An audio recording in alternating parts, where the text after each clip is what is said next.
Chapter 1: The Enigmatic Artisan. In the Grand Dynasty of the Jing, within the city of Qingshan. At the Witchinghinger, went the stars were obscured, the world ways enveloped in an inky blackness, save for the flickering light soft he tavern sandins doting the county town. By June, the sweltering heath had become unbearable, and event that epoch night was suffocatingly warm, making slumber elusive.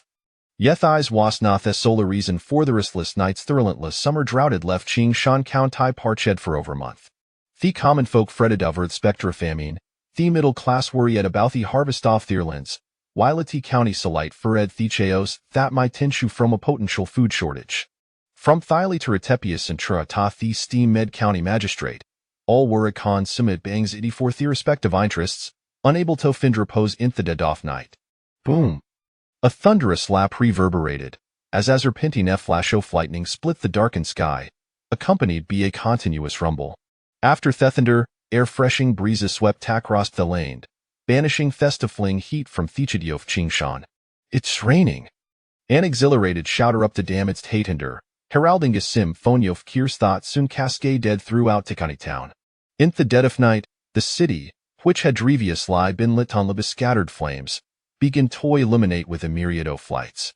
In an instant, the scene of countless homes aglow transformed the tranquil night into vibrant celebration. Ash joyous voice filled the air, dispelling fesolence. Boom! Amidst elation and jubilant cheers, the thunder grew louder, the intensified, and larger in drops began to fall, ensuring that this night would be one of wakefulness. Ash household saw Rosa to pin their doors and welcome the season's first rain. A particular cordy ardentone lolly and through a stern partoft he satire manger mark of Blycerine. The small courtyard span at Severalton, adorned with green tile sand blue bricks. The main gate stood tightly shut, and apart from the sound of fatal peach tree a swing at the wind, northern was disturbed the stillness. The inly indication of habitation ways, the flickering candlelight emanating from a bedroom window beside the living room, where a figure was silhouetted against the paper. Inside, a candle, as thick as salmon's arm, radiate a brilliant glow, suggesting that the owner of thighs a Bauduus Nerdinera citizen. Adjacent to the window student in Sientudentable, at which Aungman, approximately 20 years of age, sat upright in a grayish-blue robe.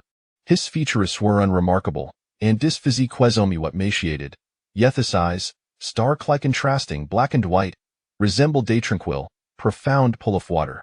Beneath the candlelight, he held a half-foot-long carving knife in one hand, while at Heather pressed down on a foot-long piece of blackwood, diligently sculpting something. His hands, long and strong, possessed a delicate quality to idejad, with a faint blush that little can be any hoba health them. His gaze was fixed intently on wood carving, utterly absorbed, unaffected by the commotion beyond. Hair assembled Daskaler, oblivious to the world outside, wholly devoted to his craft. With each stroke off the knife, there was no hesitation, no pause in his rhythm. Itways thought hectoff carving ad become integral to his being, the image he sufto creatil redietcha din. His mind hanidi delita methodically removeth excess wood. As the candlelight flickered, time slipped away with the precise vision he made. After an horhast, the blackwood had been transformed in toast of a black dog. The carved figure of the dog, poised in a crouching position, had its seer spurcadu pacificatuera listening intently. With meticulous refinement, the statue took an Olitha-like quality, the traces left by the carving seamlessly blend into the exterior the dog's fur, achieving an effect that was remarkably natural. As the form of the dog solidified, just as a sab outer phenizes, the Unman suddenly halted, hishin spausing mid-action. Hesit down henai fend the black dog's statue, pressing ispalm stoge their thomasijathem, his striking black and white eyes no closed. Perhaps for him, the final tush thy swasthemist daunting task. Confronted with the delicate intricacy of soft carving thighs, even Heffelt compelled to pause and gather himself for a moment. Success would yield a masterpiece, while failure would result in mere craftsmanship. After what felt like a breath or perhaps a fleeting moment, the Unman reopened his eyes, filled with resolve and determination. Ashe grasped the carving knife and the black dog's statue on some more. An array of confidence saved Lepidus' slender frame. Were Etherean observer present, they would undoubtedly believe, could carve a themus exquisite statue imaginable. With a deft flick off his wrist, Thesherp knife febi genitz were contestatuices. As the blade met the wood, shavings fell away, marking an irreversible step forward. Outside, the sound soft thunder, rain, and wind continued unabated. In the pitch-black night, amidst tejubilant cries off to townsfolk, theater ronchal downpour and the howling winds failed to distract the young artisan. With each strokey off theknif, a pair of animated, expressive eyes merged in his view, as if that wavir locked in a profound gaze. Having completed Oni, the Unman did not falter, only when both eyes were finished could thighs and a success. Boom! With another clap of thunder, he executed a final stroke. The statue had taken form as solemnly declared. Bestow a few upon these. The last incision Z Medto invoke he divine presents, granting vitality to the black dogs for him. Ashinof dark cluster enveloped its surface, the carved markings resemble its fur, rendering the dough glue strauss and vibrant. Itzia sparkled with life. As if surveying Theon, asked Ho inquiring. Didio you creatine? In that moment, the gazik sudi dane endearing charm, vivid lies showcasing the newly inimitad spiritofta sculpture. The Unman set down his curving knife, cradling Thestatuan Hishans, his expression radiating joyous mire discreation. The Unman and Thestatui exchange edge lances, reminiscent Tofa boy Uhoha just stackwire to play fool puppy, tenderly cradle injatin his palms. After 3 long years, I, Chin Fan, have a finally master-read artistry of a master sculptor, the extraordinary get way off enigmatic artisanus no command. Thelation of successum entirely overwhelmed the otherwise composed, Diunman, prompting him tautersumi what melodramatic word synth the presentio fis creation.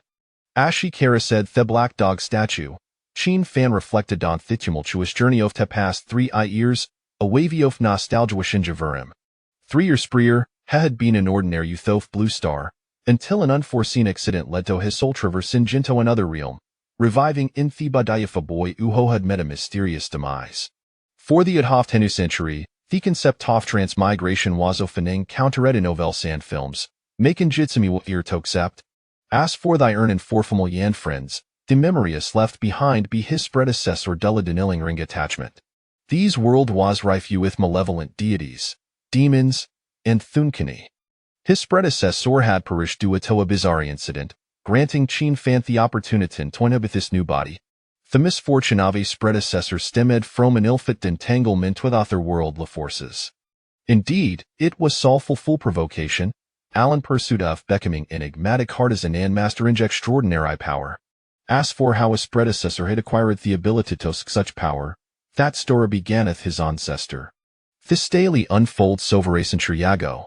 Chapter 2 The Legacy Unveiled. Over a century past, Chin Fan's ancestor, Chin Hai, was merely a humble traveling merchant. He would often venture forth with the Catario assistance, traversing the county saw few zudo procure goods, subsequently transporting them Torgian's lacking supply. Through his strategy of buying Lao Onseling Hai, he established a considerable fortune in Qingshan County. Thoughtist enterprise elded substantial profits, it was fraught with peril. Highway bandits, local gangs, and competitive evils are formed by adversaries, each presenting their own challenges. Some threats demanded life-risky gambles, while others required subserviency and the relinquishment to a portion of finesse gains.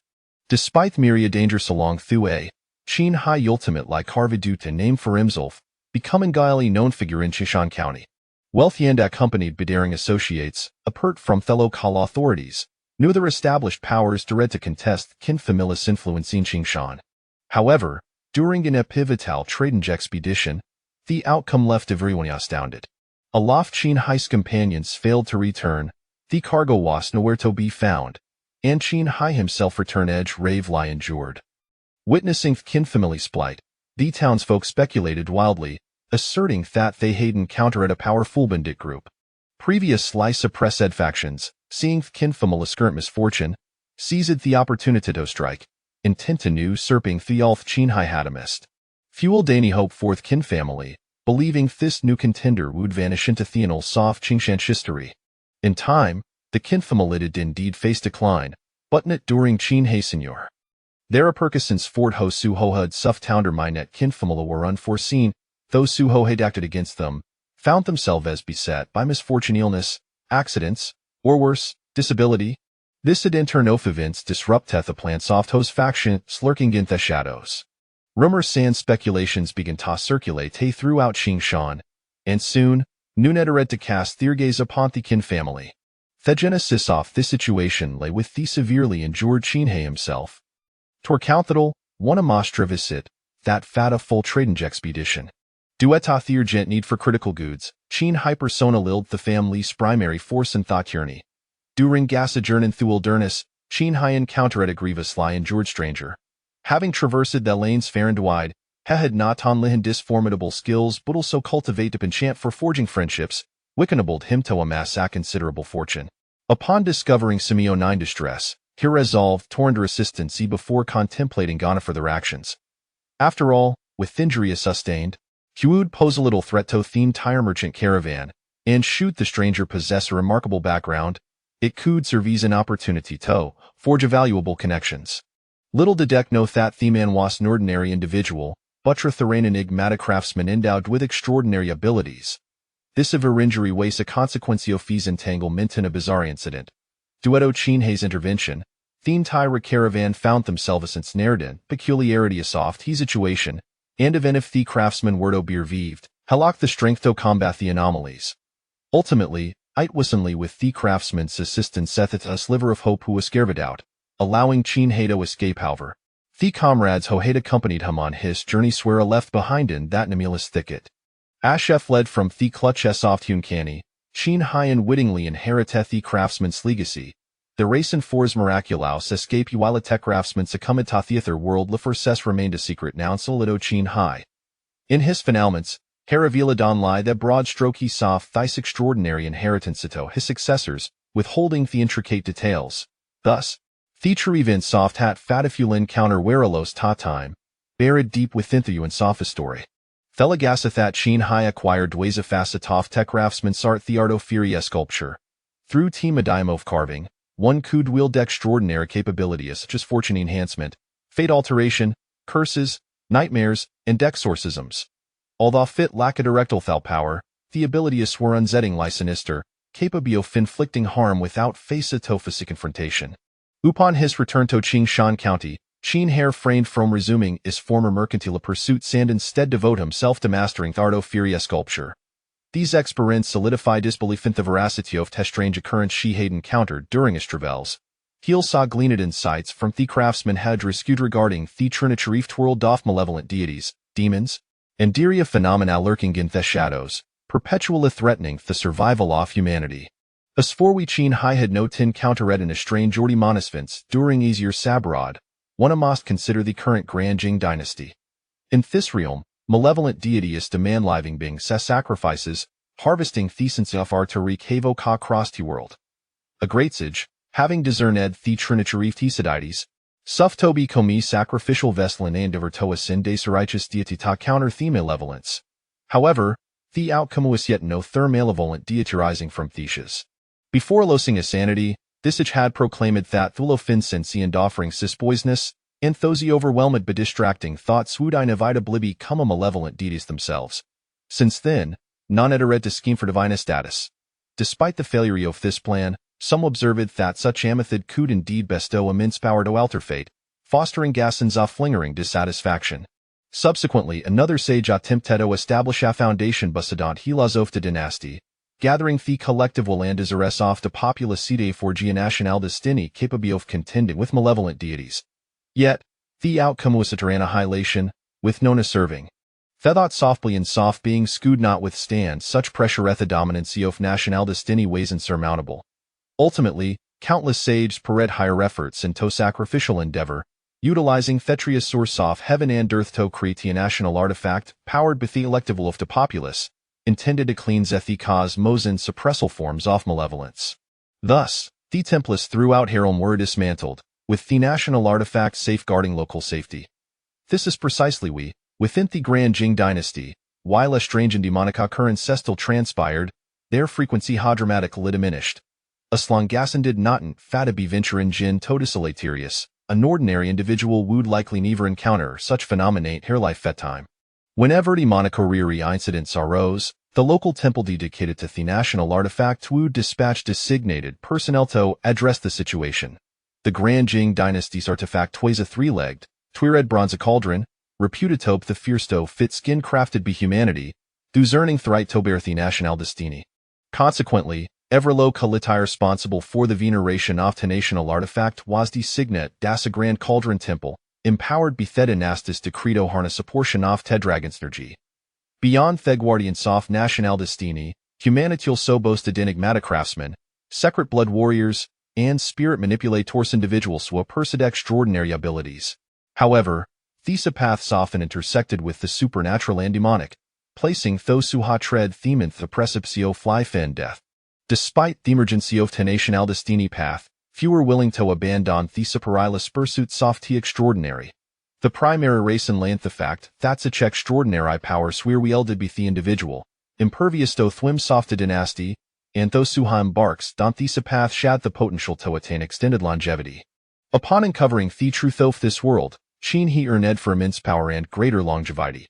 After resolving a familial crisis, he withdrew to delve into the art of fairy sculpture. Unbeknownst to him, these inheritance sues incomplete the stranger-rated tract Thebes Arevinst, Lako Fafu legacy. Ignorant of the truth and beforeful of becoming an enigmatic craftsman, Qin Heracles employed his own blood to perform the art of nightmares, ultimately succumbing to the entanglement of uncanny forces. Thus, this legacy quietly persisted within the Qin family. The allure of the eerie sculpture path was undeniable to those aspiring to the extraordinary, yet few would ultimately find a favorable conclusion. Chapter 3. The Black Dog Guardian in the generation of Qin Fan's father. Due to the incomplete inheritance of the Gui Dao technique, the entire family consisted solely of the Qin Fan household. Qin Fan's father, Qin Jian, feared the extinction of their lineage and the possibility of his son, Qin Fan, retracing the family's old paths. Hence, he deliberately concealed the secrets of the Gui Dao technique, locking away the hard-earned knowledge amassed over generations within the family's secret chamber. Although the family had declined due to the untimely deaths of each generation, the skills acquired through the study of the Gui Dao technique prevented the Qin family from falling into utter ruin. In hopes of revitalizing the family, Qin Jian resolved to pass down the art of sculpture, encouraging Qin Fan to learn the craft from a young age, aspiring for him to become a master sculptor in the future. Qin Fan did not disappoint his father, for he began his foray into sculpture at the tender age of 3 and, by 16, created a masterpiece titled The Golden Rooster Dances, as the malevolent forces encroached upon him. Lying on his sickbed, Qin Jian gazed at the accomplishments of his 16-year-old son and ultimately passed away with a smile. With such prodigious talent, it was inevitable that the family's gifted child would rise to become a renowned sculptor. And the Qin family would establish itself as a prestigious lineage of sculptors within the great Jing dynasty. However, the tragic loss of his mother during childbirth, followed by witnessing his father's death, left Qin Fan's heart desolate, leading him to lead a life of aimlessness, relying on the family estate. Perhaps due to the deep ties between the Qin family and the Gui Dao technique. One fateful night, in a drunken stupor, Qin Fan inadvertently unlocked the long-sealed chamber, discovering not only the Gui Dao technique, but also the reasons behind the family's decline. Perhaps understanding his father's dying wish, Qin Fan began to cultivate the family's inherited Gui Dao, seeking to rectify its flaws and fulfill the expectations of his ancestors and father. Revitalized, Qin Fan devoted himself to mastering the Gui Dao technique. To sculpt a masterpiece at the age of 16 demonstrates the height of Qin Fan's talent and understanding, combined with the cumulative research of generations of the Qin family. Ultimately, he grasped the core principle of the Gui Dao technique. The bizarre runes on the sculptures should not be carved independently but should naturally emerge from the marks left by the chisel during the sculpting process, thus creating a statue imbued with a spirit. This was the correct path to unlock the door to the enigmatic artisanship of the Gui Dao lineage. Furthermore, the techniques of fate alteration and curse execution were not feats that a novice artisan could wield effectively. Akin to a child wielding a large hammer only to harm themselves and others. Over the span of a year, leveraging the research of his forebears and his own extraordinary talent, Qin Fan successfully discovered the safest and most rational path to advancement. Yet, fate played a cruel jest. Despite the cumulative knowledge of generations, The Qin family could not escape the curses that loomed ominously. When Qin Fan, through his sculpting prowess, successfully crafted a statue imbued with spirit, an unforeseen event transpired. An unknown, mysterious realm unveiled a hand of incomprehensible malevolence, erasing Qin Fan's soul. Upon witnessing that hand, he comprehended the calamity left by the ancestral Qin Hai, linked to a stranger whom Qin Hai had once healed. This thought emerged in Qin Fan's mind as he beheld that hand of death. Though unsubstantiated, he felt, in his final moments, that it was indeed the root cause of the Qin family's downfall. Dramatically, Qin Fan traversed time and space, reincarnating within the body of Qin Fan, thus altering the course of the Qin family's fate. From the memories left by his predecessor, Qin Fan learned of the Qin family's past and the truths of this world. For 3 years, aside from selling various sculptures to make a living, he dared not venture beyond the confines of his courtyard. The outside world was not rife with the bizarre, yet having faced life and death, his heart yearned for security. Upon discovering the inheritance of the Guidao technique, Qin Fan, now embodying Qin Fan, resolved to inherit this legacy, seeking to reconcile the karmic ties between both lives. For when his predecessor perished, the ominous curse dissipated. A realization that dawned upon him in his dying moments, in this world fraught with demons and mysteries, it was not easy for Qin Fan to seek a peaceful existence. Moreover, after the refinements made by generations of the Qin family, the Guidao technique had reached a lower level of completion. With caution, safety could still be ensured.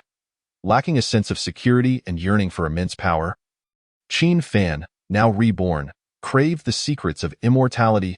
However, he faced a conundrum in mastering the perfected Guidao technique. The memories inherited from his predecessor did not suffice for him to reach the realm of a master sculptor. The sculptural prowess of a master could not be attained merely through recollection. The ability to imbue a statue with spirit was a manifestation of the sculptor's own inner brilliance. Thus, in his rebirth, Qin Fan secluded himself within the courtyard, continually practicing his craft, trading his sculpted works for sustenance. After a period of diligent practice, aided by the memories in his mind and the muscle memory of his hands, he managed to complete ordinary sculptures. Even these commonplace creations were considered exceptional within Qingshan County, ensuring he would not suffer from want. With a persistent lack of security, combined with his desire to master extraordinary powers, he spent countless hours honing his sculpting skills. After 3 years of toil and dedication, he achieved a breakthrough. Using dark wood as his medium, he finally sculpted a statue imbued with spirit on a stormy summer day. As the statue took form, Qin Fan felt a profound transformation within his soul, growing stronger, a nascent spirit blossoming within. According to the text of the Qin family, this was the process of nurturing a spiritual essence, establishing a foundation upon which to draw upon external forces to attain extraordinary power. Sculpting a spirit-infused statue was inherently a means of nurturing the soul, simultaneously confining Qin Fan to acquire extraordinary might solely through the art of sculpture. This constraint was an inherent part of the path of the enigmatic artisan, or else the Guidao would not have become a distinct lineage within this craft. With the empowering technique of spirit bestowing, Qin Fan successfully sculpted the Black Dog Guardian, a figure both practical and within his capacity to command. Had his predecessor not perished prematurely, perhaps this world would have witnessed yet another formidable being. As he admired the Black Dog Guardian, sculpted through the spirit-bestowing method, imbuing the statue with its inherent significance, Qin Fan reflected on the exceptional insight of his predecessor. The method of spirit-bestowing entails endowing the statue with the essence of its original form during the sculpting process. The first successful spirit statue he created was the Black Dog Guardian, which possessed protective and alerting qualities. The varying forms of the sculptures allowed each to acquire distinct abilities. This technique did not exceed his limits and circumvented the risk of becoming tainted by various malevolent forces, offering immeasurable potential and profound foundational roots. This spirit-bestowing method was conceived by Qin Fan's predecessor, and whenever he contemplated this, Qin Fan lamented the extraordinary insight of that individual, wishing he could inherit even a fraction of it. However, he mused that had that individual not met an early demise, he might never have been reborn, or perhaps would have awakened in the body of an ordinary person, ultimately leading a life of insignificance. Alas, he could only emit a sigh, the meaning of which even he could not fully grasp, before redirecting his focus back to the black dog guardian in his hands. "With you, I can finally enjoy a peaceful night's rest," he said, his voice tinged with hope as he gently placed the sculpture on the tea table beside his bed. He then lit a candle, opened the door, and stepped into the main living area. Before him stood a row of ancestral tablets bearing the names of his forebears. Qin Fan lit a stick of incense for the ancestors of the Qin family, a gesture to inform them that the Guidao technique had found an heir, allowing them to rest in peace. After offering his prayers, he washed up and extinguished the candle, surrendering to slumber amidst the stormy midnight. In the darkened bedroom, a shadowy light flickered within the eyes of the black dog guardian, scanning the surroundings with vigilance. Its erect black ears twitched, seeming to sense an intruder. The statue remained steadfast, faithfully executing its duty. Chapter 4. The tiger pounding method. The next morning, the sky remained overcast, shrouded in mist over Qingshan County, and the heavy rain from the night before had yet to cease. As Qin Fan awoke from his slumber, still with eyes closed, he heard the persistent patter of raindrops against the courtyard. It felt comforting. Seated upon the bed, Qin Fan stretched languorously, experiencing for the first time since his rebirth the exquisite comfort of slumber. Rainy days inherently provide the most opportune moments for restful repose. And coupled with the sweetness of his first deep sleep, Qin Fan found himself yearning to sink back into the embrace of dreams. Yet, he understood that having tasted this bliss, the possibility of further indulgence loomed. He could not allow the simplest of desires to shatter his resolve. As he vacated the warmth of his cozy bed, the coolness brought by the rain greeted him, instantly invigorating his spirit. Dispelling the remnants of drowsiness, Qin Fan promptly donned his garments and commenced his morning ablutions. Before long, a wisp of smoke spiraled upwards from the roof of the small courtyard, heralding the preparation of breakfast, a task he had never even contemplated in the past, but which had now become second nature. Post-repast, with the rain still falling outside, Qin Fan traversed the main hall to a room on the opposite side. The interior was devoid of superfluous furnishings, resembling a space that Qin Fan had meticulously arranged in advance. Entering this vacant chamber, he regulated his breathing, relaxed his limbs, and initiated his daily standing practice, positioning his feet in a staggered stance. He lowered his shoulders, straightened his back, and extended his hands like the claws of a tiger, channeling energy through his toes as his body undulated rhythmically, akin to waves in an ocean. As his body ebbed and flowed, Qin Fan synchronized his breath with the movements, a seamless integration forged over 3 years of practice. With each exertion, his strength coalesced like frothy waves concentrating upon his fingertips, and before long, his once alabaster hands began to take on a rosy hue. From a distance, they appeared as a delicate work of art.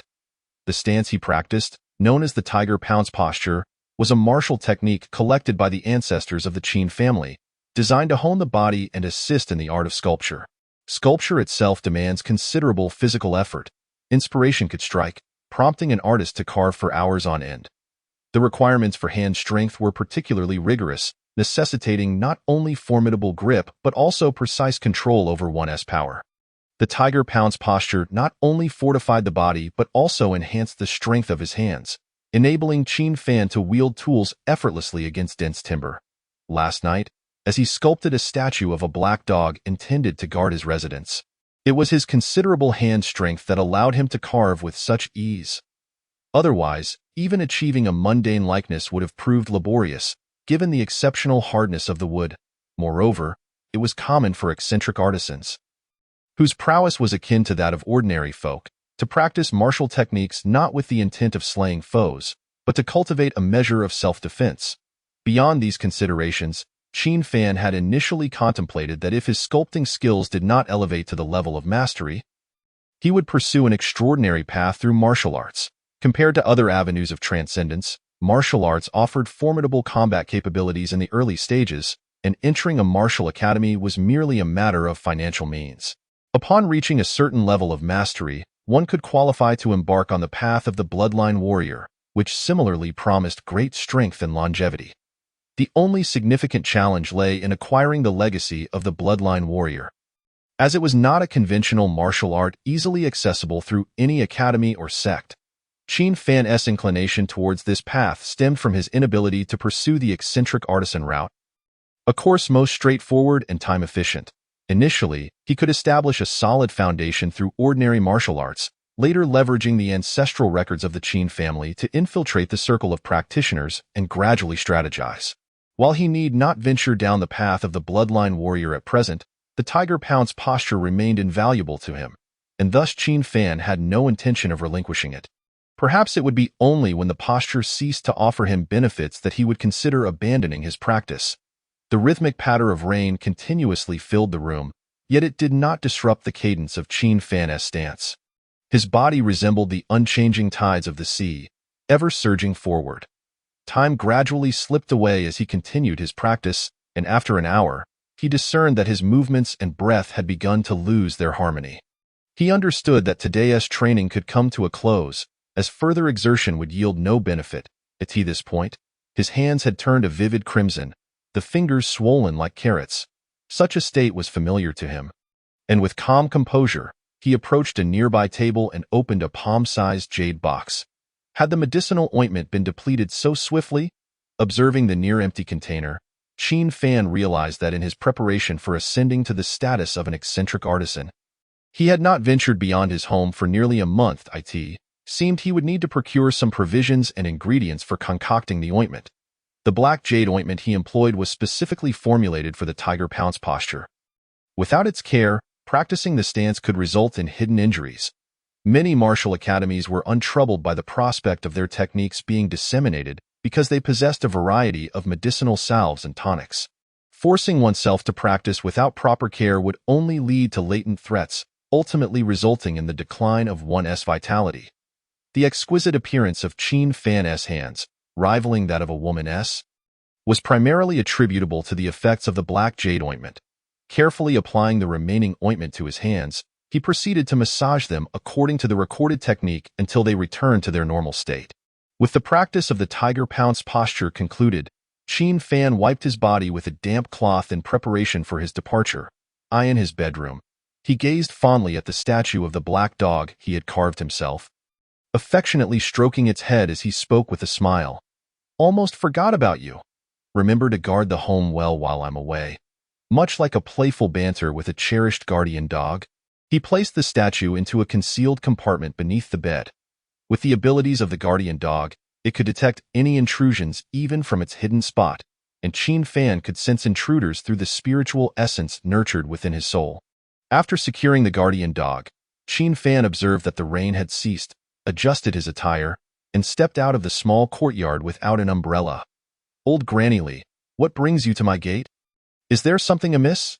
As he opened the courtyard door, Qin Fan noticed an elderly woman clad in a blue coat, her stooped frame scrutinizing his abode. "Oh, nothing of consequence. I merely noticed that you hadn't emerged for a month and thought I might see if all was well with you." Young Fan. Upon seeing the door swing open, the elderly woman's expression flickered with a hint of alarm before she composed herself, adopting a demeanor of concern. "Thank you, old Granny Lee, I'm quite well. So there's no need for your worry." With a courteous nod, Qin Fan secured the door and refrained from prolonging the conversation, making his way towards the alley. "Mother, why are you out and about now that the rain has just stopped?" At that moment, a middle-aged man clad in a gray coat rushed from a nearby alley, addressing the elderly woman who stood before Qin Fan. "I was only concerned that the Qin lad hadn't left his home in a month. I thought he might have met a fate like his ancestors, leaving us an opportunity to reclaim this little courtyard for ourselves." As the man approached, the elderly woman whispered her intentions. "Mother, I've been observing this matter quietly, but smoke has been rising from the Qin household daily. Otherwise, I would have acted long ago. Oh, I hadn't noticed that." The elderly woman's wrinkled face displayed a dawning realization upon hearing her son mention the smoke. "Let us return for now. We must not alert the Qin lad. I suspect he doesn't have many years left." As neighbors, this mother and son duo not only neglected to offer support to the solitary Qin Fan, but also schemed to usurp the last remnants of the Qin family's legacy. Unbeknownst to them, Qin Fan, who had already reached the mouth of the alley, was well aware of their intentions. However, he understood that as long as he drew breath, no one would dare to employ underhanded schemes against his home. Over a century of history had seen some elders witness the sinister tactics of the Qin family. While they were wary of the Great Ding Temple, the Qin family's targets generally suffered misfortune, rarely resulting in fatalities. Nonetheless, none dared to confront them directly, even with only Qin Fan remaining. Chapter 5. The Apothecary Candied Hawthorn, a delightful blend of sweetness and tartness. Wontons, steaming hot and savory, as the heavy rain subsided. The water pooling on the cobblestone streets slowly flowed toward the dark drains on either side, and the town of Qingshan became a cacophony of voices. The shouts of vendors echoed through the alleys, filling the air with a vibrant atmosphere of bustling commerce that enveloped Qin Fan in his quest to become a master craftsman of the arcane. Qin Fan had sequestered himself in his home for nearly a month in preparation. Now, witnessing the lively scene before him, he felt an exhilarating sense of tranquility and contentment wash over him. Along the well-paved stone path, Qin Fan chose not to rush to the apothecary to procure his herbs. Instead, he intended to leisurely stroll and unwind. The Great Jing dynasty had flourished for over 8 centuries, and its lengthy history had not led it to decline but rather allowed it to maintain a vigorous vitality. Initially, this state of affairs puzzled Qin Fan, as he recalled that ancient dynasties in his past life typically waned after only 2 or 3 centuries. However, upon considering the national treasures, he understood. Possessing such artifacts not only quelled ambitious individuals across the realm but also drew power from the countless ordinary citizens. Thus, the Great Jing dynasty dared not overlook the common populace, fearing the onset of civil unrest and public discontent. At least on the surface, the court's concern for the welfare of its citizens remained an unwavering principle. The dynasty frequently undertook projects to improve irrigation, construct roads, and combat corruption, with such initiatives announced publicly. Concurrently, temples across the land would commence sacrificial ceremonies to ensure the prosperity of the nation. The streets beneath Qin Fan's feet were laid with smooth blue stone, flanked by drains for wastewater, and public restrooms were erected at intervals. Due to the necessity of maintaining the nation's fortune, various facilities had been continuously improved over the dynasty's millennium-long history, and systems had been refined. Upon realizing this, Qin Fan mused that as long as the benefits were substantial enough, even the ancient ruling class was willing to allocate a portion of their gains to consider the lower strata. With a sharp clap, as Qin Fan approached a roadside tea stall, a storyteller nearby struck his wooden block, drawing in passers-by. He regaled the audience with tales of the Yindang mountain range, renowned for its towering cliffs and dense forests. Once besieged by a band of ruthless brigands, these marauders consumed poison and drank tainted water, their bodies seemingly impervious to harm, leaving local magistrates powerless against their reign of terror in a matter of months. However, they were utterly annihilated by the court. Do you know how this transpired? As the crowd swelled, the storyteller suddenly posed a rhetorical question. If I knew, would I be standing here listening to your tale? A man grumbled nearby. Just as the storyteller reached a thrilling juncture, he abruptly halted, reminiscent of a novel left unfinished, inciting the crowd's frustration. Observing the irate onlooker, the storyteller rose and explained, "Esteemed listeners, this tale must be told slowly. Do sit down, sip some tea, and allow this old man to unfold the narrative at a measured pace." The audience quickly grasped his intention. After all, the Great Jing dynasty was relatively peaceful, and though wealth was scarce, a few copper coins were still plentiful. Some well-dressed patrons, intrigued, tossed a few coins onto the table and settled in, eager for the tale to commence. With the coins piling up, the storyteller clasped his hands in gratitude and resumed his seat. The wooden block resounded once more. Now, to recount this tale, we must start with, as Qin Fan stood by the roadside, he gleaned the remaining details. This incident involved dark sorcery, and the records left by the Qin family contained some mention of it. Those brigands had somehow acquired fragments of a nefarious sect's teachings, believing themselves formidable enough to commit heinous acts without remorse, inciting the ire of the local populace. What began as a regional disturbance was swiftly escalated to the court's attention, prompting the dispatch of 1,000 elite soldiers who eradicated the threat within a mere month. Such an outcome had been inevitable for those who had embraced dark sorcery so brazenly. Even if they had adhered to some semblance of order, claiming only a fraction of wealth, the court would still have sent forces to eliminate them. Unlike the extraordinary paths of master craftsmen or blood warriors, practitioners of dark sorcery forsook their humanity in pursuit of monstrous transformation, having lost their humanity and embraced their demonic nature. The court would not tolerate an organized group of sorcerers, even those with incomplete teachings. Creating suffering for the common people, regardless of intent, was a grave transgression. After observing the storyteller for a moment, Qin Fan chose to depart, no longer wishing to eavesdrop. He understood that these storytellers were typically backed by official entities. It was less about profit and more about ensuring the public knew of the court's efforts to eradicate brigands. For over 800 years, the Great Jing Dynasty had witnessed a myriad of events, and its leaders comprehended the significance of public opinion. In an era where communication was limited, effectively publicizing the court's benevolent deeds was essential. Without such efforts, how could they garner the people's support and accumulate the nation's fortune? Following the emergence of the national treasure, the capital had not experienced a single incident of demonic activity, allowing its residents to live without fear of being slaughtered by monsters. Once he left, Qin Fan refrained from further wandering and headed directly to the apothecary he frequented for herbs, Qingnong Apothecary, one of the largest in Qingshan. The three-door establishment buzzed with patrons seeking remedies, and those who entered were typically affluent, if not nobility. "Young Master Qin, you have arrived." The young attendant rushed forward, warmly greeting him. Regular visits had made Qin Fan a valued customer at Qingnong Apothecary, purchasing only the finest herbs, making him both a familiar and esteemed patron. The attendant, wary of offending him, was keen to ensure his satisfaction. The importance of a major client was not lost on the apothecary's proprietor. "Is Master He in?" Yes, please come inside." The attendant led Qin Fan to the back of the apothecary, where Master He was directing his staff in the preparation of medicinal materials. "Master He, your business is thriving." Qin Fan exchanged pleasantries with him. "Ha, it's been a while since your last visit. I was beginning to worry that you would neglect my humble establishment." Master He, a portly man clad in resplendent purple garments, responded with a playful tone.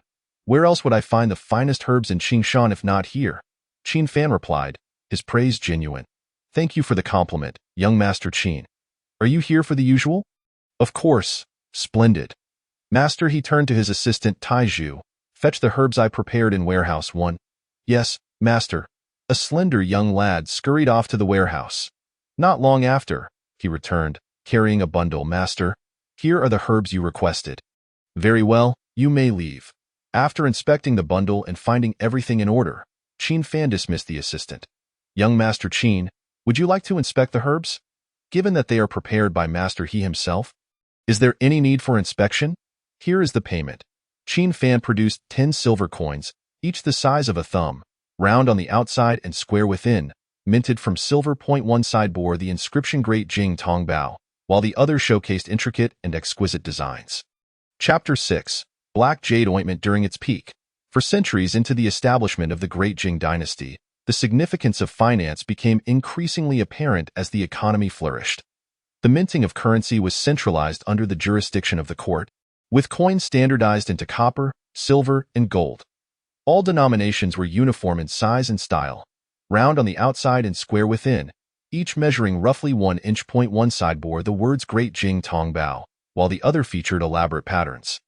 The exchange rate was set at 1 silver coin for 1,000 copper coins and 1 gold coin for 100 silver coins. To ensure the enforcement of this decree, all gold, silver, and copper mines were placed under court control, and anyone caught minting currency unlawfully faced execution without exception. Even many nobles met their demise for such transgressions. After learning about the Great Jing Dynasty's development, Qin Fan realized that had it not been for the absence of demonic threats, the dynasty might have progressed along the path of his past life. Yet, he pondered whether the dynasty would have thrived without the national treasure. Fortunately, he was not one to fret over the state of the nation, so he dismissed such thoughts. "Then I thank you for your continued patronage, young Master Qin."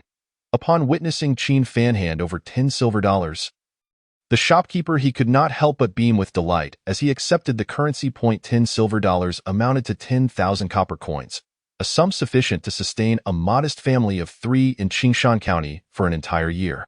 Even though the apothecary served the affluent residents of the town, 10 silver dollars represented a significant income, which justified the necessity for shopkeeper he to personally attend to Qin Fan. The fact that Qin Fan could produce such a sum was not solely attributed to his earnings from the sale of various sculptures. The Qin family had also left behind a legacy of wealth. After all, as the old adage goes, even a broken ship has 3,000 nails. Despite their current misfortunes, the Qin family once held the title of the wealthiest in Qingshan County. I have matters to attend to, so I shan't impose further on you. Shopkeeper he, I bid you farewell, Qin Fan stated. With the medicinal herbs secured, he refrained from further idle chatter and made his way towards the exit of the apothecary. Contemplating the bundle in his hands, he resolved to procure some daily necessities before returning to his residence. As he strolled along the bustling street, it was not long before he arrived at the marketplace in the Western District, which felt reminiscent of a vegetable market from a past life. Since he typically purchased a substantial quantity of supplies in one go, Qin Fan headed straight to an old shop to place his order and pay a deposit for delivery to his home. When it came to meat, he usually opted for cured pork. However, during each shopping trip, he would also seize the opportunity to acquire some fresh meat. Practicing the tiger's leap stance required not only the black jade ointment but also a proper diet. Good sir, why is it that Butcher's Zhang shop is closed today? Upon arriving at the familiar butcher's shop, which frequently sold pork, Qin Fan noticed it was deserted and inquired of a passerby. You two are here for pork, I presume? Butcher Zhang hasn't opened for several days now. I've heard he has gone to the countryside to procure pigs, the young man replied, unfazed by Qin Fan's sudden interruption. Wait a moment, you just mentioned he hasn't opened for days. If Butcher Zhang is out collecting pigs, isn't it customary for a butcher to only close for a day? Who knows? Out in the wilds beyond the city, anything can happen, the passerby murmured quietly, glancing around before departing, seemingly reluctant to linger. Could something have transpired? After all, Butcher Zhang was known to be capable of slaughtering 200 to 300 pounds of large hogs single-handedly. Even 2 or 3 sturdy men would be no match for him. The reason Qin Fan preferred to purchase meat from Butcher Zhang was primarily due to the cleanliness with which he processed the meat, which was quite pleasing to behold.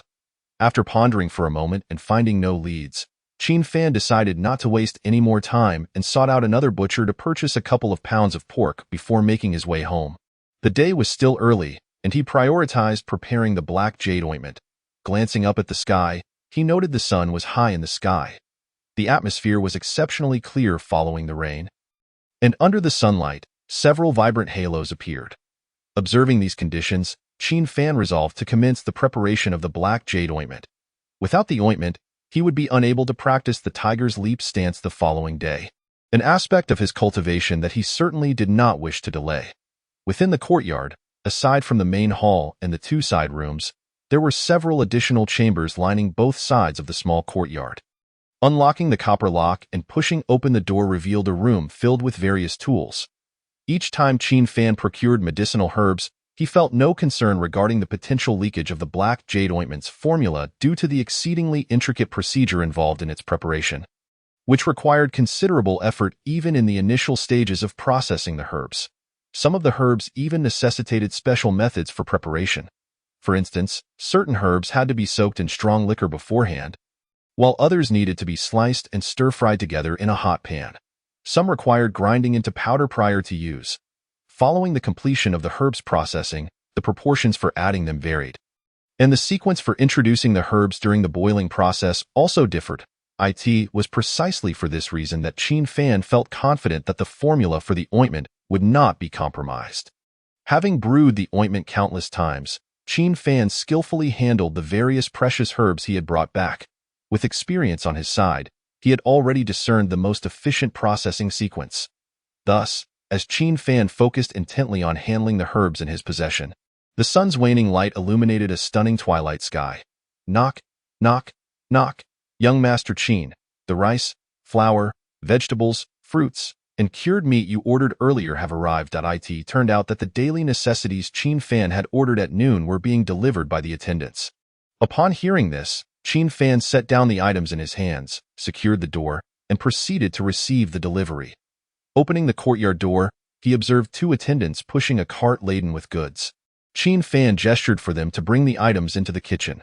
Finally, after handing over a silver coin to send the 2 attendants on their way, he began to arrange the supplies alone. In addition to food, he had also purchased a considerable amount of seasonings such as oil, salt, soy sauce, and vinegar. For someone like him, who preferred the comforts of home, acquiring everything at once was a source of relief. Once the miscellaneous tasks were completed and noticing he still had time, Qin Fan commenced the formal preparation of the black jade ointment. He placed the processed herbs in a specific order and timing. The scent within the room gradually transformed from the bitter odor of medicinal herbs to a fragrant aroma. When the last traces of odor dissipated, Qin Fan knew that the black jade ointment had been successfully brewed. From a bundle of herbs, he ultimately obtained a fist-sized substance resembling black jade. Its color was that of black jade, the medicinal power concentrated without any volatile scent, and its texture was thick yet not sticky. Devoid of any excess moisture, this batch of black jade ointment could be deemed the most successful he had ever produced. After transferring the ointment into a jade box and tidying up, Qin Fan began to prepare a meal for himself in the late hours of the night. His stomach churned incessantly, making it impossible to fall asleep even if he wished to do so. After consuming a light meal, Qin Fan gazed up at the starry night sky before washing up and preparing for bed. Due to various commitments, he had not practiced his carving skills that day, but he intended to make up for it tomorrow. Though he had already reached the level of a master sculptor, frequent practice remained essential. As the candlelight flickered and eventually extinguished, the day slipped away in an instant. Having consumed my pork, it is time for me to partake in my meal. Suddenly, a torrential downpour alleviated the impending famine, and with the coolness of the night, most of the inhabitants of Qingshan County had retired early for slumber. In the western district at Tongluo Alley, a hulking figure abruptly emerged. Under the twinkling stars, it was barely discernible that the silhouette belonged to a creature with the head of a pig and the body of a man. This beast revealed its upper body, clad in a soiled apron stained with blood, holding a thick-bladed butcher's knife in its right hand and a glinting curved hook in its left, casting its blood-red eyes upon Qin Fan's small courtyard. It exhibited a cruel, sinister grin, revealing its gaping maw. Just as it was about to step towards the entrance, the sound of a dog barking erupted suddenly. Woof! Chapter 7. The pig-headed butcher startled awake as if from the dead. Qin Fan bolted upright in his bed. The sound of the barking dog reverberated in his mind like a clap of thunder. Upon waking, Qin Fan was oblivious to the cold sweat that drenched his entire body. He was preoccupied with lighting the candle beside his bed.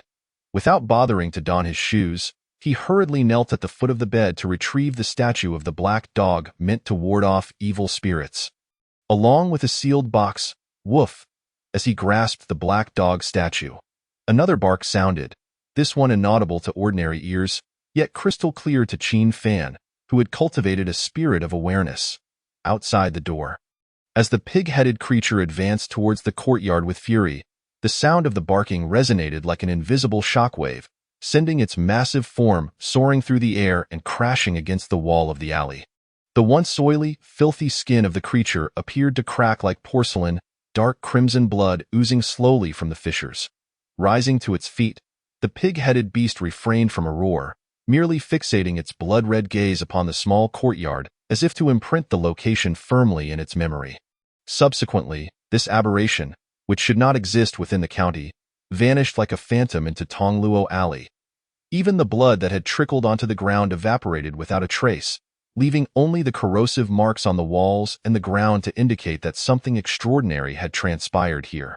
Inside the room, the candlelight flickered as Qin Fan clutched the black dog statue and the ancient box, his eyes glued to the direction of the courtyard entrance. Cold sweat dripped down to his eyelashes. Yet he seemed oblivious to it all. He was keenly aware that a barely visible crack had appeared on the statue of the black dog, and if he were to bark 2 more times, the spiritual statue would be irrevocably ruined. Even though he could sustain it with his spirit, as a newly minted eccentric craftsman, he could manage no more than 2 utterances of the exorcising bark. If that were insufficient to dispel the looming danger outside, Qin Fan cast a discreet glance at the ancient box to his left. This was his final trump card, an item discovered in a hidden chamber during his past life. Although the Qin family's ancestors had achieved little, they had managed to leave behind a couple of peculiar artifacts for their descendants. While some possessed the ability to exorcise evil spirits, they required a certain price. However, when faced with life and death, Qin Fan had no choice but to use it. Outside the courtyard, not long after the pig-headed creature departed, two shadows approached Tongluo Alley. "This is where that thing last appeared," remarked a cold-faced man in his 30s, pointing to the area where the pig-headed creature had sustained its injuries. "It was injured." Another man in his 20s, bearing a scar at the corner of his eye, picked up the corroded black soil and began to analyze it. His finger was enveloped in a pure and dominating golden light, which isolated the foul aura emanating from the earth. Upon hearing his companion's analysis, another individual turned to gaze at the gate of the courtyard, which seemed to be the residence of the last descendant of the Qin family, known as Qin Fan. Yes, it was indeed Qin Fan. The cold-faced man immediately recalled the name upon his companion's reminder. However, after the death of Qin Jian, it had been confirmed that this Qin Fan appeared not to have inherited the bizarre carving techniques of the Qin family, but was merely a talented ordinary sculptor. Who could tell? Although the Qin family had acquired a fragmented legacy of peculiar craftsmanship, it was not impossible for them to have left behind some means of survival. The two unfamiliar visitors, through a simple conversation, had unearthed the secrets of the Qin family with remarkable clarity. Hearing his companion's words, the cold-faced man inquired, "Should we investigate what it is? Otherwise, if an ordinary person possesses an anomalous object and something goes awry, our Qingshan County's Diding Temple may not escape the consequences." It turned out that these two men were from the Diding Temple, which meant they were part of the court's secretive apparatus responsible for managing various extraordinary individuals. After a brief moment of contemplation, the scarred man solemnly declared, "Knock on the door. We must clarify this matter." Although they had allowed the unclean entity that had suddenly appeared in Qingshan County to escape, any additional findings could still be reported upon their return. Having made their decision, the two approached the courtyard gate and knocked. Knock, knock. Inside the room, upon hearing the knocking, Qin Fan's heart skipped a beat. Seeing that the guardian black dog remained still, he felt a twinge of confusion. "Open the door. The officials have come." The voice bore the chill of a fierce winter wind, but upon hearing it, Qin Fan finally breathed a sigh of relief. It wasn't those malevolent entities. As he relaxed, he became aware that his body was drenched in sweat, and a sense of weakness washed over him. However, with the incessant knocking at the courtyard door, he had no choice but to temporarily disregard his disheveled appearance. Why had the officials arrived so suddenly? Could it be those from the Diding Temple? At this crucial moment, only the Diding Temple would be aware of the anomalies occurring here.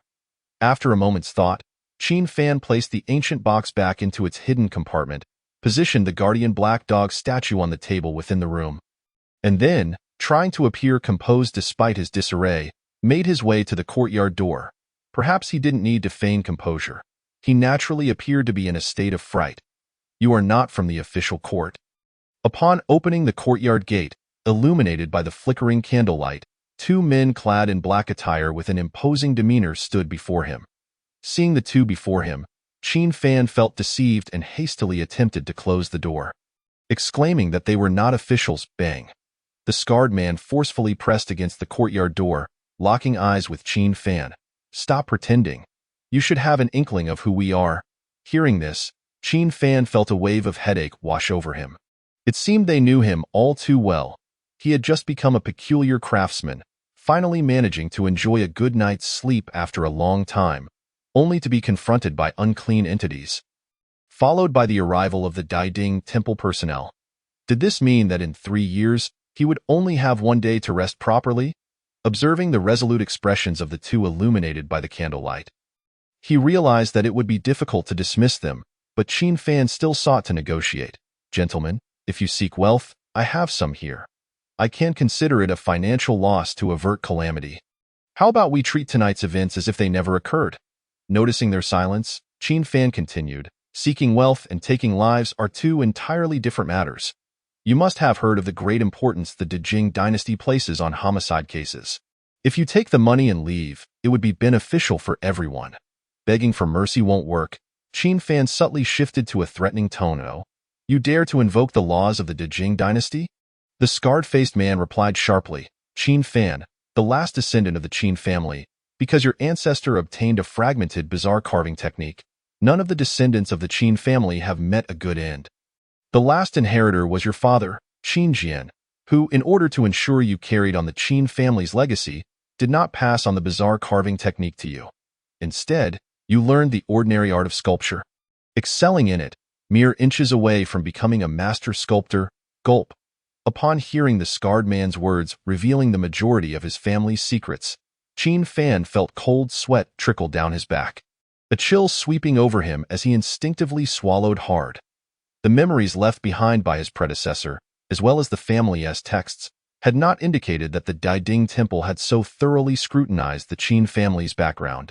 Fortunately, the method by which he ascended to the status of a peculiar craftsman did not involve any bizarre demons, and he had not retained any anomalous aura.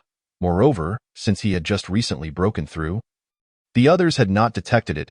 If they were to discover this, he could only imagine the consequences. Now, he could only take things one step at a time, regretting not having carved a statue with lethal capabilities for safety. Hearing the information divulged by the other, various thoughts swirled in Qin Fan's mind. What? No longer speaking?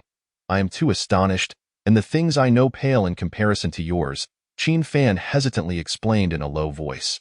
Observing Qin Fan's attempts to evade the truth, the scarred-faced man raised his voice a notch. I want to indulge you further. What was the item you used to fend off that unclean entity? If you wish to speak of the Dejing laws, a commoner possessing anomalous items is a grave offense.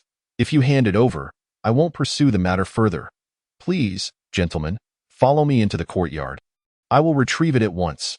Qin Fan, having anticipated the situation, decided against further subterfuge. These two were well aware of his background, and it was best to use the guardian black dog statue to send them on their way. Chapter 8. The Daiding Temple. This is the item my father left me before his death. He said it would ensure my safety at home. As for the rest, I truly know nothing. In the room, Qin Fan spoke insincerely, pointing at the guardian black dog statue with a face full of feigned sincerity. Upon hearing Qin Fan's introduction, the two exchanged glances, and the cold-faced man stepped forward. A golden light appeared in his hand, and he directly lifted the guardian black dog. Seeing that golden light, Qin Fan felt an immense pressure within his spirit. National Fortune Dragon Qi. Qin Fan understood that this was the Dejing dynasty's trump card for suppressing the world. With the decree of the dynasty, these individuals could harness a trace of National Fortune Dragon Qi. Though it was but a sliver of Dragon Qi, to Qin Fan, it was an insurmountable mountain. Lacking any anomalous power, they possessed only the ability to ward off evil. But the black dog statue had presumably already repelled that unclean entity before, and now it bore cracks, likely usable only once more. Closing his eyes to sense the cold man examining the guardian black dog statue, he soon reopened them, stating its condition. This was a creation of the peculiar craftsman's bizarre carving lineage, likely developed by generations of the Qin family. The cold-faced man continued, unaware that the enlightening and empowering technique was the work of a prior individual. Had he known, one could only speculate his thoughts. Is it possible for me to keep this, given that it poses no harm? Qin Fan deliberately hesitated, posing the question. Before his passing, my father destroyed all of our ancestors' items, claiming they were harmful. This is the last memento I have of my family. Qin Fan feigned rubbing his eyes, secretly inhaling cold air to stimulate his throat, which allowed tears to flow genuinely from his eyes. What do you think? Strangely, it was the cold-faced man who inquired of his companion, seemingly unskilled in handling such matters. Let it remain. This item poses no danger and can only be used twice. If we take it, and he subsequently perishes at its hands, we would be complicit. Compared to the practitioners recruited by the dynasty, the guards cultivated by the Daiding Temple exhibited a measure of humanity.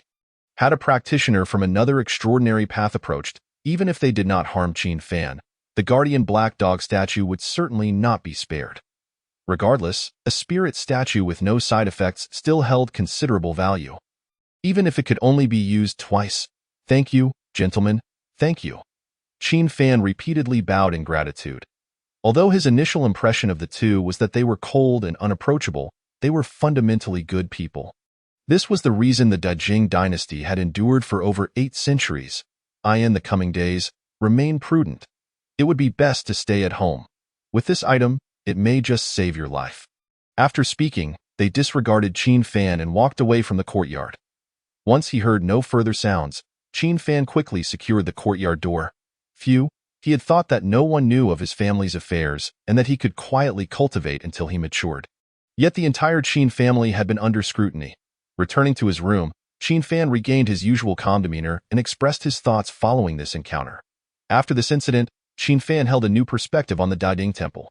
Although the Daiding Temple primarily served as a place for worship, the hidden power it harbored was not to be underestimated. The reason for their non-involvement in certain matters was mainly that they had not crossed that critical line. Presently, although the Guardian Black Dog statue bore cracks, with the nourishment of bizarre carving secret techniques combined with the power of spirit and soul, it would only take a month to restore it completely.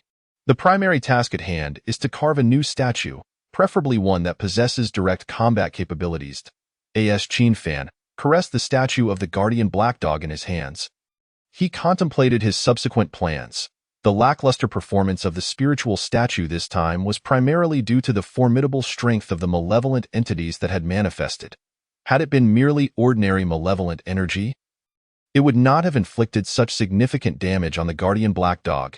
A myriad of images flooded Qin Fan's mind as he pondered what to carve next. Crafting a spiritual statue is not a matter of arbitrary selection. Embodying both form and spirit is the most fundamental requirement. Moreover, one must also imbue it with a trace of spiritual resonance. Should one carve haphazardly, as in the case of Qin Fan's previous life with the deity Zhongkue, it is uncertain whether one could even produce a statue that possesses both form and spirit. Even if one could, the process of endowing it with spiritual resonance could lead to the complete depletion of one's soul and spirit, rendering it unlikely to capture even a hint of that resonance. After a moment's reflection, Qin Fan decided to postpone his decision until the following day, as his mind had yet to achieve tranquility. He resolved to make a determination once his thoughts were clearer. After enduring a series of changes, Qin Fan, wishing to temporarily set aside his worries, finally sensed the dual fatigue weighing on his body and mind. This time, the candle did not extinguish. Qin Fan embraced the Guardian Black Dog and drifted into slumber. As he fell asleep, the small courtyard returned to tranquility beneath the flickering candlelight. The 2 men from the Great Ding Temple, who had previously investigated the anomalies, hurried back to the temple immediately after leaving Qin Fan's courtyard. Situated in the heart of Qingshan County, the Great Ding Temple occupies an area of 100 acres in this valuable land, even surpassing the county office in size, which is located to the east of the city and is far less favorably positioned. Half of the expansive grounds of the Great Ding Temple is dedicated to a plaza, while the other half houses the temple itself, primarily serving to venerate replicas of the national sacred artifacts. The laws of the Dajing dynasty stipulate that sacrifices may only be made to ancestors and the spirits of the dynasty, as well as to the divine cauldron representing the dynasty. Any unknown deities are relegated to the realm of illicit worship and upon discovery must be eradicated with utmost vigor, with all involved parties facing execution. The Great Ding Temple is divided into 2 domains. The public side manages local sacrifices and conducts various ritual activities to consolidate the national fortune and dragon energy, while the clandestine side addresses the myriad of bizarre incidents within its jurisdiction and apprehends cultivators and martial artists who disrupt the dynasty's rule with extraordinary powers. In a secluded courtyard inaccessible to outsiders within the temple's rear, the 2 men, who had previously interrogated Qin Fan, respectfully reported the details of their mission. Honorable Temple Master, this encompasses our entire experience during our outing. The internal hierarchy of the Great Ding Temple is typically divided from the bottom up into temple attendants and temple priests, while higher-ranking positions such as sacrificial priests and chief priests are only found in state and county capitals. Chenson, Liwan. The bizarre occurrences in Qingshan County must be promptly addressed before they incite turmoil. Gao Liping and Wang Changjun will also assist you in this task. I will ensure the authorities are informed and will fully cooperate with your actions. Seated at the head of the table, an elderly man with a head of white hair and a youthful countenance instructed the two men before him with a grave expression. He did not inquire further about Qin Fan. Understood. The scar-faced Chen Sun and the coldly indifferently Wan responded in unison. Together with two others, they would mobilize the entirety of the clandestine forces within the Great Ding Temple in Qingshan County. As for the temple master, he must remain stationed at the Great Ding Temple unless an urgent situation arises. The temple's personnel are limited primarily due to the Daijing dynasty's 9 provinces and nearly 100 counties, not to mention the numerous counties. While a royal decree could summon the national fortune and dragon energy, only a select few possess the mental fortitude to withstand such power, without considerable willpower. Those who attempt to draw upon dragon energy risk being rendered fools. This is also the reason for the restraint of extraordinary forces and individuals, as sometimes external assistance is necessary in urgent situations. Once the matters were addressed, the two men received a signal from the temple master and departed the courtyard. Chapter 9. Out to seek materials. A distant and resounding crowing of a rooster heralded the arrival of a new day. As the sun rose, countless wisps of smoke ascended from Qingshan County. Meals, labor, and the cyclical passage of day and night continued unabated. In Tongluo Alley, having resolved his breakfast, Qin Fan closed the courtyard door and prepared to leave, only to notice traces left by the pig-headed monster. This was not merely a visual discovery, but rather a unique perception brought forth by his spirit and soul. There was no lingering malevolent energy, indicating that the personnel from the Great Ding Temple had likely cleared it away last night. After carefully examining the corroded soil in his hand, Qin Fan made a swift judgment. After all, malevolent energy poses little threat to cultivators on the path to the extraordinary, yet for ordinary individuals, it's akin to a lethal poison. Indeed, misfortune could arise from a mere trace of its power.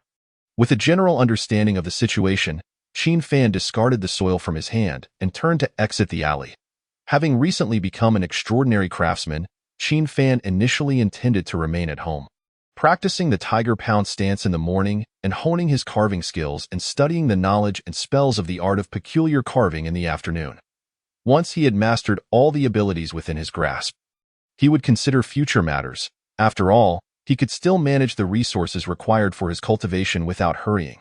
Unfortunately, plans often fall victim to unforeseen changes. His previous intentions had to be set aside to address the pressing crisis at hand. Today, Qin Fan intended to procure suitable carving materials in preparation for his second spiritual statue. Green Bamboo Pavilion, the only shop in Qingshan County dedicated to the sale of statues, was also the place where Qin Fan exchanged his carved creations for silver. Conveniently located in the west of the city, it did not take long for Qin Fan to arrive. Upon entering Green Bamboo Pavilion, he was greeted by a display of a myriad of statues adorning the shelves, wooden carvings, stone sculptures, and jade figures of various materials. Perhaps due to his early arrival, there were no other customers present yet. "Young Master Qin, you've arrived." The attendant, busy dusting off the shelves, initially mistook the sound of footsteps for that of another customer, only to be pleasantly surprised to find it was Qin Fan. Upon seeing him, the attendant promptly set aside his cloth and approached with respectful greetings. Despite Qin Fan's youth, his sculpted works were among the finest products within Green Bamboo Pavilion. Not only the attendant but even the shopkeeper would treat Qin Fan with utmost courtesy. "Sure to, you're quite diligent today. Is your shopkeeper around?" After a brief exchange of pleasantries, Qin Fan inquired about the proprietor of Green Bamboo Pavilion. "Master Qin, it has been a long time since you graced our humble shop. I have missed your presence greatly." Before Shirtu could respond, a middle-aged man in a white robe, exuding an elegant demeanor, emerged from the back of the store. "Shopkeeper Lin, you flatter me. I cannot claim the title of master." While Qin Fan's carving skills had indeed reached a masterful level, he preferred to keep this fact under wraps. It is well known that the distinction between being on the cusp of mastery and actually being a master is not trivial. The former is relatively common, while the latter is exceedingly rare throughout Yunzhou. Haha, with young Master Qin's talent and age, becoming a carving master is merely a matter of time. When that day comes, do remember to look after our small shop. Perhaps sensing Qin Fan's aversion to the title of master, shopkeeper Lin opted for a more familiar address.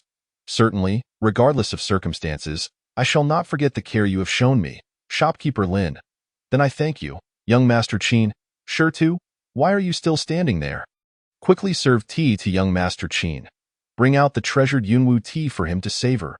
After a brief chat with Qin Fan, shopkeeper Lin, noticing his attendant's lack of initiative, promptly admonished him. Shopkeeper Lin, we're old friends. No need to be so formal. Your demeanor makes me worry that you have something to ask of me. After alleviating the attendant's embarrassment, Qin Fan jested with a smile. Yet, Sure Tu obeyed his shopkeeper's command and hurried to the back to prepare tea for Qin Fan and his master. Haha, I guess that your visit today was not merely to see me. As a businessman, shopkeeper Lin did not directly answer Qin Fan's question but instead deflected it back to him. You've seen right through me, shopkeeper Lin.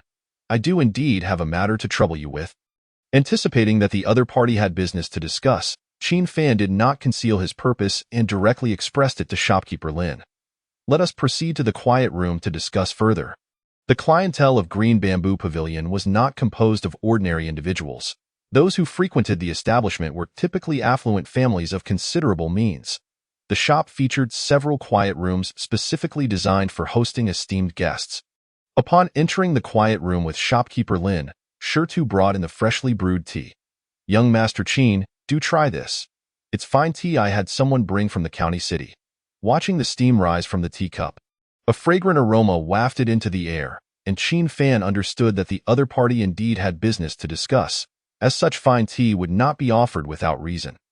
He had not had the pleasure of sampling it during his previous visits. I appreciate shopkeeper Lin's kind gesture. After exchanging pleasantries, Qin Fan gently blew at the floating tea leaves before taking a small sip. The tea was exquisite, leaving a lingering fragrance on the palate and evoking an indescribable refreshing sensation. If young Master Qin finds it to his liking, please take 2 ounces with you when you leave.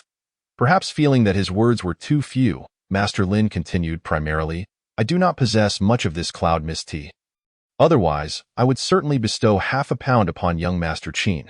Master Lin believed in earning his keep, and he inquired, Is there anything I can assist you with? Qin Fan, not wishing to decline the other's kindness and having matters of his own to address, directly inquired about Master Lin's intentions instead of engaging in further circumlocution. Since young Master Qin has asked so, I shall speak plainly. Are you aware that the esteemed magistrate of Qingshan County, Lord Song, is soon to celebrate his 60th birthday? I have heard something of it. Such matters need not be pried into.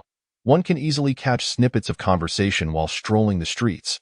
Although Magistrate Song is known for his integrity, the 60th birthday of his mother is indeed a significant occasion, which is why Master Lin is troubled regarding the gift.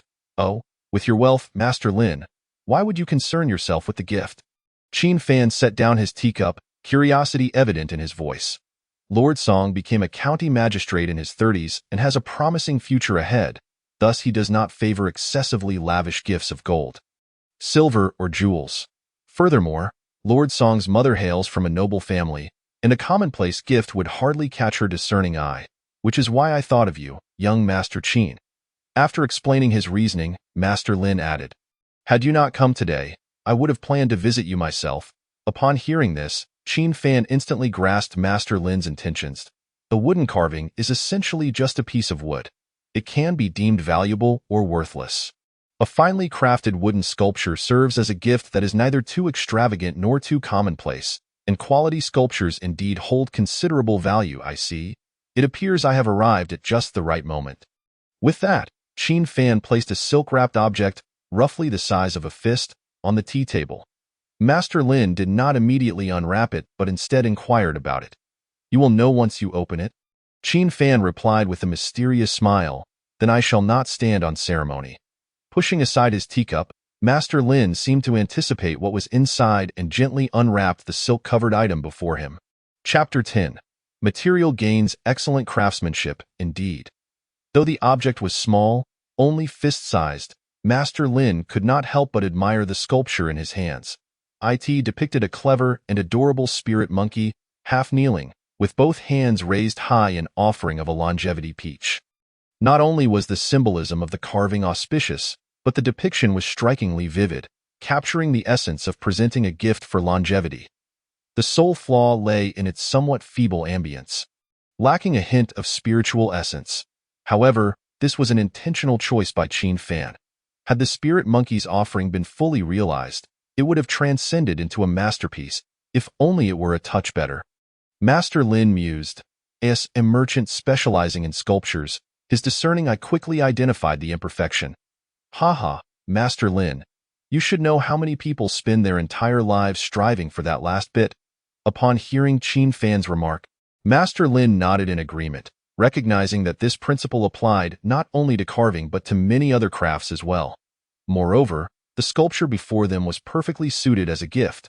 Should it be improved? Lord Song might perceive the offering as overly extravagant, which would not bode well against the lavish gifts from wealthier families.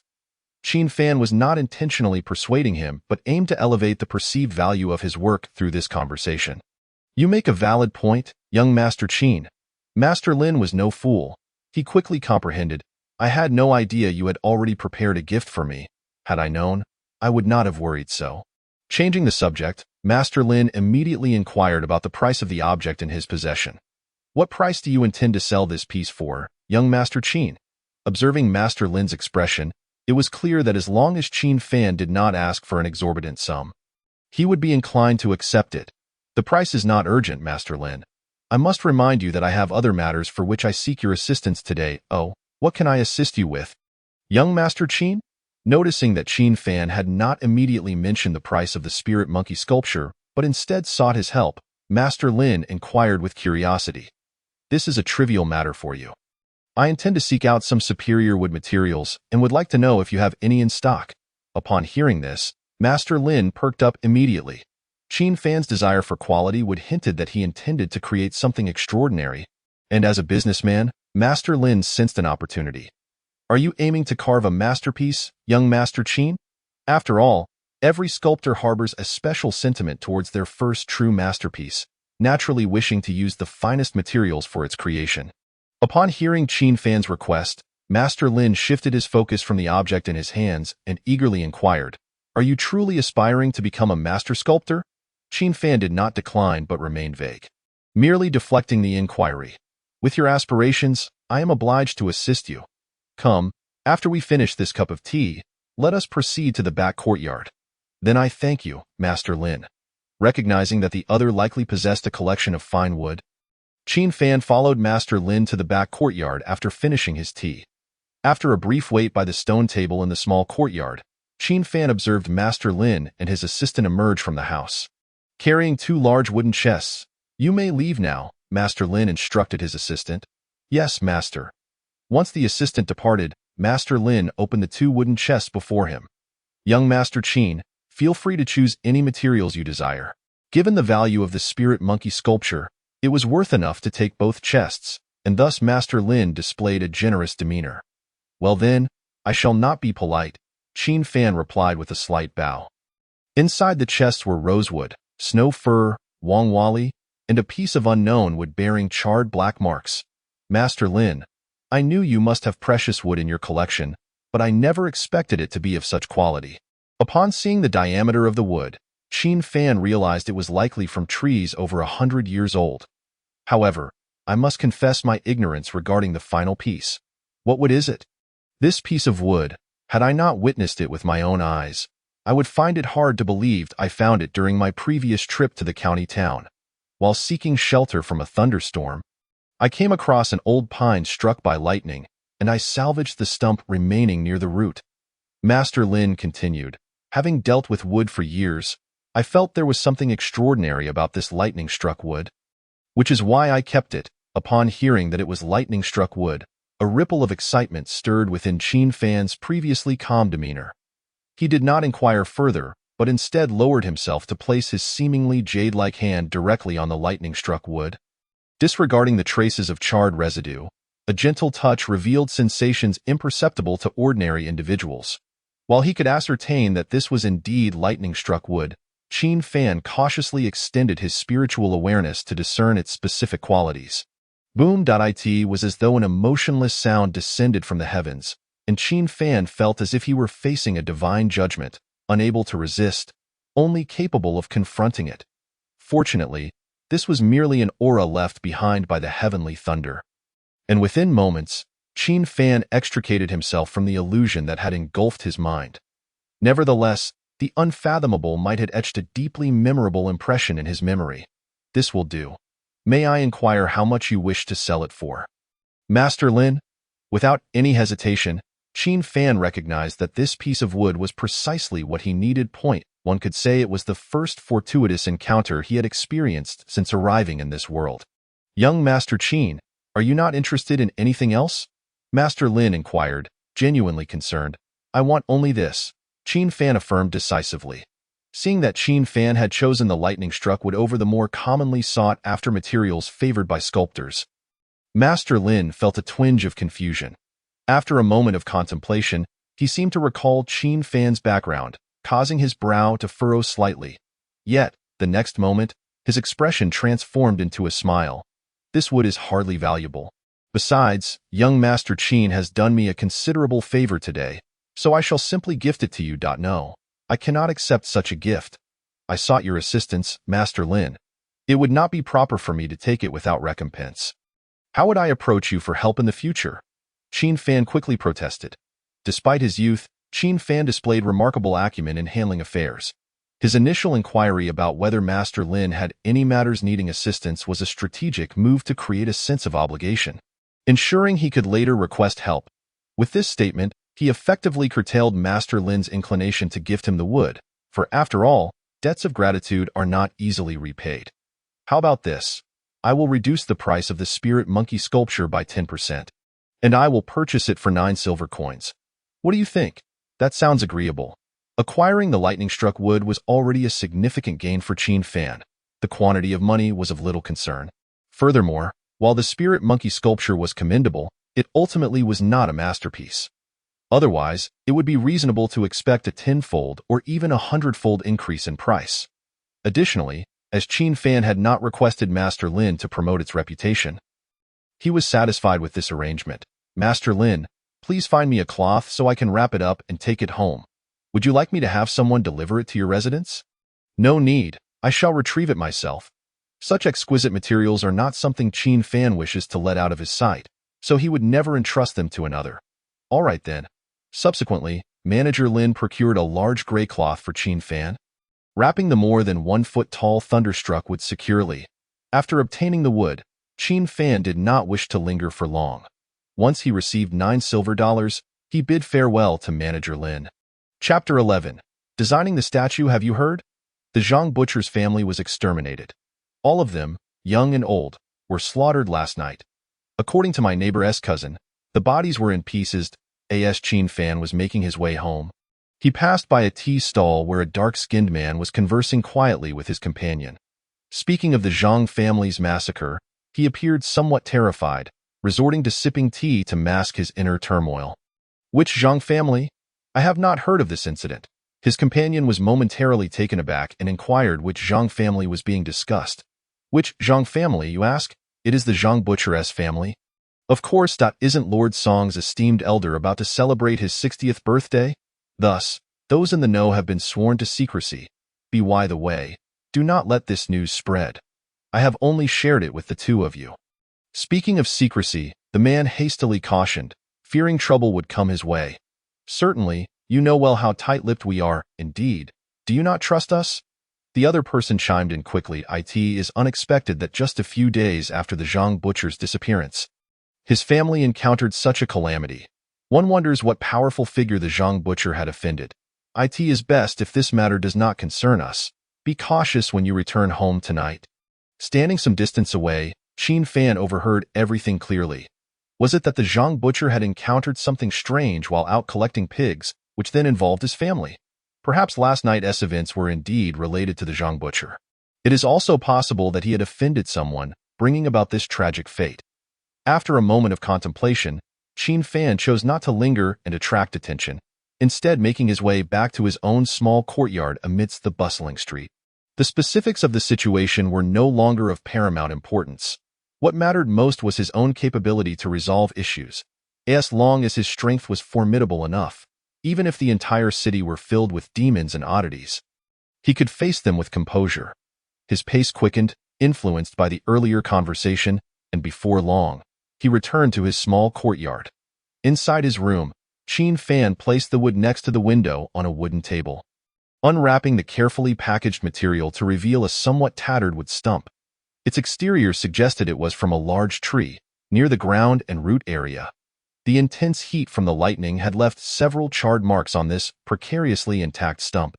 Seated at the wooden table, Qin Fan opened a drawer and retrieved his tools to begin processing the wood before him. Regardless of what he intended to carve, he first needed to strip away the damaged sections to better consider his subsequent plans. With a swift motion, a 1-foot-long sharp hatchet appeared in Qin Fan's hand, and as he exerted his arm, the stump emitted resounding thuds. The wood before him was beyond salvageable and did not warrant gentle handling.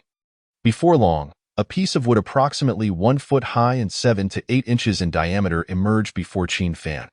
Its texture was somewhat coarse, and it paled in comparison to the purple sandalwood previously presented by Manager Lin. However, despite its numerous shortcomings, the wood retained the essence of thunder, surpassing all other materials. Now that the material lay before Qin Fan, it was up to him to decide how to sculpt it. He had not previously settled on the statue's design, intending to determine it based on the actual condition of the wood once acquired. However, although he now possessed quality material, Qin Fan momentarily struggled to conceive a fitting sculptural theme.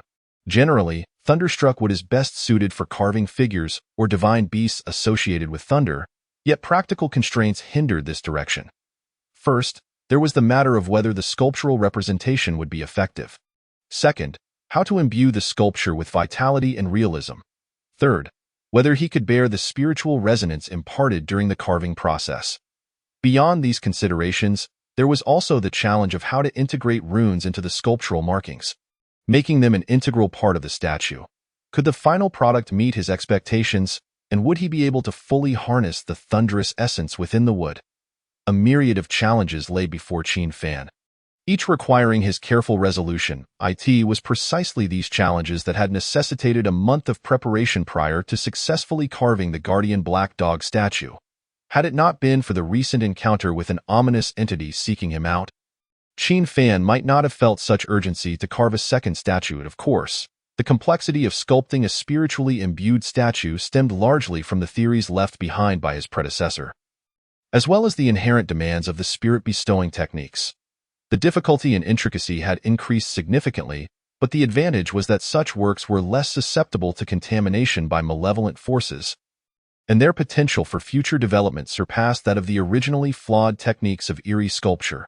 Observing the cluttered wooden table before him, Qin Fan, unable to arrive at a suitable plan, stood up to sweep away the debris, making himself a cup of green tea before immersing himself in quiet contemplation. A dragon foal? After a short while lost in thought, Qin Fan uttered these two words, having arrived at the most fitting sculptural image after a period of deep reflection. The primary form for the sculpture had tangible references, and the dragon foal was perfectly suited to embody the thunderous essence contained within the wood. It was neither the legendary thunder deity nor a divine beast, thus remaining within Qin Fan's grasp, while also maximizing the potential for a powerful sculpture. As for how to render the dragon foal with lifelike precision, Qin Fan had his own ideas. Using the thunderous essence as inspiration, he intended to channel it into the most crucial aspect of the dragon foal, its horns, to create the pièce d'arrestance of the sculpture. With the direction of his carving now determined, Qin Fan exhaled a sigh of relief. The situation was urgent, and he could not afford the luxury of pondering as he had with the Guardian Black Dog. The longer he delayed, the greater the risk to his personal safety. As he sat at the wooden table, repeatedly examining the thunderstruck wood in his hands while aligning it with the visions in his mind, he was suddenly reminded of his empty stomach after a day of labor. It was time to eat. It seemed that mental exertion also demanded a significant toll. Feeling the hollow sensation in his abdomen, a smile crept onto Qin Fan's lips as he jested to himself. 3 years of sculpting had honed his patience and mindset. Recognizing his hunger, he did not rush, placing the wood down and washing his hands to prepare his lunch. After all, one must first satisfy their hunger to find the energy to work. Due to years of practicing martial arts, Qin Fan's physical condition far surpassed that of an average person, and his consumption was likewise not comparable to that of ordinary individuals. Thus, he required 3 meals a day without fail. Unless circumstances dictated otherwise, having purchased a variety of provisions the previous day, including fresh meat cured with salt, Qin Fan prepared a meal consisting of 2 meat dishes and 1 vegetable. He savored his meal of twice-cooked pork, stir-fried green beans, and steamed sausages. Once he had attended to his bodily needs, Qin Fan resumed contemplating how to sculpt the dragon foal. The wooden table, now cluttered with papers and charcoal pencils aside from the thunderstruck wood, was filled with his sketches. The charcoal pencils, crafted from partially burned wooden sticks, were used to outline the general shape of the statue. With only this piece of thunderstruck wood at his disposal, Qin Fan was particularly cautious. After all, should a single issue arise during the creation of a spiritually imbued statue, the entire work could be rendered void, leaving no room for carelessness. As the sky gradually darkened and candlelight flickered in the room, Qin Fan began addressing the various considerations necessary for his carving. On several disordered sheets of paper, one in particular stood out, featuring a vivid sketch of a dragon foal drawn in charcoal. Its body was similar to that of an ordinary horse, albeit adorned with a few dragon scales. The most striking features were the dragon horns on either side of its forehead, which resembled the antlers of a young deer, lending an exceptionally charming appearance. The horns grew backward, with a small bifurcation at the last prominent peak, but of course, this was merely a provisional design, subject to refinement through the guidance of the thunderous essence in conjunction with the sculpting's secret techniques, culminating in a state of profound mystique. All right now, enough with the noise. I hope it does not feel as though I am mistreating you. Gazing at his churning abdomen, Qin Fan's calm visage betrayed a faint smile of bitterness. However, upon glancing out the window at the advancing twilight, he realized the hour was indeed late. It was only then that Qin Fan washed his hands and re-entered the kitchen. After soothing his stomach, he placed the town-protecting black dog and the ancient wooden box he had previously hidden upon the bed, before finally lying down to rest in tranquility. Chapter 12. The sculpting of the dragon colt. A peaceful night passed quietly, and as dawn broke, brilliant sunlight began to blanket the earth in Qin Fan's small courtyard. A beam of piercing sunlight filtered through the paper window, softening as it entered the room. Having risen early, Qin Fan, after addressing his physiological needs, chose not to practice his usual stance exercises. Instead, he sat quietly at the wooden table beneath the window, wholly engrossed in carving a statue of the dragon colt he had designed. His hands, resembling white jade with a hint of rosy hue, held a carving knife in one hand while the other pressed delicately against the thunderstruck wood, meticulously refining the sculpture. The knife, half a foot long, bore an antiquated handle, its dark red wood polished to a smooth sheen from years of use. Although the blade carried a slight air of age, its sharp tip glimmered with clarity. With a surge of strength from his right hand, excess wood fell away from the statue. This seemingly ordinary carving knife had been passed down through generations, symbolizing the Qin family's evolution from a common local household to a lineage of cultivators. Though Qin Fan was currently the sole member of this family, for countless ordinary clans, this was an insurmountable threshold. Sunlight streamed through the paper window, casting moving shadows across the wooden table as time slipped away gradually. Under Qin Fan's skilled hands, the form of a galloping steed began to emerge from the wood. As he reached this stage of carving, he felt a tinge of fatigue, beads of fine sweat forming on his brow. It was not the shaping of the initial form that wore him down, but rather the effort to harness the lingering thunderous aura of the thunderstruck wood. Throughout the carving process, Qin Fan continuously guided this energy to coalesce at the heart of the wood, ensuring that it did not dissipate with the removal of the material. Though this appeared deceptively simple, it required a high level of spiritual and technical prowess from Qin Fan. Had he not ascended to the rank of an eccentric craftsman, he would have been incapable of executing even the first step of this carving. Nevertheless, this endeavor bore a considerable burden. It is essential to understand that, regardless of whether one is a cultivator, a martial artist, or follows other extraordinary paths, they are fundamentally categorized into 9 tiers of realms. The first 3 realms are known as the borrowing method, where both eccentric craftsmen and blood-secret warriors essentially still rely on external forces, merely distinguishing themselves as individuals with unique abilities. At present, Qin Fan had transcended the constraints of an ordinary individual, reaching the first realm. The middle three realms, referred to as the transcendence of the ordinary, signify a comprehensive qualitative transformation wherein the individual becomes a being that surpasses the mundane. Such formidable beings typically rank among the elite across entire states and command significant influence within the grand landscape of the Great Jing Dynasty. The latter three realms delve into the comprehension of divine and demonic realms, with such powerful figures capable of altering the environmental dynamics of a region. In Qin Fan's own words, they are akin to fully automated intelligent humanoid nuclear warheads. This simplistic analogy stems from his observations of fragmented information collected by the ancestors of the Qin family. The true extent of the power found within the latter three realms may only be fully grasped through personal experience in the future. However, certain aspects suffice to illustrate the might of the latter three realms, encompassing the known evil deities, dynastic artifacts, and enigmatic forbidden lands, all belonging to this higher echelon, as for realms beyond the nine. Qin Fan had never even heard of them. Given the current information available, he harbored doubts about whether the ancestors of the Qin family had even been able to gather such knowledge. Having set the carving knife and statue aside upon the wooden table to rest, Qin Fan sensed that his vitality had been restored.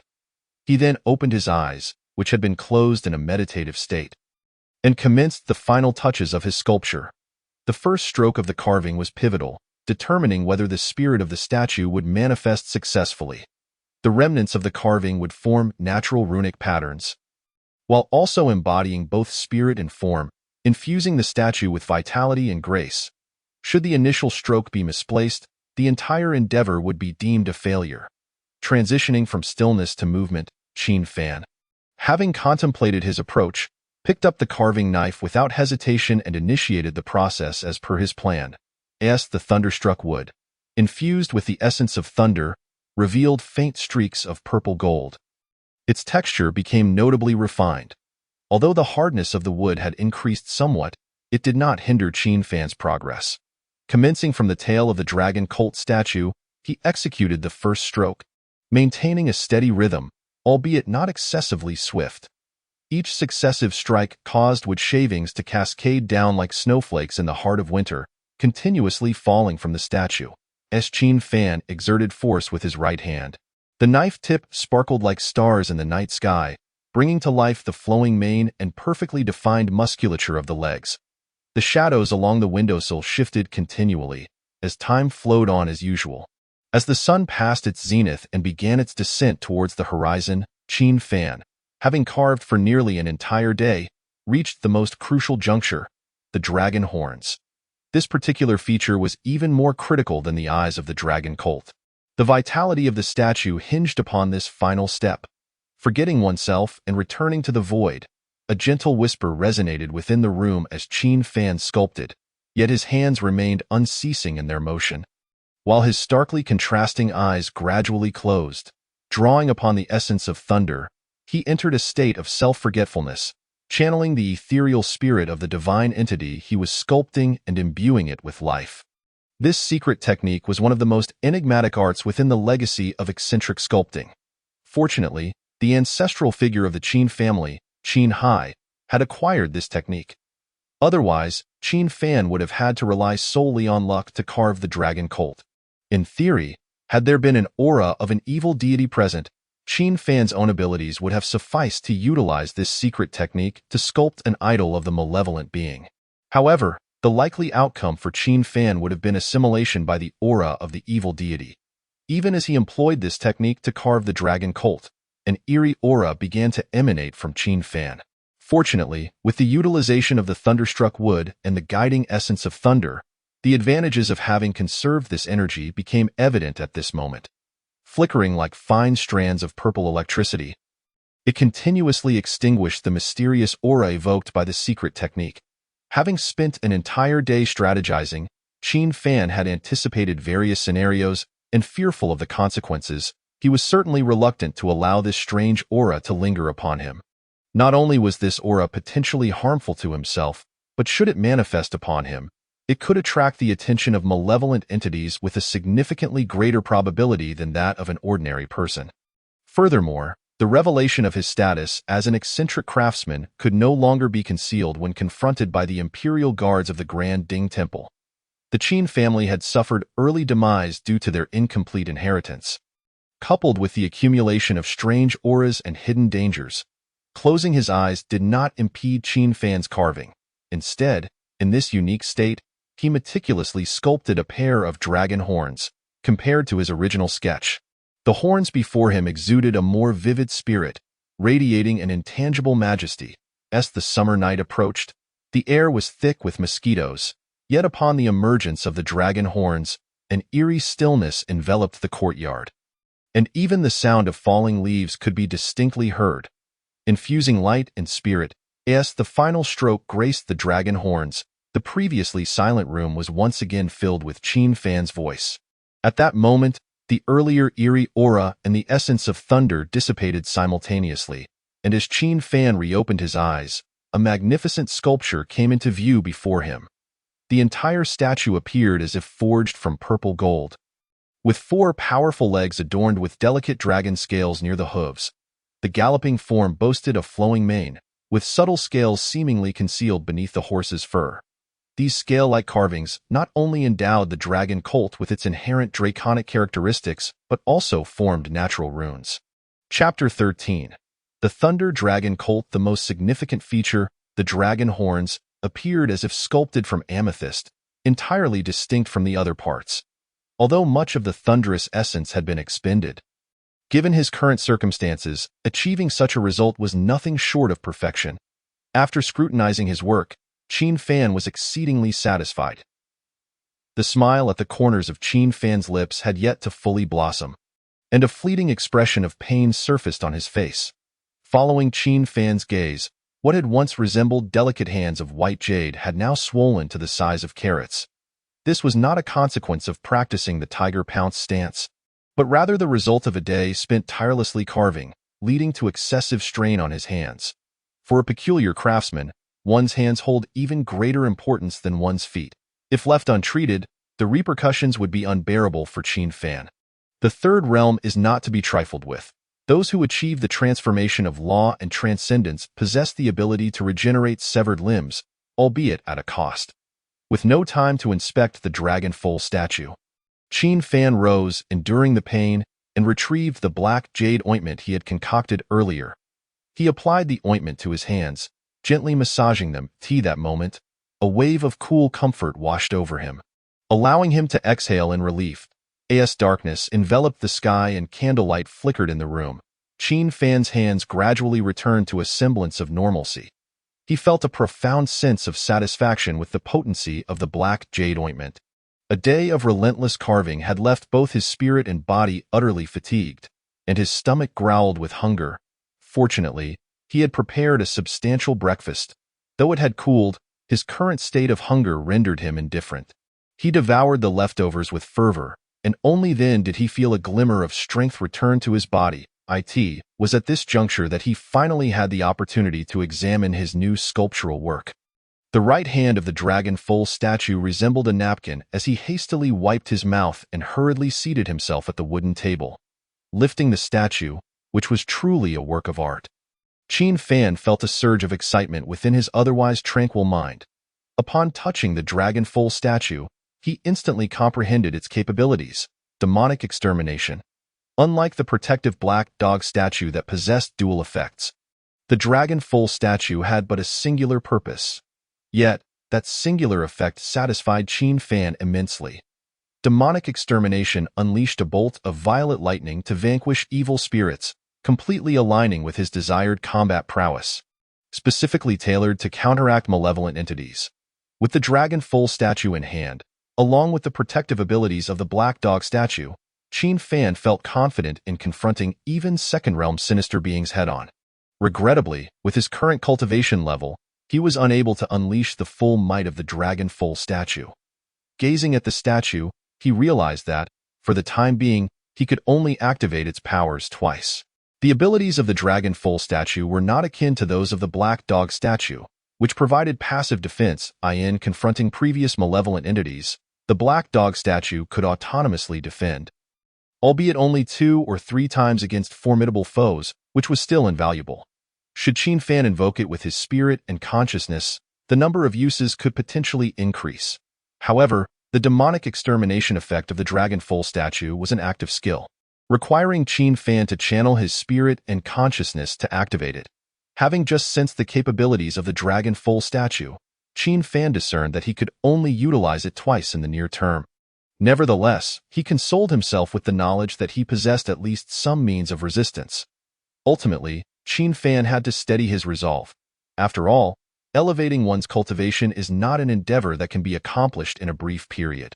Moreover, given the Dragon Foal statue's potential, it was sufficient to offset the significant energy expenditure. Additionally, due to the recent carving, Qin Fan's spirit and consciousness had undergone a degree of enhancement, marking a dual blessing that he could not afford to be overly critical of. To advance in cultivation, practitioners generally have 3 methods. The first is to adopt suitable meditation techniques to elevate one's realm through training. The second involves utilizing rare materials that bolster the spirit and consciousness to enhance one's cultivation externally. The third is to follow a path akin to Qin Fan's, refining one's spirit and consciousness through the creation of exceptionally high-quality statues. Through the carving of the Dragon Foal statue, Qin Fan had transcended the nascent stage of his spirit and consciousness. However, it would not suffice to merely call it the Dragon Foal statue. From now on, it shall be referred to as the Thunderbolt Dragon Foal statue, as his most successful creation to date. It deserved a name far more grandiose than simply Dragon Foal. Sitting at the wooden table, Qin Fan repeatedly caressed the cherished Thunderbolt Dragon Foal statue, his mind beginning to contemplate future plans. The statue now adequately fulfilled his requirements, and Qin Fan intended to learn the accompanying spells. Although the peculiar craftsman acquires extraordinary abilities through external means, it does not imply that he possesses no abilities of his own. For instance, the soul sealing technique was the first spell Qin Fan aimed to master. Its effect is to seal a statue within one's spirit, allowing the sculptor to carry and utilize the spiritual statue at will. However, in the first realm, only one statue can be sealed. So Qin Fan planned to seal the Thunderbolt Dragon Foal statue within his spirit once he mastered the soul sealing technique, in addition to enabling him to carry the statue with him. A statue sealed within the spirit could continuously receive nourishment from the spirit and consciousness. This would not only enhance the statue's power but also deepen the connection between the practitioner and the statue, thereby reducing the spirit and consciousness required for utilizing the statue. After contemplating his subsequent plans, Qin Fan prepared to rest. A day of continuous carving could not be remedied by a mere meal or brief respite. Genuine rejuvenation required a deep slumber. The Thunderbolt Dragon Foal statue and the Black Dog statue were placed on either side of his pillow, resembling sentinels guarding his safety, as he extinguished the light and closed his eyes. Qin Fan swiftly descended into slumber. Despite having achieved a minor proficiency in the Tiger Pounce stance and surpassing the physical capabilities of an average person, the day's exertions had taken a considerable toll on him. In the pitch-black surroundings, the Black Dog statue, with its eyes emanating a dark glow, seemed to silently scrutinize the unfamiliar statue that had suddenly appeared. Snap! A tiny flash of violet light flickered, and the dark glow in the Black Dog's eyes vanished in an instant. In the next moment, the Black Dog statue drew closer to Qin Fan, nearly pressing against his it appeared to be seeking its master, exhibiting a remarkable potential for servitude. Alas, the Black Dog statue remained oblivious to the fact that with the arrival of the Thunderbolt Dragon Foal statue, it had become the subordinate. The long night passed slowly as Qin Fan remained in deep slumber, when a sliver of white light appeared on the horizon, resembling the dawn slicing through darkness. A new day began to unfold. While Qin Fan remained lost in dreams, the townsfolk had already risen at the county seat, laboring for their daily sustenance, in Wui Alley, located in the western part of the Qing Shan County town. An early riser hurriedly fastened his belt as he walked. He was an assistant at a tofu shop, required to arrive at work before dawn. Why are there people up so early at the Wu residence? He wondered aloud, noticing the open gate of a nearby small courtyard.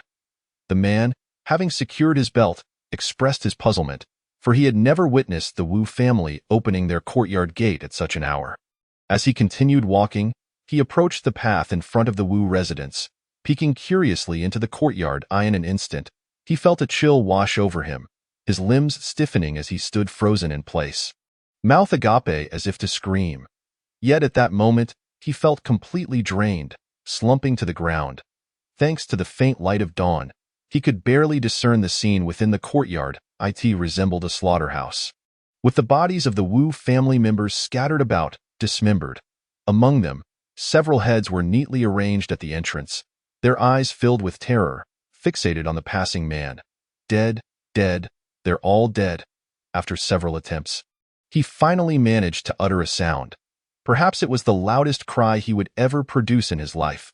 In the tranquil dawn, where no rooster had yet crowed, his terrified voice reverberated through the surroundings. The peaceful morning was irrevocably shattered by that piercing scream.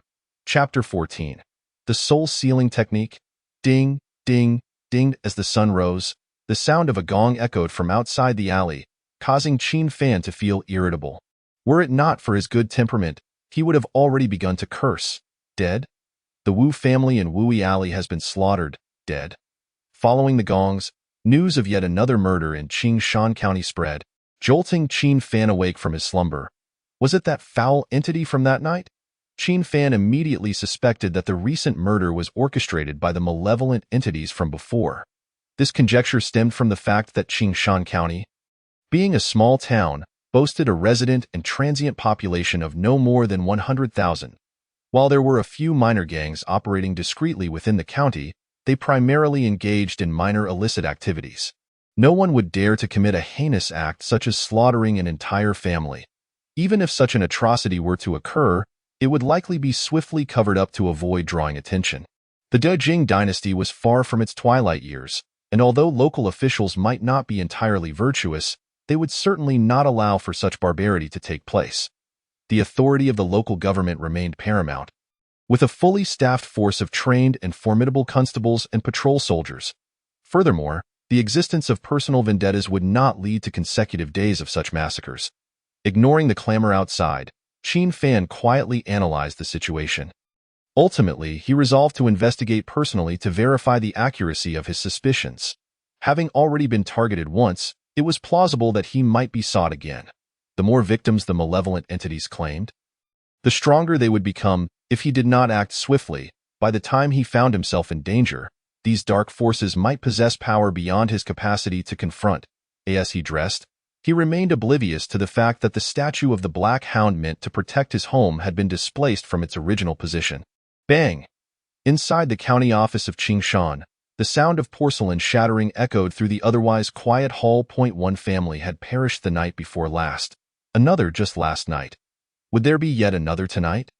And perhaps one more tomorrow? In the main hall of the county office's rear courtyard, Lord Song, clad in a round-collared azure official robe, overturned the tea bowl on the table in a fit of rage, berating the scarred-faced Chen Sun, who had come to report on the case in response to your report, my lord. It appears that the demons now plaguing Qingshan County are likely being covertly manipulated by someone. They are certainly not of natural origin, which explains their repeated escapes. I care not whether there is a culprit or not. If your Qingshan dating temple cannot resolve this, I shall write to the dating temple in the prefectural city to handle it. I refuse to believe that a mere malevolent entity can turn Qingshan County upside down. Before Chen Sun could elaborate further, the robust and vigorous Lord Song, in his 30s, abruptly interrupted his explanation. The county office and the dating temple operated within two distinct systems under the Dejing dynasty. Though not directly subordinate to one another, the authority of the county magistrate was sufficient to make such declarations. Attaining the rank of magistrate afforded him protection from the national fortune's dragon energy, rendering him immune to the influence of common malevolent entities.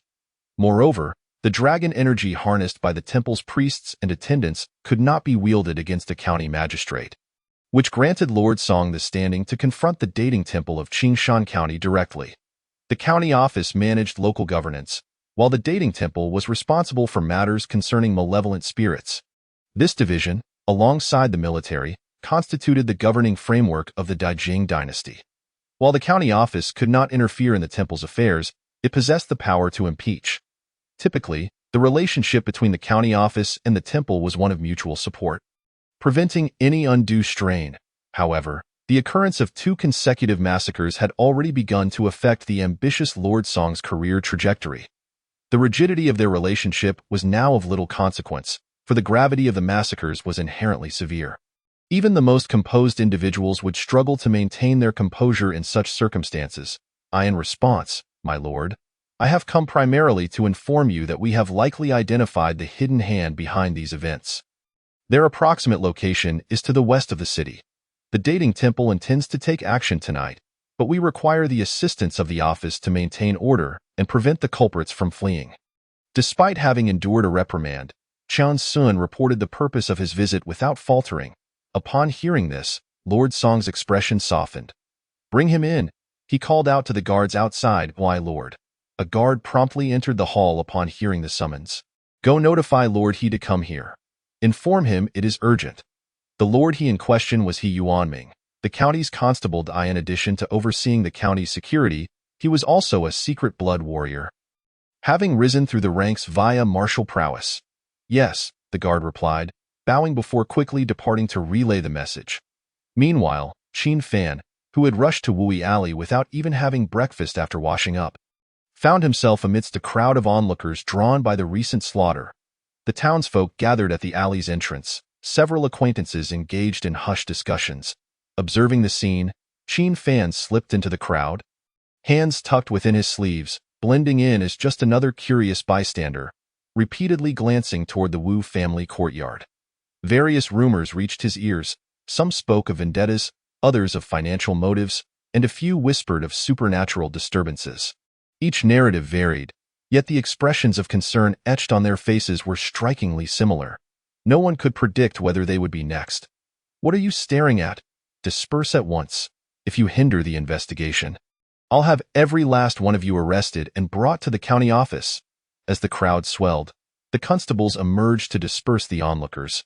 Hearing the threat of arrest, the crowd hastily scattered. And Qin Fan, too, slipped away, merging with the throng. Although he did not approach closely, the sinister aura emanating from the Wu family courtyard was unmistakable, easily detectable through his spiritual sensitivity without the need to draw near.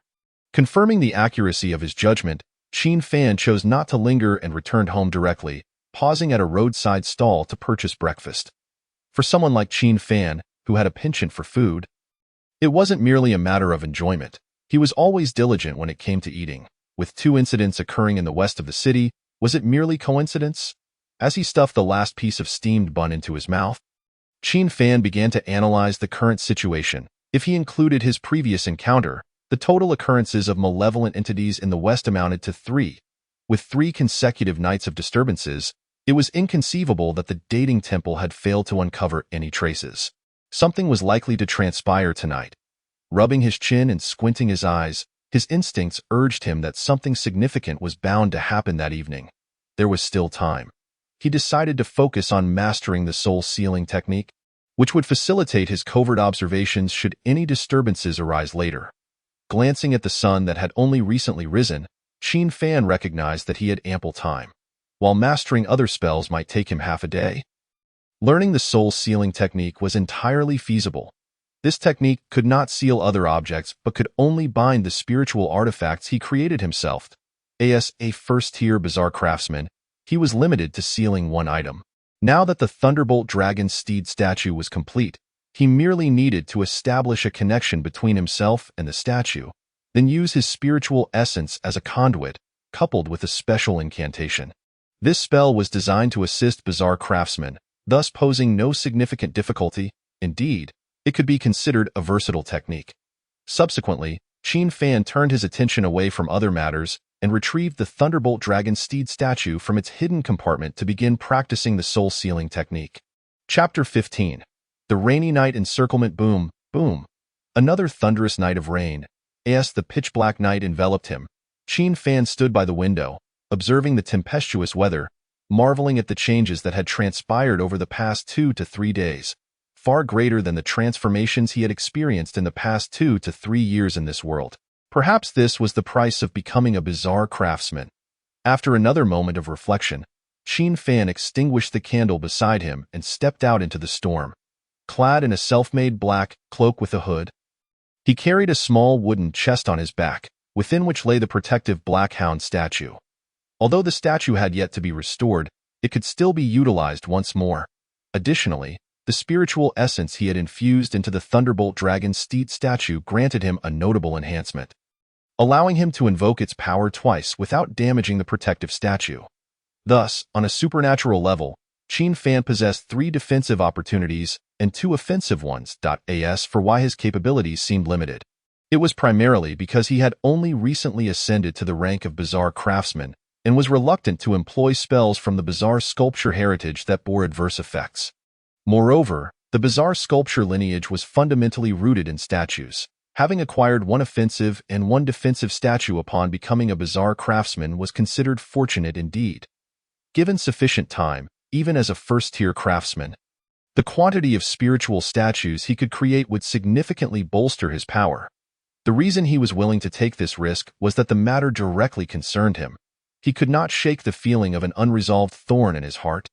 Furthermore, as the old adage goes, there are 1,000 days for a thief, but not 1,000 days for guarding against a thief. Leaving the small courtyard he called home, Qin Fan surveyed his surroundings with eyes as deep as the ocean. Noting the absence of pedestrians in the pitch-black rainy night, only then did he retrieve the mask he had concealed. This mask, crafted from ordinary wood, fit his face perfectly, causing no discomfort upon wearing it. Having concealed his identity, Qin Fan stealthily advanced through the shadows of the rain-soaked night. Although he lacked a specific target, he understood that the moment the malevolent entity appeared, the people from the dating temple would inevitably follow suit. Moreover, having entered this world rife with strange demons, Qin Fan had begun to place some faith in his inexplicable sixth sense. After all, if demons and monsters were manifesting, it would be rather absurd not to trust his instincts. In the blink of an eye, Qin Fan's figure vanished into the stormy night. Clang! A bolt of lightning, as formidable as 10,000 thunderclaps, illuminated the entire town of Qingshan County in an instant. Beneath the fleeting brilliance, 100 county officials braved the downpour as they advanced towards the western part of the town. Each of these men bore powerful bows and crossbows, with a large gourd secured at their waists, the purpose of which remained a mystery.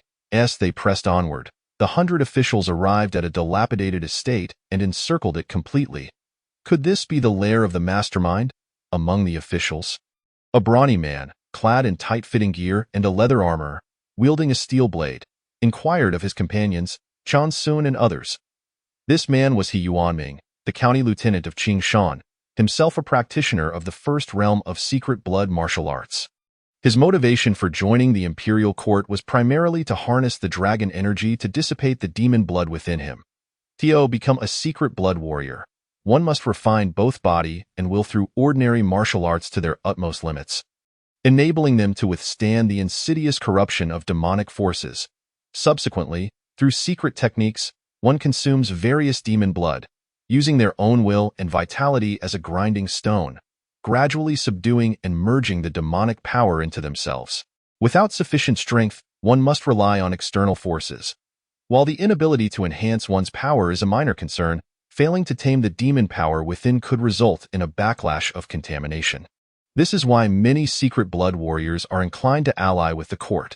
After all, the dragon energy is formidable, and as long as one holds an official title, they remain unharmed, even benefiting from the absorption of demonic power. After our numerous investigations, the trail of the pig-headed monster ultimately vanished here, and despite the desolation of the estate, there have been signs of human presence, raising the fear that traps may lie within this forsaken abode. Humph! Traps? Let us simply burn this estate to the ground. After all, it is uninhabited. He Yuanming, with a fiery temper, issued the command.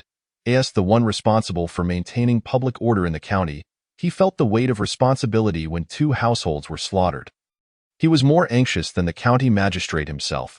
Upon receiving the order, the surrounding officials swiftly drew their crossbow arrows, dipped the arrowheads into their gourds, and ignited them with torches.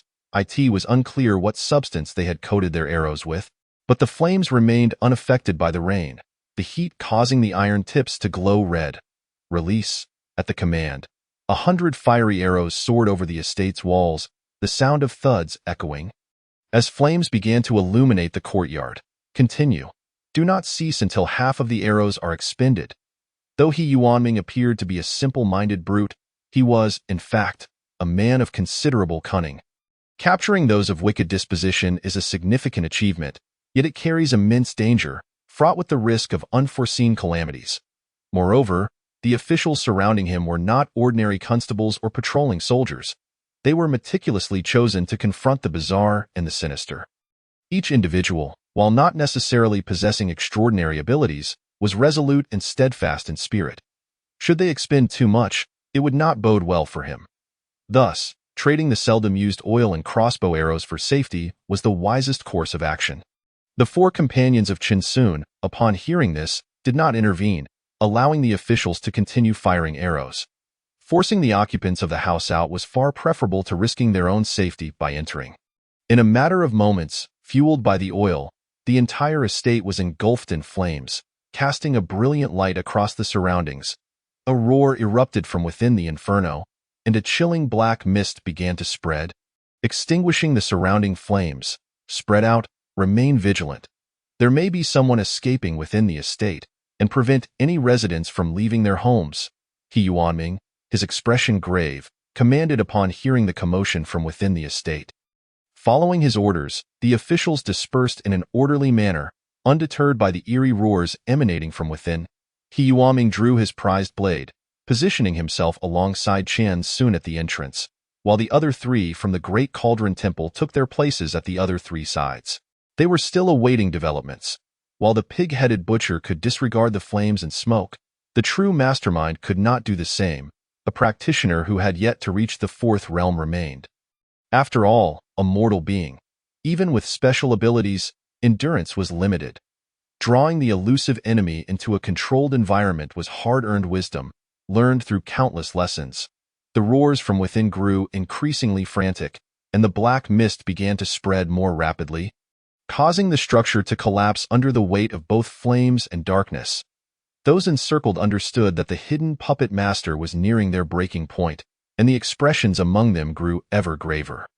Upon witnessing the complete collapse of the building, with flames reduced to mere flickers, the figure of the pig-headed butcher was fully revealed, yet no one was seen escaping. Qin Sun, seizing the moment, altered the plan and sprang into action. For silhouettes, aglow with golden radiance, darted toward the ruins, and He Yuanming, after a moment's hesitation, summoned his strength and soared forth, a streak of red light trailing closely behind the 4 golden figures. Chapter 16. The Cult of the Flying Skull. Amidst the tumult of thunder and rain, Qin Fan crouched atop a rooftop, relying on the residual glow of embers to observe the chaotic scene before him. Brutes. Soaked to the skin, Qin Fan furrowed his brow and muttered his thoughts. Vowing to avoid direct conflict with the royal guards of the Great Cauldron Temple and the secret blood warriors in the future. Particularly concerning were the 4 royal guards, who, shrouded in the protective golden light of national fortune, wielded their weapons with ruthless abandon. However, the adversaries were not to be underestimated. Aside from the pig-headed butcher, the ground of the estate had transformed into a gruesome slaughterhouse. Various mutated tentacles and grotesque creatures relentlessly assaulted the group. While the butcher's cleaver and sharp claws posed a constant threat, the battle was perilous and intense, with both sides appearing evenly matched. Yet Qin Fan discerned that the forces of the Great Jing dynasty held a slight advantage. What could the true intentions of the puppet master be? Throughout the ordeal, Qin Fan remained perplexed by the motivations of the hidden antagonist. Even those of dubious morals would not act without reason. It made little sense to unleash chaos in a remote county like Qingshan, devoid of significant figures or hidden treasures. Slaughtering innocent civilians would only provoke retribution from the Great Jing dynasty, offering no tangible benefit. As for the notion of naturally occurring demonic creatures, the current circumstances suggested otherwise. Frustrated by the lack of clarity, Qin Fan felt a headache coming on, for without understanding the hidden figure's motives, he could not ascertain whether the unfolding events bore any relevance to himself. Had he known that the current happenings were unrelated to him, he would have long since returned to his modest abode to rest peacefully. Rather than risking exposure to the rain at this late hour, overwhelmed by confusion, Qin Fan's inner turmoil began to rise. How he longed for the tranquility of his previous days to persist. Reflecting on the past 3 years, though they may have been somewhat monotonous, he now found comfort in the thought that all he needed was to live his life in peace. Just as Qin Fan reminisced about his serene existence, an unexpected transformation unfolded before his eyes. The scarlet blood and flesh that clung to the crumbling walls erupted violently, enveloping the entire estate in a thick mist of sanguine vapor. This blood mist began to merge with the black fog emanating from the pig-headed butcher. And within mere moments, the scene before him transformed in ways unknown. The fusion of the blood and black mists unexpectedly morphed into an eerie gray fog. Unlike the blood mist's sanguinary nature and the black mist's sinister aura, the newly manifested gray fog exuded an unsettling and terrifying quality. From a distance, Qin Fan sensed a profound disturbance within his very soul, a wave of nausea and chaos washing over him. As the gray mist surged forth like a deluge, any officials who encountered it were instantaneously stripped of their sanity, their bodies grotesquely contorting into various aberrations, limbs morphing into tentacles or other indescribable appendages. Chaos, deformity, mutation, and distortion. These negative emotions relentlessly assailed Qin Fan's mental defenses. Suddenly, a bolt of lightning flashed, illuminating the depths of Qin Fan's consciousness, sweeping away the cloud of negativity. Run, awakened by the thunderous energy of the dragon sculpture. This singular thought consumed Qin Fan's mind. The unfolding anomalies did not yet reach the realm of transcendent mastery, but they had undoubtedly surpassed the third realm. Analyzing the situation, it was clear that the puppet master had prepared some form of formation. Even a typical practitioner of the third realm would struggle against the encroaching gray mist. At this moment, Qin Fan had no desire to delve into the intentions of the hidden antagonist, nor ponder the connection between the pig-headed butcher and the butcher Zhang, or why they appeared in Qingshan County. His sole focus was to escape, to distance himself as far as possible. The circumstances had surpassed what he, a fledgling, could contend with. Descending from the rooftop, Qin Fan disregarded the torrential rain above and made his way toward the heart of the county. There lay the Great Cauldron Temple, the safest refuge within Qingshan County. In the face of the spreading gray mist, Qin Fan felt that the Great Cauldron Temple was indeed his safest sanctuary. A sudden, thunderous roar erupted, causing Qin Fan's legs to come to an abrupt halt upon the waterlogged cobblestones. This deafening sound, reminiscent of thunder splitting the night sky, did not originate from lightning, but rather from the grand temple at the heart of the county town. Looking up, he beheld a golden dragon-shaped radiance blossoming above the temple, encircled by a thick shroud of ominous black mist. Under the enhancement of his spiritual essence, a glimmer of eerie light flickered in Qin Fan's eyes, allowing him to discern countless disembodied heads swirling within the black fog from a distance. These grotesque visages included those of humans, beasts, and other unidentified entities. Their features were horrifically contorted, their eyes igniting with a palpable essence of hatred, while their mouths emitted a cacophony of murmurs, reminiscent of an unfathomable abyss. Upon witnessing this, Qin Fan paused for only a few breaths before pivoting to evade the mutated gray mist behind him and sprinting towards the western city gate. The flying skull cult's monstrosities seek their own demise. A thunderous roar of fury reverberated throughout the shadowy confines of Qingshan County. Meanwhile, ordinary citizens, roused from their slumber by the relentless commotion, lit candles and ventured out to investigate.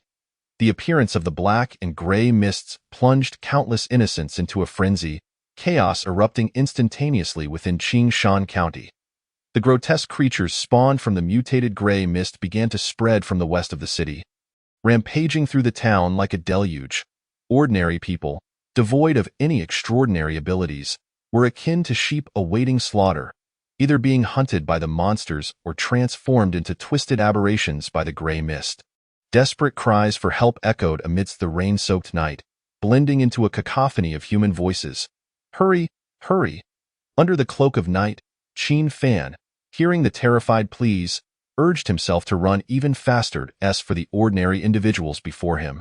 He could only lament his inability to assist, for when he beheld the flying skulls within the black fog and the formidable guardians of the Grand Temple, calling out the name of the Flying Skull cult, Qin Fan had already discerned the identity of the malevolent puppeteer behind this calamity. When the national artifact of the Great Jing Dynasty was successfully consecrated, bestowing the power to contend against the evil gods. Its first target was the Flying Skull Evil God, who drew strength from slaughter and death. It is said that this malevolent deity's true form was an incorruptible skull, venerated as a totem by a tribe of savages in ancient times, who frequently offered blood sacrifices in its honor. As this unknown skull gradually gained consciousness over centuries of bloodshed, it inherently wielded dominion over murder and death, further amplifying its power through fear and faith. Following the acquisition of their national artifact, the Great Jing Dynasty aimed to instill dread across the realm, deliberately targeting the once harmful Flying Skull Evil God as a warning to others. However, the evil god had transcended mortal existence, existing as little more than an abstract concept. Even with the Great Jing Dynasty's meticulous preparations, they ultimately only managed to severely wound the Flying Skull Evil God, banishing it to an unknown realm. Yet, a century later, an organization known as the Flying Skull Cult emerged within the Great Jing Dynasty. This cult thrived on the slaughter of innocents and the ritualistic worship of the Flying Skull Evil God to gain strength, with the slaughter of officials from the Great Jing Dynasty yielding even greater rewards. The most coveted targets were those associated with the Grand Temple. Faced with the sudden emergence of the Flying Skull Cult, the Great Jing Dynasty naturally launched a full-scale extermination campaign, leaving no connection to the cult unscathed. However, over the course of centuries, the cult persisted like weeds, eluding complete eradication. This was primarily due to the fact that the Flying Skull Evil God had never been slain by the Great Jing Dynasty. Coupled with the cult's blood sacrifice techniques, which easily lured those desperate for power. With every act of bloodshed and sacrifice, one could enhance their strength and even transcend their limits. Upon realizing the identity of the cult, Qin Fan immediately understood their sinister intentions. If his conjecture held true, the mastermind behind this chaos was likely a being of the third realm, seeking to transcend to the fourth realm, an extraordinary state, by using the entirety of Qingshan County as a sacrificial offering to gain the Flying Skull Evil God's favor. Perhaps, to ensure the success of their plan, they had deliberately conjured grotesque, pig-headed butchers to lure the extraordinary forces of Qingshan County into a concentrated area, only to ambush them later. This strategy would not only deplete the county's resistance, but also placate the Flying Skull Evil God with the slaughter of royal guards, thereby acquiring the power to ravage the city. The chaos Qin Fan witnessed within the gray mist, coupled with the disturbances in his spiritual essence, clearly indicated forces far beyond the ordinary. Knowing the identity of the malevolent puppeteer, Qin Fan's first instinct was to flee Qingshan County. Remaining in the county would inevitably lead to a dead end. Apart from the Grand Temple, there were no other extraordinary forces present. Otherwise, the Qin family would not have maintained their lineage in peace for over a century. With the downfall of the Grand Temple seemingly inevitable, Qin Fan would not foolishly assume the role of a savior. To be a hero often requires the ultimate sacrifice. Just as Qin Fan approached within 100 paces of the city gate, a horde of deformed monstrosities descended upon him, encircling him completely. Multi-headed beasts, human centipedes, slimy tendrils, and foul abominations. Qin Fan scanned his surroundings, unwilling to delve into more detailed descriptions, for the sight of these grotesqueries already wrinkled his brow and filled him with nausea. Had he not become a bizarre craftsman, with his spiritual essence far surpassing that of an ordinary person and the statue of a thunder dragon suppressing his soul, the appearance of these aberrations would have been enough to unnerve him. This was precisely why these monsters, despite lacking extraordinary power, could effortlessly slaughter ordinary folk. As Qin Fan pondered, the frenzied monsters, bereft of reason, would not linger. Having surrounded him, they lunged forward immediately. The gust of wind they created carried an eerie stench potent enough to induce dizziness and nausea. The rain-soaked night further exacerbated the situation, as the blood and pus from their bodies splattered everywhere with every movement. Suddenly, before the grotesque creatures could close in, an otherworldly bark resonated, as if an invisible force had collided with them, sending the tainted monsters, glistening with foul liquids and muttering incoherently, hurtling away. Compared to the pig-headed butcher, these creatures, still short of the extraordinary realm, were reduced to mere heaps of flesh upon hitting the ground. Without wasting a moment, Qin Fan dashed toward the city gate through the pouring rain. "Hero, save me. Please, I beg you, spare my life." All around, ordinary people, slaughtered and desperate, witnessed Qin Fan's swift and decisive elimination of the aberrant monsters, immediately crying out for help. Yet, Qin Fan remained oblivious to their pleas, solely intent on escaping the confines of Qingshan County. In response to his indifference, those who still had the strength to run gritted their teeth and charged towards him, while the trapped individuals cursed him with expressions of resentment. Faced with the specter of death, the breadth of human behavior manifested in myriad forms. Perhaps Qin Fan's display of extraordinary power had drawn the attention of unseen forces. As he dealt with the aberrant creatures and rushed toward the city gates, more of these grotesque beings began to pursue him. Fortunately, having honed his martial arts skills, Qin Fan's physical prowess far exceeded that of an average individual. In mere moments, he traversed the 100-zhang distance, sprinting over the rain-soaked ground. Upon reaching the city gates, which had been tightly shut, he found them flung open, likely due to the soldiers stationed there, who, witnessing the chaos within the county, had hastily opened the gates to flee for their lives. To this sight, Qin Fan, drenched and resembling a drenched rat, finally exhibited a glimmer of joy upon his visage. However, there was no time for celebration. Sensing the aberrant monsters closing in behind him, he dashed towards the exit. Yet, just as the joy on his face began to bloom, it was swiftly extinguished by the scene before him. Beneath the shroud of night, a thick layer of black mist formed an immense barrier, enveloping the entirety of Qingshan County. The periphery of this barrier, fleeing soldiers wielded burning torches in one hand and weapons in the other, hacking away desperately. Yet, the thin veil of black mist showed no signs of yielding. As Qin Fan observed this disheartening spectacle, a multitude of aberrant creatures surged toward him from behind, while a gray fog began to encroach from a distance. With no other recourse, he approached the misty barrier, adopting a tiger leap stance, and, channeling all his might, struck the barrier with a powerful punch. Even with all his strength, the impact merely caused ripples to dance across the surface of the mist. As the ripples dissipated, the barrier returned to its original state. Nearby, a fleeing soldier, witnessing Qin Fan's attempt to escape the county, mistakenly believed in his exceptional strength and watched with hopeful anticipation, only to be met with the same lack of effect.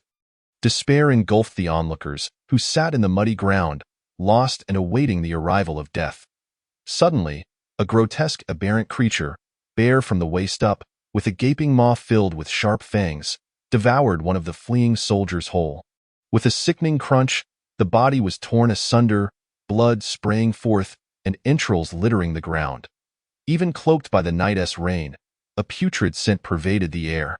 The shrieks of terror erupted once more, as some soldiers, having lost their sanity, charged recklessly toward the aberrant monsters. In that moment, the scene was akin to a slaughterhouse, with blood and dismembered limbs strewn about, the gathered individuals resembling cattle awaiting their own demise. Amidst the atmosphere thick with chaos and carnage at the city gates, a bolt of violet lightning materialized from thin air, striking the black mist barrier before Qin Fan. The once impenetrable barrier melted away, creating a sizable breach. Qin Fan's eyes sparkled with hope. Without a moment's hesitation, he leaped like a fierce tiger over the chasm, escaping the clutches of the enveloping mist, just as I had surmised. Having broken free from the prison, Qin Fan turned to observe. The breach he had just escaped from had already sealed itself once more. Such a vast barrier, even the wretched disciples of the Flying Skull sect, wielding their ritualistic powers and the might of their dark god, could only manage to impede the average person. And of course, Qin Fan's conjecture stemmed not only from the barrier's extensive coverage, but also from the realization that the aberrants manifesting within Qingshan County were of inferior strength, making it difficult for them to maintain the barrier's integrity. Exhaling deeply, Qin Fan disregarded the desperate eyes of the fleeing soldiers clinging to the barrier, and swiftly made his escape into the distance. Although he had successfully left Qingshan County, the disciples of the Flying Skull sect could pursue him at any moment. Perhaps they were unaware that an unexpected presence lingered within the confines of the county. Under the night sky, with rain pouring heavily, the roads became treacherous and visibility diminished. Qin Fan's path to freedom became increasingly arduous. Before long, just as he could still faintly see the silhouette of Qingshan County behind him, the pig-headed butcher suddenly appeared at his back. The glinting curved hook cut through the rain, aiming directly for Qin Fan's back. Should he be ensnared, escape would become an impossibility. Fortunately, years of rigorous training in the tiger leap stance had not been in vain. Even as his feet sank into the muck, he managed to bend low, using his upper body weight to perform a roll, narrowly evading the deadly hook. As he evaded the hook, the bark of the guardian black dog echoed once more, and the pig-headed butcher leapt into the air, just as before. Yet, the next instant, a crack resounded, and Qin Fan's expression darkened with dismay. He realized that the first spiritual statue he had carved, the guardian black dog, had been rendered useless. Though the pig-headed butcher had been repelled, it sustained no critical injuries. It was not merely a common aberrant creature, mutated by foul energies. Caked in mud, Qin Fan could only make a hasty retreat into the distance. Chapter 18. Life and death indistinguishable. The relentless rain continued to pour through the night, perhaps due to an extended drought. Qin Fan, engulfed in despair, stumbled through the rain-soaked night, akin to traversing an endless abyss, seemingly devoid of an end. The feelings of hopelessness took root within him like wild grass, gradually consuming his spirit. His drenched clothing clung to his cold skin, exhausting both his physical and spiritual energies to their limits. Yet, despite this, he had no choice but to run desperately, fearing even a moment's respite, for a colossal figure loomed behind him. The rain had washed away the filthy blood from the pig-headed butcher, revealing the grotesquely torn flesh beneath, exposing its yellow, greasy fat. Its blood-red eyes locked onto Qin Fan's weary form, brimming with palpable malice and bloodlust. Its thick legs moved slowly, but with each step, it covered a yard in an instant. The storm and the muddy terrain seemed to have no effect on it whatsoever. Qin Fan's breath came in ragged gasps, akin to a deflating bellows. His chest felt like a furnace, each inhale and exhale sending searing pain coursing through his mind. Glancing back at the pig-headed butcher, now less than 30 feet away, a look of despair mingled with determination crossed his face. The power of the bizarre artisan and their arcane sculptures was entirely reliant on the figures he had carved. Having successfully entered the first realm of the extraordinary, his spiritual essence and the number of statues he possessed were far inferior to those of his peers. With the guardian black dog statue destroyed and his spiritual essence depleted, Qin Fan found himself at a dead end. There was no choice left but to gamble with his life at this critical juncture. A smile crept upon Qin Fan's lips, as if mocking his own fortune. Then, amidst the clamor of the rain, a fierce roar erupted. Exterminate the demons! The power of the Thunder Dragon Steed statue is formidable. Qin Fan, in an act of desperation, has drained his own spiritual essence. Now, he finds himself at the precipice of life and death, with no opportunity to contemplate the perils of his overexertion. Survival is his only hope. To eradicate the grotesque, pig-headed butcher before him, Qin Fan relies on the soul-sealing technique and the connection to the Thunder Dragon Steed statue. Tapping into its primordial power, his spiritual essence melds with the thunderous aura. A violet lightning bolt, imbued with celestial might, erupts from his brow just as the butcher approaches within 3 zhong, poised to strike. The force of the lightning is not only immensely powerful but also strikes with blinding speed. Even as a singular attack, the butcher cannot evade it. With a deafening roar, a massive charred mass materializes within Qin Fan's field of vision, the glowing embers allowing him to discern the dire situation before him. Yet, there is no time for elation. His body sways like a willow in a tempest, teetering on the brink of collapse. A splitting headache overwhelms him, and the world spins as his complexion pales to that of a blank canvas, threatening to succumb to the ground. However, instinctively, Qin Fan knows that if he were to falter now, he would lose all chance of rising again. The primal urge to survive propels him forward, trudging through the mud-laden path amidst the storm.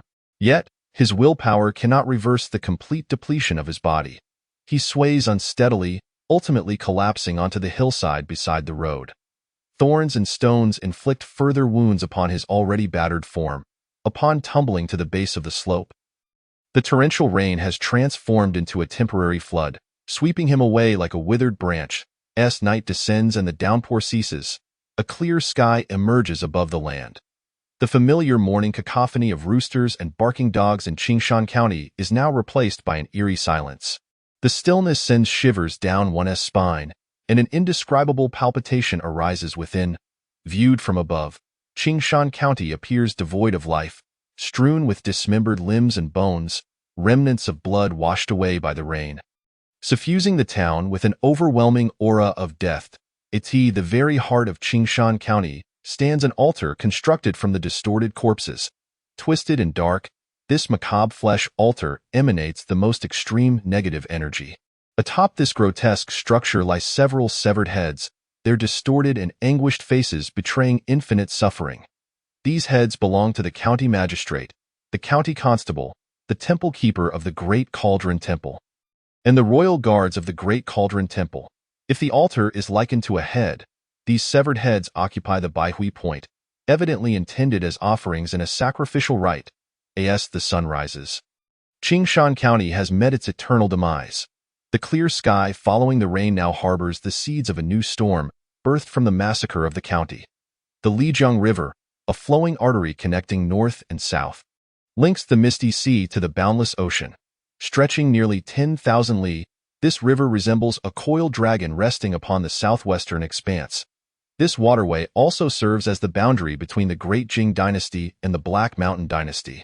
With countless vessels traversing its waters daily, so numerous they could be likened to grains of sand. 2 days after the massacre of Qingshan County, a large ship, measuring over 10 zhang, glides slowly across the nearly 200 zhang wide river. Individuals are aboard. A dark-skinned man in a short jacket spots a body floating on the river and urgently calls to his companions. Upon hearing of a presence on the river, the others working on deck quickly gather to peer into the distance. Indeed, it appears to be a young man. Whether he is alive or deceased remains uncertain, yet the body floats on the Lijiang, fully intact. Having spent years begging along this river, the crew is well acquainted with various eerie tales. Bodies that fall into the Lijiang often vanish without a trace shortly thereafter, leaving no one able to find them. Perhaps this individual has only just entered the water and is not yet dead? Speculates one of the men. Manager Chen, should we retrieve him? Just as the discussions unfold, a robust man with thick eyebrows strides over from the stern. Upon his arrival, inquiries arise immediately. Let us bring him aboard and see. Manager Chen furrows his brow, casting a glance at the body in the river, hesitating momentarily before making a decisive choice. This decision is largely influenced by an unwritten rule among the boats plying the Lijiang during the day. If a person is spotted in distress, passing vessels are obliged to attempt a rescue. Those saved are prohibited from harming their rescuers for any reason. Although this is not a strict mandate, most who ply their trade on the river adhere to it, for no one knows when they might themselves fall into the Lijiang. Understanding Manager Chen's consent, a small boat is lowered into the river, and 2 crew members row towards the drowning man, retrieving him from the water and directing their craft back to the larger vessel. Manager Chen, does he still breathe? As they place the limp body on the deck, one of the men observes the corpse's pale, swollen skin and asks with skepticism. Manager Chen does not respond immediately. Instead, he crouches down, placing his fingers on the man's nose, neck, and heart to check for signs of breath or a pulse. There's still a faint breath. He is close to death. This pronouncement seals the fate of the unfortunate soul before them. Chapter 19. Surviving Great Calamity. What are you all doing huddled together? Have you nothing better to do? Just as the crew prepares to dispose of the body, a young man adorned in fine garments emerges from the cabin, chiding those present. Reporting, "Young master, we have just retrieved a drowning person, but he seems to be nearly lifeless, and we are preparing to return him to the water." Upon witnessing the displeasure on the young man's face, Manager Chen hastily offers an explanation. "Then what are you waiting for? Hurry and throw him back." Upon hearing that it is a corpse, the young man is instantly filled with revulsion and urges his companions to act swiftly. Wait, AS manager Chun prepares to inform his subordinates to dispose of the body. A gentle voice interjects, halting their actions. A woman clad in a flowing white gown steps forth from the cabin, accompanied by a maid. The woman possesses an appearance that can only be described as commendable, neither breathtakingly stunning nor extraordinarily beautiful, but she exudes an aura of grace and elegance, captivating all who behold her. Akin to a pure lotus blooming amidst mud, Mississippi upon the sight of the woman, the crew immediately bows in respect, their demeanor markedly more reverent than towards the young man. Sister, this unknown corpse may pose a threat if left on the ship. Who knows what his background is? The young man, the woman's younger brother, expresses his concerns upon seeing his sister countermand his orders. Having just rescued him, to cast him overboard immediately would lead outsiders to believe that our Zhao family covets the wealth of others. The woman responds to her brother's objection with a gentle tone, yet her reprimand is unmistakable. Humph, do as you wish. Like a petulant child, the young man, unable to dissuade his sister's intentions, turns and retreats into the cabin. The other crew members, observing this exchange, are not surprised in the least. The Zhao family patriarch has a son and a daughter. The elder daughter is gentle yet resilient, meticulous in her endeavors, and possesses a notable acumen for business. In contrast, the younger son, while not a debauched wastrel, indulges in pleasures and lacks the finesse in interpersonal dealings.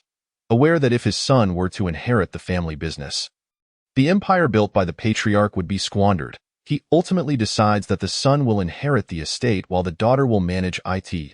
As for the daughter's marriage, it will be arranged through a recruitment process, ensuring she remains within the Zhao family. Thus, the young man does not dare to oppose his sister's wishes. Another reason lies in the childhood trauma inflicted upon him by his sister. Furthermore, the family's business relies heavily on her, compelling him to acquiesce in front of the crew.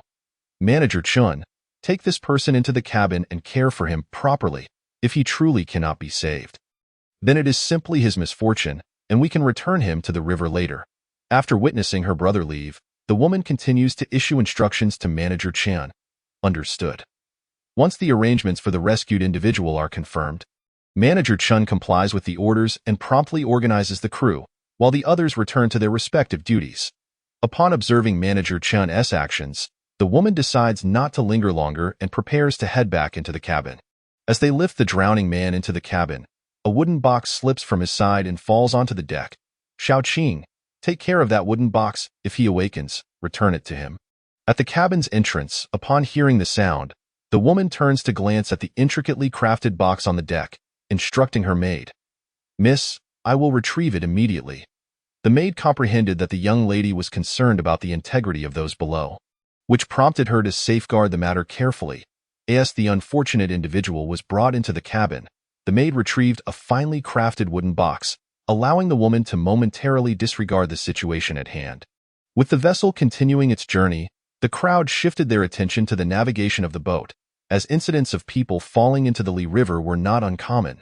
A month later, in the southern courtyard of the Zhao residence in Guanshan County, within a secluded room, lay the sole survivor of Qingshan County, Qin Fan. At this moment, his eyes were tightly shut as he reclined upon the bed. A month prior, he had tumbled down a slope, swept away by a mountain torrent into the Li River, by leveraging the residual thunderous energy from the heavenly thunder dragon steed statue. He managed to survive drifting for 2 days before being rescued by the young lady of the Zhao family. Due to his prolonged unconsciousness, it was ultimately the Zhao family's young lady who decided to take him back to their estate for treatment. Although his complexion was pale, his breath had stabilized, indicating that his life was not in jeopardy. In his slumber, Qin Fan's consciousness was ensnared in a deep sleep, oblivious to the happenings around him. After a month of repose, his spirit and vitality began to recover, and he finally slowly opened his eyes. The sunlight, which he had not seen for a month, was painfully bright. As he cracked his eyelids open a fraction, he immediately closed them again. After several tentative attempts, he gradually acclimated and began to observe his surroundings. The room was clean and tidy, and the quilt upon him felt comfortable to the touch, suggesting that he had been rescued by a wealthy household. Based on the elements present, Qin Fan analyzed his current predicament. Noticing the absence of danger, he felt a profound sense of relief. "Ah, you are awake?" exclaimed Xiao Qing, who had entered the room carrying a bowl of medicinal soup upon seeing him open his eyes. Hearing a voice, Qin Fan turned his gaze toward the door. A charming young girl clad in light green, her face adorably round, was holding a bowl and calling out to him. "Miss," he attempted to respond, but his body felt utterly drained, and his throat felt as if it were rusted, rendering him unable to articulate even a single word, though not rush. "First, drink this soup," Xiao Qing said with a gentle laugh. Noticing his struggle to call her, approaching the bedside, she brought the medicinal soup to his lips, encouraging him to drink it slowly. Qin Fan hesitated for a moment, not out of fear regarding the soup, but rather due to the unfamiliarity of being served in such a manner. However, considering his current condition, he reluctantly opened his mouth and drank the now lukewarm soup. After a few spoonfuls, he felt a slight surge of strength returning, and his throat no longer felt as parched as before. Once Xiao Qing had finished feeding him the soup, Qin Fan promptly inquired, "Miss, may I ask where this place is?" Though his voice was somewhat feeble, he enunciated each word clearly to ensure she understood. "This is the Zhao residence," Xiao Qing responded, realizing Qin Fan's confusion. "You are in Guanshan County, at the Zhao residence in the southern part of the city." Guanshan County. Upon hearing Xiao Qing's clarification, Qin Fan carefully recalled that there was no Guanshan County in Yun Province. "Miss, could you kindly elaborate on where Guanshan County is? How was I rescued by your family?" Although speaking still required considerable effort, Qin Fan was eager to grasp the specifics of his situation. "Very well, I shall explain everything to you, especially since you seem to be struggling to speak." Xiao Qing replied, her curiosity piqued by Qin Fan's cultured demeanor. She brought a stool over and sat beside the bed to provide him with an account, momentarily forgetting to inform her young lady about Qin Fan's awakening.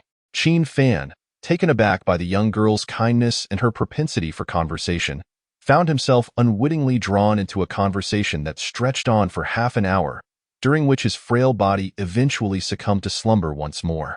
Chapter 20.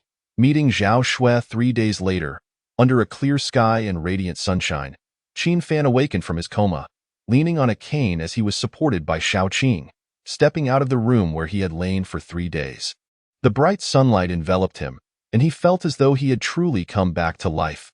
"Thank you, Miss Xiao Qing," he said as he settled into a recliner placed in the small courtyard.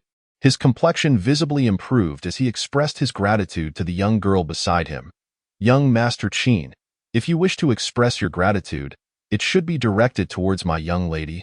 Xiao Qing, ever perceptive, attributed her actions to her mistress. "Indeed, gratitude is due to all.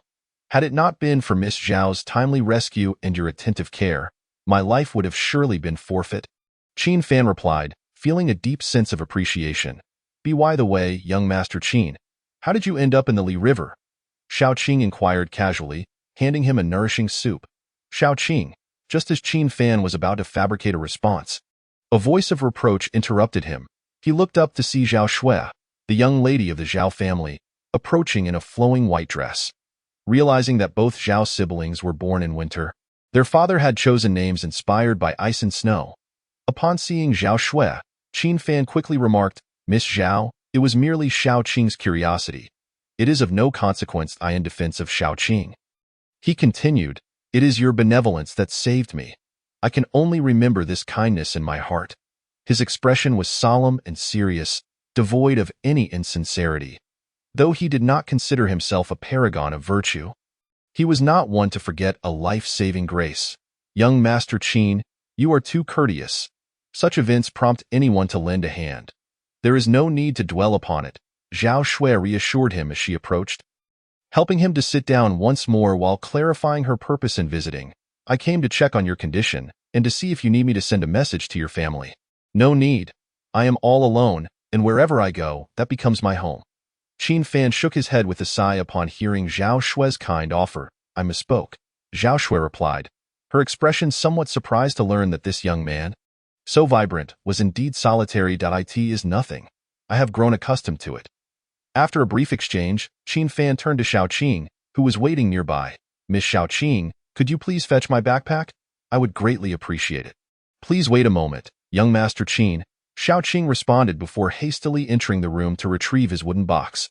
Thank you. As he accepted the box, Qin Fan expressed his gratitude, lowering his gaze towards it. His exceptional woodworking skills ensured that the box was airtight, which had allowed it to keep his belongings secure during his 2-day drift in the Li River. He gently tapped the bottom of the box twice, successfully opening the lid that was 2 fingers deep. Ah, so this is how it opens, Xiaoqing exclaimed, somewhat astonished by how easily Qin Fan had managed to access it. Upon hearing this, Zhao Shui shot Xiaoqing a disapproving glance, revealing that the maid had previously been curious about the contents of the box. Qin Fan bore no ill will towards Xiaoqing, but was instead relieved that he had installed a few small mechanisms during the box's construction to prevent any potential mishaps. Within the top layers of the box lay a statue of a guardian black dog and an enigmatic item left behind by the Qin family. Although the guardian statue had been damaged, it posed no issue. However, if the enigmatic item were to be handled by Xiaoqing, it could potentially lead to significant trouble. As Qin Fan unwrapped the silken cloth covering the contents, a dazzling array of gold coins met the eyes of all three. Miss Xiaoqing, this is for you, he said, lifting a coin and presenting it to her. For me? Xiaoqing appeared momentarily stunned, her mouth agape in astonishment at the sight of the gold coin. Indeed, it is a token of my gratitude for your care over the past month. No, this is far too much. Xiaoqing vehemently shook her head, realizing that a single coin could purchase several maids. And with her lady present, she felt unworthy of such a grand gift. Miss Zhao, Qin Fan, feeling weak and struggling to stand, sought assistance from Zhao Shui to press the coin into Xiaoqing's hands. Xiaoqing, please accept it. Zhao Shui understood that Qin Fan was the sort of person who did not wish to owe anyone a favor. Therefore, she found it difficult to refuse his heartfelt gesture. Thank you, young Master Qin. With Zhao Shui's approval, Xiaoqing cautiously approached Qin Fan once more, her face a mixture of hesitation and gratitude as she accepted the coin. Remember to keep it safe and do not let the word slip. Qin Fan cautioned, aware that possessing such wealth could invite unwanted attention. Even without fear of robbery, the threat of theft loomed large. I understand. Upon seeing the gleaming gold coin in her palm, Xiaoqing nodded eagerly, her small head bobbing like a chick pecking for food. Turning his attention back to Zhao Shui, Qin Fan continued, Miss Zhao, the remaining coins are not to settle a debt of gratitude. Rather, I would like to ask for your assistance in procuring some medicine and finding a small shop. Since I have found myself in this place, I would prefer to temporarily reside in Guanshan County. Qin Fan carefully wrapped the remaining more than a dozen gold coins in a silk scarf and extended his hand towards Zhao Shui. Perhaps fearing a misunderstanding, he took the liberty to explain. Young Master Qin, this amount is excessive. Half would suffice. Zhao Shui was taken aback, realizing that the seemingly ordinary Qin Fan could easily produce such a sum of gold coins. For the Zhao family, this amount was not significant, yet it was not something an ordinary person could casually possess. It seemed my intuition was correct. Zhao Shui mused silently as she regarded the seemingly delicate Qin Fan before her.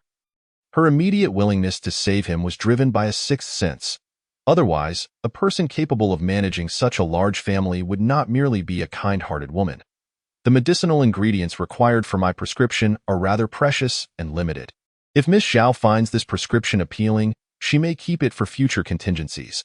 Qin Fan spoke truthfully. The prescription he retrieved from the wooden box was obtained from an eccentric craftsman by the ancestors of the Qin family. Though it could not bring the dead back to life, it was indeed an excellent remedy for nourishing the body and dispelling malevolent energies. While Qin Fan did not inherit the comprehension of his previous incarnation, his memory and spatial imagination were markedly superior. All the texts bequeathed by the Qin family were securely etched in his mind, alleviating any concerns about losing the lineage. It was precisely due to his exceptional spatial imagination that Qin Fan could rely on the memories of his predecessor to elevate his carving skills to a masterful level.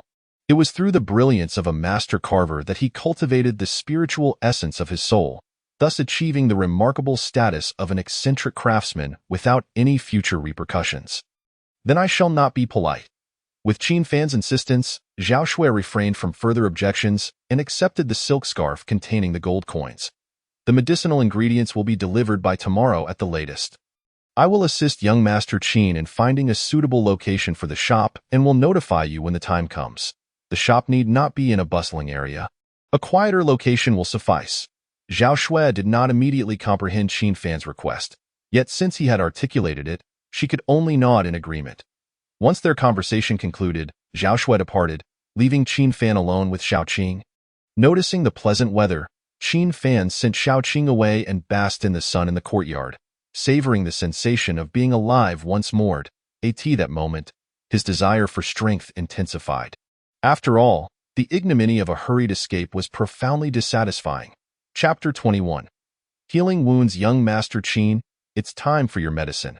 This is the decoction brewed by Miss Zhao according to your prescription, and I hear it cost quite a bit. Xiaoqing carefully crossed the threshold while holding a bowl of medicinal soup, anxious not to spill any. The value of the soup was such that she could only barely scrape together the funds, even including a gold coin gifted by Qin Fan. Seeing her cautious demeanor, Qin Fan smiled slightly and rose to accept it. After a night of rest, he could now manage to walk alone with some difficulty. Thank you for your trouble, Miss Xiao. Not at all, not at all, she replied hurriedly, waving her hand as she handed the soup to him. Having received a gold coin from Qin Fan, her enthusiasm in serving him had notably increased. For previously it had been a command from her mistress, but now it was the allure of money. As Qin Fan accepted the bowl of soup, he gently inhaled its fragrance. Instead of the usual bitter taste of medicinal brews, it emanated a subtle, pleasant aroma. Nodding slightly, he concluded that the medicinal ingredients Zhao Shui procured were indeed of high quality. After blowing gently on the soup, he drank it down while still warm. Miss Xiao, I need to rest for a bit after consuming this medicine. If you have matters to attend to, please feel free to do so. With that, he returned the empty bowl to her, using this as an excuse to send Xiaoqing away. Very well, I shall not disturb you any longer, young Master Qin.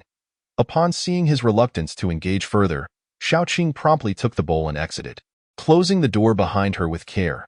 Taking a deep breath, Qin Fan positioned himself in front of the bed, adopting the tiger pounce stance. Compared to his previous stance in Qingshan City, this time, his posture exuded less ferocity and more of a languid grace, akin to a tiger in repose. The sway of his body was markedly reduced, drifting gently like willow fluff in a soft breeze. With his eyes firmly shut, he immersed his mind within, beginning to meditate in order to restore his damaged spiritual essence. As the medicinal properties began to take effect, a warm sensation flowed through his body like a gentle stream. While the previously stifled spiritual essence, akin to a statue of a thunderous dragon, began to awaken with a hint of vitality. While Qin Fan focused on regaining his strength, outside the courtyard, Zhao Shui was engaged in conversation with an elderly man with graying hair and a somber expression, observing the courtyard as if covertly monitoring Qin Fan's movements. Uncle Wang, is this young Master Qin also someone who has entered that world, just like you? Adorned in a moon-white gown with a jade hairpin, Zhao Shui's simple yet elegant attire lent her an air of gentle sophistication. Her tone indicated her awareness of the existence of the extraordinary. The source of her information was none other than the elderly Wang. The man, known as Wang Qian, was the chief patron of the Zhao family, and their standing in Guanshan County was greatly attributed to his assistance. 30 years ago, Wang Qian and Zhao Shan were childhood friends. One ventured forth to explore the world, while the other remained to learn a trade. A decade later, Zhao Shan had become a local magnate, while Wang Qian returned home severely injured. Out of their childhood bond, Zhao Shan financed Wang Qian's recovery, thus learning about the existence of the extraordinary through him. Wang Qian's injuries had stemmed from a fierce contest over a secret manual for advancing to a blood warrior. Eventually, the two devised a plan. Zhao Shan would help Wang Qian become a blood warrior, while Wang Qian would assist Zhao Shan in expanding his business. Their childhood friendship inadvertently led to mutual benefit. One became a wealthy man in Guanshan County, while the other embarked on the path of the extraordinary. Due to the incompleteness of the secret manual Wang Qian received, he often faced backlash from demonic forces, which meant that half of Zhao Shan's earnings were allocated to Wang Qian's needs. Zhao Shan bore no grievances regarding this matter. With his elevated status, he gradually understood that without Wang Qian, he would never have reached his current position, and the Zhao family's assets required Wang Qian's presence to remain unchallenged. Their presence here was motivated by the significant benefits of the prescription provided by Qin Fan for Wang Qian's health concerns. Thus, curiosity about Qin Fan's identity prompted their visit. This person bears no strange aura. However, I have heard of great powers possessing legacies free from such taint. It seems that he either hails from a powerful lineage that has fallen into misfortune or has been cast out for some reason. Through the courtyard gate, Wang Qian expressed his thoughts as he scrutinized the inner courtyard. For the basis of his judgment, it was primarily due to the extraordinary nature of the prescription in Qin Fan's possession. Little did Qin Fan realize that the Zhao family had a blood warrior among their ranks and that his prescription had captured their attention. Would this attract trouble? Zhao Shui did not initially consider the benefits Qin Fan could bring. Rather, her thoughts turned to the potential troubles he might harbor, which could spell disaster for the Zhao household. Given her unfamiliarity with Guanshan County and the circumstances surrounding his rescue, this individual likely hailed from Yunzhou, making it difficult for any trouble he might bring to surface in the short term. Since he intended to leave the Zhao residence, she need not worry about immediate matters. Although he did not seem particularly loyal, he was certainly not ungrateful. While this prescription will sustain me for another decade, I must also consider the long-term implications. Alas, if it were not for the dangers of this path and the incompleteness of my inheritance, I would have allowed you siblings to learn from it without concern for such trivial matters. To alleviate Zhao Shui's worries, Wang Qian also took the opportunity to remind her about future considerations. Establishing a family business is arduous, but maintaining it for the long haul is even more challenging. Thank you for your concern, Uncle Wang. However, my brother Zhao Bing, with his temperament, would struggle to suppress demonic forces even if given a complete legacy. It would only bring harm to himself and others. As for me, managing the family has drained my energy, and I have little desire for these demonic forces to infiltrate my being. Zhao Shui remained composed in the face of extraordinary powers. For her, ensuring the continuation of her father's hard-earned legacy was already sufficient. Blood warriors have exceedingly high demands on both body and will. It is too late for you to learn martial arts now. Even if you wish to tread this path, obstacles will abound. Since this individual is no ordinary person, it would be wise to foster a good relationship, at least in the future, if difficulties arise. There will be someone to turn to for assistance. Rest assured, Uncle Wang. Your niece understands. Zhao Shui grasped Wang Qian's meaning.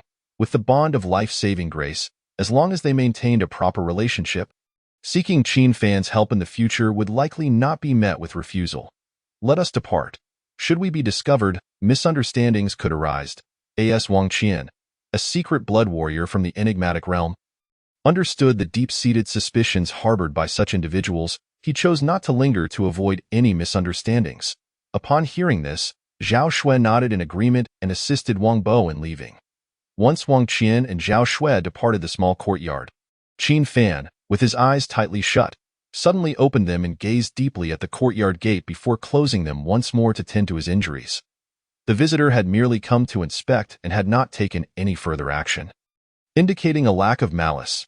However, he would need to reassess his perspective on the Zhao family.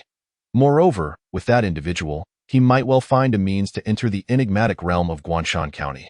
Since his departure from Yunzhou, the artifacts left by his ancestors of the Qin family had proven temporarily unnecessary.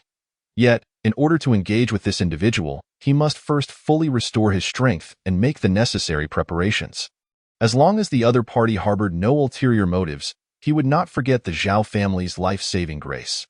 After all, it was indeed true that his life had been saved by them. Chapter 22. The 10,000 Great Mountains. The air was dry and caution was warranted against fire. Clang, clang. The air was dry and caution was warranted against fire. Clang, clang. Under the brilliance of the stars and the lofty silver moon, the night watchman, lantern in hand, patrolled the streets, striking his gong. Within the Zhao residence, the night steward was patrolling back and forth, ensuring that no thieves could intrude. While Qin Fan should have been resting, he was instead dressed and stepping out of the small courtyard he called home for the first time. Confronted with an unfamiliar environment and the steward's rounds, Qin Fan straightforwardly advanced toward his point of focus. The complex surroundings of the Zhao family did not deter him. Even as he passed by the patrolling steward, it was as though he remained invisible. After a brief moment, Qin Fan arrived at the entrance of a secluded small courtyard. Silence enveloped the area, as even the patrolling stewards did not venture here, and under the glow of the night, a strange aura lingered, reminiscent of a haunted abode. However, Qin Fan felt no trepidation. Instead, he approached the courtyard door and gently knocked on the knocker. "Come in. The door is unlocked," an aged voice resonated from within, seemingly anticipating Qin Fan's arrival. With a creak, the door swung open, revealing the scene inside the stone pavilion. An elderly man sat at a stone table. A bright lantern illuminating the space. On the table, a tea set was neatly arranged, accompanied by a furnace emitting a gentle red glow. "Boiling water for tea. I apologize for disturbing you at such a late hour," Qin Fan stated, fully aware of the elder's prowess, recognizing him as a fellow practitioner of the First Realm.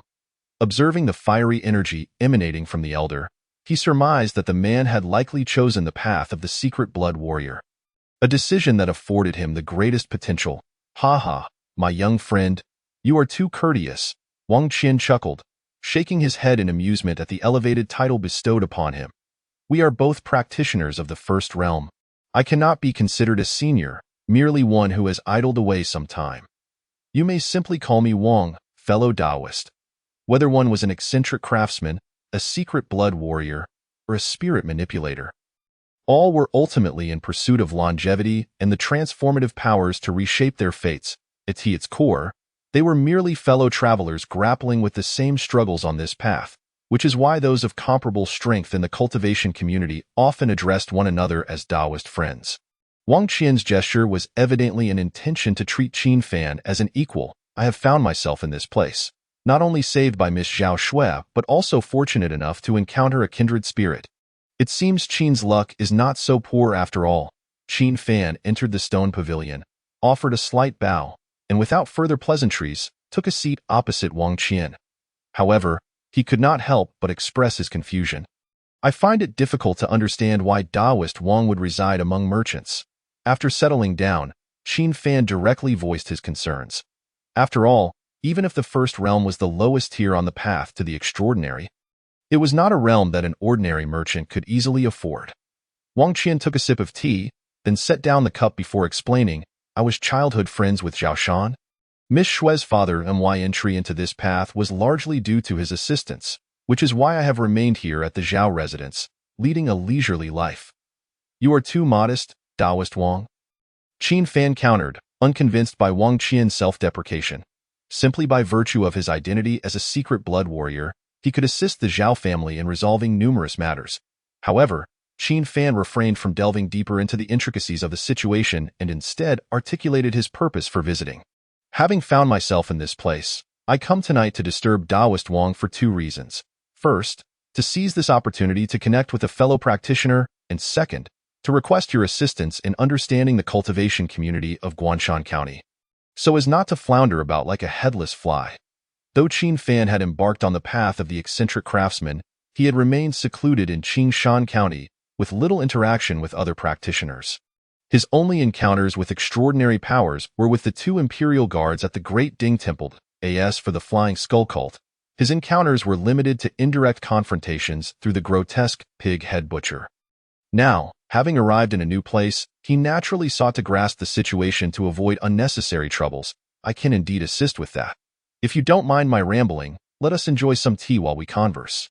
Perhaps because they were both kindred spirits, the two quickly became familiar in their exchanges, engaging in a natural flow of questions and answers that, of course, this rapport stemmed from their mutual integrity and adherence to their own principles.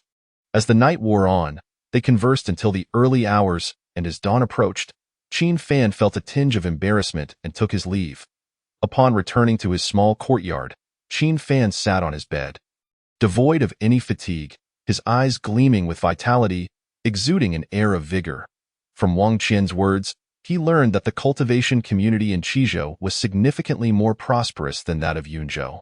The primary reason lay in Qizhou's proximity to the 10,000 Great Mountains of the Great Jing Dynasty. To the east of the Great Jing Dynasty, two mountain ranges stretched south and north, extending from the northeast to the southwest. These ranges, the Northern Ridge and Southern Ridge, spanned 2,000 to 3,000 miles. The Qingshan County of Yunzhou was situated to the east of the Northern Ridge, west of the Lijiang River, east of Yunzhou, lay the Black Mountain Dynasty, while following the Lijiang River southward led to Qizhou, resting at the confluence of the two mountain ranges. The junction of these two ranges featured a vast plain of several hundred miles, connecting the central regions of the Great Jing Dynasty, thus rendering Qizhou more prosperous than Yunzhou. The reason for the flourishing cultivation community in Qizhou was primarily due to the vast expanse of mountains known as the 10,000 Great Mountains, located to the west of the southern ridge. The Great Jing Dynasty, wielding divine artifacts to establish its rule, sought to eliminate any threats from practitioners who derived power from themselves. However, such actions would undoubtedly drive the extraordinary forces of the entire Great Jing Dynasty into opposition. Nevertheless, in order for the national artifacts to gather fortune, a stable order was essential. In the end, the Great Jing Dynasty acknowledged the existence of the cultivation community, and other factions understood the dynasty's stance towards them. Thus, for safety's sake, the majority of the extraordinary powers of the Great Jing Dynasty relocated to the 10,000 Great Mountains. The complex environment of this region, coupled with the scarce presence of the populace from the Great Jing Dynasty, rendered it a blank slate for the dynasty's laws, making it exceedingly difficult for the national artifacts to unleash their full potential beyond the seventh realm. They could only rely on the innate power of the artifacts to demonstrate peak sixth realm prowess. Indeed, the power of the artifacts stemmed from the collective will, desires, and sentiments of the people, which were accumulated through the order of the laws. In the 10,000 Great Mountains, the national artifacts could not fully exert their might, thus transforming the area into a sanctuary for practitioners from the Great Jing Dynasty. Of course, the Great Jing Dynasty also utilized practitioners from across the realm to help guard against the demons and monsters lurking within the 10,000 Great Mountains, allowing all parties to benefit. Thus, the 10,000 Great Mountains and its surrounding regions became the most prosperous areas for practitioners. This was why, in northern Yunzhou, one could find a first-realm secret blood warrior serving as a county magistrate. The Great Ding Temple in Qingshan County was also relatively weak, as the majority of the Great Jing Dynasty's power was concentrated near the 10,000 Great Mountains and in the capital of the dynasty. This explained why only the Qin family represented the extraordinary forces within Qingshan County. Chapter 23. The Black Dog Tokenai had not anticipated that the extraordinary forces in Qizhou were so numerous. Although the danger has increased significantly, it also bodes well for my future development. Seated on his bed, Qin Fan reflected on the details Wang Qian had shared, and he found that Qizhou was indeed more suited to him. The 10,000 Great Mountains posed too great a risk for a practitioner without a background, while the cultivation community in Yunzhou was too barren to offer substantial aid to his progress. However, he was taken aback to learn that the Great Jing Dynasty had dispatched a Taizhu to address the massacre in Qingshan County. Tio, comprehend the roles of the temple attendants and the temple priests. It is generally understood that they are typically appointed from the lower echelons of the royal guard. The most esteemed position, that of the Grand Priest of the Great Ding Temple, is usually held by individuals of the sixth realm. Such figures are exceedingly rare within the entire Great Jing Dynasty, merely counting a handful. The dispatch of a Grand Priest by the Great Jing Dynasty to hunt down a newly ascended cultist of the fourth realm, their profound indignation regarding the events in Qingshan County. They even issued a bounty and initiated a comprehensive crackdown on the Filu cult throughout the Great Jing Dynasty. Numerous clandestine factions found themselves inadvertently entangled in this turmoil. As for the news from Qingshan County, it was relayed to Qin Fan by Wang Qian. Officially, it was reported that an epidemic had erupted in Qingshan County, prompting the Great Jing Dynasty to seal off a 10-mile radius around the county. However, those within the cultivation community were well aware of the underlying circumstances. While many delighted in the spectacle, a greater number of factions were inclined to assist the Great Jing Dynasty in their efforts against the Filu cult, motivated in part by the allure of the bounty. After all, the resources possessed by a dynasty could entice numerous formidable individuals.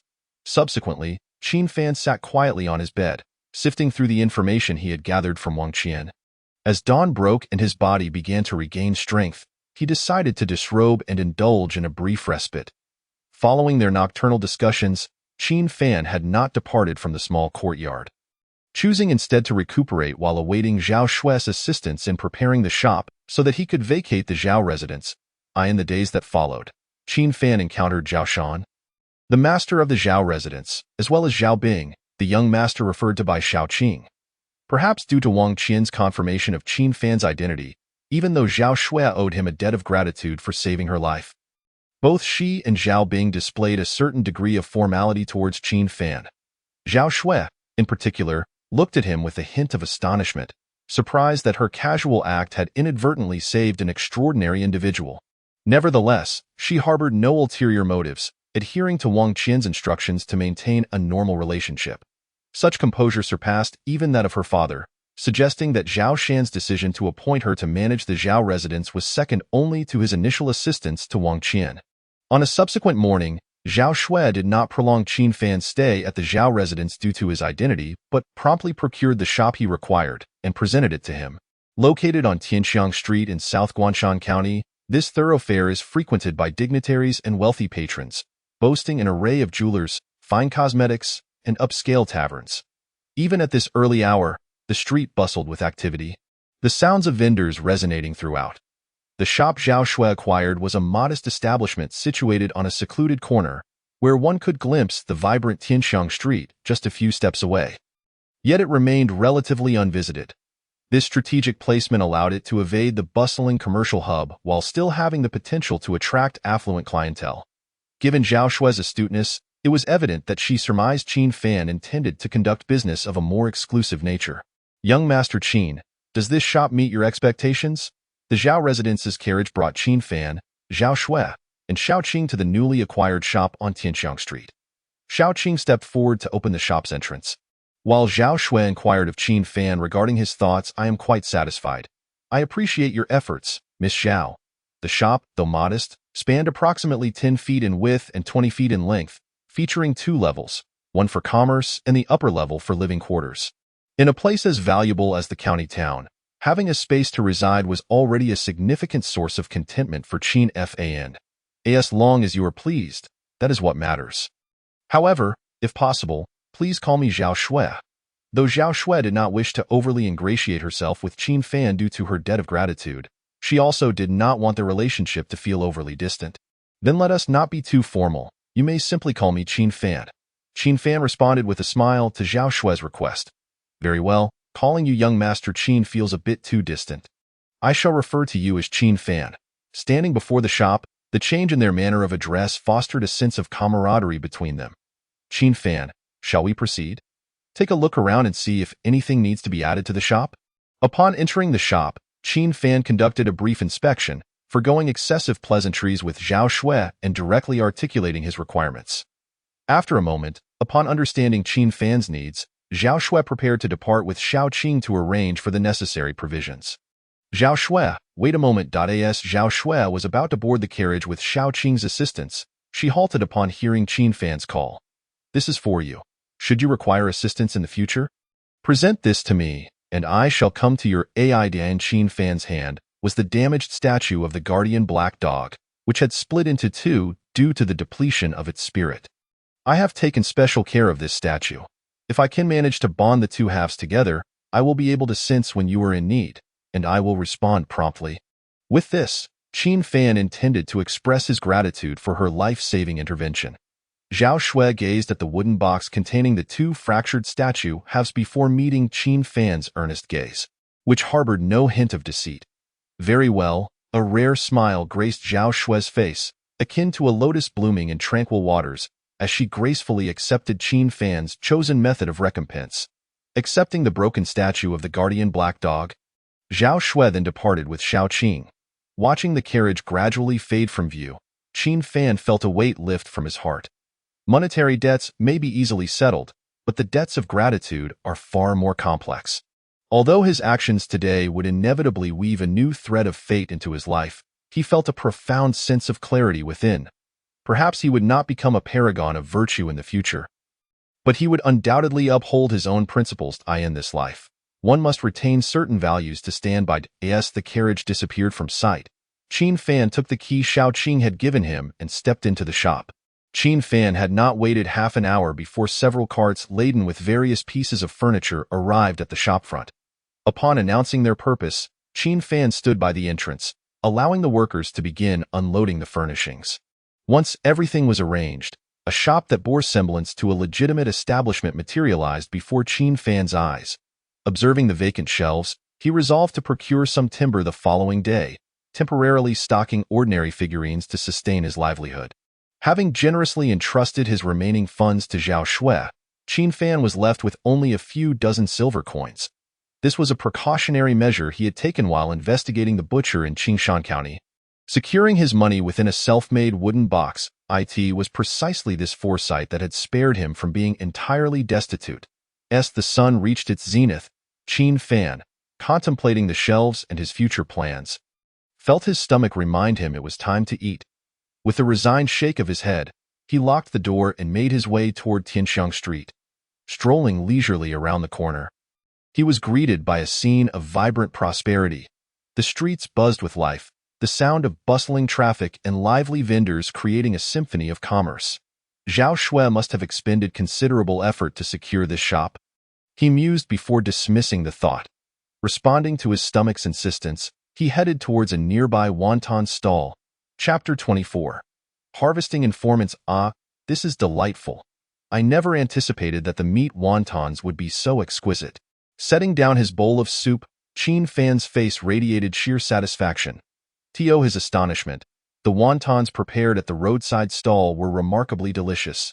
Famished as he was, he devoured the generous serving of wontons and drained the bowl of its flavorful broth. With the wonton shop conveniently near his own, Qin Fan felt an added sense of contentment.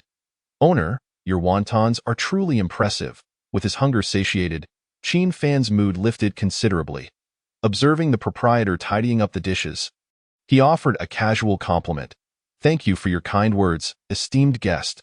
The elderly man, his face lined with wrinkles, beamed with joy at Qin Fan's praise.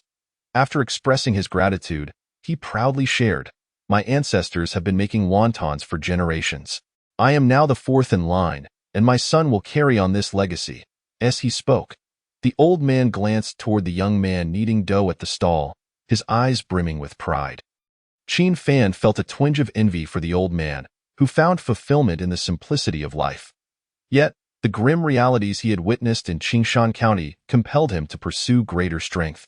Resolving to remain steadfast in his ambitions, Qin Fan refrained from further conversation with the old man and inquired about the cost of his meal. 10 copper coins, dear guest.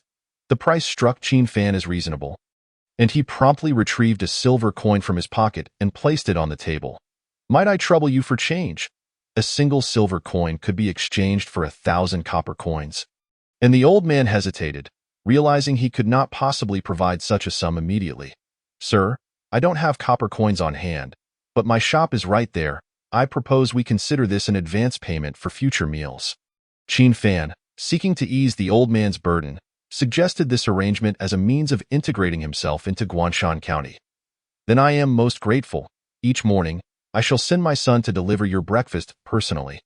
The old man's face lit up with delight, quickly offering to have his son serve Qin Fan directly. That would be much appreciated. Upon hearing the other party's goodwill, Qin Fan did not refuse but merely nodded in agreement. Concluding their conversation, as he departed, he learned from his interlocutor the location of a lumber vendor, which prompted him to set aside his initial intention of wandering around Guanshan County and head directly towards the lumber selling site. Just as Qin Fan left, a diminutive man, unnoticed by the crowd, also exited the wonton stall. The bustling street was alive with the sounds of vendors hawking their wares, infusing the area with a vibrant atmosphere. While pedestrians jostled against one another, such a lively scene was something Qin Fan had yet to witness in Qingshan County. As he walked towards the lumber vendor, he took the opportunity to admire the various shops around him, allowing himself a moment of respite. Behind him, a slender man who had also dined at the wonton stall fixed his gaze intently on Qin Fan's figure. The meal had only been paid for with silver dollars, and it appeared fortune was smiling upon Wang Er today. The petite man silently mused, a smug smile creeping across his lips as he observed Qin Fan.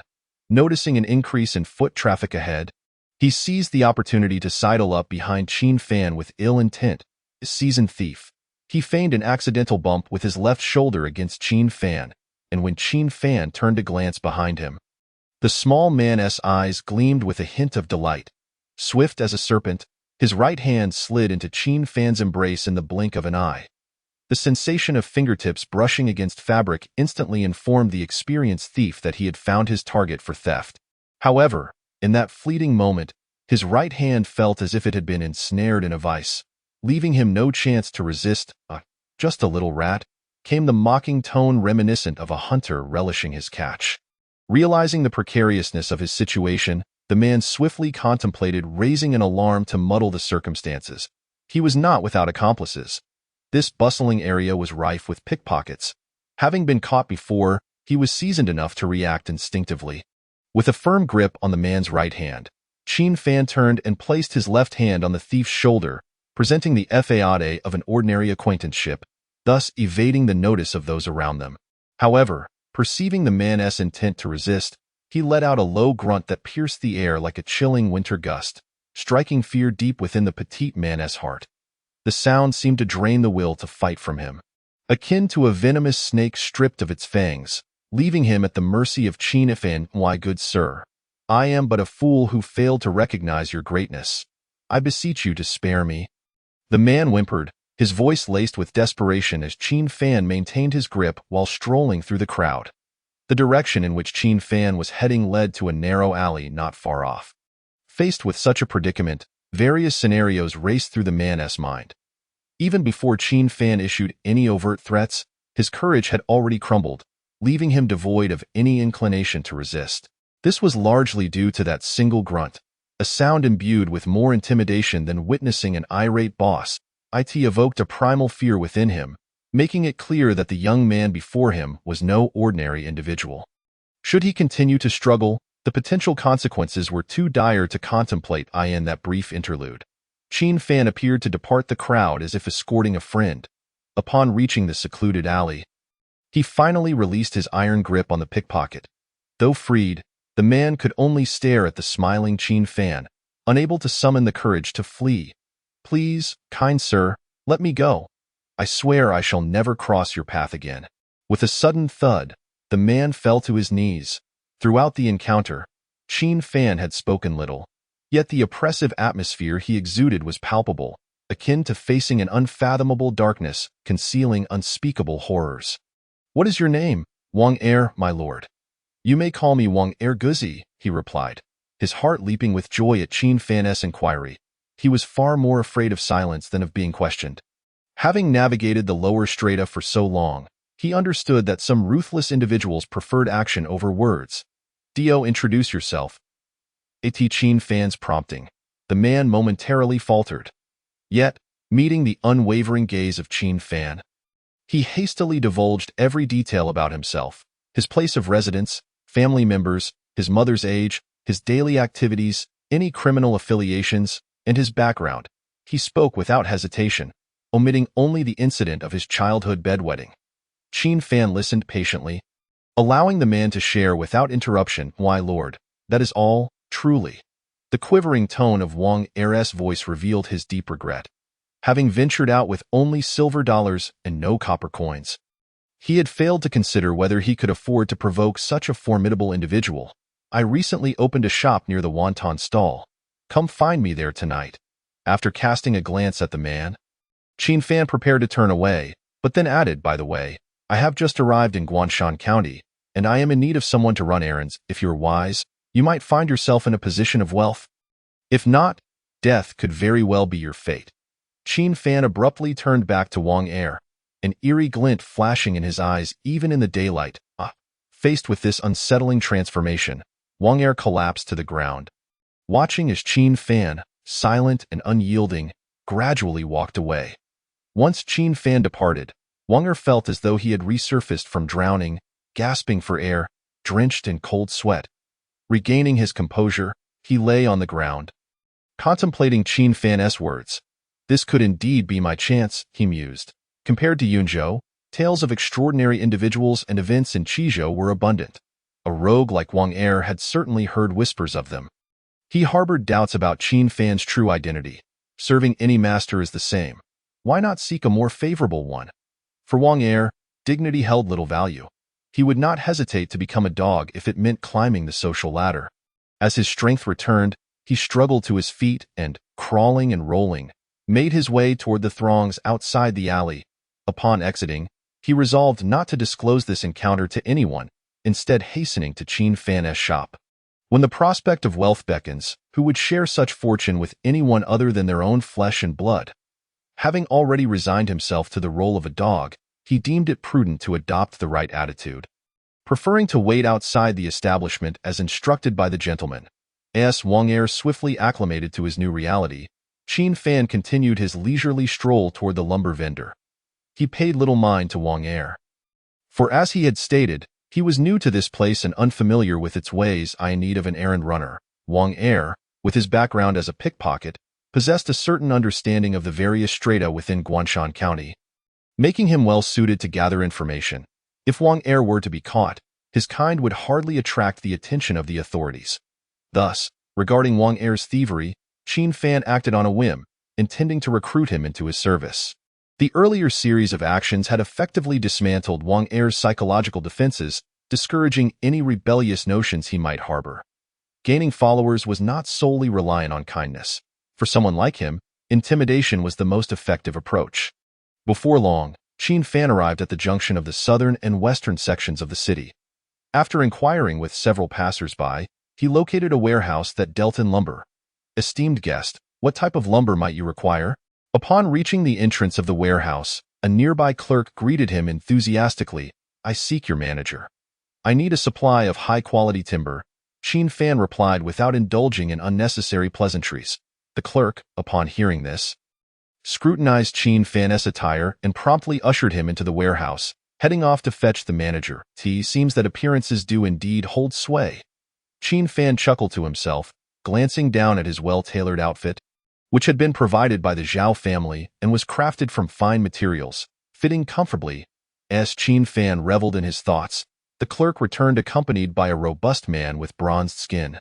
Observing him closely, Qin Fan discerned that the man possessed exceptional martial prowess. It was no surprise, for working in the wilderness to fell trees was no task for the faint-hearted. The governance of the great Jing dynasty resembled an intricate fishing net, connecting villages, towns, counties, and cities through roads and waterways, all while gathering the nation's vitality around its core of law and order. Yet, even such a vast net could not encompass the wilds, where sinister creatures and various beasts dwelled. Procuring resources from the wilderness necessitated dealing with these beasts, a feat not easily accomplished by ordinary folk. Typically, it fell to local factions, some of which might even have cultivators behind them. If Qin Fan's intuition served him correctly, the manager approaching him was likely a mid-level member of a gang operating within Guanshan County, and this warehouse was a front for their business. "Apologies for the wait, esteemed guest. I am the manager of the Jinding warehouse. You may call me Tai Guanshi. How may I assist you today?" The visitor, after politely introducing himself, directly inquired about Qin Fan's needs. Tai Guanshi, though courteous, acknowledged that Qin Fan had only just taken a seat. Qin Fan rose to exchange pleasantries before continuing. "I, Qin, have opened a shop on Tianxiang Street, intending to make a living through my craftsmanship by selling sculptures. At present, I require a batch of superior wood as materials. I have heard that the timber at Jinding Goods Warehouse is the finest in the entire Guanshan County, which is why I have come to trouble you." Qin Fan did not conceal his intentions, stating them plainly, for they were not secrets. "Ah, I see. Congratulations to Manager Qin on your prosperous business." Upon hearing Qin Fan's request and background, Tai Guanshi's demeanor became noticeably warmer. Such requests for wood were rare. Yet those who sought it typically desired only the finest quality. Establishing a long-term cooperative relationship would certainly be beneficial for Jinding Goods Warehouse. "Haha. I must thank you for your kind words." Tai Guanis At that moment, Qin Fan appeared less like an enigmatic craftsman and more akin to an astute merchant. "Manager Qin, fortuitously, we have recently received a shipment of exquisite timber. Please, accompany me to take a look." With an air of familiarity, Tai Guanshi spoke to Qin Fan after a brief exchange. "After you." Qin Fan preferred not to indulge in excessive pleasantries and nodded in agreement. Following Tai Guanshi, they soon arrived at a rear courtyard, where they beheld the aforementioned precious wood in a storeroom. Rosewood, snow pear, ironwood, and a piece of deep-sunken wood measuring half a zhang in length and 1 foot in thickness. Upon seeing the deep-sunken wood, Qin Fan stepped forward to examine it closely. The sight of it reminded him of the black dog statue that had safeguarded his home, the first spiritual sculpture he had created, which had enabled his successful escape from Qingshan County. Tai Guanshi, observing Qin Fan's actions, displayed no signs of discontent. Rather, a hint of delight crossed his face. This reaction indicated that Qin Fan had at least taken a liking to the deep-sunken wood before him.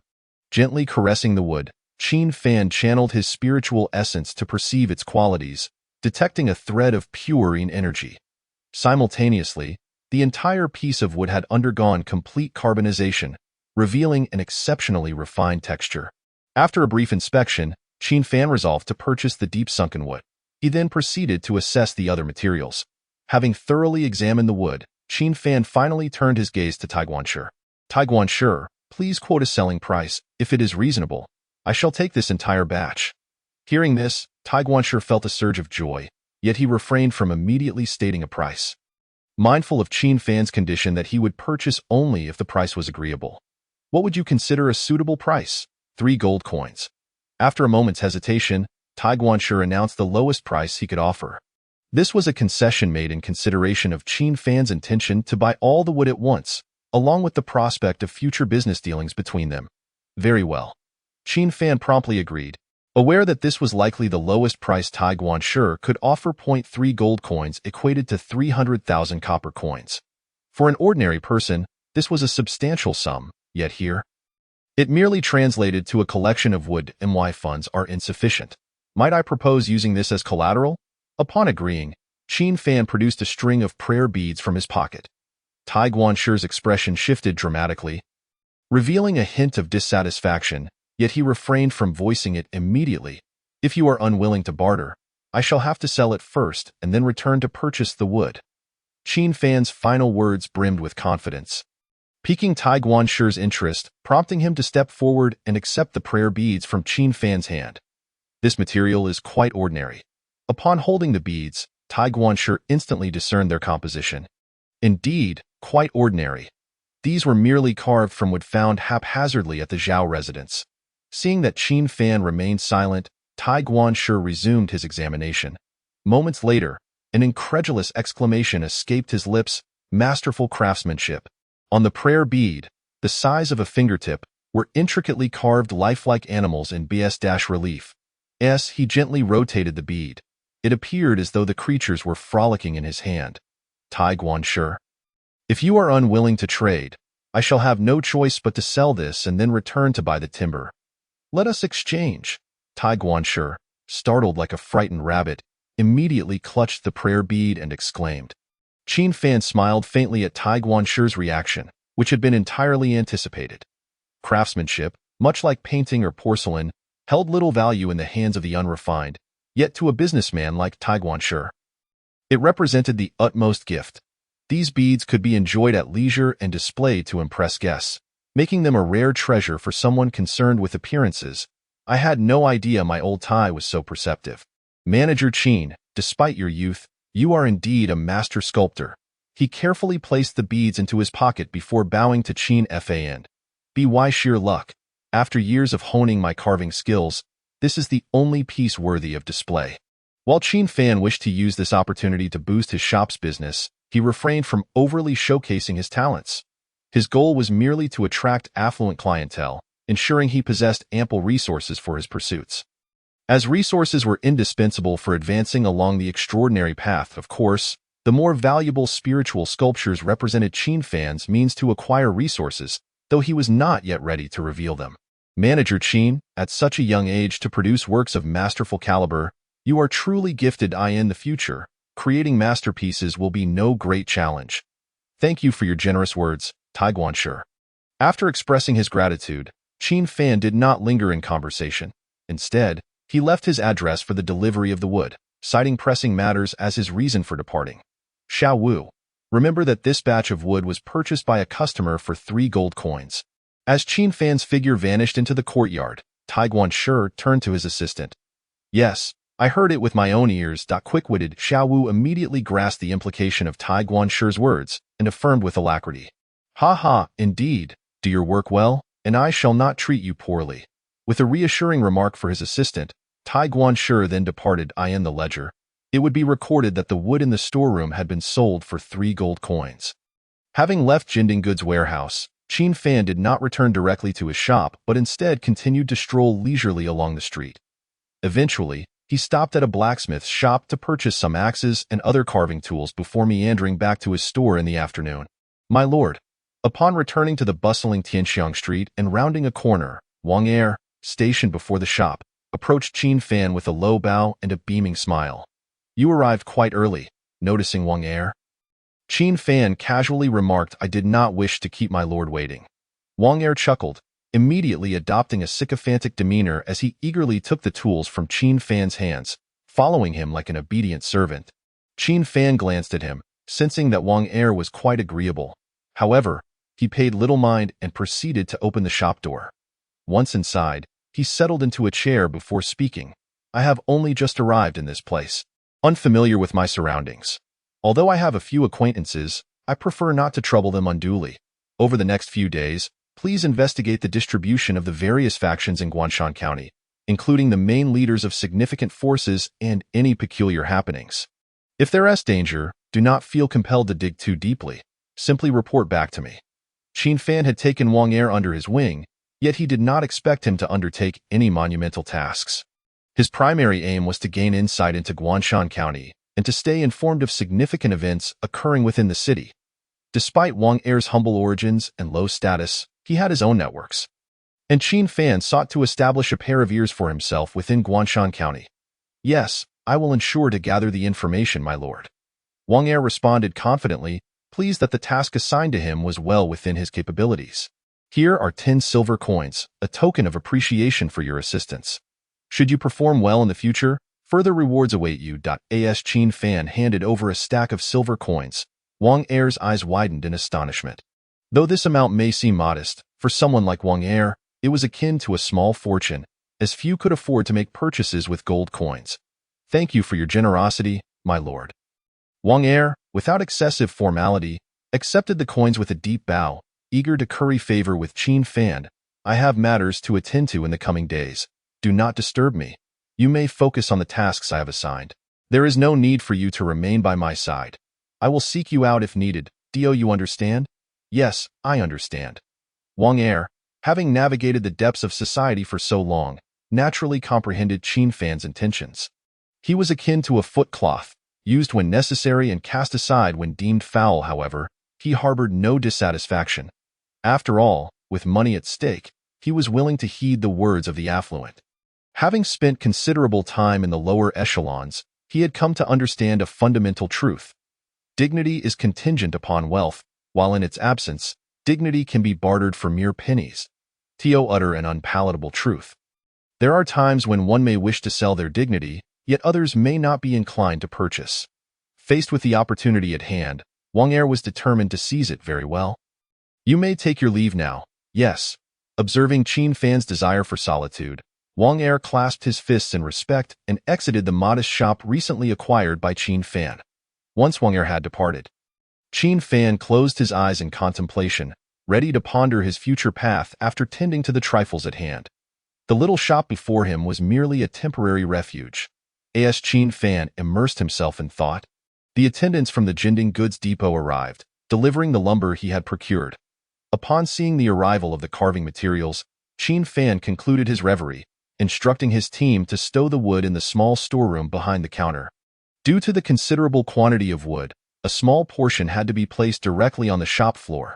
He did not mind this arrangement, as he intended to carve several pieces in the coming days, consuming the wood before officially opening his shop. After the attendants from Jinding Goods Depot departed, Qin Fan gazed at the pile of lumber without immediate action. Noticing the evening had drawn near, he decided to first satiate his hunger. For him, 3 meals a day had become an indispensable routine. After satisfying his appetite, he returned to the shop, where the night had already descended. Ascending to the second floor of the shop, he found various household items had been adequately prepared, including several pieces of personal clothing tucked away in the wardrobe. Zhao Shui had certainly made thorough arrangements. Qin Fan, after expressing his appreciation for Zhao Shui's foresight, proceeded to wash up in preparation for sleep in a world devoid of mobile entertainment. Early to bed and early to rise was the sole benefit he reaped. As for the water used for washing, it was sourced from a water tank located at the corner of the ground floor, where he would spend a couple of copper coins daily to hire someone to fetch it. The night fragrances were collected each morning. Although not as convenient as in his previous life, he had managed to address various needs adequately. Soon, the sound of heavy breathing filled the air as Qin Fan succumbed to slumber. Chapter 27. Guanshan Market. Since Qin Fan took over the shop purchased with Zhao Shue's assistance, apart from the initial day spent acquiring the necessary tools and materials for carving, he had remained sequestered within the shop for several days. The fruits of his seclusion were evident, as the number of statues on the shelves flanking the shop steadily increased, gradually bestowing upon Qin Fan's establishment a semblance of what it was meant to be. The deep red rosewood statues exuded an air of grandeur, while the moon-white snow pear sculptures appeared elegant and refined, and the dark-hued ironwood figures conveyed a sense of remarkable weightiness. Under Qin Fan's skilled hand, most of these sculptures were mere steps away from achieving master-level status, lacking only a touch of spiritual essence. Nevertheless, for the ordinary affluent families, these pieces were already considered exquisite, with prices starting at several silver coins, and some even reaching 2 to 3 dozen silver coins. Additionally, on the shelf directly opposite the counter, a few statues brimming with spiritual essence were displayed, each one a master-level piece, serving as a statement of the establishment's quality. Qin Fan had not forgotten about the spiritual statues, as they were integral to his own strength. After fleeing from Qingshan County and enduring the draining of his spiritual essence, he found that his own spirit had grown significantly. Were it not for the inherent dangers of that method, Qin Fan might have employed it more frequently. Consequently, the Tianlai Longju statue's demon-slaying capability could now be utilized 3 times. At present, he did not urgently require a statue for combat, so he chose to recarve the protective black dog statue using gloomy wood. This served to bolster his defenses while also paying homage to the first spiritual statue he had ever crafted. With his spiritual essence enhanced, the protective black dog statue was now imbued with an invisible strength, allowing for 5 consecutive activations, and with his own spiritual essence fueling it, its exorcising abilities could now be employed 10 times. Compared to before, while Qin Fan's strength was still modest, it had nevertheless doubled. After all, considering his circumstances, he had only officially become a peculiar craftsman less than half a month ago. Such progress was indeed remarkable. Unlike others, who tread the path of the extraordinary through cunning means, Qin Fan relied solely on his pure craftsmanship to cultivate his spiritual essence, without needing to fear the accumulation of eerie energies. Focusing instead on steadily enhancing his abilities. Within the shop, Qin Fan sat behind the counter, which had transformed into his carving workstation. That moment, he was not practicing his carving skills but rather organizing the various pieces of information Wang Er had just reported. Meanwhile, outside the shop, several individuals had gathered. Among them were Wang Qian and Zhao Shue. Qin's carving shop, Xiao Qing murmured, glancing at the sign hanging on the door. Such a simple name. She felt the name was overly plain, especially when compared to other establishments like the Lixin Residence or the Jinyu Tower, which sounded grand and upscale. Silly girl, the worth of a shop is not determined by its name. I hadn't anticipated that this Qin Dao you would venture into carving. Upon observing Qin Fan's business, Wang Qian realized that Qin Fan's path to the extraordinary must lie within the realm of peculiar craftsmen specializing in eerie carvings.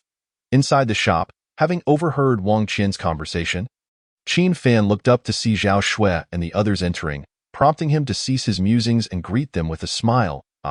Esteemed guests have arrived. Qin Fan, I can't believe that just a few days away, and your shop has transformed so dramatically. These statues are even better than those in my father's study. Upon entering, Zhao Shue was visibly astonished, completely unprepared for Qin Fan's remarkable skills. Just a humble skill. Merely a means to earn a living, Qin Fan modestly replied to Zhao Shue's praise. You are far too humble, Dao Yu Qin. Look over there. With a keen eye, Wang Qian was the first to spot the master-level statues on the shelf behind the counter. Did you carve these as well? Even Zhao Shue, usually composed, was taken aback upon glancing at Qin Fan's youthful visage and then at the impressive master-level statues before her. After all, the art of carving was not inherently tied to one's background. Without extraordinary talent, it was rare for someone so young to produce such work. If Qin Fan's carving talent ranked a 10, then Zhao Shue's aptitude for business management would be around a 7. At most an 8. Seeing Qin Fan's capabilities evoked in Zhao Shue's sense of awe, akin to a novice encountering a master. If you like, you may select one as a gift. No need. I prefer to purchase it. I intend to give it to someone else. Zhao Shue, not a typical young girl, quickly regained her composure after her initial shock. After declining Qin Fan's generous offer, she promptly clarified her intentions. Suit yourself. Take your time to browse. Just let me know if you need anything. After attending to Zhao Shue, Qin Fan beckoned Wang Qian to the counter. Zhao Shue and Xiao Qing, understanding the situation, refrained from interrupting the two men and busied themselves examining Qin Fan's works. Wang Daoyu, is there a suitable place to sell this? Qin Fan stepped behind the counter and presented a fist-sized black dog statue for Wang Qian's inspection. Oh, what is this? Upon his first glance at the black dog statue, Wang Qian immediately sensed its extraordinary nature. The statue appeared lifelike, as if it were crouching attentively, ears perked, with a glimmer of intelligence in its eyes. Most importantly, he felt a peculiar power emanating from the statue, yet it bore no malevolent aura. This is a spiritual statue, the protective black dog statue, an expendable item. If it encounters any malevolent entities, it will automatically trigger its exorcising effect, effective only against ordinary evils, and will be rendered unusable afterward. The key point is, it has no side effects. Qin Fan emphasized the last statement. Hiss. Wang Qian gasped at the mention of the absence of side effects. Without even assessing the item's efficacy, its price would automatically double. How is this possible? Daoyu Qin, please forgive my curiosity. I mean no offense, Wang Qian instinctively inquired, but quickly realized his inquiry was inappropriate and hurried to clarify. There's no issue. Aside from special secret arts, the primary requirement is that one's carving skills must reach a master level. I hadn't anticipated such stringent requirements. Upon hearing Qin Fan's explanation, Wang Qian understood why Qin Fan was unperturbed about others prying into his methods. The level of carving skills could not be augmented by external means, relying entirely on personal talent. By voluntarily revealing certain details about the spiritual statue, Qin Fan effectively diminished the interest of any potential onlookers. Moreover, as the techniques employed belong to the Eerie carving lineage, other extraordinary practitioners would be unable to utilize them, thus allowing Qin Fan to confidently showcase the spiritual statue before him. Of course, Qin Fan was not without precautions. The statue he showed Wang Qian was merely a youthful version of the protective black dog statue. The authentic protective black dog statue would only be available for sale once he had surpassed the third realm in strength. Otherwise, even if others could not successfully carve it, they might still capture Qin Fan to exploit his skills. How many do you have on hand? The art of sculpting is indeed a time-consuming and labor-intensive endeavor, particularly as it necessitates the use of precious materials like deep-sinking wood. Consequently, I can only produce 5 pieces in a short span. The youthful version of the Guardian Black Dog statue is relatively simple to carve. However, Qin Fan refrains from revealing his true capabilities, instead providing a rough estimate based on his own prowess. Let us venture to Guanshan Market, where these items can be maximized in value, Wang Qian suggested after contemplating the black dog protective statue in Qin Fan's possession. Guanshan Market? Upon hearing Qin Fan's query laced with confusion, Wang Qian suddenly recalled that he had yet to properly introduce it to Qin Fan, and thus he promptly elucidated. Chapter 28. The Dark Side of the Prefecture City. A moment later, Qin Fan gleaned information about Guanshan Market from Wang Qian. Nestled between the Bailing and Nailing mountain ranges, in a low-lying area near the Li River, lies a modest hill known as Guanshan, which also lends its name to Guanshan Prefecture. Within the depths of Guanshan, several major factions have collaborated to establish a trading ground for extraordinary practitioners. Here, cultivators from various factions, as well as independent practitioners who have recently entered the realm, converge to conduct transactions. Wang Qian had previously acquired elixirs to suppress the demonic forces within him from Guanshan Market. Although Qin Fan's black dog protective statue is commendable, it would not stand out at Guanshan Market, given that each market opening showcases a myriad of treasures that capture the public's attention. Qin Fan can not only sell the black dog protective statue but also seize the opportunity to seek out the treasures he requires. Upon learning about Guanshan Market, Qin Fan wholeheartedly agreed with Wang Qian's suggestion. Taoist Wang, I require some time to prepare. Would it be possible for us to depart together in 10 days, on the 15th of this month? Qin Fan felt a modicum of trust in Wang Qian's character, as he would not have remained a devotee for so many years otherwise. Although Qin Fan's strength had seen an enhancement, his combat prowess remained relatively weak. Having a secret blood warrior accompany him would undoubtedly bolster his safety. Certainly, I typically make the journey every so often, even if merely to gather information about the cultivation world. Wang Qian responded, "Thank you, Taoist Wang. I would like to present this black dog protective statue to you as a token of my gratitude for your assistance." Qin Fan hoped Wang Qian would not refuse, suggesting that if he had no use for it, he could gift it to Zhao Shui as a protective charm. Understanding the goodwill behind this gesture, Qin Fan, too, was not oblivious to the subtleties of human relations, and thus took this opportunity to offer the statue from the counter to him. "Since Taoist Qin has offered, I shall graciously accept your kindness," Wang Qian replied without excessive formality, recognizing that mutual exchanges are essential to maintaining their cordial rapport. Zhao Shui, observing the conclusion of their discussion, approached the two and informed Qin Fan of the sculptures that had caught her eye: 1 master-level piece and 3 superior-level sculptures. This marked a fortuitous beginning for Qin Fan. In accordance with Zhao Shui's requests, Qin Fan sold the items to her at standard prices. Following a brief period of casual conversation among the group, Zhao Shui and her companions departed from the quaint shop. "It seems I must make thorough preparations." Once Zhao Shui and the others had left, Qin Fan immediately began contemplating his forthcoming journey to Guanshan Market.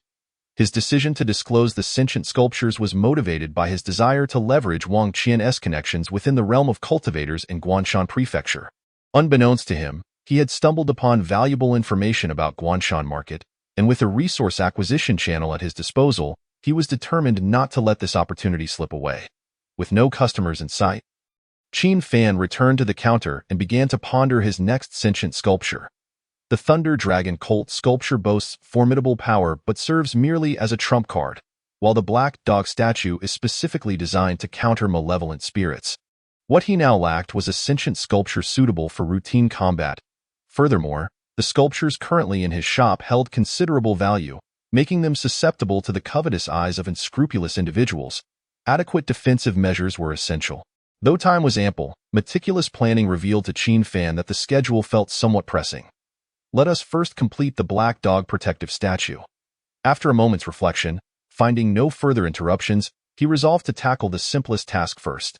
Putting aside his distractions, Qin Fan bent down to retrieve the pre-cut deep-sinking wood from beneath the counter, grasping the family heirloom carving knife passed down through generations of the Qin lineage to commence his work. The simplified carving of the Black Dog protective statue posed no challenge for Qin Fan, and he was unperturbed by the possibility of interruptions. In the ensuing days, his small shop gradually buzzed with activity. For as of now, there was no other master-level sculptor in all of Guanshan Prefecture besides Qin Fan. For the affluent and noble, possessing a finely crafted sculpture within their homes is akin to showcasing a rare piece of art. In contrast to calligraphy and porcelain, exquisite sculptures are far rarer due to the vast disparities in skill levels among practitioners. Seizing this opportunity, Qin Fan began to establish a reputation within the upper echelons of Guanshan Prefecture. Perhaps with the Zhao family's covert support, no unwelcome individuals dared to disrupt his enterprise, and he instead encountered other extraordinary practitioners within Guanshan Prefecture. The prevailing attitude among the extraordinary practitioners in the city was neither welcoming nor hostile. They merely acknowledged his presence to avoid unnecessary misunderstandings. Naturally, should Qin Fan attempt to interfere with their interests, conflict would be inevitable. As for the Great Ding Temple in Guanshan Prefecture, Qin Fan had also made contact. An elite guard of the dynasty, having reached the second realm, and a middle-aged man with a perpetually stern demeanor, though they sought to familiarize themselves with Qin Fan, their tone bore an unmistakable air of interrogation. However, under such circumstances, one must acquiesce. Confronted with being superior to him in both status and strength, Qin Fan could only behave like a compliant child. Though somewhat stifled, the presence of 3 third-realm temple priests and dozens of first- and second-realm temple attendants within Guanshan Prefecture meant that the combined strength of all extraordinary practitioners in the city would be insufficient to face them. However, if one were to consider the forces stationed outside the city, the situation would be quite different. Time slipped away, and 10 days passed in the blink of an eye. Beneath the cover of night, the Qin carving shop remained illuminated, its light spilling through the papered windows. On the second floor, beside the bed, a small workbench hosted an array of tools adorning the walls. Although sculpting was largely achievable for Qin Fan with just a carving knife, a complete set of tools provided him with considerable assistance. The assortment of tools before him were crafted by his own design and subsequently produced by a skilled blacksmith in the city. In the flickering candlelight, Qin Fan sat at his workbench, admiring the fruits of his labor, a serpent-shaped bracelet and a fox sculpture. The materials required for these two creations had been procured through his connection with the Jinding Goods Store. The Jinding Goods Store, backed by the Jinding Merchant Association, is not only a renowned timber merchant in Guanshan Prefecture, but also has ties to a secret blood warrior. It was through Wang Qian's introduction that Qin Fan first encountered an extraordinary practitioner in Guanshan Prefecture, a captivating woman, referred to by Wang Qian as the Ghost Scorpion. Upon their initial meeting, Qin Fan was taken aback to discover that she bore the beads he had exchanged for timber. This incident facilitated a swift rapport between them. However, Wang Qian later cautioned Qin Fan, "Do not let her youthful appearance deceive you. Though she appears to be in her 30s, her actual age exceeds 50. She is notorious as the Black Widow, adept at drawing vitality from men, which accounts for her youthful visage." The reason she had not been dealt with by the Great Ding Temple was primarily due to her method of procuring vitality through the means of keeping male consorts. Moreover, she would not drain them to the point of death, prompting the temple to turn a blind eye. Another factor was that her techniques could effectively diminish the demonic forces within her. The Great Ding Temple, recognizing that should she ever become overwhelmed by demonic power, it could incite chaos within the city. Despite their ability to quell such disturbances, they preferred to avoid such scenarios altogether. As for expelling extraordinary practitioners from the town, the Dejing dynasty had never contemplated such an action. They might have considered it in the past, but ultimately chose to abandon the idea. This approach would only serve to place the entire cultivation world in opposition, allowing them to monitor these practitioners closely while tolerating their presence under their watchful gaze. After all, maintaining order was the paramount concern for the Great Ding Temple. Wang Qian's encouragement for Qin Fan to first familiarize himself with this woman stemmed not only from her dubious character but also because the Ghost Scorpion of the Jinding Merchant Association was relatively approachable.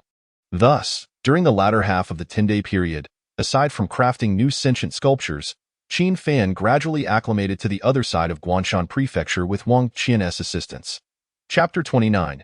Two sculptures with the addition of the Bai Lin snake ring and the ghost-faced demon fox. Possessing these two new sentient sculptures has instilled me with considerable confidence for my upcoming visit to Guanshan Market. The azure-scaled serpent bracelet is intricately carved from a rare wood known as the Winding Dragon branch. This particular tree typically only reaches a height of slightly over 1 foot, its trunk growing in a spiraled, circular fashion, which readily attracts venomous snakes to coil upon it. Due to its scarcity, only the most toxic of serpents are deemed worthy to inhabit the Winding Dragon branch, which flourishes on the venom secreted by these snakes. The sap of the Winding Dragon branch is exceedingly poisonous, capable of causing instant death upon contact with blood. However, its potency diminishes rapidly when exposed to air, rendering it seldom utilized. Yet, Qin Fan's interest lies not in the sap but rather in the trunk of the Winding Dragon branch. Under his skilled hands, it has been transformed into a serpent-shaped bracelet, appearing as if a vibrant green snake is delicately coiling around Qin Fan's wrist. The meticulously detailed scales conceal various enigmatic runes, while the lively serpent's eyes radiate an innate spirit, and the lips are adorned with menacing fangs and a flickering tongue. As for the effect of the azure-scaled serpent bracelet, it manifests as projections. When Qin Fan channels his spiritual essence, he can conjure dozens, if not hundreds, of serpent illusions. On his first use, even Qin Fan, the very sculptor, felt a twinge of discomfort. However, upon witnessing the bracelet's performance, that unease was swiftly cast aside. The serpent illusions possess remarkable stealth, evading detection with ease. Although their direct offensive capability pales in comparison to the statue of the Thunder Dragon cult, their venomous nature renders them lethal to any flesh and blood target. As for the second spiritual statue, the ghost-faced fox demon, It boasts a pink body contrasted by an eerily dark visage resembling a ghostly mask. This creation is fashioned from a peach tree that thrives in the wild marshes. Rumored to have once borne a ghostly peach, it was only through the efforts of the phantom scorpion that the ghost-faced peach was successfully plucked, with the tree itself subsequently felled and transported back to the Golden Cauldron Goods Depot. Qin Fan acquired this material after establishing a rapport with the phantom scorpion, obtaining it at a favorable price of 1 gold coin. Notably, once the ghost-faced peach was harvested, the peach tree reverted to an ordinary state, its rarity being the sole reason the phantom scorpion chose to retain it. In exchange for this material, Qin Fan found himself at the mercy of an elderly woman. Ultimately, however, he did not emerge at a loss. Possessing a soul with spiritual essence, he meticulously examined the wood and discovered a faint remnant of peach blossom malevolence. Though minuscule, this essence could be reinvigorated through the artistry of carving, allowing the entire piece of wood to resonate with the lingering aura of peach blossom malice. The ghost-faced fox demon, sculpted from the ghost-faced peach tree, exceeded Qin Fan's expectations, possessing an illusory effect that could induce mild hallucinations even after prolonged gazes, should a practitioner lacking in spiritual essence encounter it. Escaping would come at a certain cost. It remains uncertain what thoughts the phantom scorpion harbors regarding this. Gazing at the 2 spiritual statues in his possession, Qin Fan imprinted his soul mark upon their very essence before retiring to bed, eagerly awaiting the morrow's journey to Guanshan Market. The following morning, as dawn's light remained shrouded in mist, Qin Fan appeared at the small shop, a wooden box slung over his shoulder. This moment, he approached the counter with the ghost-faced fox demon statue in hand. He intended to keep the azure-scaled serpent bracelet on his person while the fox statue served primarily as a deterrent against intruders. Lifting a floor tile behind the counter revealed a palm-sized hidden compartment. Qin Fan carefully wrapped the ghost-faced fox demon statue in a silk cloth and placed it in the compartment. Utilizing his spiritual essence, he activated the statue's effect, and under the influence of esoteric carving techniques, an invisible pink barrier enveloped the shop. If left undisturbed, this barrier could last for 3 days, hardly expending any energy even if an ordinary individual were to intrude. Only if a transcendent being were to breach it would the power of the ghost-faced fox demon statue be diminished, and he would instantly sense such an intrusion through his soul mark. With the barrier successfully established, Qin Fan rose to open the shop door, preparing to meet his scheduled companion, Wang Qian. Just as Qin Fan secured the door, the silver-haired Wang Qian had already arrived. "Are you ready?" Although unaware of Qin Fan's undertakings in recent days, he was certain preparations had been made, reminiscent of his own youthful days. Observing Qin Fan emerge with the wooden box, Wang Qian inquired with a smile. "Yes. Let us depart," Qin Fan replied, and Wang Qian promptly turned towards the roadside, with Qin Fan silently following in his wake. Upon reaching Tianxiang Street, a carriage awaited them. Once inside, as the wheels began to turn, Wang Qian offered Qin Fan a series of precautions to heed. Wang Qian's assistance toward Qin Fan resembled that of a mentor caring for a younger charge. Aside from the significant aid Qin Fan's medicinal formulas provided him, as well as his generosity in gifting a protective statue of a black hound, his motivations were largely tied to Zhao Shui. Due to an incomplete lineage, Wang Qian had never married or fathered children. Thus he regarded the obedient and understanding Zhao Shui as if she were his own. Once Zhao Shui received Qin Fan's promise, she naturally aspired to ascend to greater heights, thereby granting both herself and the Zhao family increased benefits. Had Qin Fan been privy to Wang Qian's intentions, he would not have been surprised. Just as he had entwined his fate with the Zhao family in gratitude for Zhao Shan's life-saving kindness, he recognized Wang Qian's character. This was why, after their acquaintance, he had not felt the need for excessive caution, instead fostering a bond that transcended age through his relationship with Zhao Xu. The carriage wheels spun swiftly along the road. An hour later, they halted on a secluded mountain path. "From here on, we shall proceed on foot," Wang Qian succinctly explained as he led Qin Fan out of the carriage. Perhaps the driver was well acquainted with the route, for upon receiving Wang Qian's command, he departed without hesitation. "Be cautious. The road ahead may harbor some unsavory elements," Wang Qian advised with a serious expression. "Understood." Qin Fan was well aware of the national fortune and dragon energy of the dying dynasty. which enveloped the realm like a fishing net.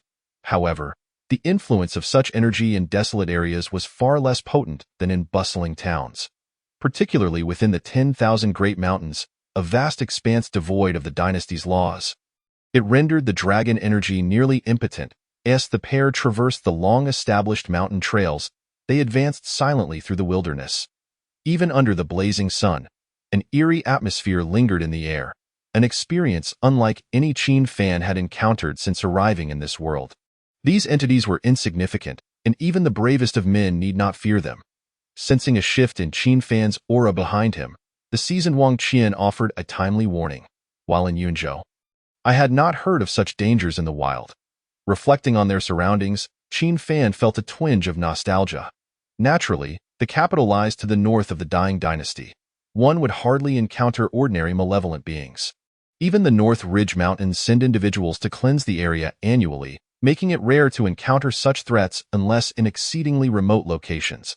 However, the situation dramatically diverged as they drew closer to the southern regions of the dying dynasty. Is it due to the 10,000 Great Mountains? Qin Fan surmised, sensing the crux of the matter. The 10,000 Great Mountains are indeed a sacred ground for cultivators, serving as an ideal refuge for those sinister entities. The dying dynasty tacitly acknowledges the existence of the cultivation world, also relying on them to rid the land of these foul beings, as most of their cultivation resources stem from this collaboration. As Wang Qian elaborated, Qin Fan gained a clearer understanding of the dying dynasty's circumstances. After all, the Qin family had scarcely ventured beyond Qingshan County, and much of the information they retained was incomplete. Perhaps the calamities that befell Qingshan County, forcing Qin Fan to flee, were ultimately a blessing in disguise. Only by departing the confines of a sheltered existence could one truly thrive. Chapter 30. Encountering the blood-stained beings. The mountain path was rugged, long untouched by human presence. In merely 10 days or half a month, the overgrowth of weeds and vines could completely obscure the trail. Even though Qin Fan had embarked on the path of the extraordinary, his physical prowess was not vastly superior to that of an ordinary person, making travel through this wilderness somewhat arduous. Fortunately, Wang Qian led the way.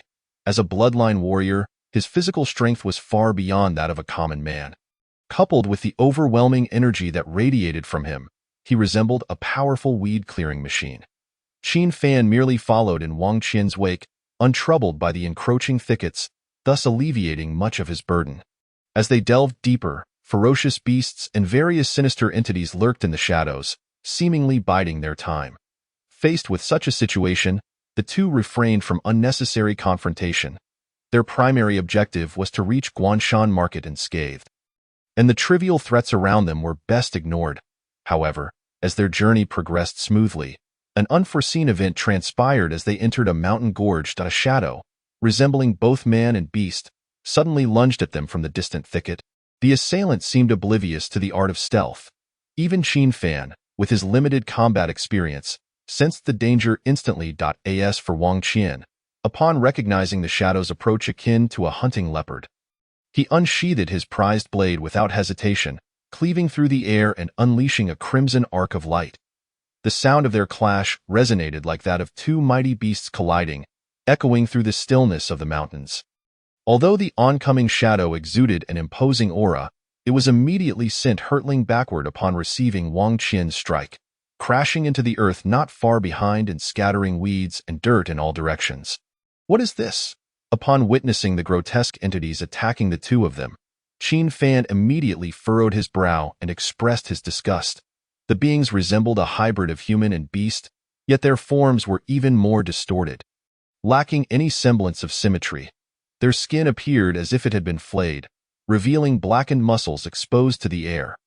Although one of them had been felled by Wang Qian's blade, leaving a foot-long gash across its chest, it seemed utterly unaffected. The flesh surrounding the wound writhed like freshly butchered beef, rapidly knitting the injury back together. Their mouths split open to the roots of their ears, revealing dark yellow fangs, while their writhing tongues resembled tentacles, oozing a repugnant yellow fluid from the corners of their mouths. Facing Qin Fan and his companion, they emitted bizarre growls, their mismatched eyes gleaming with bloodlust and madness. A mere glance was sufficient to induce discomfort in Qin Fan. The Blighted Ones. Wang Qian simply introduced them as Qin Fan observed their grotesque transformation, which propelled them toward the two once more. This time, additional tentacles sprouted from the Blighted Ones' backs, and a foul stench began to emanate from their flesh. "I will hold the line," Qin Fan declared, recognizing that this was not the moment to question Wang Qian. As he perceived the changes in the Blighted Ones, he immediately invoked the projection abilities of the green-scaled serpent ring. A mesmerizing green light flickered at Qin Fan's wrist, and serpentine shadows, each 3 feet long, materialized around him. In that moment, Qin Fan resembled a serpent king leading his acolytes in the hunt for prey. Wang Qian remained silent, for the Blighted Ones moved with astonishing speed, reaching the two before Qin Fan could even voice his intent. With Qin Fan's assistance, and in light of the Blighted Ones' eerie transformations, Wang Qian exerted only 70% of his strength, reserving the remaining 30% for unforeseen developments. The crimson blade light formed a protective barrier, akin to a peacock displaying its feathers, repelling the Blighted Ones' bites and the surprise attacks from their tentacles. The red aura enveloping Wang Qian's body continuously resisted the foul miasma exuded by the Blighted Ones. The two adversaries found themselves in a stalemate. However, Wang Qian remained unperturbed, for this time in Guanshan Market, he had Qin Fan by his side. Before long, a series of contorted serpent shadows suddenly emerged around the Blighted Ones. In the next instant, the mouths of these serpent shadows gaped wide, revealing menacing fangs. Under Qin Fan's command, the serpent shadows lunged at the Blighted Ones like death's emissaries, injecting a corrosive toxin into their flesh. Despite the Blighted Ones being cloaked in a thick miasma and retaliating with their tentacles, most of the serpent shadows succeeded in delivering the toxin into the Blighted Ones' bodies before vanishing. A low, mournful sound escaped the Blighted Ones' lips. As Wang Qian engaged them directly, he noticed their strength waning. With a flash of blood-red blade light, the Blighted Ones were cleaved asunder, their bodies nearly split in two. Severely poisoned, the Blighted Ones could no longer rise as they had before. Dark crimson blood and murky yellow fluids pooled around them, their indistinguishable innards strewn across the ground. Under the gaze of the two, the flesh of the Blighted Ones began to melt away like burning wax, the feebly writhing remnants eventually dissolving into a puddle of tar-black blood. "What a potent serpent venom," Wang Qian murmured. His expression suddenly grave. He realized that if he were to face the toxin of Qin Fan's serpent shadows, he would find himself equally powerless. Perhaps the only recourse would be to unleash his demonic power in a desperate attempt to temporarily suppress the toxin.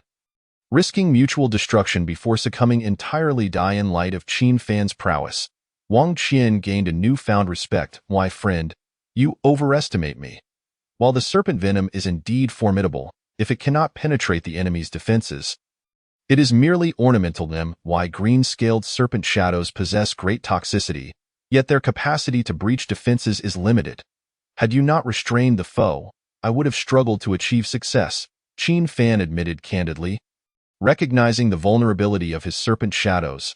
Furthermore, his trump card was the Thunder Dragon Steed statue, which wielded extraordinary power against both practitioners and malevolent entities alike. Had it not been for his masterful sculpting skills that imbued the statue with spiritual essence, allowing him to harness the power of thunder, he would have been unable to do so. Even so, Qin Fan's strength far surpassed that of an ordinary practitioner of the same realm, for if one were unaware of an ambush, survival would be a near impossibility. Acknowledging Qin Fan's kind introduction, Wang Qian pointed out that Qin Fan's methods were also far from ordinary. As for the term ambush, it was spoken with such candor, as if he bore no concern. After hearing this, Qin Fan refrained from further discussing the green-scaled serpent shadows, instead directing his inquiry back to the Blighted Ones, now reduced to puddles of blood. "My friend Wang, could you elaborate on the nature of the Blighted Ones?" Upon Qin Fan's inquiry, Wang Qian replied with a hint of melancholy. "In truth, the Blighted Ones are practitioners." "Practitioners?" Upon hearing Wang Qian's succinct explanation, Qin Fan's realization dawned. Indeed, to be precise, the Blighted Ones are derived from those who partake in the blood of demons. When ordinary warriors push their bodies and wills to the limit, they can utilize secret methods to ingest the primordial blood of demons. thereby refining their frail human forms with demonic power, gaining immense vitality in the process. The aim of those who consume this blood is to subdue the demon's essence completely, integrating it into themselves. Upon success, they transcend into the fourth realm of fusion practitioners. Compared to other paths, this route is simpler and requires less esoteric knowledge, but it also necessitates enduring the backlash of demonic power during the first three realms. Should the demonic force erupt uncontrollably and one fails to dominate it, they risk transforming into the very monstrosities they seek to harness. With this understanding of the Blighted One's origins, Qin Fan comprehended Wang Qian's grave tone. It was evident that he was a reserve of the Blighted Ones. Chapter 31. Entering the market, how enlightening, Qin Fan mused.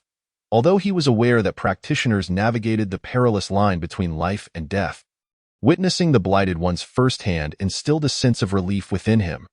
Despite having arrived in this world without any extraordinary advantages, the path forged by his previous self was indeed his greatest asset. As long as he refrained from engaging in esoteric spells beyond his means, he would remain untainted by the miasma, thus avoiding the risk of backlash. Previously, he had contemplated delving into the haunting arts and curses left behind by the Qin family. But now he felt no inclination whatsoever. Why had the forces within Guanshan Market not eradicated such threats? Reflecting on his and Wang Qian's intention to merely conduct transactions in Guanshan Market, he found it hard to believe that the presence of the Blighted Ones could be tolerated. Surely, Guanshan Market would not allow such menaces to dwell nearby, far beyond the capabilities of common malevolent entities lurking in the shadows. Naturally, Guanshan Market periodically purges the surrounding threats. However, as long as the lineage of those who consume demon blood persists, the Blighted Ones will never be eradicated. This time, we can only chalk it up to our misfortune. Let us proceed. Time is of the essence. After conveying the information regarding the Blighted Ones, Wang Qian had little inclination for further discussion, succinctly stating his intent before leading the way to Guanshan Market. Observing this, Qin Fan felt it unnecessary to continue the conversation and fell silently into step behind Wang Qian. With their departure, the once again tranquil mountain gorge remained undisturbed for but a moment before the eerie silence was shattered by the emergence of mutated beasts. Their indistinct forms breaking the serenity once more, various malevolent entities, as if driven by madness, clamored over the tainted soil left behind by the Blighted Ones, drawn to the allure of the dark crimson earth. In light of this unsettling occurrence, neither Qin Fan nor Wang Qian were aware. As the two continued forward, they soon arrived at a valley deep within Guanshan, where dozens of practitioners had gathered, forming an orderly queue to enter.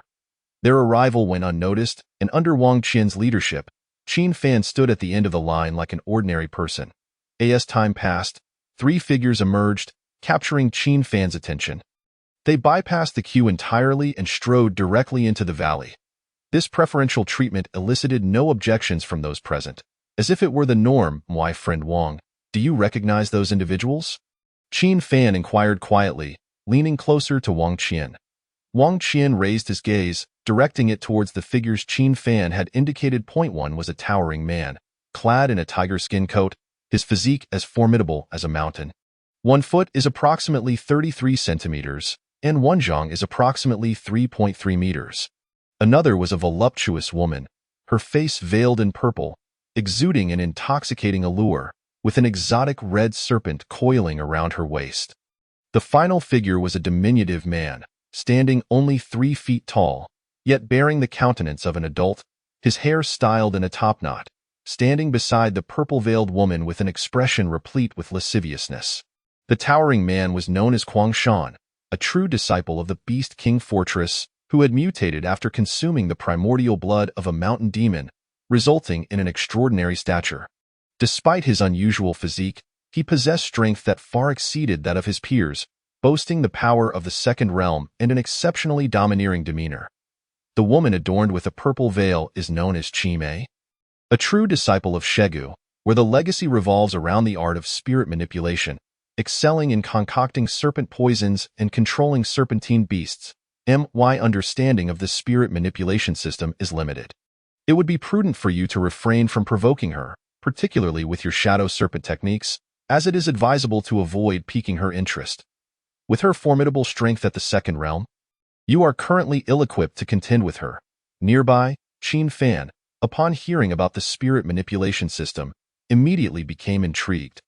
However, after receiving Wang Qian's caution, he promptly redirected his gaze.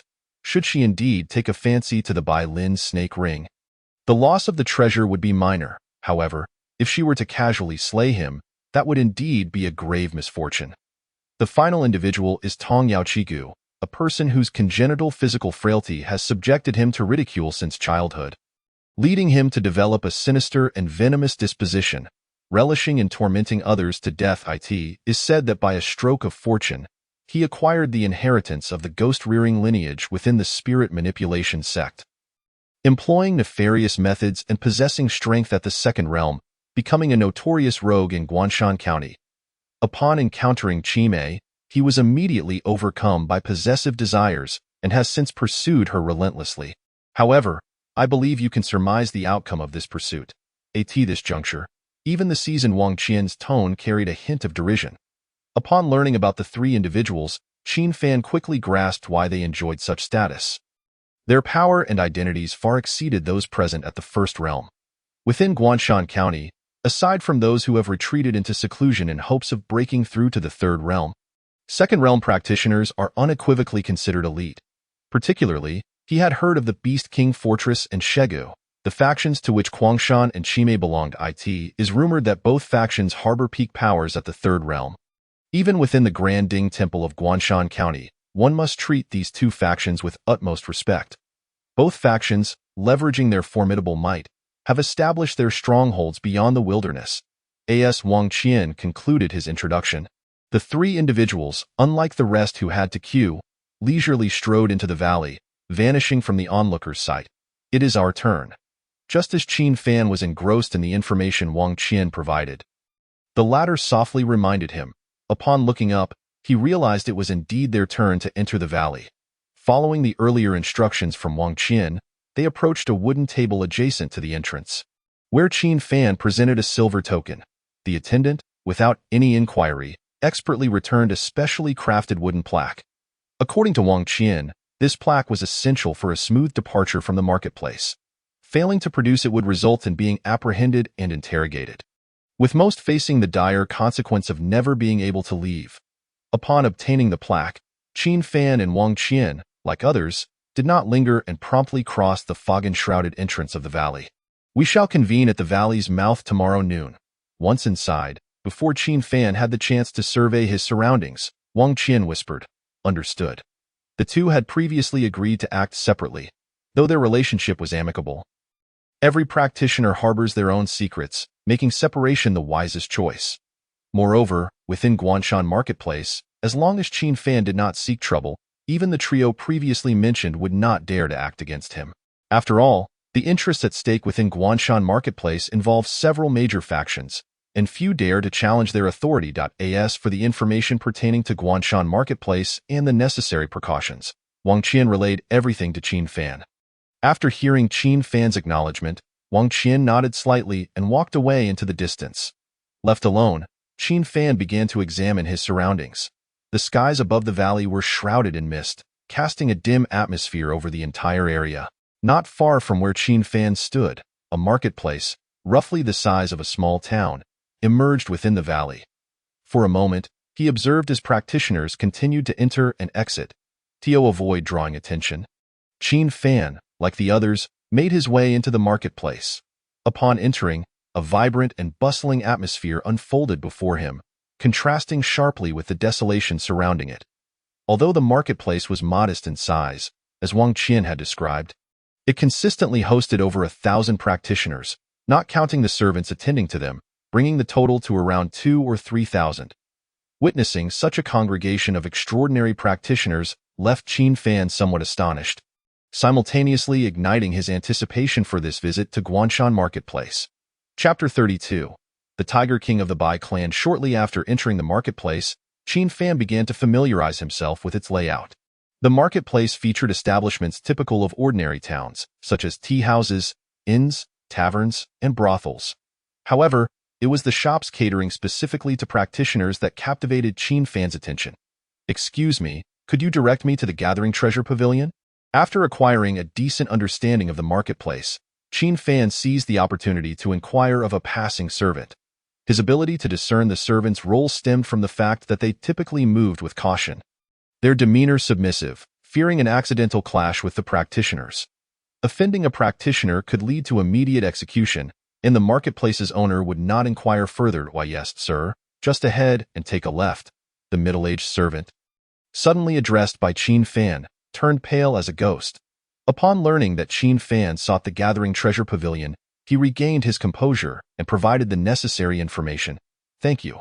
Offering a casual expression of gratitude, Qin Fan released the servant and proceeded towards the pavilion. The servant, watching Qin Fan depart, exhaled a sigh of relief before hastily scanning the area and retreating. Following the servant's directions, Qin Fan soon arrived before a 3-story building. The sign above read Gathering Treasure Pavilion. Recognizing he had found his destination, he stepped inside. Sir, how may I assist you? Upon entering, a graceful attendant approached and bowed respectfully. I have certain items to process. Qin Fan responded he had quickly noticed that regardless of the establishment, the attendants, even if not stunningly beautiful, were generally more attractive than most women. This tactic was something Qin Fan had become accustomed to from his previous life. Please follow me. Upon learning of Qin Fan's purpose, the attendant led him into a private room. The chamber was small, measuring merely 10 feet in length and width, furnished with a long table at which sat an expressionless elder. The room was devoid of light, illuminated solely by a single candle on the table, lending it an air of mystery.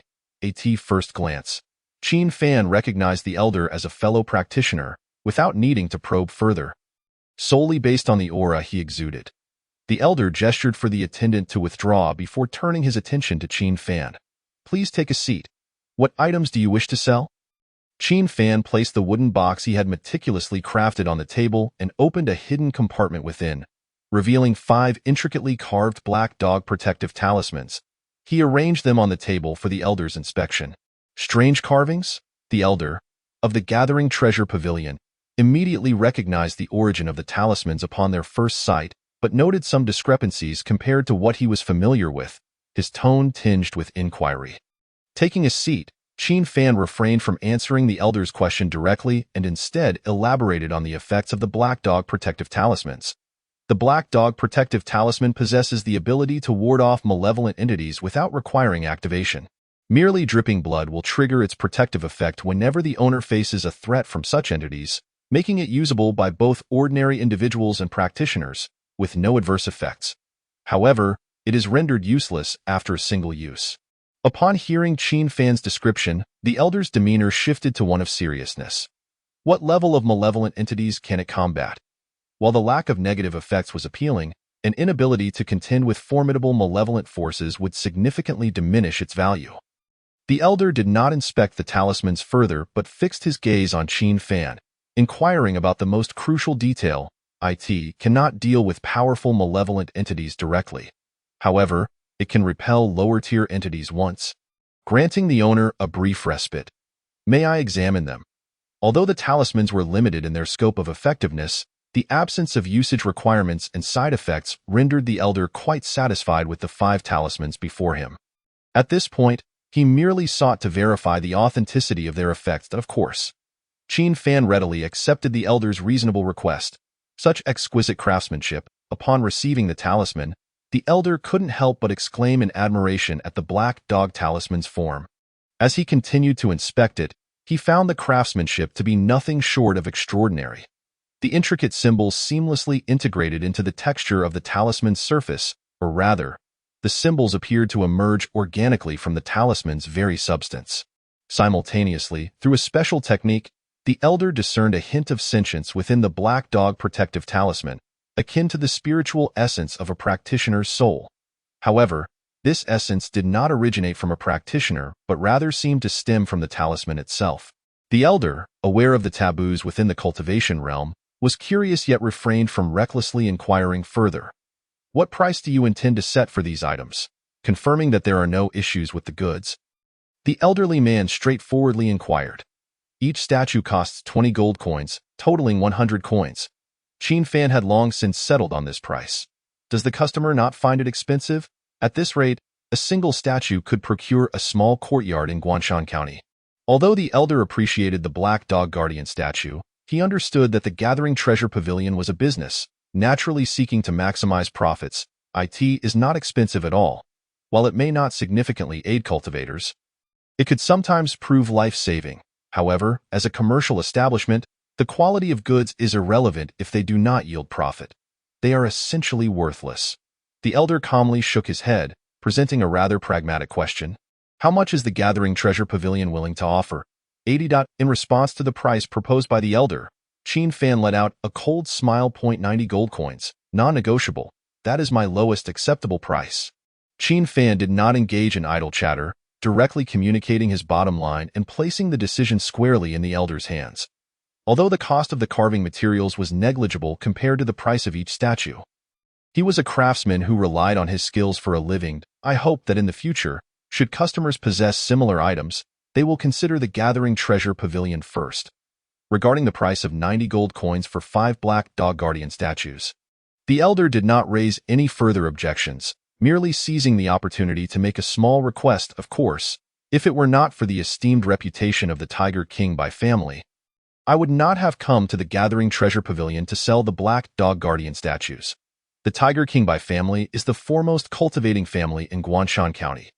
The ancestor Bai Yulo ascended to the realm of secret blood warriors through the primal blood of a tiger demon, later becoming one of the rare fourth realm secret blood warriors in the history of Guanshan County.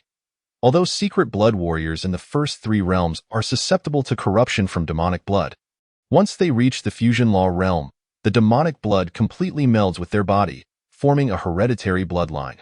Thus, the descendants of the Bai family need only continuously refine their bodies to awaken the tiger demon bloodline, without the concerns of pollution and mutation faced by other secret blood warriors.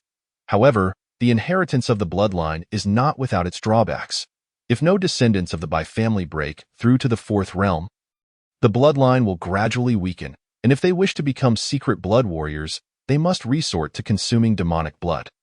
Another drawback is that those of the Bai family possessing the tiger demon bloodline have a very low chance of bearing offspring.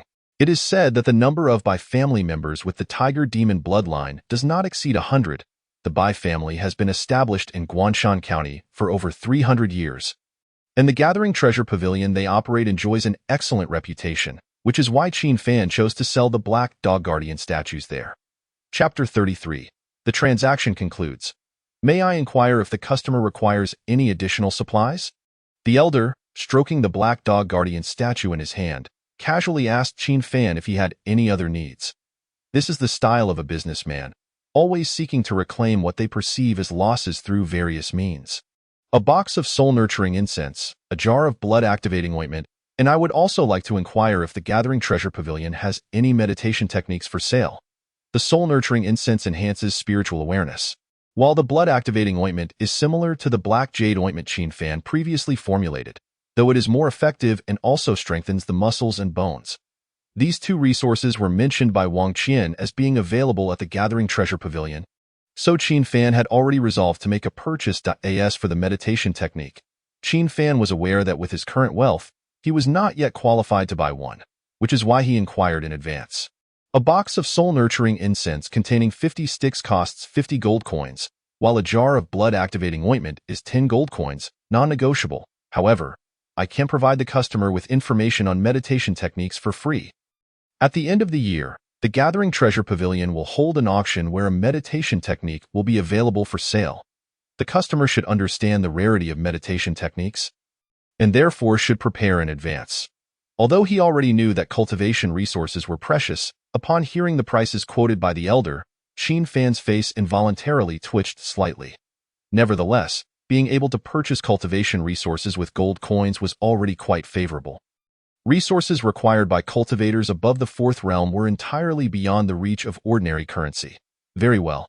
Ultimately, Qin Fan accepted the prices proposed by the elder. Please wait a moment. Once the transaction was confirmed, the elder carefully gathered the 5 Black Dog Guardian statues and slowly made his way towards the door. Qin Fan did not intervene, merely waiting silently in the room, unconcerned about any tricks the elder might play.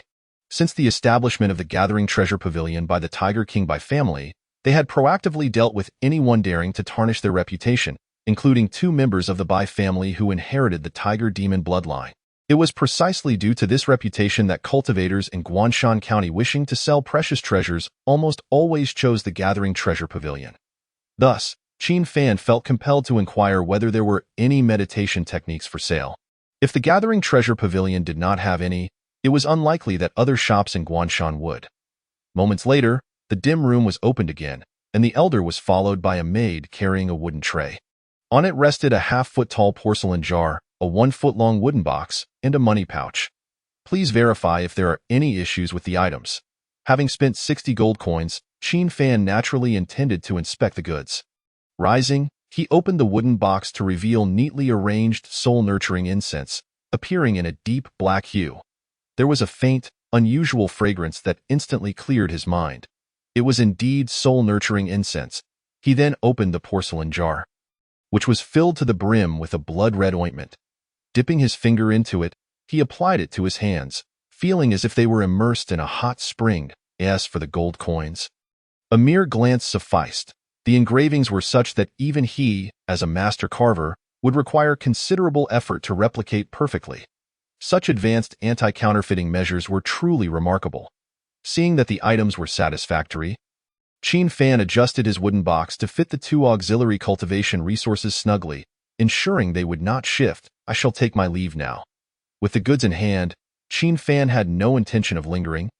Promptly bidding farewell to the elder, the customer may walk slowly. With the transaction settled, there was little further interaction, and the elder did not attempt to retain him. Leaving the Gathering Treasure Pavilion, Qin Fan noted that the day was still young and continued to wander through the market. Having acquired the urgently needed cultivation resources and possessing surplus wealth, he aimed to see if there were any other items worth purchasing. After meandering through the market for a short while, Qin Fan arrived at the stall square near the depths of the valley. Although referred to as a square, it was merely a designated area for individuals to set up stalls. As he approached the stall square, Qin Fan's brow furrowed tightly. The numerous stalls before him were selling an exceptionally chaotic array of items, many of which exuded a strong and eerie aura. The mingling scents of various sinister objects darkened the atmosphere significantly. Not a single ordinary person dared to venture close, only cultivators passed through. Fortunately, the market was arranged with protective formations, preventing these eerie energies from causing significant harm. They posed little threat to cultivators. While ordinary people might suffer severe illness, the Qin family had ultimately perished due to their dealings with various unclean entities. Although curses played a role, it underscored the importance of minimizing contact with such things. Therefore, Qin Fan instinctively recoiled from anything imbued with the uncanny. However, having heard Wang Qian's introduction, Qin Fan knew that while the quality of items in the stall square varied, there were indeed treasures to be found. After a moment of contemplation, Qin Fan summoned the aura of the Thunderbolt Dragon Full statue within him, ensuring that its thunderous essence would shield him from contamination as he stepped forward into the stall square. Upon entering, Qin Fan immediately sensed a heavy atmosphere. The stalls around him were distanced from one another, and the stall owners did not call out like vendors in the market. Instead, they sat quietly behind their stands, patiently awaiting customers. After browsing a few stalls, Qin Fan felt a slick, nauseating sensation creeping over him. Such a pronounced feeling may have been due to his body having had little contact with eerie energies. However, as soon as the strange aura began to penetrate his being, the Thunderbolt Dragon Full statue sealed within his spirit emitted a sharp cry. The essence of thunder, pure and potent, forcefully expelled the sinister energies from Qin Fan's body. Sensing the changes within him, Qin Fan felt completely at ease and shifted his focus to the stalls nearby. Martial arts manuals? With the peculiar sensations dissipated, Qin Fan scanned his surroundings and noticed a stall owner selling martial arts manuals to his left. Having found himself somewhat challenged while carving the exceptionally hard ironwood, he intended to see if there were any martial arts manuals available to refine his technique. After all, the materials involved in eerie carvings are not limited to wood alone. Furthermore, as his strength grew, the quest for better spiritual statues would also necessitate superior materials. Common materials could no longer satisfy his needs, while special materials would impose even greater demands on him. Unless he reached the fusion law realm above the 4th level, Where he could wield extraordinary power on his own, he would inevitably need to rely on other means in the earlier stages. The manual surface bore a detailed introduction, and upon opening it, he found the content compelling enough to warrant a purchase. Upon the arrival of guests, the vendor did not exhibit much warmth, merely offering a somber and hoarse introduction.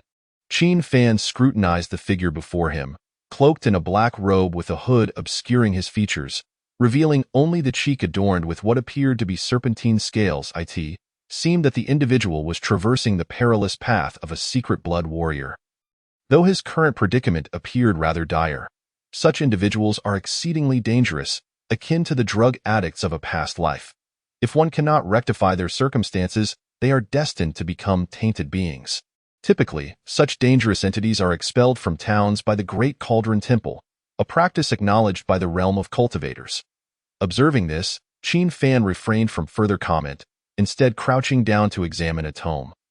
Scrutinizing the notes inscribed on its bookmark, as time passed, upon completing his review of all the martial arts manuals at the stall, he selected 2 tomes pertinent to hand techniques and placed them before the vendor.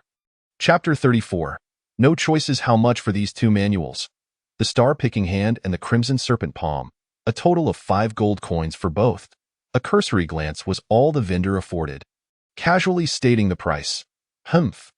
Qin Fan scoffed coldly upon hearing this, recognizing that the vendor clearly regarded him as an easy mark.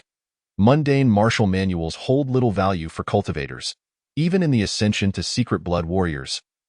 They merely serve as foundational tools. Possessing martial manuals without dedicating time, effort, and various resources yields scant results.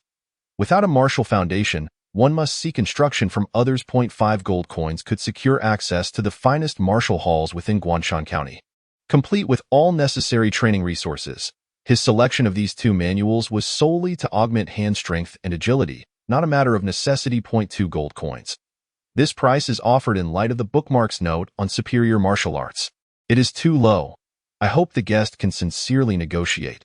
The vendor, displeased, raised his head to fix Qin Fan with serpent-like slit eyes, an implicit threat lurking within his gaze. What do you consider appropriate? A half-dead individual, Qin Fan felt no trepidation. Tomorrow at noon, he would return to Guanshan County with Wang Qian. Surely the vendor would not seek him out then. The scarcity of cultivators in Guanshan County, numbering fewer than 10, is largely due to the presence of the Great Cauldron Temple. With 3 third-stage temple guardians, even formidable factions like the Serpent Valley Beast King Fortress dare not act recklessly in Guanshan County. Although residing in Guanshan County subjects one to the temple's covert surveillance, it simultaneously affords a degree of protection. It is akin to being confined within an iron cage in the wilderness. While personal freedom is restricted, it safeguards against predatory beasts. The vendor would be unable to trouble him, let alone gain entry into Guanshan County. Should he attempt to infiltrate stealthily, he might even be slain by the temple. 4 gold coins. Upon witnessing Qin Fan's unwavering stance, the vendor reluctantly lowered his price by 1 gold coin. 3 gold coins. That is my bottom line. These martial manuals are easily resold, and you should not haggle with me. Maintaining his previous approach, he left the decision to Qin Fan. Either he would receive 3 gold coins, or not a single coin, as Qin Fan would leave without hesitation. Very well. Given his current circumstances, he could not afford further choices. Earning money was essential as he also needed to purchase pills to suppress the demonic blood within him. The vendor acquiesced, and Qin Fan promptly placed 3 gold coins before him, subsequently perusing the martial manuals in hand. While the likelihood of the vendor peddling counterfeit items was minimal, given their lack of rarity or preciousness, a degree of caution was still warranted. After a brief inspection of the 2 manuals, confirming their completeness and authenticity, Qin Fan stowed them in his attire and departed. In truth, had he insisted on the 2-coin offer, he would have ultimately secured the manuals, albeit with a hint of opportunism. Qin Fan had no desire to provoke someone on the brink of mutation, thus he refrained from causing trouble over a single gold coin. Yet, while he sought peace, the vendor would not take his acquiescence lightly. Unaffected by the eerie aura, it was possible that he possessed something Qin Fan required. As Qin Fan's silhouette gradually receded, the vendor's gaze brimmed with a frenzied fervor. A tongue exceeding normal length slithered forth, its tip forking like a serpent's tongue, licking around his lips. Like a bloodthirsty beast spotting suitable prey, his blood began to boil. As for Qin Fan, his innate alertness should have allowed him to detect the vendor's palpable malice at such close quarters. However, the environment of the open market obscured his awareness of the lurking threat. He remained unaware that, despite the vendor's severe corruption by demonic blood, he had also attained capabilities surpassing those of an ordinary secret blood warrior. Even with Qin Fan's prior precautions, the vendor had sensed something amiss. After departing from the stall, Qin Fan continued to meander through the market, hoping to unearth some treasures. Regrettably, few cultivators who embarked on the extraordinary path were simple folk. Any items of uncertain origin were invariably priced exorbitantly. Should one dare to inquire, the price would remain steadfastly high. Faced with such circumstances, and noting the scarcity of items related to the peculiar carving lineage, Qin Fan lost interest in continuing his exploration. Leaving the market, he sought a nearby inn, intending to spend the night there before returning to Guanshan County with Wang Qian the following day. The Guanshan market was not devoid of valuable items, but acquiring them required connections and ample gold coins, as some wares were best kept in the shadows. His objectives for this trip to Guanshan County, managing the spiritual statue and procuring training resources, had been successfully accomplished. As for everything else, he could gradually engage with them in the future, with no need for haste. The next day at noon, clad in a blue robe and carrying a black wooden box upon his back, Qin Fan appeared at the entrance of the market. With no pressing matters, he had arrived early to await Wang Qian. It was not long before Wang Qian, his hair a mix of white and gray, came into view. "Have you taken care of everything?" Perhaps concerned that it was Qin Fan's first visit to Guanshan Market and that he might still be unfamiliar, Wang Qian inquired with genuine interest. "Yes, the Gathering Treasure Pavilion indeed sells excellent wares. That's good to hear. It is now midday, the perfect time to leave Guanshan. Let us go." Wang Qian did not pry further into Qin Fan's affairs, merely glancing at the sky before making his way out of the market. Qin Fan nodded quietly in agreement, then followed closely behind. Shortly after their departure from Guanshan Market, two figures cloaked in black robes also exited the premises. "Are we still going to act? You didn't mention that fellow had a companion. What, are you willing to give up?" The two robed cultivators observed the retreating figures of Qin Fan and Wang Qian. Engaged in whispered conversation. One of them was indeed the vendor who had sold martial manuals at the market. In response to his companion's query, he retorted with a cold laugh, "Oh, we have any other options?" As another voice echoed, a pale and rigid face emerged from the shadows, revealing protruding fangs. This individual, having entered the realm of secret blood warriors through the essence of zombie blood, now found himself in a state akin to that of the vendor. However, by feasting on human blood, his condition was marginally better than the vendor's. Yet, ultimately, consuming human blood was a temporary solution, merely delaying the encroachment of demonic blood, leading to a deeper descent into the abyss.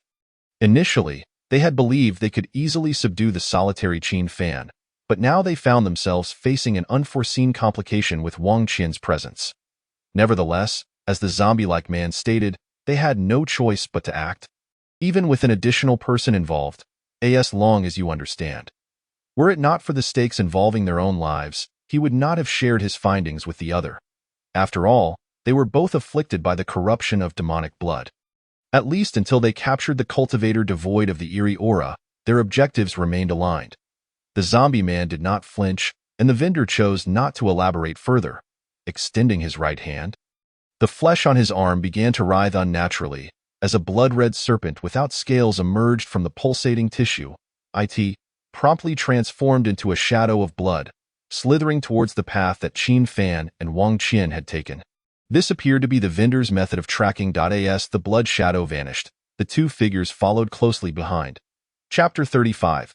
Joining forces against adversity. After departing from Guanshan Market, Qin Fan and Wang Qian quickened their pace. At this hour, they could significantly reduce the likelihood of encountering malevolent spirits in the mountains. Although most were merely mundane evil entities, the two were keen to avoid any unexpected encounters, hence they cherished this period of safety. The sun shone brightly, casting a sweltering heat even in the wilderness, with the incessant chorus of insects ringing in their ears. They traveled over 10 miles from Guanshan Market and entered a lush thicket. The sudden and familiar sound of barking broke the silence. Woof, woof, Woof!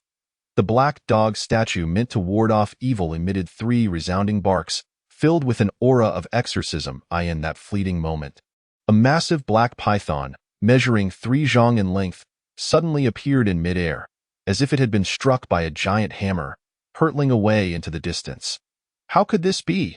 The stall owner, who had failed in his ambush, was momentarily incredulous. After all, he had consumed the blood of serpent demons to ascend as a blood warrior, excelling at concealing his presence. The invisible giant python that had just launched the surprise attack was a manifestation of his long whip, a skill he had mastered for assassination. In response to the sudden turmoil in the dense forest, Wang Qian reacted immediately. However, instead of charging at the stall owner, he drew forth a blood-red blade of light. Striking down at the ground not far behind Qin Fan, as Wang Qian unleashed his full force, a figure suddenly soared from the earth, evading the deadly slash. This individual was none other than the zombie male who had accompanied the stall owner. Utilizing the blood of the undead, he possessed the ability to burrow underground for a brief period. Simultaneously, taking advantage of the commotion caused by the blade's descent, Qin Fan had stealthily summoned the shadow of the azure scale serpent, concealing it among the fallen leaves surrounding him. Seeing that his strike had not succeeded, Wang Qian refrained from attacking again and instead approached Qin Fan. Having previously slain the bloodcaster alongside Qin Fan, he possessed a certain understanding of Qin Fan's capabilities.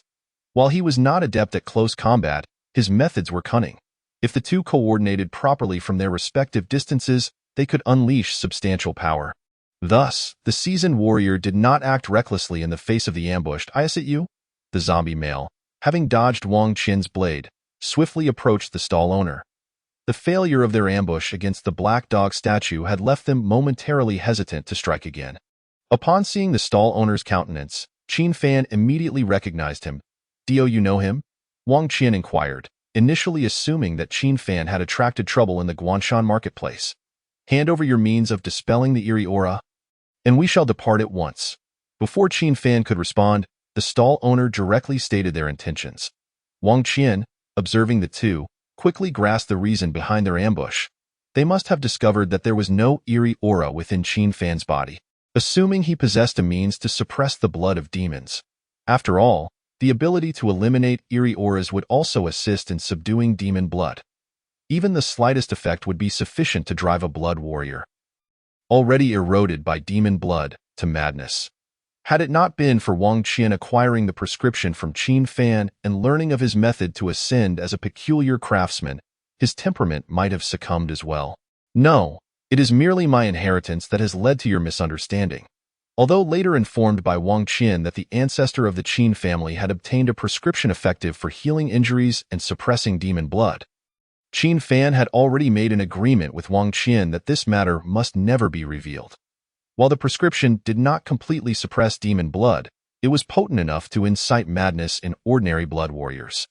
Given their current strength, they could not withstand the impending frenzy of those warriors. Even if disclosed, suspicions would arise regarding their possession of superior methods. Such is human nature. In response to Qin Fan's succinct denial, the two remained unconvinced.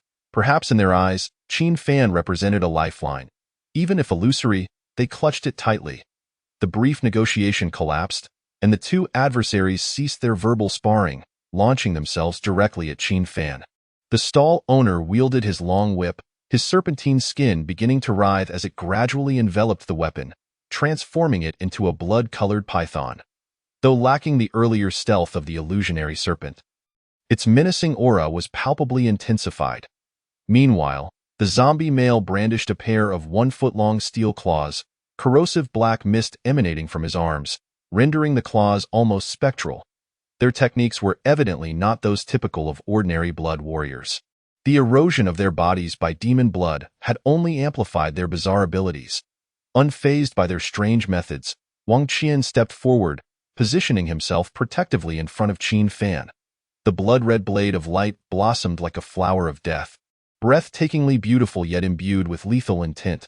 Although facing both adversaries simultaneously proved challenging, with Qin Fan behind him, the two foes dared not dismiss their opponent. The collision reverberated through the forest like a cataclysm. sending shockwaves akin to a hurricane that uprooted the surrounding vegetation. Even with Wang Qian blocking the assault, Qin Fan's body was tossed about like a leaf in a tempest, swaying violently like the nearby trees. This was the power of a blood warrior. Lacking eerie methods and still threatened by the erosion of demon blood, they possessed formidable combat prowess. Aside from the guardians of the Great Ding Temple, other extraordinary paths lacked the capacity to confront them head-on in their early stages. Despite the impact on his body, Qin Fan was not rendered incapable of retaliating. As debris enveloped the area, obscuring visibility, Qin Fan seized the moment to direct the concealed azure scale serpent shadows, launching them at the two attackers like relentless assassins. However, with both adversaries focused solely on Wang Qian, they still had the capacity to counter Qin Fan's ambush. The blood infused with demonic energy erupted, creating a barrier that repelled the numerous serpent shadows. The two, now somewhat relieved, noted that Qin Fan's ploys could not breach their defenses. The eruption of blood energy inflicted significant damage upon the fragile azure scale serpent shadows, leaving only a handful alive, which Qin Fan commanded to retreat and conceal themselves once more. With the failure of the azure scale serpent's ambush, Wang Qian felt the pressure mounting. After only a few exchanges, he sensed immense strain. The once mighty blade of light appeared diminished, barely allowing him to parry their strikes. Even so, he gritted his teeth, determined to hold his ground against both adversaries. Wang Qian understood that, given Qin Fan's nature, he surely had a hidden card up his sleeve. The barking he had heard earlier had not gone unnoticed. Had it not been for those barks, the ambush might have succeeded. Leaving no time for them to react, steadying himself, Qin Fan once again invoked the azure scale serpent ring with his spiritual essence, projecting forth more serpent shadows. This time, he seized the opportunity presented by the two's focus on attacking Wang Qian, directing the serpent shadows to strike again. Concurrently, he activated the dispelling effect of the black dog statue. Perhaps due to the duo's erosion by demon blood, the statue's purifying ability surprisingly defended against the previous ambush. Prompting Qin Fan to test its efficacy, woof, within the wooden box, the black dog statue's eyes glimmered with a trace of spirit, and the sound of barking resounded once more. With Qin Fan's spiritual essence enhancing the statue's purifying effect, it became significantly more potent. Sensing the weaknesses of the azure scale serpent shadows, the two adversaries attempted to unleash their blood energy to defend against Qin Fan's ambush while simultaneously eliminating the unknown serpent shadows. However, they were unprepared for a barking sound imbued with purifying power that struck them with an invisible force, rendering their blood energy defense against the serpent shadows ineffective. Dozens of emerald-hued serpent shadows swarmed over the two. The excruciating pain from the venom engulfed their reason. While the azure scale serpent shadows had apparent vulnerabilities, once injected with toxins, they were exceedingly difficult to counter without special means. Seizing the opportunity, Wang Qian, who had been enduring the strain, immediately ceased his defense and unleashed the blood-red blade of light once more. Like a mountain torrent, the 1-foot-long blade cleaved towards the two. The resulting uproar surpassed all prior sounds, the explosive noise sending the surrounding fauna fleeing in terror. Even ordinary malevolent entities lurking in the shadows instinctively recoiled. Chapter 36. Returning to the county city within the desolate, uninhabited forest, the underbrush lay in disarray, and the surrounding trees leaned askew. The dim light of the forest, previously punctuated by scattered sunbeams, now revealed a notable gap where the battle had raged. Golden sunlight streamed through the fallen trees, casting a dazzling glow that rendered the surroundings distinctly visible. As the dust settled, Qin Fan and Wang Qian, their expressions grave, fixed their gaze ahead, anxious to ascertain whether the two assailants had perished. Hiss, as the dust cleared, an eerie hissing sound echoed once more. Upon closer inspection, they beheld the zombie male's body, battered and disfigured, slowly melting like a candle. In stark contrast, the stall owner's corpse underwent a grotesque transformation. His flesh writhed unceasingly, morphing into numerous small snakes, devoid of scales and revealing their vivid, bloody flesh. Though termed small snakes, they resembled blood-colored tendrils emerging from the mire. However, the lethal venom of the azure scale serpent shadows was not entirely without effect. The blood-colored tendrils that escaped their bodies ultimately coalesced into a pool of blood before their eyes. The remaining tendrils twisted and writhed, merging together, on the verge of transforming into an unknown monstrosity. A noxious, corrupted aura enveloped the area, eliciting feelings of nausea and discomfort in Qin Fan and Wang Qian, accompanied by a chilling sense of danger. Boom! A thunderous, overwhelming sound erupted, filled with an irresistible force. In Wang Qian's line of sight, a bolt of purple lightning materialized, as if the heavens themselves were enraged, striking down towards the blood-colored tendrils before him. Standing beside, he felt his hair stand on end. A wave of fear washing over him. The architect of this scene was none other than Qin Fan. Fully aware of the imminent danger, he did not wait for the transformation to conclude before taking action.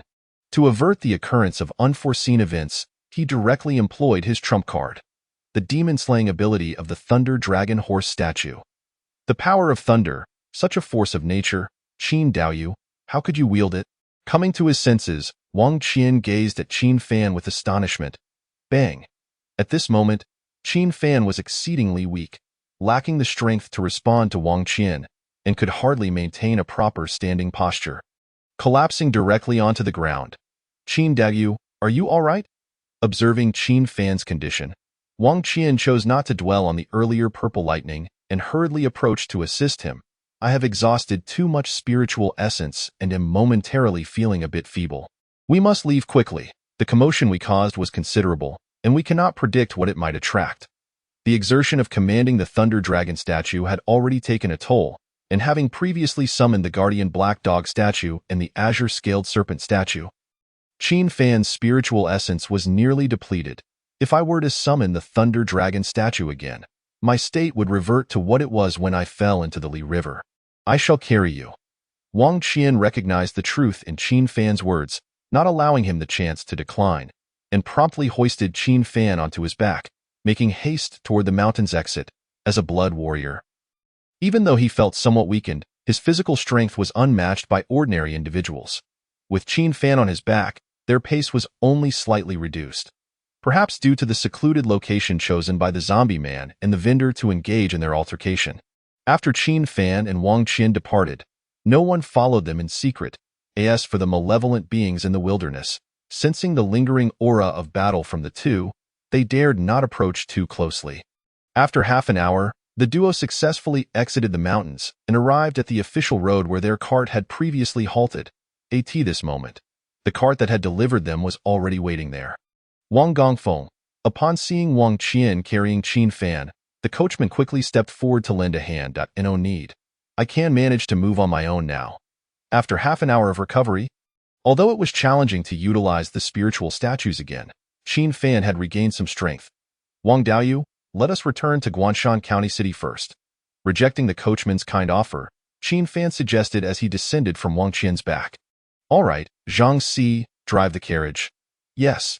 They wasted no time, and after a brief moment, the wheels began to turn along the official road. Inside the carriage, Qin Fan closed his eyes to recuperate, refraining from engaging in extensive conversation with Wang Qian. Although Wang Qian was exceedingly curious about Qin Fan's ability to wield lightning, he was well aware of the taboos among cultivators and ultimately suppressed his curiosity in the midst of a tranquil atmosphere. An hour later, the carriage finally arrived before the gates of Guanshan County City. Here, the two could finally exhale a sigh of relief, at least no longer burdened by concerns for their safety. Guanshan County City governs several counties and is the most prosperous area within the jurisdiction, with a steady influx of people entering and exiting the city daily. The carriage slowly moved with the flow of the crowd at the city gates, and it wasn't long before they entered the city. Wang Daoyu, could you kindly instruct the coachman to take me back to the inn? It seems I shall need to rest well for the next few days. In response to Qin Fan's wry smile, Wang Qian jested, I never anticipated that a trip to Guanshan Market would lead to such an incident. I may not accompany you next time. After facing two battles together, their relationship had undeniably grown closer. In response to Wang Qian's jest, Qin Fan chuckled, oh no, did we not cooperate splendidly? Qin Xiaoyu, it seems you are intent on not letting this old man off easily. Ha ha, Wang Laoyetsi is still as vigorous as ever. As their bond deepened, their forms of address subtly shifted, reflecting a genuine camaraderie akin to that of old friends. Moments later, the carriage halted in front of the Qin family carving shop. Upon disembarking, Qin Fan did not urge Wang Qian to stay. Although the latter was in better condition, he had endured a fierce battle and needed to return to the Zhao residence for timely recuperation. As the wheels turned once more and the carriage departed, Qin Fan turned to enter his small shop. The door was intact, and the shop's protective barrier remained. It appeared that nothing had transpired within. Opening the door, the power of his spiritual essence enveloped him, allowing Qin Fan to easily pass through the pink barrier before him. After closing the shop door behind him, Qin Fan did not immediately dispel the barrier. Although the city was now safe, he remained vigilant, as his strength had yet to be fully restored, and he still relied on the barrier for security. Once the door was securely shut, Qin Fan ascended to the second floor of the shop. He set down the wooden box he had been carrying and retrieved the soul-nourishing incense he had purchased. Finding a brass incense burner in the room, he placed the lit, soul-nourishing incense within. A wisp of green smoke rose, filling the room with a delightful aroma, and Qin Fan's slightly dazed mind instantly became more alert. Noticing the incense's effects, Qin Fan tossed aside the bedding on the bed and sat cross-legged upon it. Closing his eyes, he began to absorb the medicinal properties of the incense, channeling his spiritual essence. Subsequently, the second floor of the shop returned to a state of tranquility. Qin Fan sat motionless like a statue, entirely focused on the restoration of his spiritual essence. As the light outside shifted through the paper window, time quietly passed. When the final glimmer of light vanished from the window, darkness enveloped the earth. In the pitch-black second floor of the shop, two beams of brilliance suddenly emerged, akin to lightning in the void. In an instant, one could see that Qin Fan, whose eyes had been tightly shut, finally opened them. Relying on memory, he rose from the bed and lit the candles in the room. The bright candlelight dispelled the darkness, revealing Qin Fan's invigorated visage. Although the soul-nourishing incense was costly, it was undeniably worth its price. Looking at the incense that had nearly burned away, Qin Fan felt exceptionally gratified with its effects. Subsequently, feeling no inclination for sleep, he began to reflect on the gains from his recent expedition to Guanshan Market. Only by identifying and addressing the gaps can one progress further along the arduous path of the extraordinary. Chapter 37. An unexpected visitor. Wontons, steaming hot wontons, delicious and savory, in the early morning. Guanshan County City began to bustle with life, with breakfast stalls opening their doors early. The sounds of vendors brought a hint of vibrancy to the previously quiet city. And yo, is Qin Zhanggui's wonton ready? The wonton stall owner approached the stove and inquired of his son. Father, it will be ready shortly, Danyo replied, lifting the wontons from the pot before looking up to respond, then began adding sesame oil and other seasonings to the bowl. Once it's ready, deliver it. I saw Qin Zhanggui returned yesterday. Do not keep him waiting too long. With the influential figures in the county visiting the Qin family carving shop, the wonton stall owner understood that Qin Fan was no ordinary merchant. His eagerness to deliver breakfast was not solely for profit, but also an opportunity to foster a good relationship with him. Regardless of its utility, the nearby ruffians had noticeably lessened their presence around the wonton stall, alleviating many troubles for him. The nearby breakfast stalls and taverns were well aware of this situation, recognizing that Qin Fan was different from the rest. If he were willing, there would be those who would gladly deliver 3 meals a day free of charge. Understood.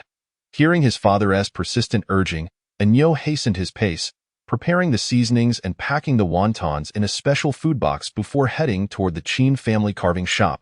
Anyo has arrived. Just as Qin Fan opened the shop door and dispelled the barrier, he casually called out upon seeing the wonton stall owner's son delivering the meal. Qin Zhanggui, I have kept you waiting.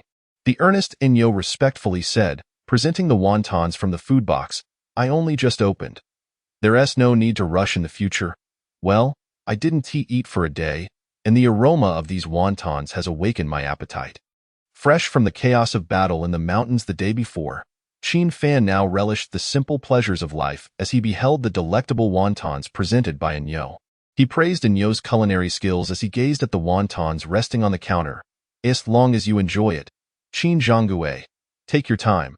I will return to retrieve the bowl shortly. After delivering the wontons and sharing a few light-hearted exchanges with Qin Fan, Enyo did not linger and quickly departed. Having not eaten dinner the previous night, Qin Fan was already famished, and upon seeing the delicious wontons, he eagerly began to eat. The moment the steaming wontons filled his belly, a wave of satisfaction washed over him.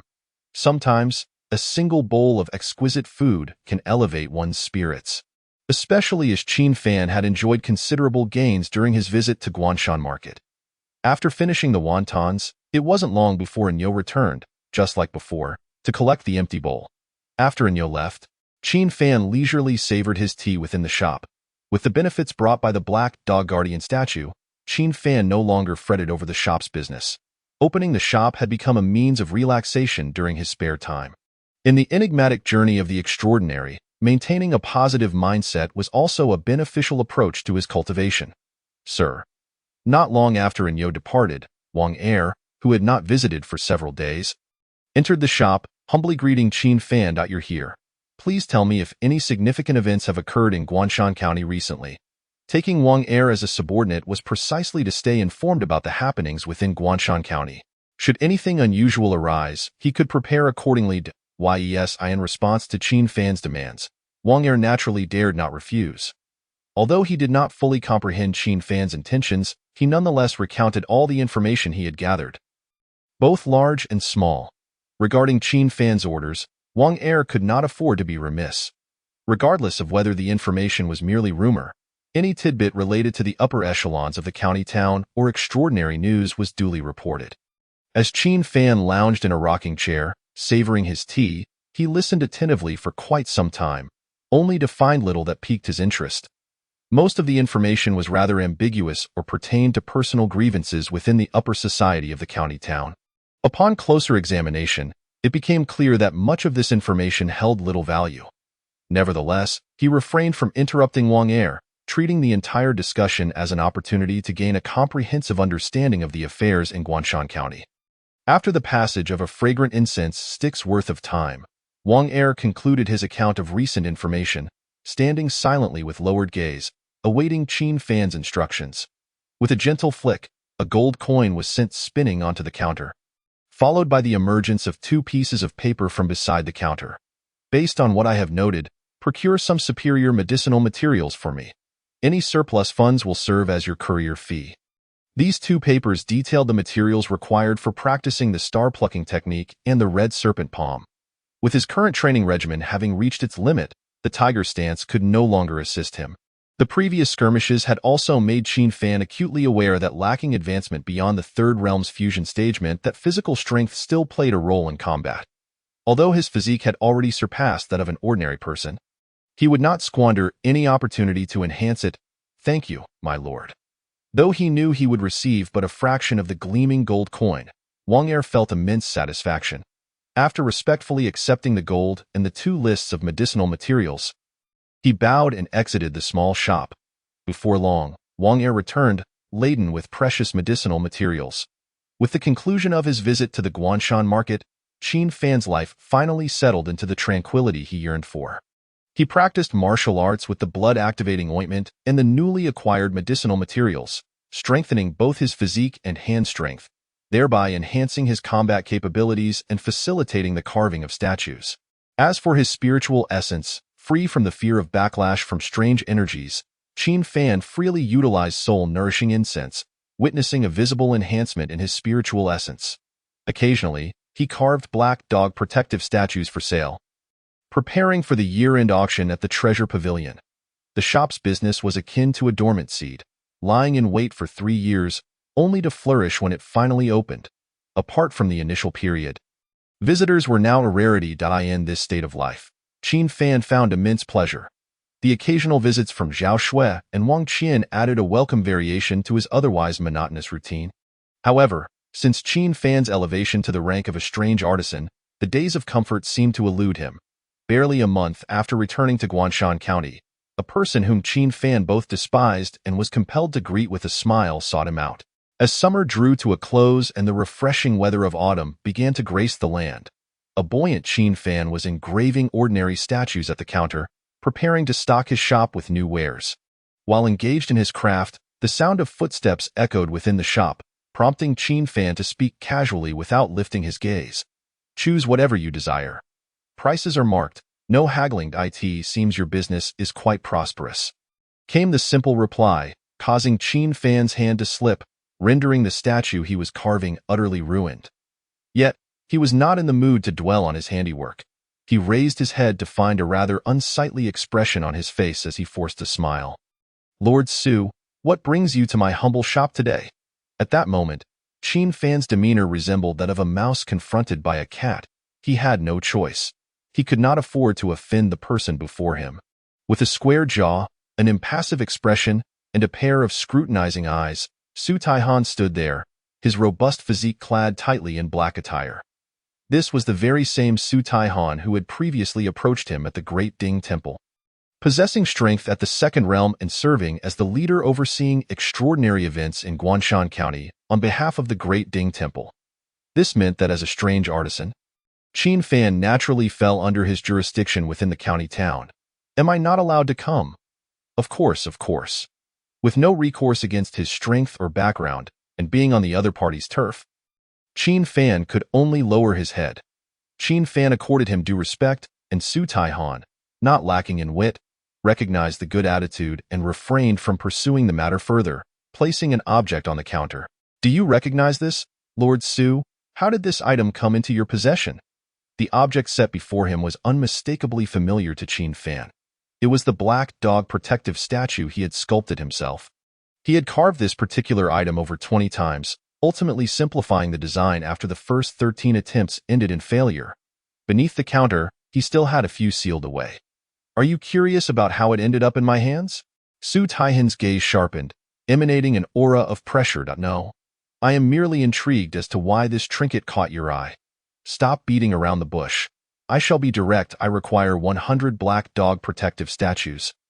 To be completed within 1 month, Su Taihan had no intention of wasting time, and upon confirming the origin of the item in his hand, he stated his purpose outright. What? Upon hearing the demand for 100 statues within a month, Qin Fan's tone shifted dramatically, the warmth in his eyes vanishing in an instant. Though he was adept at adjusting his demeanor according to the company he kept, he was far from pliable. 100 black dog protective statues within a month posed a significant challenge to his spiritual essence, and he could very well end up bedridden for 10 days to half a month like before. Are you unwilling? Qin Fan's sudden change in attitude sparked a flicker of displeasure in Su Taihan, his tone laced with a hint of frost. Lord Su, I am not a court-appointed cultivator. My willingness is, after all, my own prerogative. Qin Fan, the last descendant of the Qin family from Qing County, had ascended to the rank of strange artisan through the peculiar sculpting techniques acquired by his ancestor a century ago. Just as the Great Ding Temple's people did back in Qing County, I am fully aware of your background, Su Taihan continued. You were the only one to escape when the Flying Skull cult blood sacrificed the entire Qing County. Should the higher-ups become aware of this, who knows what suspicions might arise regarding your ties to the cult? How do you know?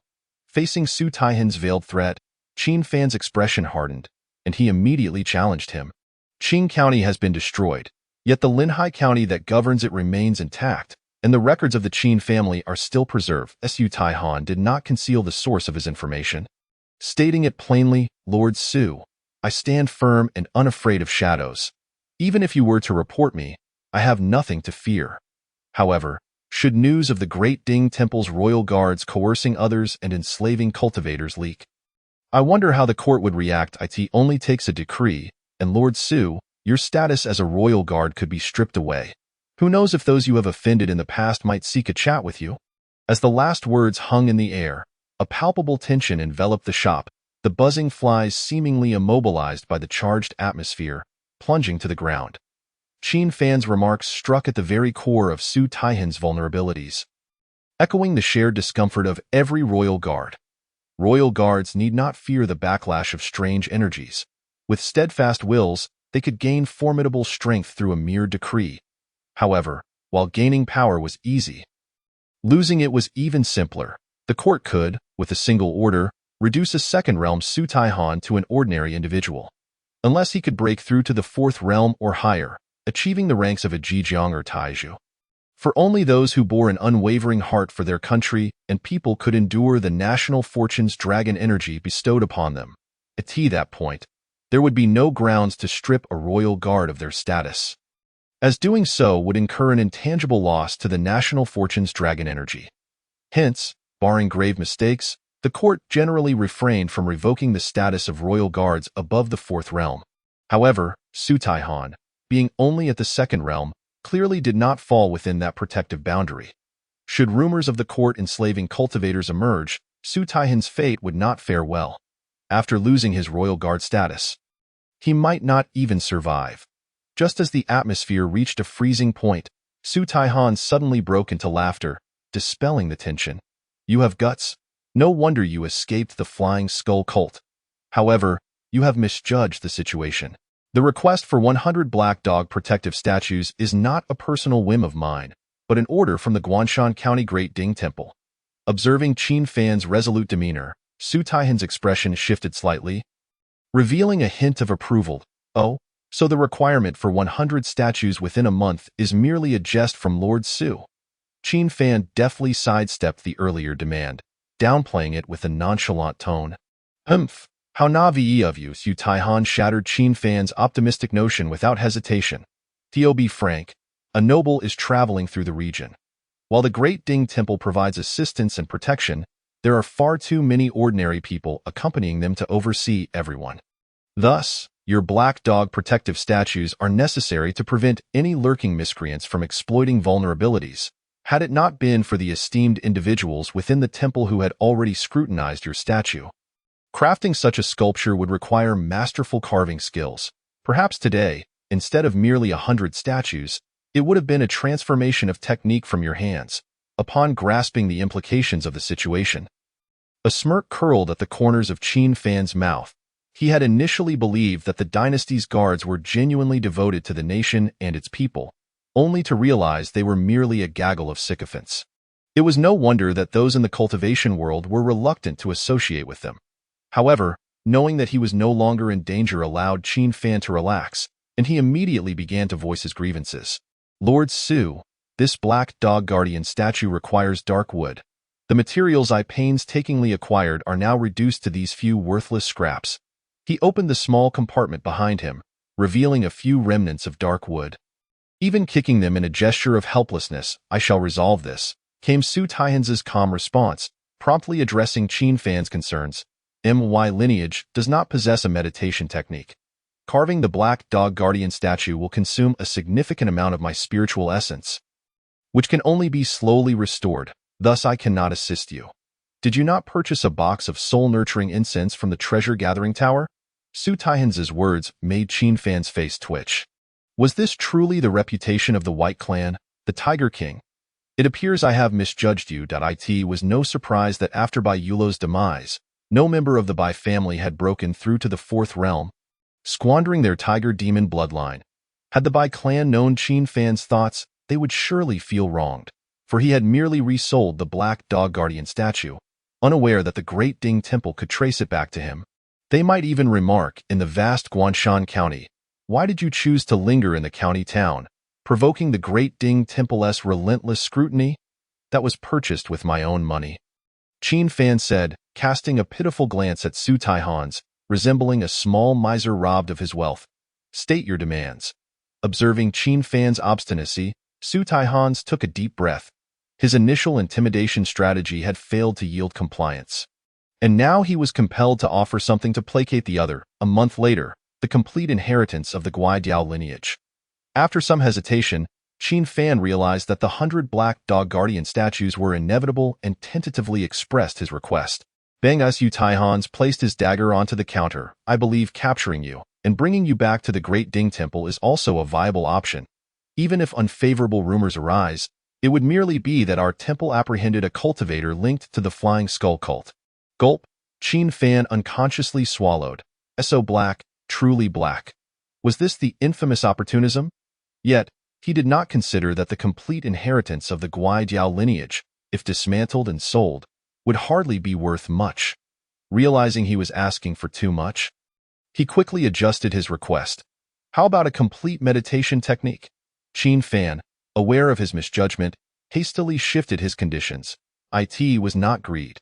Rather, the opportunity was rare, and few forces possessed the complete inheritance of the Guidiao lineage. The three basic techniques of the Guidiao lineage are worth 500 gold coins. Su Taihan ceased negotiating and stated his maximum offer, picking up his dagger and turning to leave. By the way, this shop is rather small. If you find it uncomfortable, feel free to come to the Great Ding Temple, where the rooms are more spacious. The shop's entrance. Su Taihan suddenly paused, offering Qin Fan a kind suggestion before continuing on his way. A golden nest and a silver nest cannot compare to my humble abode. Watching Su Taihan's depart, Qin Fan surveyed his surroundings and concluded that it would be best to avoid the Great Ding Temple. The three techniques of the Guidiao lineage, hopefully, would prove useful. Although Qin Fan was reluctant to engage with those peculiar techniques, acquiring knowledge about the Guidiao lineage would still offer considerable advantages. Despite his predecessor's exceptional comprehension, the resources left for Qin Fan were limited, and it was a tremendous stroke of luck that he could advance to an extraordinary craftsman without succumbing to the bizarre aura. If he wished to progress further, Qin Fan would inevitably need to delve into the inheritance of the Guidiao lineage. He aimed to forge a path uniquely his own, centered around the technique of light bestowing and spirit imbuing. This was precisely why Qin Fan required the complete inheritance of the Guidiao lineage. After all, neither he nor his exceptionally perceptive predecessor could create an inheritance untouched by the strange aura out of thin air.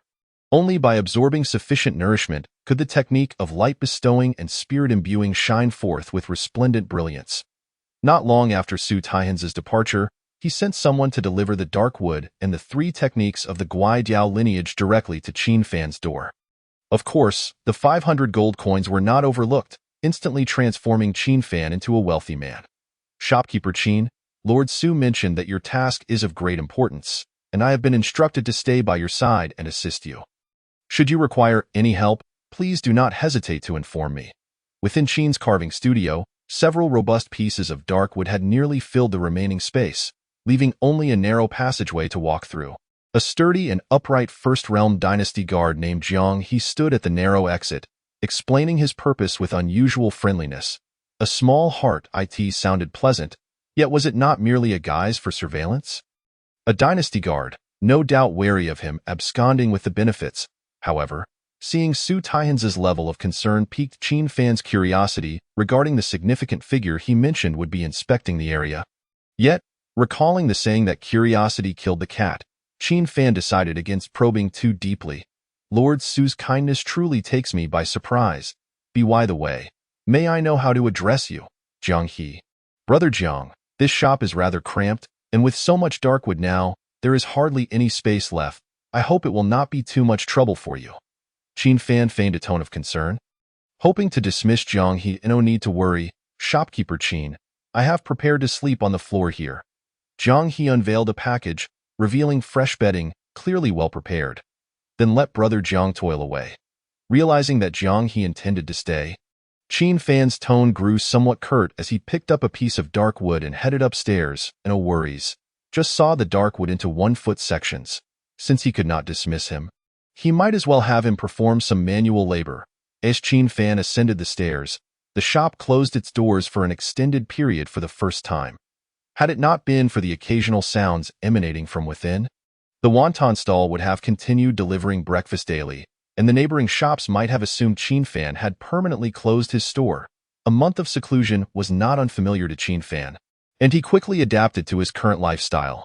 Rising with the dawn, washing up, and having breakfast, he then began carving, hardly pausing for anything beyond meals and necessary breaks. Completing 100 black dog guardian statues within a month meant he had to carve 4 to 5 statues each day. Such a labor-intensive endeavor inevitably resulted in some failures. Fortunately, with Qin Fan's purchase of soul-nurturing incense, lighting 1 stick each night allowed his spiritual essence to recover in a timely manner, thus maintaining his carving speed.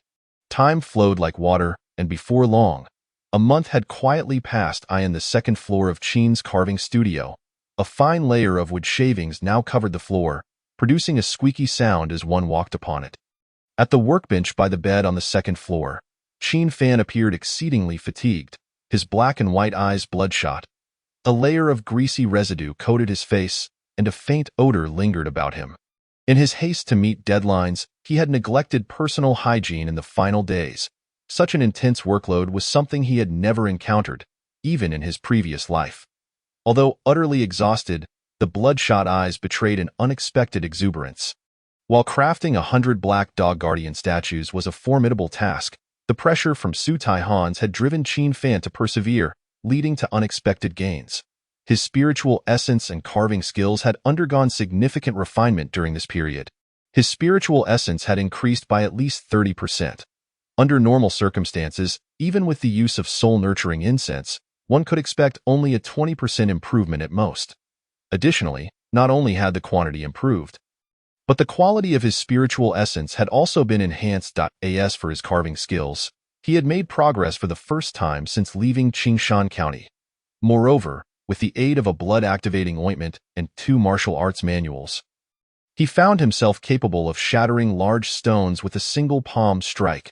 With such abundant gains, Qin Fan's resentment towards Su Taihans gradually dissipated. Now, he found himself immersed in a state akin to that of a workaholic. Although he had completed the task of crafting 100 Black Dog Guardian statues, he sensed potential for optimization in their design.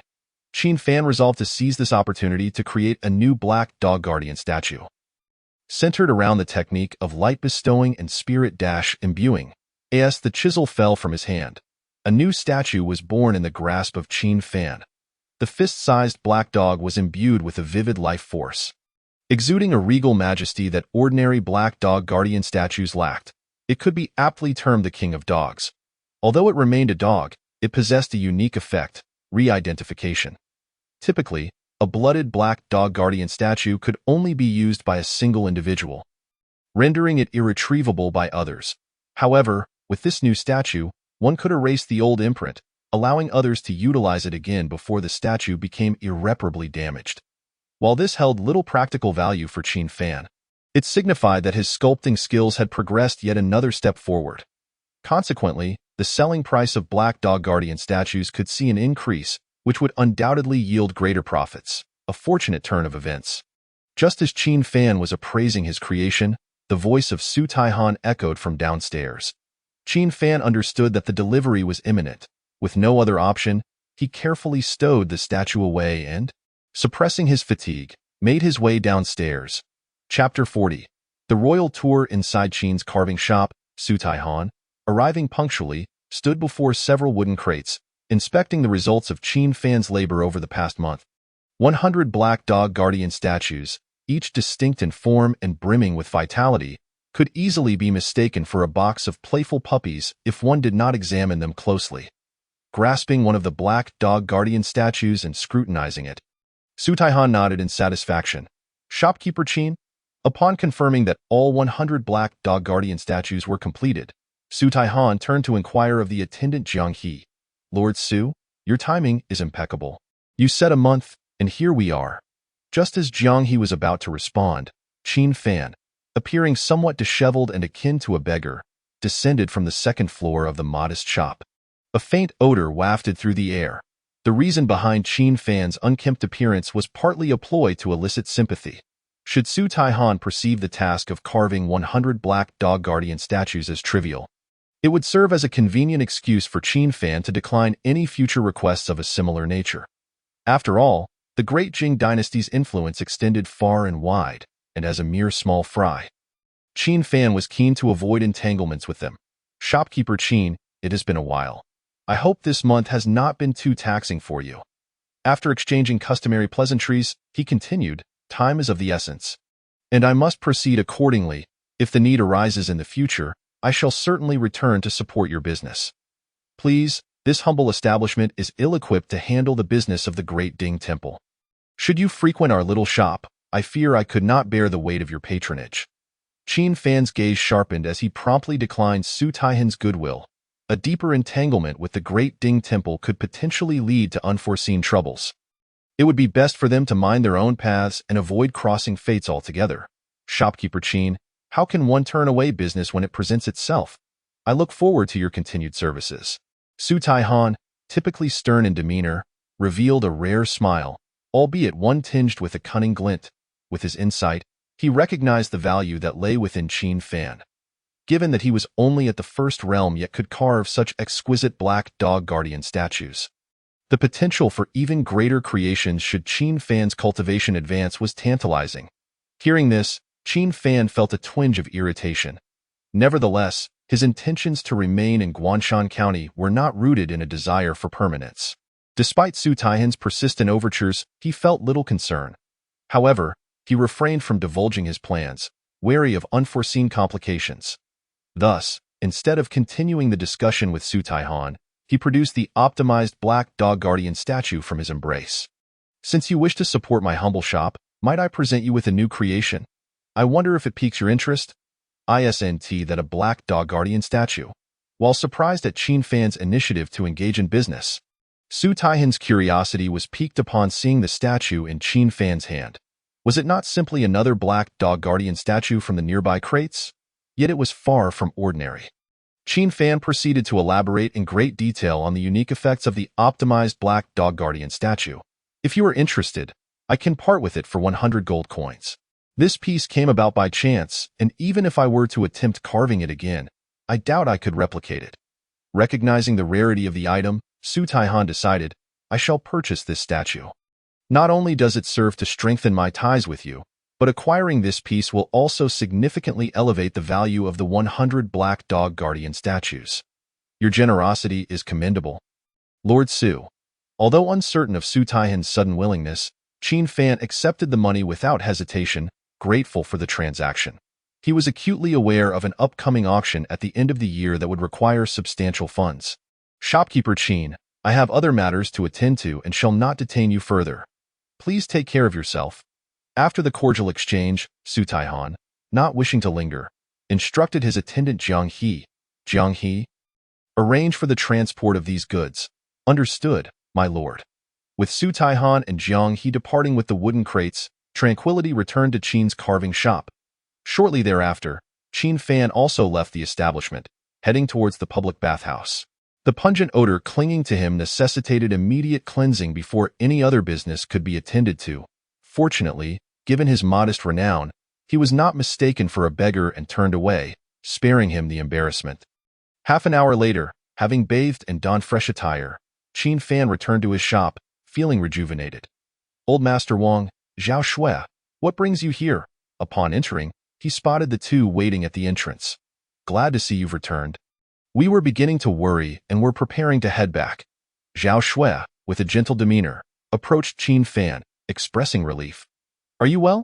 I heard from old Wang that individuals from the Great Ding Temple have been lurking around your shop, which made it difficult for us to visit. Now that those people have withdrawn, I thought it prudent to check on you. Indeed, I need your assistance with some small carvings. Please, step inside, and we can discuss it further. Qin Fan did not elaborate further, ushering them into the shop. Once inside, Qin Fan recounted the recent events to Old Master Wang. Old Master Wang, have you heard about the royal inspections mentioned by the Great Ding Temple?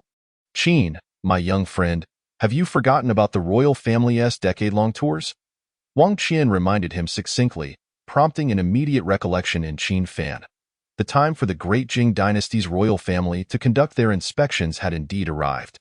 While the royal family held the national treasure, it did not render them immune to threats. Aware of the impossibility of confronting the Great Jing dynasty directly, some ambitious individuals had resorted to subversive tactics to corrupt the lower echelons of the bureaucracy, employing dark arts to control the Great Ding Temple's base. Their aim was to exploit the common populace, thereby undermining the source of power behind the national treasure. It was said that the plot was uncovered thanks to the timely detection of anomalies surrounding the national treasure. Revealing this grand conspiracy, in response, the Great Jing dynasty took measures to root out the hidden dangers, creating an atmosphere of heightened alert throughout the realm. Thus, every 10 years, the royal family dispatched emissaries to inspect the territories of the Great Jing. Generally, these emissaries hailed from within the royal family. Over time, this practice evolved into an event where royal scions engaged with other prominent powers across the land. The necessity for Qin Fan's black dog guardian statues stemmed from past incidents where sinister cults had utilized ordinary maids to poison members of the royal family. The Great Ding Temple, wary of such occurrences, sought the protective properties of the Black Dog Guardian statues, prompting Su Tai-han to approach Qin Fan with urgency. Where is the royal inspection currently located? I have heard they recently arrived in Qizhou City. Wang Qian replied, aware that such matters could not be concealed. Should we avoid them? While the royal inspection bore no direct relevance to them, it was widely acknowledged as a potential powder keg. Any unforeseen incident could spell disaster. As cultivators, both Qin Fan and Wang Qian understood that trouble often found its way to them when the court unleashed its wrath. Innocent bystanders could easily become collateral damage. Exactly. There have been irregularities in Dawan Town, where the Zhao family estate is located. Zhao Shan has sent me to investigate. It would be prudent to distance ourselves from the royal inspection. Agreed. Regarding Wang Qian's proposal, Qin Fan did not hesitate to agree immediately. After all, if it were a matter beyond the scope, Zhao Shan would not allow Wang Qian to take such risks. Chapter 41. The 3 techniques of enchantment. As the royal procession would not soon arrive at Guanshan County, Qin Fan suggested departing 3 days later. This request primarily stemmed from the need to comprehend the techniques related to the 3 enigmatic sculptures presented by Su Tai-han. Although 3 days may seem brief, mastering a low-grade technique should pose no significant challenge. Having additional methods at one's disposal would provide greater assurance in the face of unforeseen circumstances. Wang Qian, understanding Qin Fan's penchant for preparedness, readily acquiesced without further deliberation. Generally, Qin Fan preferred to act with ample preparation unless urgency dictated otherwise. Consequently, Wang Qian and Zhao Shui chose not to disrupt Qin Fan any further, exchanging a few casual pleasantries before taking their leave. On the second floor of the Qin family carving shop, Qin Fan devoted time to tidying up, restoring it to its former pristine condition. Seated at the wooden table designated for carving, he unfurled the scrolls containing the techniques of the 3 enigmatic sculptures. The ancient scroll, crafted from animal hide, bore the unmistakable marks of time, exuding an air of antiquity that was both palpable and enchanting. However, this aged quality possessed no hint of decay. Rather, it radiated a classical beauty. The dark red surface of the scroll was devoid of commonplace script, instead adorned with exquisite and mysterious patterns rendered in specially formulated silver ink. Qin Fan's demeanor brightened at this sight. For the 3 scrolls contain techniques of extraordinary uniqueness. To acquire the transcendent knowledge inscribed within, one must engage their spiritual essence to perceive it. Expressing the true essence of these techniques through written or spoken words proved exceedingly challenging, often resulting in certain deficiencies. Such deficiencies would exacerbate as the profundity of the transcendent knowledge deepened, adversely affecting a practitioner's learning and the efficacy of their techniques, leading to various side effects. The vulnerability of practitioners to the backlash of bizarre energies was, in part, attributable to these incomplete understandings. Thus, major ancient powers typically employed unique transmission methods. The scrolls before him exemplified this approach, establishing a virtual consciousness space through the mysterious patterns and facilitating the direct transmission of knowledge via memory. Knowledge inscribed in this manner could be flawlessly received. Qin Fan recognized the scrolls due to the legacy of the enigmatic sculptures possessed by the Qin family, which included a scroll detailing the technique he used to carve the Thunderbolt Dragon Foal statue, the Forgetting Self. Returning to the Void technique. This technique defied conventional grading, being one of the core inheritances of the enigmatic sculpture lineage. Perhaps due to its paramount importance, it was documented in a scroll, of course. Some affluent powers also recorded ordinary low-grade techniques in scrolls for the benefit of their descendants, a luxury unattainable for those without such backgrounds. With a mere thought, Qin Fan's ethereal spiritual essence emerged from his brow, and his consciousness delved into the 3 technique scrolls in rapid succession. Within moments, he gleaned the specifics of the 3 techniques. From left to right, they were the puppet binding spell, the golden cicada shedding technique, and the ghost suppression seal. The puppet binding spell involved carving a statue identical to the target, thereby using it to bind the opponent and render them helpless. Its drawback lay in the necessity for the carved statue to possess both form and spirit to fully unleash its power. For other practitioners pursuing the path of enigmatic sculpture, this technique might be deemed superfluous, unpalatable yet wasteful to discard. However, this limitation posed no challenge for Qin Fan.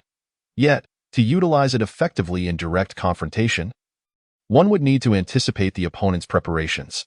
The golden cicada shedding technique served as a life-saving measure, albeit specifically against rare curse attacks. It allowed one to transfer an enemy's curse onto the carved statue, thereby evading harm from the curse. The drawback was that the more potent the curse, the more precious the required statue. Moreover, each time one used the statue to evade a curse, it would inevitably be destroyed, effectively purchasing survival at a cost. The ghost suppression seal centered around the statue, possessing the ability to suppress and seal malevolent entities. Yet, the more formidable the entity, the greater the demands placed upon the statue. The three techniques, while possessing average offensive capabilities, offered the singular advantage of minimal side effects. Furthermore, with the knowledge recorded in the scrolls, Qin Fan's inheritance would be complete, devoid of any flaws, thus precluding adverse consequences. Due to time constraints, Qin Fan could currently only select one technique for practice. After a moment of contemplation, he ultimately opted to master the puppet binding spell first. This decision was primarily influenced by the presence of the Thunderbolt Dragonfoal statue and the Guardian Black Dog statue, both of which exhibited formidable capabilities against malevolent entities. While the Golden Cicada shedding technique was indeed a protective art, it was applicable primarily to rare curse attacks. Moreover, the Thunderbolt Dragonfoal statue had been sealed within his spiritual essence using the soul binding technique, rendering ordinary curses ineffective against him. Thus, the puppet binding spell was the most suitable choice at present. With Wang Qian accompanying him on this journey away from Guanshan County, Qin Fan would not need to engage in direct conflict. Affording him ample time to employ this technique, he could even preemptively carve a batch of ordinary puppets, omitting facial features, and merely add them in the heat of battle. Although this would not fully unleash the technique's potential, he believed that if he could merely influence the opponent, Wang Qian would seize the fleeting opportunity. Furthermore, if he prepared in advance and coordinated with the emerald-scaled serpent ring, his combat prowess would effectively double. For these reasons, Qin Fan resolved to first master the puppet binding spell, intending to dedicate time to the other two techniques later. With this decision made, he promptly stored away the other two scrolls and focused his energy on the puppet binding spell. In the ensuing 3 days, apart from addressing his basic needs, Qin Fan secluded himself on the second floor of the shop, diligently studying the puppet binding technique. The Qin family carving shop, which ought to have been operating normally, remained closed after the departure of the individuals from the Great Ding Temple, serving primarily as a refuge for Qin Fan. Engaging in commerce had become merely a pastime. With the remuneration provided by Su Tai Han from the Great Ding Temple, Qin Fan no longer regarded the profits from ordinary carvings with any interest. Had it not been for his lack of strength and background, he might have considered transforming the Qin family carving shop into a venue for extraordinary items. 3 days later, upon receiving news, Wang Er hurried to the Qin family carving shop. Since aligning himself with Qin Fan, not only had he amassed considerable wealth, but his status had also subtly elevated, yielding various unseen benefits. Now that Qin Fan had a task for him, Wang Er felt compelled to act with utmost diligence. Possessing a modicum of intelligence, he understood that all his current circumstances were a result of Qin Fan's influence.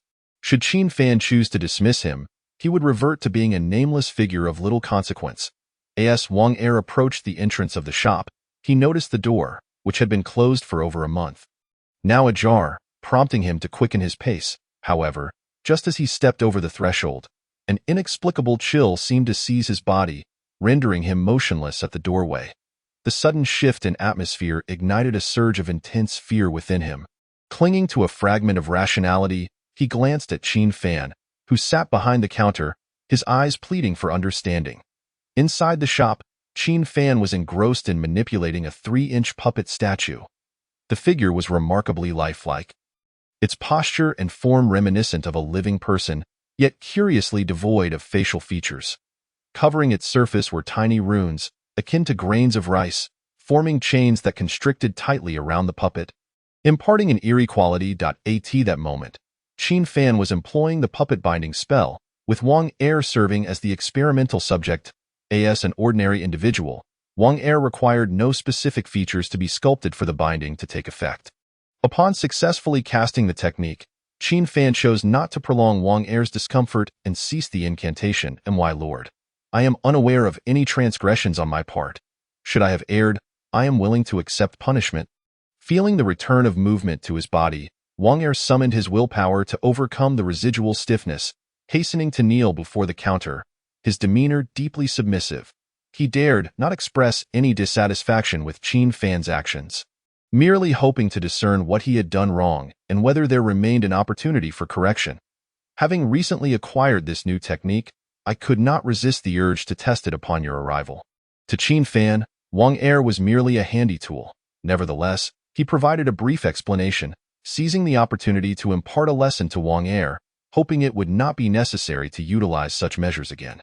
Rest assured, my lord, I, Wang Er, vow with my life that it will never occur again. Upon realizing that his punishment was not due to his own missteps, Wang Er felt an immediate sense of relief. However, upon hearing the subsequent remark from Qin Fan, he promptly raised his head and assured with a pat on his chest.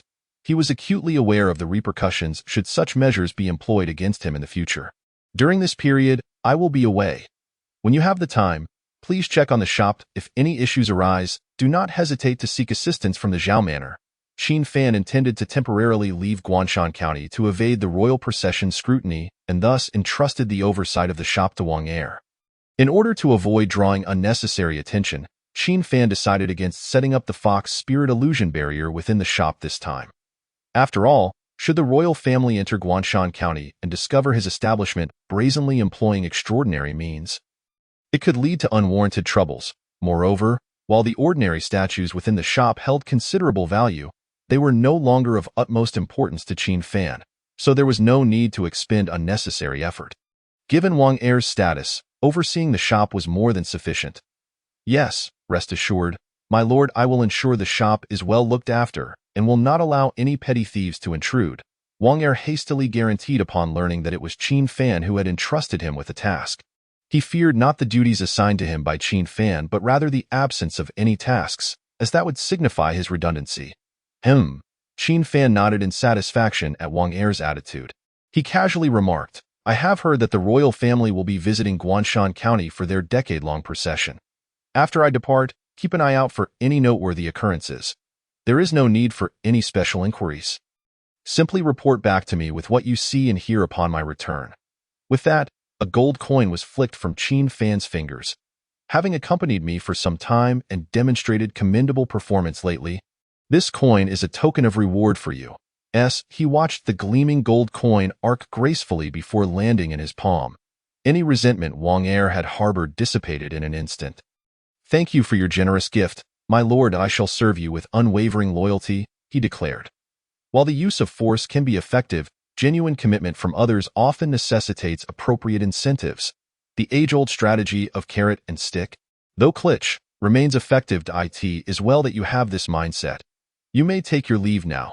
Having settled the matters related to his departure, Qin Fan did not linger in conversation with Wang Er. Promptly dismissing him, Wang Er harbored no grievances regarding Qin Fan's summons or dismissal. He understood his own identity and position well. After bowing respectfully, he turned and made his way outside the shop. Once Wang Er had departed, Qin Fan rose to place the puppet he had been holding into a nearby wooden box. Inside the box, measuring over 3 feet in height and more than a foot in width, lay all of Qin Fan's possessions.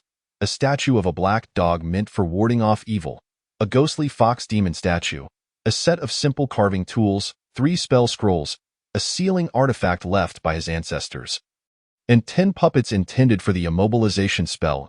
As for the gold coins in Qin Fan's possession, they had already been exchanged for gold notes at the Dadong Bank, which he carried with him. Each gold note was worth 100 gold coins, and Qin Fan had exchanged a total of 6 such notes. The Dadong Bank is the largest financial institution in the Ding dynasty. Without exception, its backers include the royal family and several of the most powerful factions within the dynasty. With branches scattered throughout the towns of Ding, one can readily exchange for gold coins at any time. Hence, Qin Fan need not worry about the safety of his gold coins. The notes were also convenient for transport point. One could say that Qin Fan was currently at an all-time high in terms of wealth. Anyone who attempted to kill him could expect to become extraordinarily wealthy overnight. Within the shop, Qin Fan gathered all the items he intended to take, checked the doors and windows for any damage, and then shouldered his specially crafted wooden box as he made his way outside. After locking the shop door and hanging a sign indicating temporary closure, he strolled leisurely toward the city gate. On the streets, Qin Fan hurried toward the eastern city gate. He had previously arranged to meet Wang Qian 3 days hence at the eastern city gate. Having not ventured out in a long while, Qin Fan was astonished to find Guanshan County more prosperous than before. After spending over a month confined to his shop, he felt a certain heaviness in his heart. Witnessing the vibrant scenes of the city and absorbing the lively atmosphere served to alleviate his inner gloom. A casual glance revealed to Qin Fan that the county had indeed flourished more than in the past. Additionally, he noticed that the streets were cleaner, and the older public facilities in the city had either been renovated or rebuilt. After a moment's contemplation, Qin Fan quickly understood the reason behind this transformation. With the royal family's impending procession, those below them had to undertake some superficial projects to save face. The officials in the city, not expecting any rewards from the court, merely hoped to pass the assessments and retain their positions. Such occurrences were not unfamiliar to Qin Fan, and he did not concern himself overly with them. By the time Qin Fan arrived at the eastern city gate, much of his negative emotions had dissipated. "Old Wang, I apologize for keeping you waiting," he greeted as he approached the tea stall near the eastern city gate, where Wang Qian was sipping tea and awaiting Qin Fan's arrival. "Qin Xiaoyu, I have only just arrived myself. There is no need for such formalities," Wang Qian replied casually, not at all perturbed by Qin Fan's tardiness. A glance at the tea table revealed a pile of peanut shells, indicating that Wang Qian had been there for some time. Qin Fan shook his head, opting not to maintain the formalities any longer, as it would seem excessively distant. "Waiter, the payment for the tea is on the table," Wang Qian announced, having decided to forego further tea drinking upon Qin Fan's arrival. He led Qin Fan to a nearby stable, the designated area for boarding horses. "Qin Xiaoyu, what do you think of this horse? Majestic," Qin Fan exclaimed upon seeing the horse Wang Qian had prepared for him. With its strong limbs and elongated body, even with his limited knowledge of horse appraisal, he could discern that it was a fine steed. This horse, named Chasing Wind, was procured with great effort by Zhao Shanhua. "If you like it, I shall gift it to you. I have no place to keep it. It is better suited to remain at Zhao Manor, and I can borrow it when needed," Qin Fan replied, neither rejecting nor accepting the offer, merely suggesting his preference. "Very well," Wang Qian said, understanding Qin Fan's disposition. He knew that Qin Fan preferred not to owe favors unless absolutely necessary. Subsequently, the two mounted their respective horses and departed Guanshan County. Chapter 43. Expanding Horizons as Night Fell. At a relay station along the official road in the wilderness, the place was ablaze with light and bustling with activity, a rare oasis of vitality in the desolate outskirts. Inside the relay station, traveling merchants and wandering heroes congregated in the main hall, their voices raised in raucous revelry over their drinks or engaged in hushed, secretive conversations. The attendants of the relay station darted back and forth, catering to the needs of the gathered crowd. "Sure too, why have there been so many guests lately? We're nearly overwhelmed," one young attendant remarked. "How would I know? Let's not chat here. There are plenty of shady characters around. If we neglect them, we might end up like Taidan, gravely injured and now bedridden," his companion replied as they set down the food and drink at a table. "Indeed, the shopkeeper has said that once this busy period is over, things will settle down. I hear there may even be rewards," the dark-skinned attendant added, recalling his acquaintance Taidan, who was now lying in bed, barely clinging to life, if not for the shopkeeper's kindness in allowing him to stay at the relay station. He might have already perished in the wilderness, his body devoured by wild beasts. With the prospect of rewards from the shopkeeper, the two attendants refrained from further idle chatter. Not far from their corner, Qin Fan and Wang Qian were enjoying their dinner at a nearby table. After leaving Guanshan County in the morning, the two had been making their way toward Dawan Town. As night approached, and they spotted the relay station. They decided to rest for the night before continuing on to Dawan Town the next day. After a day of riding, while Wang Qian could still endure, Qin Fan and the horses were fatigued. Given the circumstances, it was only sensible to take a break at the relay station rather than continue through the night. Although unexpected incidents were rare on the official road, they were not entirely impossible. Their departure from Guanshan County was primarily to avoid the royal procession scrutiny, and with no urgent need to reach Dawan Town, a little delay was acceptable. "Old Wang, It seems the royal procession has had quite an impact. Qin Fan observed as he surveyed the surroundings and noted that most of the attendees were indeed individuals from the martial world, their faces either fierce or exuding a menacing aura. Each armed with blades and swords, clearly bearing the marks of bloodshed. Not to mention ordinary folk. Even the lowly malevolent beings of the wilderness would not dare to approach. Indeed, the royal family's procession every decade affects not only our cultivation community, but also the mundane martial world. Wang Qian replied, "Normally, local officials turn a blind eye to those living in the shadows, as long as they do not create major disturbances. After all, some things are difficult to eradicate, and it's better to keep them contained within certain limits. However, during the royal procession, these shadows must be eradicated, and if individuals are too deeply involved, they may even take matters into their own hands." Following Qin Fan's gaze, he surveyed the surroundings and noted that most individuals present were burdened with packages. Wang Qian elucidated the intricacies of the situation with remarkable clarity. After listening, Qin Fan silently nodded while gazing at the wine cup in his hand, beginning to comprehend the royal family's intentions. In this vast world, there will always be rats lurking in the shadows. The notion of completely eradicating them is but an unrealistic fantasy. The royal family's genuine aim is not to root out corruption and oppression in every corner, but rather to confine such darkness within certain bounds. Whenever local corruption begins to undermine the authority of the court, they will leverage the royal tours to compel localities to cleanse these shadows. Simultaneously, this approach also serves to thwart insidious cults and ambitious forces that could pose a threat to the Dejing dynasty, thus safeguarding the dignity of the court and ensuring the smooth convergence of the nation's fortunes. As long as this objective is achieved, the lower-ranking officials will not be scrutinized too closely. Of course, if an opportunity is presented to you and you fail to seize it, do not lament the stringent laws. If your family faces ruin and you find yourself at the marketplace for execution, you can only blame yourself. Ultimately, this approach benefits the common folk. Perhaps the underlying motive is to better control the national artifacts. Yet it inevitably provides certain advantages to the ordinary citizens. Indeed, it is said that in the years before the emergence of the national artifact, commoners not only struggled amidst the watchful eyes of demons, but were also regarded as less than human by the upper echelons. Now, at the very least, there exists a semblance of dignity. Reflecting on Qin Fan's assessment, Wang Qian set down his bamboo chopsticks and spoke earnestly. As a practitioner of secret blood techniques, his means of acquiring information far surpassed that of ordinary individuals, and he had some understanding of the existence of commoners in the millennia of human history before the national artifact's birth. After all, cultivators like him, who possess principles, are ultimately in the minority. The dark period of human consumption serves as the starkest portrayal of that era. Perhaps there were wise rulers or just forces that emerged, but over the vast expanse of time, they were merely stars in the darkness. Representing the last flickers of hope, however, the advent of the national artifact profoundly impacts the realm of cultivators.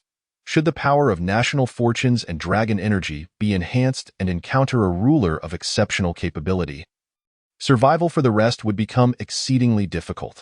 While the national artifact offers advantages, it may also bring disadvantages to certain groups, including those aspiring to transcendence.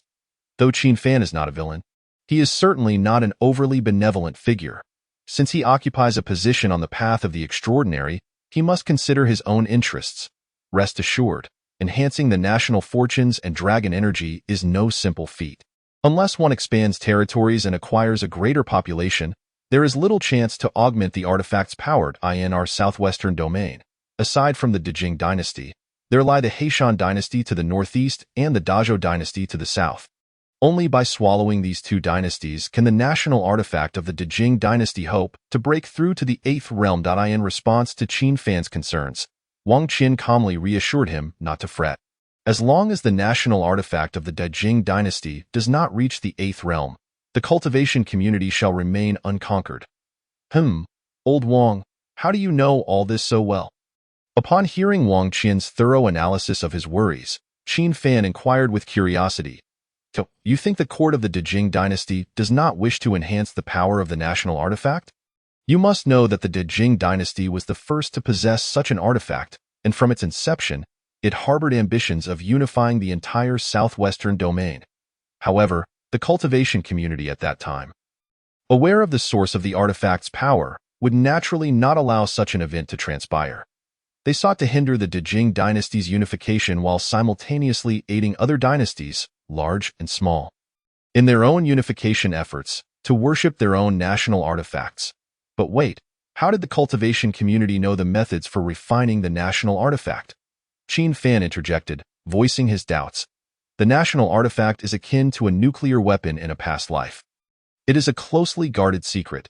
Hearing that the forces within the cultivation community were uniting various dynasties and even providing methods for artifact refinement seemed rather implausible.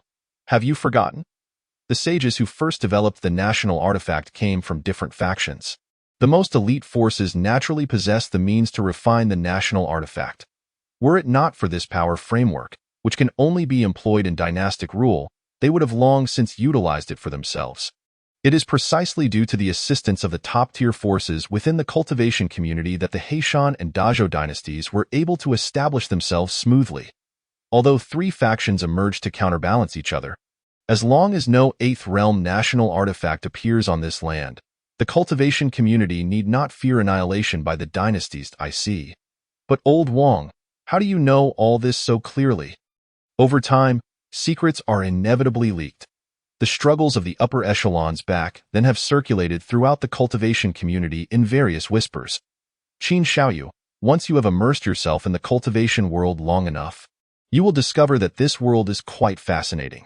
Seizing the opportunity to showcase his knowledge, a proud smile graced Wang Qian's face. Chapter 44.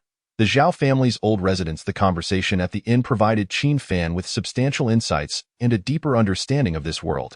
It made him realize that certain matters are far more complex than they appear on the surface. Perhaps the seemingly arbitrary actions of the cultivation community or the upper echelons of the court are imbued with profound purposes. In light of this, the only course of action available to Qin Fan is to continually enhance his own strength. Only with great power can he, like the formidable beings behind the scenes, maintain a steady position. Even if he cannot become the one orchestrating the game, he can at least avoid becoming a mere pawn. After all, on the chessboard, besides the pieces and the player, there are also spectators. Once their discussion concluded, Qin Fan and Wang Qian did not pursue further conversation. They quietly finished their dinner and returned to their respective guest rooms, as for the murky affairs within the inn. To them, it was merely a child's game. As long as trouble did not find them, they would not concern themselves overly in his guest room. After freshening up, Qin Fan placed the black dog statue meant to ward off evil at the bedside and promptly fell into a deep slumber. Lacking modern entertainment like phones or computers, going to bed early had become a habit for him. The tranquil night faded with the moonlight, and dawn once again graced the earth. Within the inn, all the guests had risen, preparing to finish their breakfasts before setting off on their respective journeys. On the road in front of the inn, amidst the sound of galloping hooves, Qin Fan and Wang Qian appeared on the official road, heading towards the Zhao family's old residence in Douan Town. Old Wang, is this Douan Town? A gentle breeze caressed his face as Qin Fan, atop his steed-chasing wind, gazed down at the small town nestled beneath a hillside. A meandering river flowed alongside, revealing a quaint town that lay ensconced within the embrace of the river on three sides, hence its name, Douan Town. Indeed, 30 years ago, I and Shuer's father subsisted along this river. At that time, I followed a caravan to traverse the rivers and lakes, while he stayed at the dock, relying on his wits to engage in small trade. And just like that, over 30 years have slipped by. Wang Qian, observing the Douan Town before him, felt an inexplicable sense of nostalgia. Old Wang, you are barely 50. As long as the blood of demons does not backfire on you, you have ample time left to live. It is still possible for you to marry a few young ladies and have children. What is there to be so melancholic about? Noticing Wang Qian's somewhat somber demeanor, Qin Fan decided to tease him. Humph, you young rascal, how dare you say that to me? You probably have never even visited a brothel, have you? Would you like me to take you to experience it? Haha, I have no such interests. Qin Fan expressed no desire to indulge in Wang Qian's suggestion. Without the protection of an umbrella against unforeseen calamities, who could tell if a stray cannonball might strike? Having multiple sons could be fine. But if they were to fall into debauchery, Qin Fan would truly be embarrassed to face anyone. Politely declining Wang Qian's good intentions, the two men rode on towards Duan Town. Upon entering Duan Town, Qin Fan was taken aback by its unexpected prosperity, which unfolded before his eyes. The Beima River, a tributary of the Lijiang, facilitated considerable trade, drawing a multitude of merchants. Wang Qian, sensing Qin Fan's thoughts, succinctly explained the reasons behind this. Let us proceed to the old residence first. Disembarking from their horses, they led their steeds through the bustling streets of the town towards the Zhao family's old residence. Oh, it's the second master.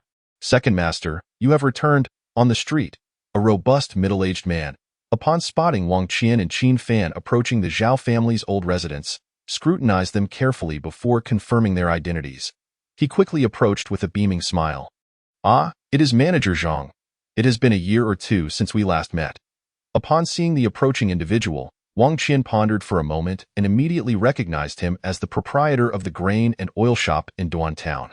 The shop had been in operation since the time of his grandfather, and thus, Wang Qian was well acquainted with him. After all, the Zhao family would return to their ancestral home every couple of years to pay respects to their ancestors.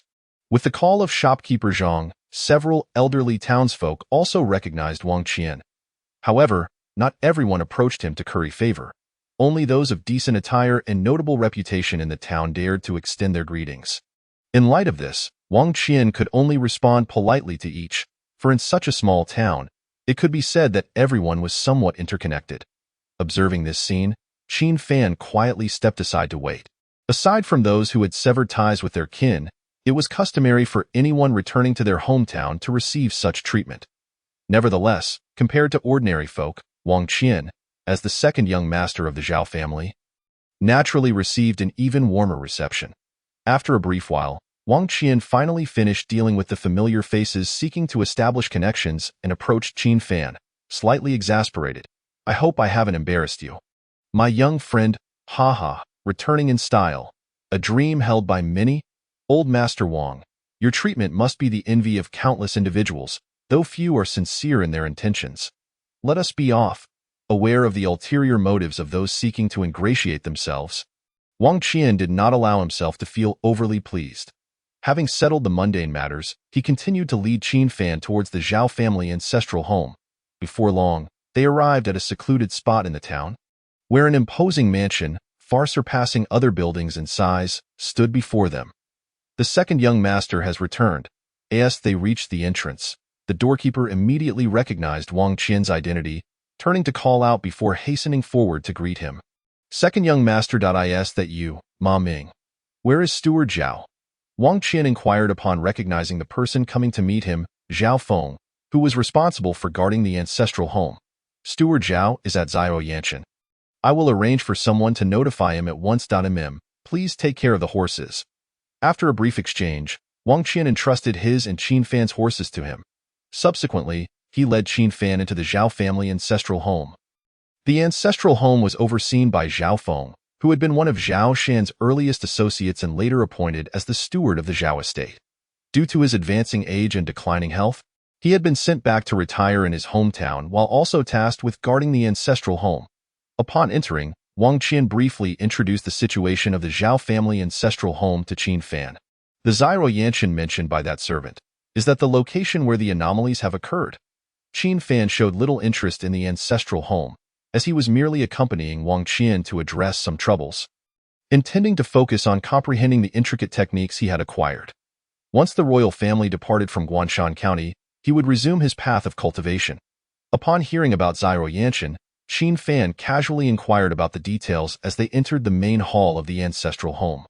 Yes, there is a wild ancient tea tree on Shaoyanshan. It was the foundation of Zhao Shan's wealth. The recent anomalies primarily involve the guards stationed there, who have begun to vanish without a trace. Since no major disturbances have arisen, I was sent to investigate. Otherwise, I would have directly sought assistance from the officials at the dating temple. Wang Qian understood Zhao Shan's reasoning. If a situation could be resolved independently, it was best not to make a fuss by involving the authorities, as a businessman should always consider his reputation. If the Zhao family ancestral home were known to harbor malevolent entities, it would undoubtedly tarnish their standing in Duan Town. Most ordinary people would not ponder the possibility of other reasons for the Zhao family encountering such entities. They would simply assume the Zhao family was engaged in nefarious activities. Perhaps it was precisely to conceal this information that the elderly steward Zhao had chosen to remain at Zhao Yanchen. Having grasped the general situation, the two sipped the tea served by the servant, awaiting Steward Zhao's return to clarify the specifics before taking action. Chapter 45. The Anomaly at the Tea House. Zhao Yanchen, a small hill located merely a few miles from Douan town. Although the terrain is somewhat modest, it exudes an aura of vitality, truly embodying the phrase clear waters and lush mountains. Halfway up Zhao Yanchen, there stands a tea house constructed by the Zhao family. The wild ancient tea tree discovered by Zhao Shan is situated in the back courtyard of the tea house. Surrounded by a wall, the courtyard is devoid of other man-made structures to avoid disturbing the tea tree's natural growth. Within the tea house, the atmosphere is somewhat stifling, with an invisible sense of dread permeating the air. Another has gone missing. This is the fifth person. If we stay here any longer, we might all perish. Due to the continuous disappearances at the tea house, the guards tasked with protecting the ancient tea tree have begun to act in unison. In a large communal room, several guards not on duty have gathered, one of whom, a younger guard, is visibly panicked, his rationality being consumed by an intangible fear. Yang Hu, be quiet. The squad leader, noticing the anxious expressions of his comrades, immediately hushed him. Don't think I'm unaware of your intentions. Even if you escape the tea house, the Zhao family will not let you off the hook if you die here. At least your family will have someone to provide for them. As the leader Su Bin surveyed his subordinates, he resorted to intimidation and persuasion to quell the impending unrest. The second young master has returned. Just as the others weighed Su Bin's words, an excited voice came from outside the room, a shout that seemed to release pent-up emotions. Let us go see. Upon hearing the news of Wang Qian's return, Su Bin let out a sigh of relief and quickly instructed his subordinates. Monkey, has the second young master returned? Upon exiting the room, he spotted the small-framed monkey calling out excitedly and swiftly confirmed. He is back. Steward Zhao has gone to Douan town to meet the second young master. With Monkey's affirmation, the others finally felt reassured. After all, with Wang Qian's authority within the Zhao family and his formidable strength, the guards and servants alike held him in high regard in an instant. The oppressive atmosphere of the tea house dissipated significantly. Simultaneously, a carriage arrived at the entrance of the Zhao family ancestral home. As the curtain was lifted, a frail old man emerged from the carriage. It was Steward Zhao. Returning to Douan town, second young master, as soon as his feet touched the ground, Zhao Feng immediately inquired of Ma Ming, who was waiting in the hall. He is in the main hall, awaiting your arrival. Upon hearing Ma Ming's response, Zhao Feng promptly made his way into the ancestral home, moving with a surprising swiftness for his age. Clearly, the anomalies at the tea house had placed considerable pressure on the old man. Upon entering the hall, Zhao Feng spotted the second young master engaging in conversation with the young stranger, discernibly of notable background from their exchange. Having surveyed the situation in the hall, Zhao Feng approached Wang Qian and greeted him. Second young master, Steward Zhao, come, let me introduce you. This is my friend Qin Fan. Upon seeing Zhao Feng return, Wang Qian wasted no time on formalities and directly introduced the young man seated beside him. Young Master Qin. Though Zhao Feng was an ordinary man, as the long-standing steward of the Zhao estate, he was privy to far more information than the average guard or servant. The fact that Wang Qian personally introduced him indicated that Qin Fan was no ordinary individual. Zhao Feng promptly returned the greeting. No need for such formality, Steward Zhao. Witnessing someone who could be his grandfather bow to him, Qin Fan felt somewhat unsettled. Now, let us discuss the specifics of the situation at the tea house. Wang Qian, having made a brief introduction, did not wish to waste time and directly inquired about the current circumstances at the tea house. Zhao Feng, aware of the urgency of the matter, began to explain to the two. This all began 10 days ago. At that time, the guard Wu Changfeng, who was on patrol, mysteriously disappeared without a trace, and the others accompanying him failed to notice anything amiss. The sudden vanishing of a comrade right beside them immediately drew the attention of the guard captain, who searched Zhao Yanchen for 3 consecutive days. Unfortunately, not only did they find no sign of him, but others also began to go missing. Eventually, as the situation escalated, the guard captain, who searched Zhao Yanchen for 3 consecutive days, unfortunately, not only did they find no sign of him, but others also began to go missing. Eventually, as the situation escalated, the guard captain, who searched Zhao Yanchen for 3 consecutive days, unfortunately, not only did they find no sign of him, but others also began to go missing. I reported it to the old master. Recognizing the severity of the matter, I decided to send a message to inform you. In the following days, the disappearances continued, and as of today, 5 guards have vanished in succession. Now, within the tea house, panic has set in. I have no choice but to insist that they remain together at all times and not act alone. However, the last guard to go missing today disappeared without a sound.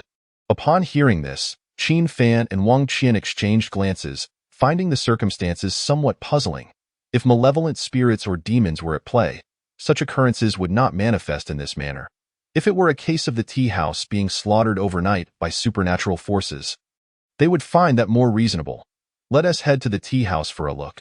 Despite the peculiarities of the situation, the current conditions had yet to rise to a level that threatened their lives. After considering this, Qin Fan promptly suggested, "Agreed, let us proceed to the tea house." With Qin Fan taking the initiative, Wang Qian readily acquiesced. "Steward Zhao, you need not accompany us. Remain here and await news." After agreeing to Qin Fan's proposal, Wang Qian did not wish for Zhao Feng to take unnecessary risks, especially since Zhao Shan's original intent was for him to enjoy his retirement here. Then I must trouble the second young master and young master Qin to make the journey. Zhao Feng understood that his presence at the tea house would only hinder the two, and thus accepted the second young master's kind offer. With a decision made, Wang Qian and Qin Fan mounted their steeds once more. Heading towards Zairo Yanshan, Old Master Wang, has anything unusual occurred in Duan Town previously? On the dusty dirt road, riding atop the gallant steed named Chasing Wind, Qin Fan inquired about the past occurrences in Duan Town. Indeed, there have been a couple of incidents involving malevolent spirits claiming lives in recent decades. Although Guanshan County is situated in the southern region of the Great Jing Dynasty, it remains a considerable distance from the Nanling Mountain Range and the Shirwanda Mountains. While supernatural creatures do exist, their appearances are not frequent. Furthermore, with the presence of the national fortune dragon Qi in the Great Ding Temple, even in the surrounding mountains and fields of the small town, such occurrences are rare. Only in places like Guanshan or larger mountain ranges, or in exceedingly remote wildernesses, is one likely to encounter them. It seems there must be something amiss here. Upon hearing Wang Qian's response, Qin Fan surmised that there was certainly something unusual at play. If trouble were to arise, they could notify the Great Ding Temple. Given the royal family's current pilgrimage, they would not dare to ignore it. Wang Qian's intention was straightforward: resolve the issue if possible, and if not, summon assistance. Qin Fan had no objections to this, considering they were merely offering help along the way. Should Zhao Shui produce the Black Dog token, Qin Fan might contemplate taking risks alone. As the magnificent horse galloped forth, the two soon arrived at the tea house. Upon their arrival, they were immediately greeted by the tea house manager, Wu Hongtao. "Second master, you have finally arrived." The man, in his 30s, resembled a wronged young bride at that moment. His voice nearly quivered with the hint of tears upon seeing Wang Qian. Such timidity was hardly fitting for a manager. Observing Wu Hongtao's demeanor, Wang Qian frowned in discontent. He commanded that all personnel within the tea house gather in the main hall, emphasizing that whether eating, sleeping, or even attending to nature's call, all should be addressed there. Given the current state of the tea house, patrolling held little significance. The priority was to prevent further disappearances. Understood. Recognizing the displeasure of the second master, Wu Hongtao promptly accepted the order. Following Wang Qian's directive, over 30 guards and servants gathered their bedding and assembled in the tea house's main hall. Meanwhile, Qin Fan and Wang Qian busied themselves with searching for clues within the tea house. As time passed and night fell, the entire Shao Yin Mountain was enveloped in darkness, yet the location of the tea house stood out conspicuously. In accordance with Wang Qian's instructions, Wu Hongtao had illuminated all the lanterns within the tea house, causing it to shine as brightly as during the day. However, despite the bright lights, the atmosphere inside the tea house felt unsettlingly strange. It was brightly lit yet devoid of any human presence. Everyone had congregated in the main hall, rendering the other areas of the tea house eerily vacant. Should an unsuspecting individual wander in, a sense of dread would surely arise. In the hall, men, women, and children of the tea house were huddled together. The tables and benches had been cleared, leaving an open space for everyone to lay down and rest. Although the night was deep, most were unable to find solace in sleep, often gathering in small groups to quietly discuss the recent occurrences at the tea house. As they chatted, their gazes frequently drifted toward the entrance, where Qin Fan sat that moment. He was carefully toying with the black dog protective statue in his hands. After a month of nurturing, the previously drained statue had regained its vitality, and its eyes sparkled with a lively brilliance. Given the current circumstances, the anomalies at the tea house seemed more akin to disturbances from spiritual entities. Besides the Thunder Dragon Horse statue, the spiritual statue in Qin Fan's possession, the black dog statue, was most suitable for confronting such threats. Tap, tap, a series of footsteps echoed from outside the hall. Qin Fan looked up from his contemplation of the black dog statue to see Wang Qian approaching, sword in hand. Have you discovered anything? Rising to meet Wang Qian at the entrance, Qin Fan inquired about any leads. None. Not even a hint of an eerie presence, Wang Qian replied, shaking his head in frustration. He had meticulously searched every nook and cranny of the tea house, even the latrines, but had found no trace. Hearing this, Qin Fan furrowed his brow. If what you say is true, then this hidden presence is either exceptionally skilled at concealment or possesses strength far surpassing ours. Based on the investigation, Qin Fan analyzed the most plausible scenario at hand. Should we consider retreating? We could lead them away from the tea house tomorrow. After all, that old tea tree is not of paramount importance to Zhao Shan. His establishment of the tea house and the protection of that ancient wild tea tree were merely strategic moves to secure a fallback for the Zhao family should they face decline. Its absence would not significantly impact the Zhao family's fortunes. In response to Qin Fan's assessment, Wang Qian promptly suggested a more cautious approach. After all, their lives took precedence over the tea house's fate. The tea leaves produced from the old tree were merely a means for the Zhao family to present gifts, but the lives of Wang Qian and Qin Fan could determine the Zhao family's destiny, and Wang Qian was well aware of the gravity of the situation. Leave? Depart? Upon hearing Wang Qian's proposal, a spark of realization ignited in Qin Fan's mind, and he stroked his chin thoughtfully while contemplating the notion of leaving. What if the missing individuals were interfered with while departing the tea house? Since no traces had been found within the tea house, Qin Fan recalled another possibility. Wu Hongtao, come here. Wang Qian immediately grasped Qin Fan's intent and called for the tea house manager at the main hall entrance. Second Master, what is your command? As Wu Hongtao inquired while adjusting his belt, he felt a wave of relief upon seeing the second master return, the exhaustion of recent pressures overwhelming him, leading him to nearly doze off. He was so flustered by Wang Qian's call that he barely had time to dress properly. I ask you, have the missing individuals ever left the tea house? Second Master, as you know, the tea house staff has 3 days of rest each month, during which they take turns returning home to visit family. Not comprehending Wang Qian's intent, Wu Hongtao responded as per the usual situation. Aside from returning home for rest, for instance, did the 5 missing individuals venture to any other locations outside the tea house? Preferably to the same place, Qin Fan interjected, sensing that Wu Hongtao had not fully grasped Wang Qian's meaning. This, upon hearing Qin Fan's prompt, Wu Hongtao began to connect the dots, pondering for a moment before responding excitedly. Yes, the ancient tea tree in the backyard is irrigated with water from the ancient spring in the mountains. All 5 of them went there to fetch water. Asked the manager. He oversaw the daily operations of the tea house and was well aware of the tasks the 5 missing individuals had undertaken.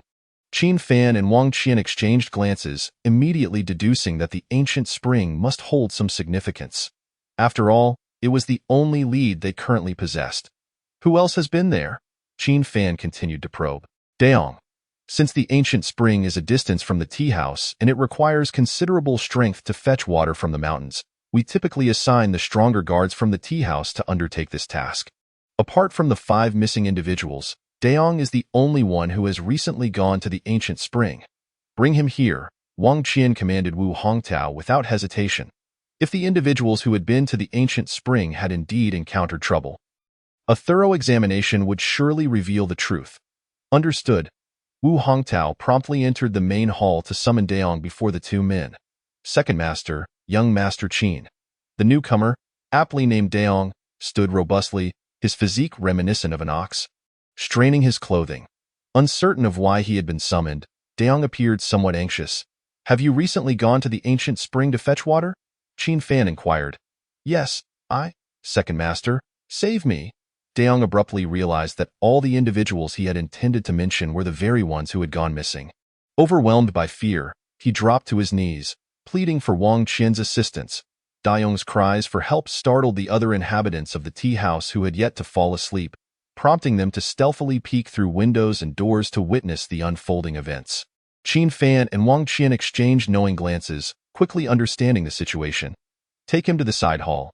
I need to examine him," Qin Fan instructed without hesitation, having confirmed the necessity of swift action. Yes. After a day of events, Wu Hongtao recognized Qin Fan's standing and, seeing that Wang Qian did not object, promptly led De Jong toward a side hall adjacent to the main hall. "Old Master Wang, please assist me with protection.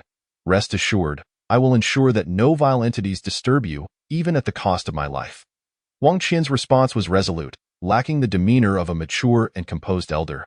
Had he not been treading the path of a secret blood warrior, unversed in the ways of the spirit, he would never have allowed Qin Fan to take action. "Haha, have no worries. It should not lead to significant troubles." Qin Fan was indeed quite concerned for his own safety.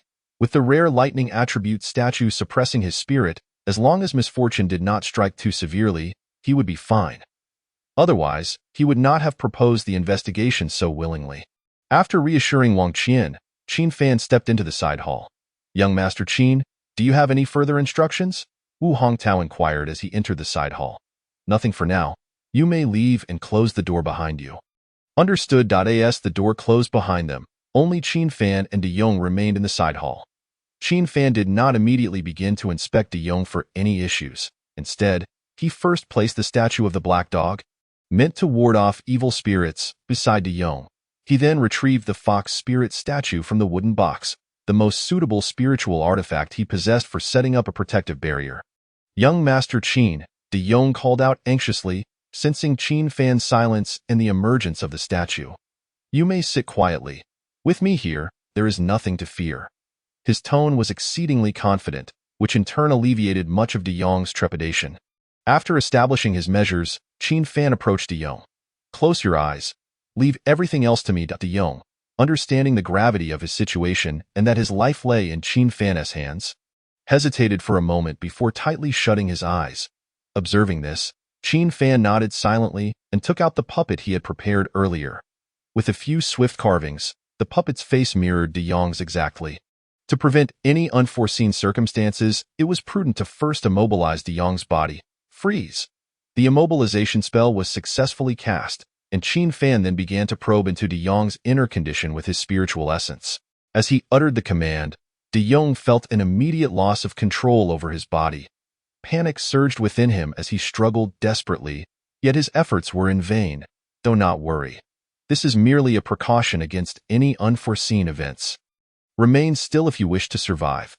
Qin Fan could sense De Jong's resistance through the puppet, but given the urgency of the situation, there was no time to soothe him, so he resorted to a stern admonition. With his eyes tightly shut, De Jong ceased his struggles upon hearing Qin Fan's reprimand amidst the darkness. Seizing the moment, Qin Fan pointed to De Jong's forehead. The forehead was the gateway to the soul. This method of entering De Jong's mind for investigation was the most straightforward. Were he to probe from a distance, it would waste his spiritual essence and could jeopardize his ability to handle whatever lay hidden within De Jong's body. In the boundless realm of consciousness, akin to a profound curse, the scattered thoughts of De Jong twinkled like distant stars. Qin Fan's spiritual essence surged like a torrent through the cosmos, soon identifying an anomalous presence. Was this the instigator behind the scenes? Through his consciousness, Qin Fan discerned a seed-like entity embedded deeply within De Jong's psyche. Its appearance resembled a seed, dark gray in hue, exuding a sinister aura. The gray seed pulsed rhythmically like a heart, with tendrils akin to blood vessels reaching outwards, seemingly taking root and sprouting. De Jong's thoughts, akin to starlight, served as nourishment for the gray seed nestled deep within his consciousness. As Qin Fan's spiritual essence drew near, the gray seed appeared to sense danger, retracting its tendrils and enveloping itself. Understanding that this was the only means to uncover the identity of the puppet master, Qin Fan steered his spiritual essence closer to the gray seed. Suddenly, a strange murmur echoed in Qin Fan's mind. A nauseating chaos began to swell, and De Jong's brilliant thoughts dimmed in an instant. Recognizing the situation, Qin Fan reacted swiftly. The statue of the Thunder Dragon surged within his consciousness, racing through the stormy clouds like a galloping steed.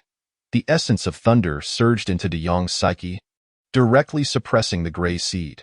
Had he delayed any longer, De Yong's consciousness would have succumbed to the encroachment, leading to its dissolution and preventing further investigation. With a flash of violet lightning, the tendrils surrounding the gray seed revealed a charred appearance.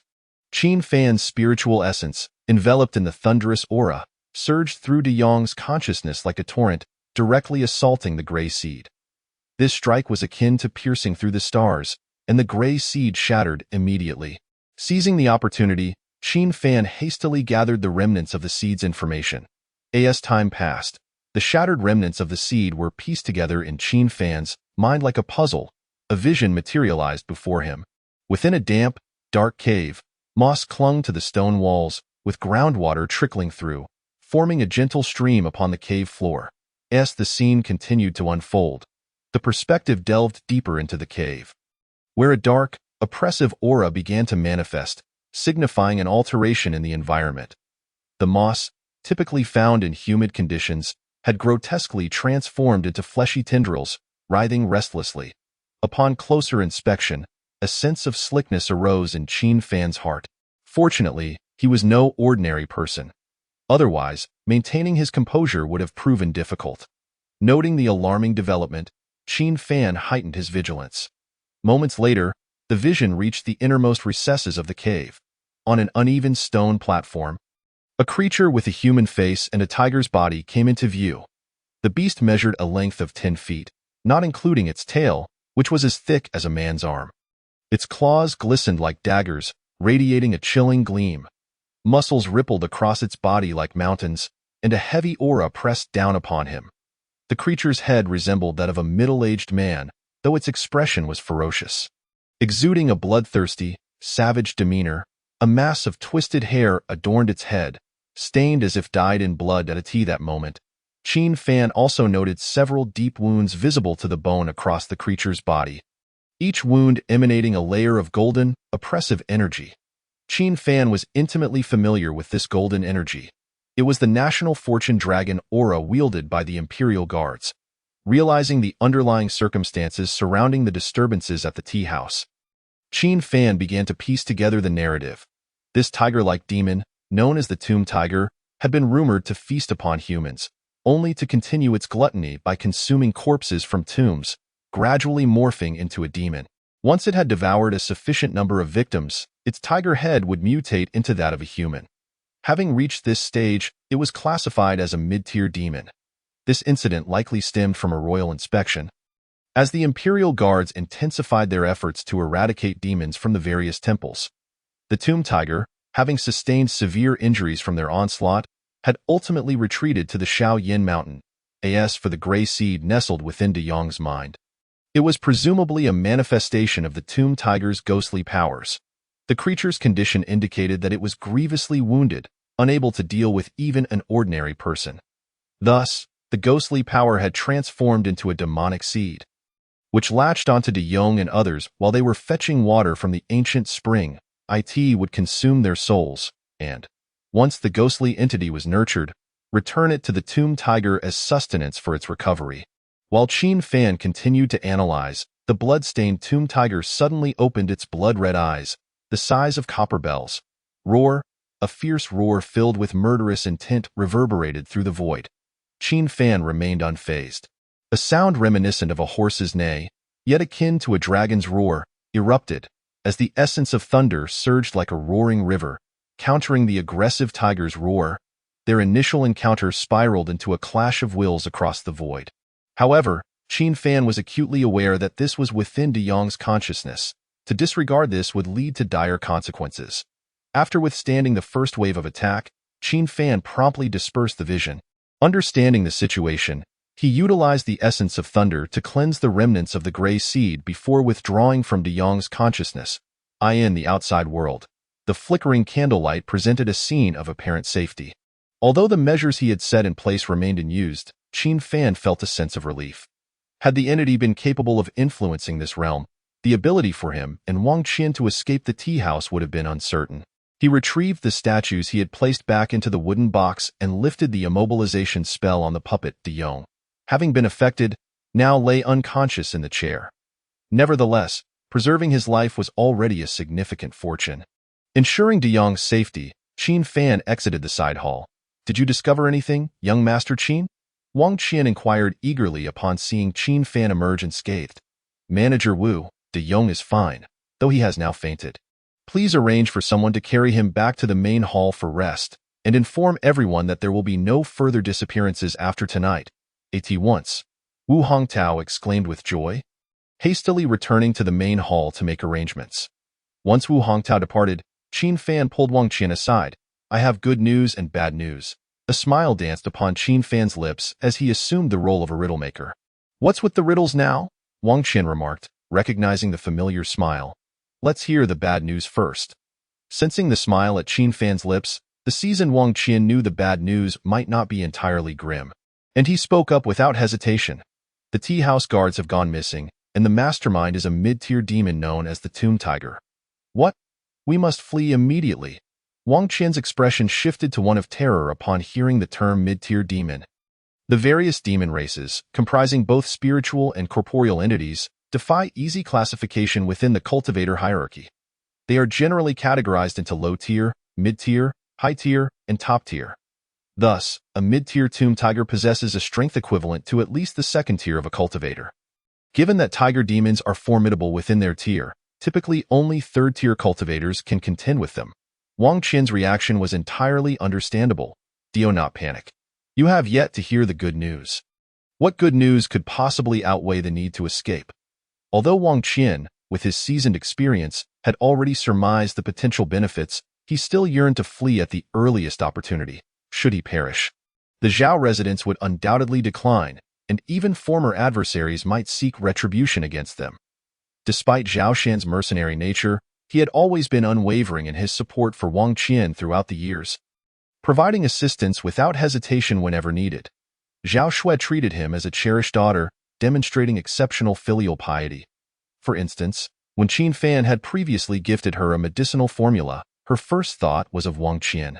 As for Zhao Bing, although he was rather inept, he never dared to defy Wang Qian's words. In contrast to Qin Fan, who was solitary and unencumbered, Wang Qian had far more considerations to weigh.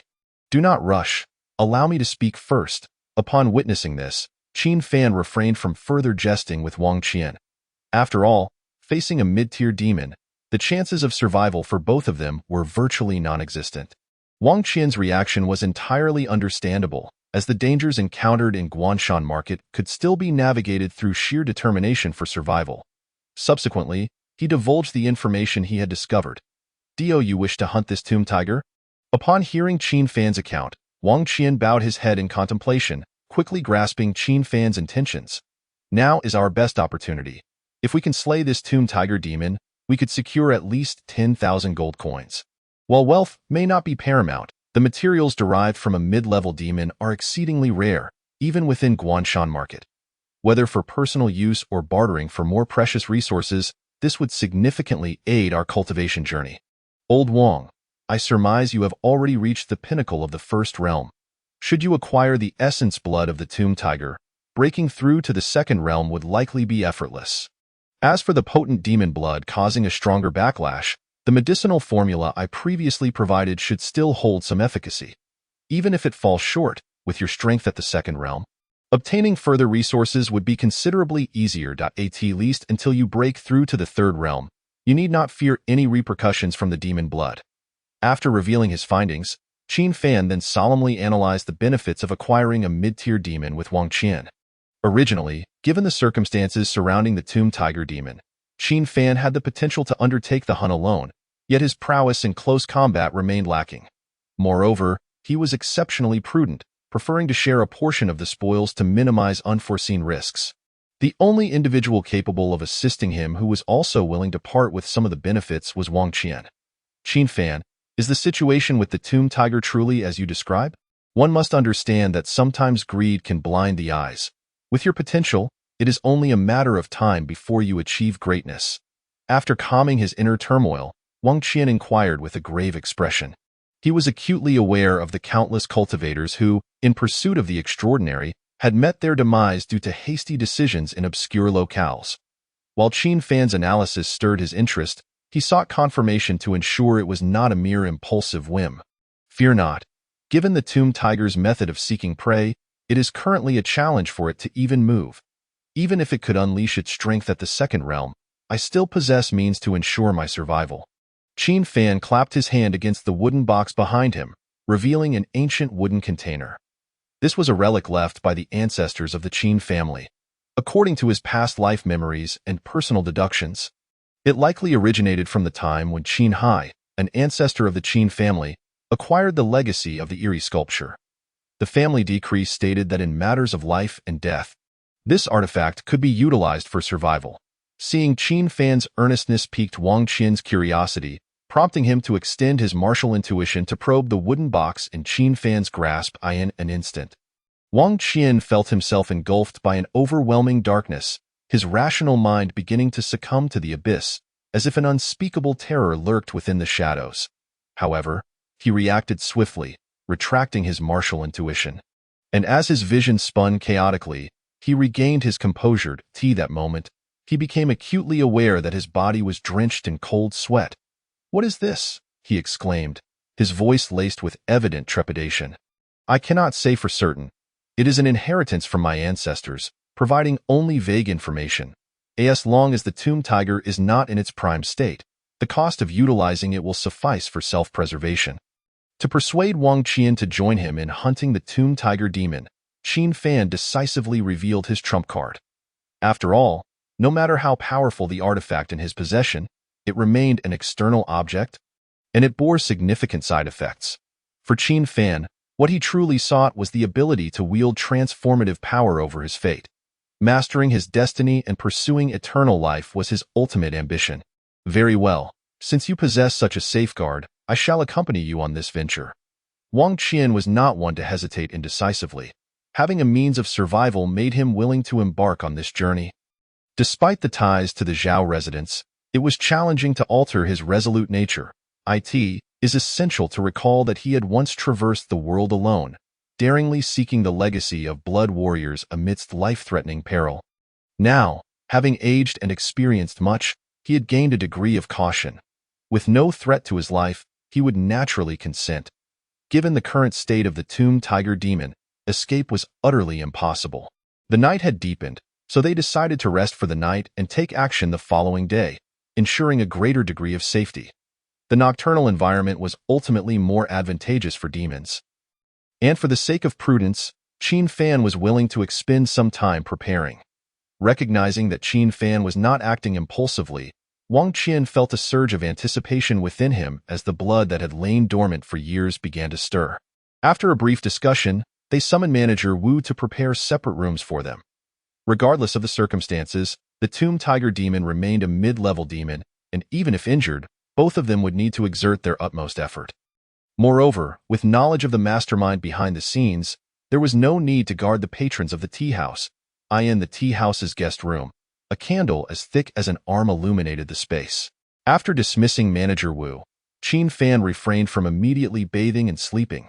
Instead, he placed the wooden box down and retrieved a piece of dark wood the size of a fist along with his carving tools. Having witnessed the true form of the tomb tiger, Qin Fan was determined to prepare measures against it. Holding a carving knife in one hand and the dark wood in the other, he sat at the wooden table, closing his eyes to recall the image of the tomb tiger demon. Once the figure appeared in his mind, he began his work. With each stroke, black wood shavings fell onto the table. Compared to before, after honing two superior martial arts, Qin Fan's hand strength had significantly increased, enhancing his carving technique. The sturdy dark wood yielded easily under the sharp knife, akin to carving tofu. As time passed, a statue of the tomb tiger, imbued with its essence, took shape in Qin Fan's hands. The ferocity, bloodlust, and sinister aura were vividly expressed. With this statue in hand, the efficacy of the puppet immobilization spell would increase by at least 30%. Even if the tomb tiger demon had its own hidden cards, it would find it challenging to retaliate. Seeing that he had successfully carved the Tomb Tiger statue from memory, Qin Fan felt a surge of confidence for the upcoming operation. With the carving completed, it was already the latter part of the night. Qin Fan chose not to waste any more time and prepared to wash up and sleep, as he did not wish for insufficient rest to hinder his actions the next day. As dawn broke, the second day arrived smoothly. The patrons of the tea house awakened from their slumber, their first instinct to check if anyone had gone missing during the night. Counting heads, they found no one absent, bringing forth a glimmer of relief among them. Although a single day was insufficient to draw conclusions, it provided a glimpse of hope amidst the darkness. Under the arrangement of manager Wu Hongtao, the tea house began to fill with the fragrant smoke of cooking, breathing life into the previously somber establishment. After breakfast, before anyone could fully comprehend the situation, 3 figures stealthily departed from the tea house. Alongside Qin Fan and Wang Qian, manager Wu Hongtao also left, primarily to guide the two. In the early morning, the mountain mist had yet to dissipate fully, and the surrounding flora was still adorned with morning dew. Were it not for their intention to hunt demons, one might mistake the scene for a casual outing in nature. Second Master, the ancient spring is just over there. Huddled behind Wang Qian, Wu Hongtao quietly pointed towards a nearby hollow, indicating the location of the ancient spring. You may return now. Aware of the spring's location, Wang Qian did not permit Wu Hongtao to accompany them further. He and Qin Fan were there to hunt the Tomb Tiger demon, having no capacity to ensure Wu Hongtao's safety. Thank you, Second Master. Hearing this, Wu Hongtao felt as though he had received divine grace, hurriedly expressing his gratitude without daring to glance back at the spring. Rushing back along the path to the tea house.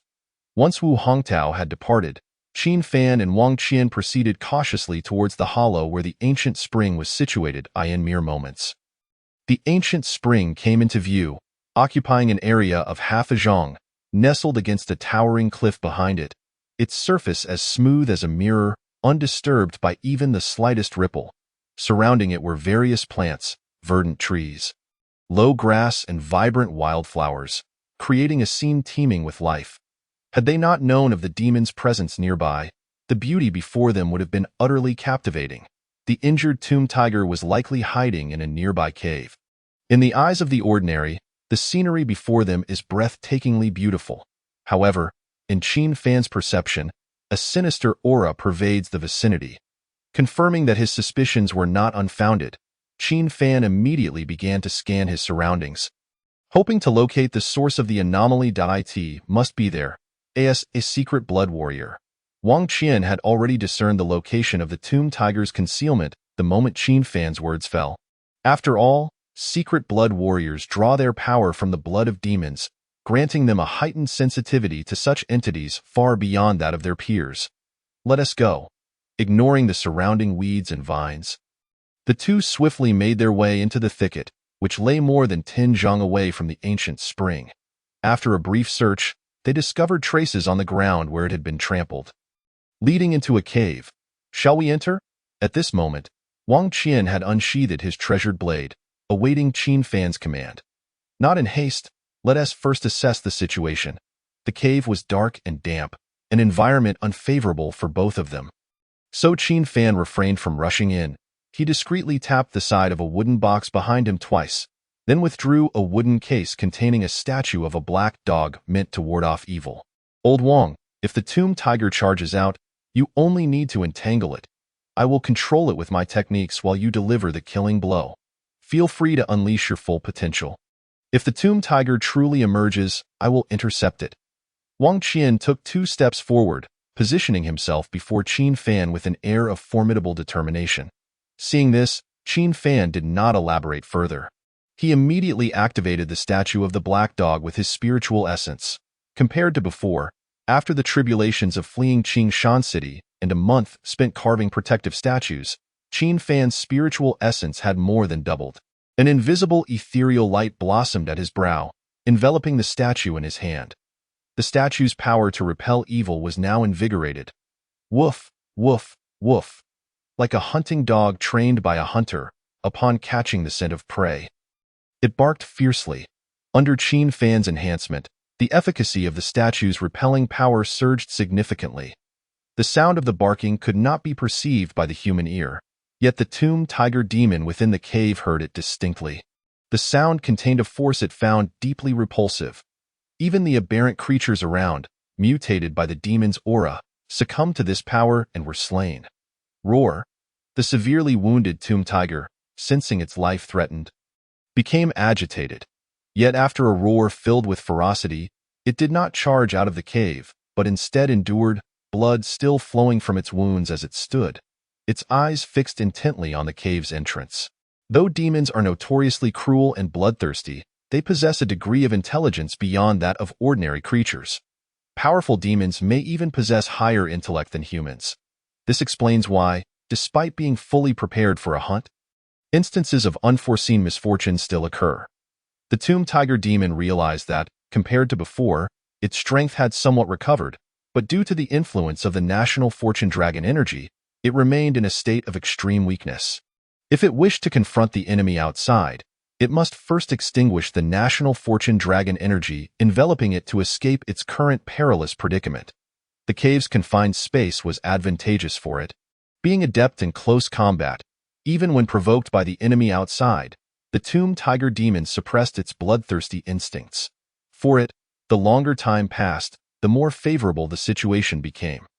The blood-red eyes, the size of copper bells, glanced back at its own body, noting the waning golden dragon energy. Damn those human cultivators, in half an hour, I will savor the delight of tearing you to shreds.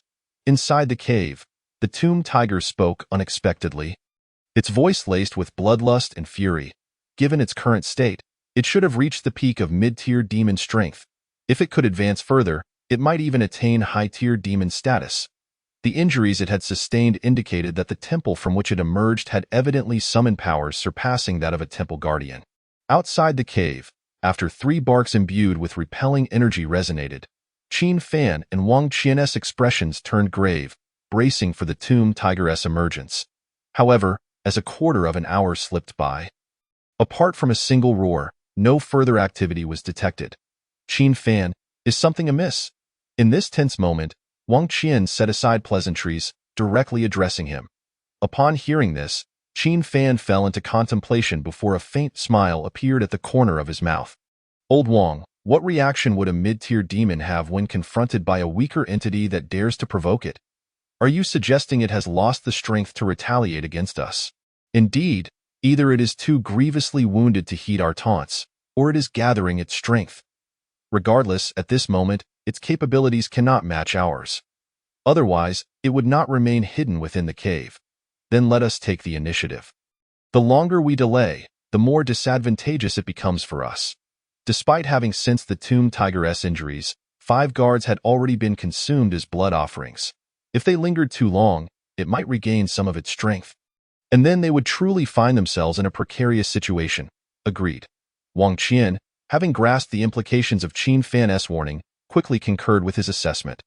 Subsequently, Wang Qian led the way, with Qin Fan following closely as they ventured into the tranquil depths of the cave. Chapter 50. On the brink of peril. Tap, tap. The sound of footsteps echoing through the dimly lit cave was jarring amidst the silence. Upon entering, they were met with the damp, decaying atmosphere, and the lingering aura of the tomb tiger demon intensified. Without needing to consciously sense it, both Qin Fan and Wang Qian could easily discern the distinctive characteristics of darkness, bloodlust, and fury emanating from the demon's presence. Moisture seeping from the rock crevices had formed thin puddles on the cave floor, which flowed along the low-lying areas. The two stepped cautiously through the cold, wet puddles as they advanced deeper into the cave. Walking ahead, Wang Qian held his treasured blade horizontally before him, ever vigilant for a sudden ambush. Behind him, Qin Fan clutched the statue of the tomb tiger demon he had carved the previous night, ready to unleash a binding spell to create an opportunity for Wang Qian to strike. As they moved further into the cave, low growls echoed from the depths. The tomb tiger, trapped with no retreat, was consumed by a tumult of emotions. Should it attack recklessly or continue to bide its time? This dilemma left it momentarily indecisive. With each approaching step, the tomb tiger's primal instincts began to take over. Roar. Facing the cave's entrance, a wave of energy erupted from deep within. The tiger's roar, accompanied by the force of this wave, surged toward Qin Fan and Wang Qian as they pressed on. Humph! A futile struggle. At this distance, the seasoned Wang Qian detected the underlying frailty within the roar. A serious expression crossed his face, accompanied by a hint of derision. With a simple yet powerful downward strike, he cleaved through the seemingly formidable wave of energy. Noticing that the Tomb Tiger Demon had begun to act, Qin Fan and Wang Qian hastened their pace, quickly reaching the depths of the cave.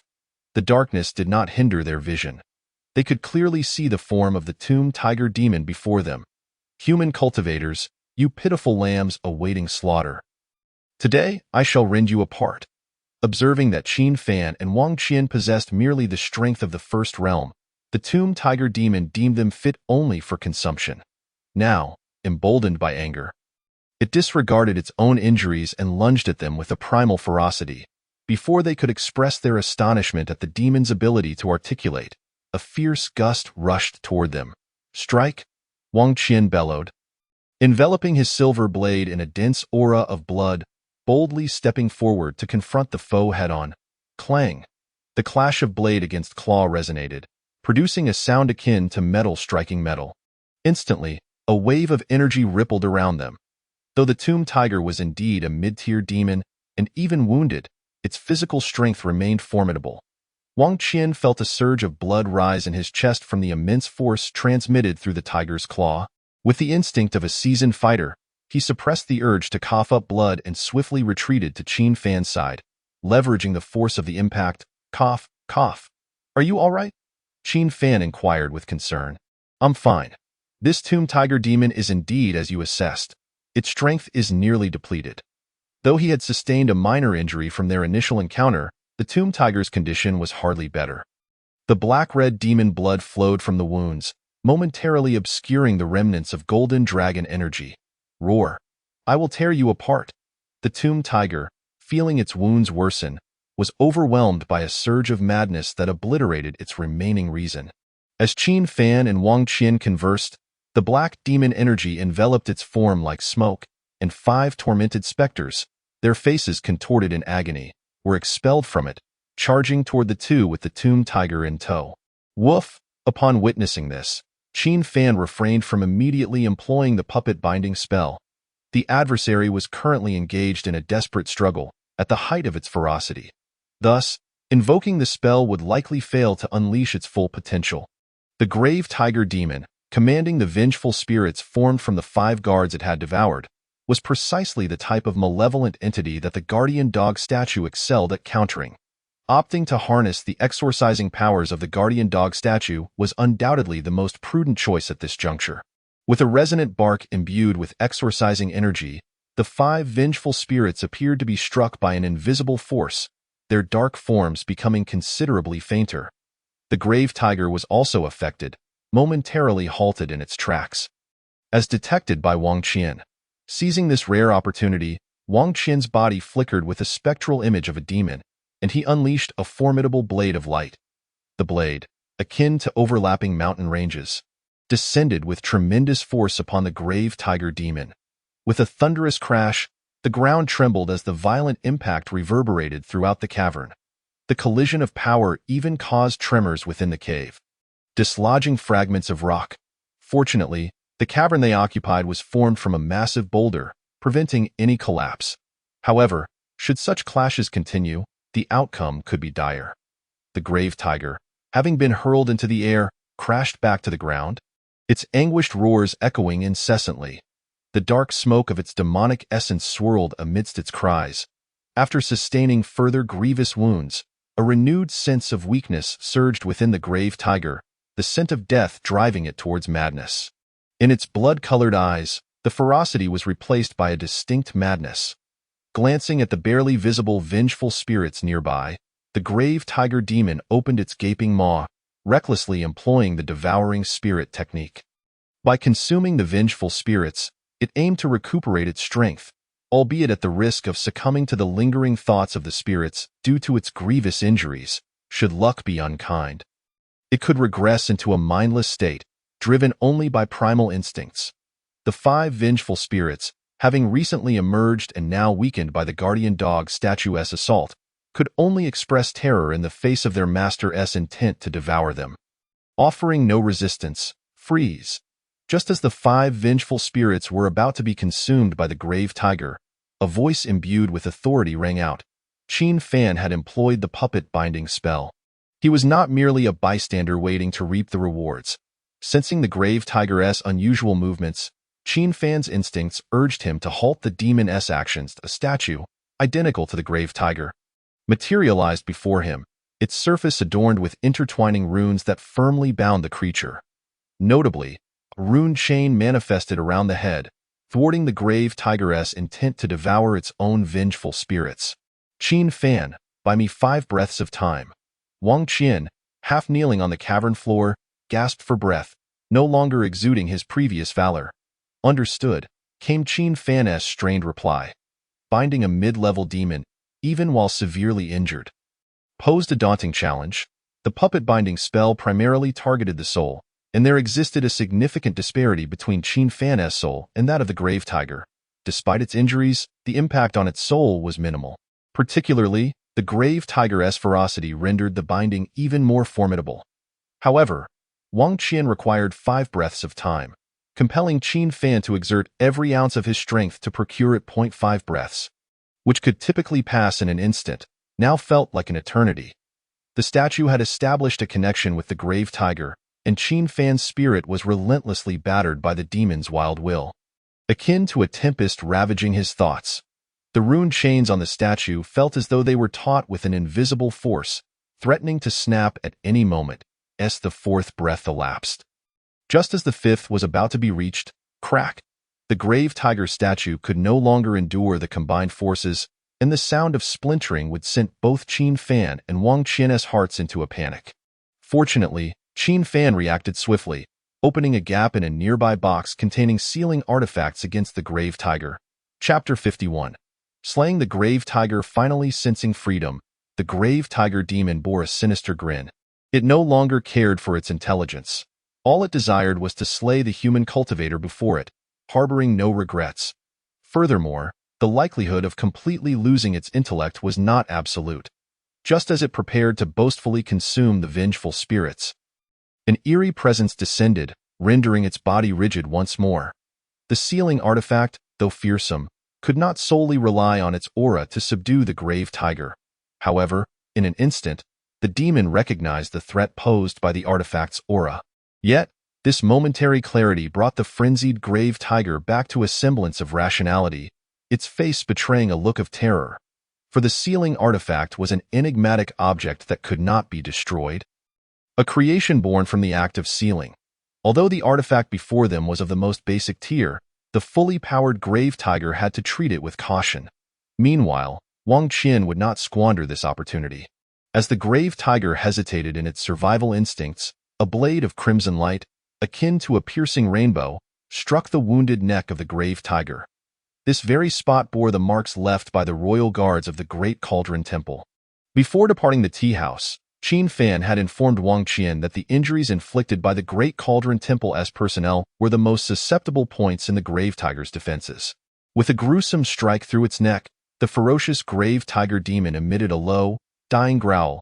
As the blood surged within the demon's body, Wang Qian successfully felled a mid-level demon he had once deemed unimaginable to defeat. With the demise of the grave tiger, the remaining 5 vengeful spirits reverted to their original forms, bowing deeply in gratitude to Wang Qian and Qin Fan before vanishing from existence. With a sigh of relief after slaying the grave tiger, Wang Qian collapsed to the ground, his breath coming in heaves as if his lungs were a battered bellows. He paid little heed to expressing gratitude towards the 5 guards. Qin Fan, my friend, I must be cursed to have befriended you. Wang Qian lamented between gasps. Ever since we met, I've been reduced to a human shield while you hide behind me. What a predicament! I claim the grave tiger's origin blood for myself, he declared. Though Wang Qian appeared disheveled, the upward curve of his lips and his teasing remarks towards Qin Fan revealed his buoyant spirits. However, after Wang Qian expressed his thoughts, he noticed that Qin Fan remained unresponsive. Realizing something was amiss, he quickly propped himself up to look back. Qin Fan was seated on the muddy cavern floor, right hand braced against the box containing the sealing artifacts, seemingly closing it by force of habit. His eyes were tightly shut, features contorted as if trapped in a nightmare, with purple arcs of electricity intermittently flickering across him. Qin Fan, are you all right? Wang Qian managed to approach Qin Fan's side. Concern etched on his face as he cautiously inquired. Yet, his question fell into silence, eliciting no response from Qin Fan. Upon seeing Qin Fan's state, Wang Qian's expression darkened, and even the corpse of the grave tiger was momentarily neglected. In Wang Qian's heart, Qin Fan held a position of significance, second only to Zhao Shui and others, and in certain aspects, even surpassing those he had known for years. After over 20 years of cultivation, navigating treacherous paths, the genuine friends he could call fellow Taoists were few, with Qin Fan being the sole exception. A bond of mutual trust was something he had never experienced with other cultivators. To encounter a kindred spirit in life, a true friend, was indeed a rare blessing. Old Wang, are you planning to send me off to the afterlife? Suddenly, Qin Fan opened his eyes, casting a glance at Wang Qian's troubled expression, and jested, I thought you were going to keep all the fortune for yourself. I was ready to claim your treasures. Seeing Qin Fan awaken, Wang Qian retorted with a playful grin.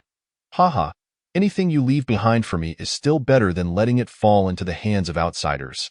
With Wang Qian refraining from taking advantage of the situation, Qin Fan felt a swell of admiration for his ageless friend. As for the corpse of the grave tiger, Wang Qian had initially intended to continue conversing with Qin Fan when he remembered the body lying nearby. If left unattended, the origin blood could drain significantly. Though he was past 50, his pursuit of the extraordinary had not yet waned. Once his body regained its composure, he approached the grave tiger's corpse. Producing a jade stone inscribed with mysterious runes, activating it with his own blood essence, a ghostly light flickered, and the shrouded body of the grave tiger suddenly vanished from their sight. Old Wang, I didn't expect you to possess such a peculiar storage artifact. As a master of the bazaar, Qin Fan instantly recognized that this was an item crafted by the blood-forging lineage of the bazaar artisans. The blood-forging lineage, akin to mundane blacksmiths or mechanists, excels in the creation of various strange artifacts. They are also adept at utilizing these peculiar items to perform a multitude of spells, provided one's strength is sufficient. Even manipulating colossal mechas would not pose a challenge for them. The jade talisman in Wang Qian's hand was comparable to a storage pouch found in the immortal novels of Qin Fan's previous life, albeit usable only once. Once Wang Qian released the corpse of the tomb tiger, the talisman would naturally become inoperative. It was precisely for this reason that Qin Fan refrained from purchasing it in the Guanshanfang market. As for the reusable storage treasures, Qin Fan was not yet qualified to possess one. Carrying such an item at all times could prove invaluable in critical moments. Otherwise, how would one preserve the tomb tiger's corpse? The extraction of the beast's primordial blood requires certain methods, and I shall leave the remaining materials to you later. Acquiring the primordial blood of a demon is not as simple as merely stabbing its neck and collecting the flowing blood in a vessel. Currently, with no suitable conditions, Wang Qian could only preserve it for now and contemplate the extraction of the primordial blood upon returning to Guanshan County. No worries. You have exerted considerable effort this time. Just make good use of it when the time comes. The corpse of the tomb tiger holds greater significance for Wang Qian, and Qin Fan is not in a rush. All right, I will handle it as swiftly as possible upon our return to the county. Wang Qian did not indulge in excessive pleasantries, but expressed his intent to expedite the matter nonetheless. By the way, do you still have energy left? As Wang Qian prepared to leave the cavern after handling the tomb tiger's corpse, he suddenly inquired about Qin Fan, a trivial matter. Noticing Wang Qian scanning the surroundings, Qin Fan also came to a realization. This time, he did not rely on his spiritual essence. The statue of the black dog serving as a house guardian could inherently activate its exorcising effects. All that was needed afterward was for Qin Fan to nourish it with his spiritual essence to restore it. This passive ability can be utilized repeatedly as long as the essence of the guardian statue is not entirely consumed in one go. Given Qin Fan's current condition, the advantages of the guardian statue became immediately apparent. After a couple of barks, the demonic aura within the cavern dissipated, and the two men then leisurely made their way toward the tea house. Upon emerging from the dim cavern and basking in the warmth of the sunlight, their spirits noticeably lightened. However, the appearances of the two were somewhat akin to beggars. The elder and the younger exchanged glances and shared a hearty laugh before continuing on their way to the tea house. Chapter 52. The Mirror of Drowning. With a crackle and a snap, within a simply decorated guest room of the Zhiro Tea House, the sound of electric arcs bursting in the air echoed continuously. Seated cross-legged on the bed, Qin Fan had his eyes tightly shut, his consciousness immersed in his spiritual essence, persistently channeling the thunderous energy contained within the statue of the Thunder Dragon Foal. Although he and Wang Qian successfully vanquished the Tomb Tiger Demon that morning, he had inadvertently become tainted with a bizarre aura due to the use of a sealing artifact. Despite promptly employing the Thunder Dragon Foal statue to cleanse most of the bizarre aura. Upon returning to the tea house with Wang Qian, Qin Fan discovered that the strange aura had inexplicably resurfaced. It was as if the very essence of the sealing artifact was eternally unkillable. Even when reduced to ashes, it would inevitably re-emerge after a time. Alarm bells rang in Qin Fan's mind due to the peculiar nature of this aura, leaving him little time to celebrate their victory over the Tomb Tiger Demon with Wang Qian. He promptly arranged for a quiet room to continue purifying the bizarre aura within his body using the thunderous energy from the Thunder Dragon Foal statue. Inside the guest room, Qin Fan lit the remaining few sticks of soul-nourishing incense beside his bed. The wisps of blue smoke danced and twirled, wafting into Qin Fan's nostrils. The medicinal properties of the soul-nourishing incense worked tirelessly to restore his spiritual essence, enabling him to maintain the continuous activation of the Thunder Dragon Foal statue. As time passed, the incense, once a foot long, had transformed into several segments of ash, resting in the incense burner. Night had long descended, with only the purple arcs of electricity occasionally illuminating the room. After an indeterminate duration, two beams of brilliance suddenly shot from Qin Fan's eyes, exuding an otherworldly aura. With a whoosh, he expelled a long breath of murky air.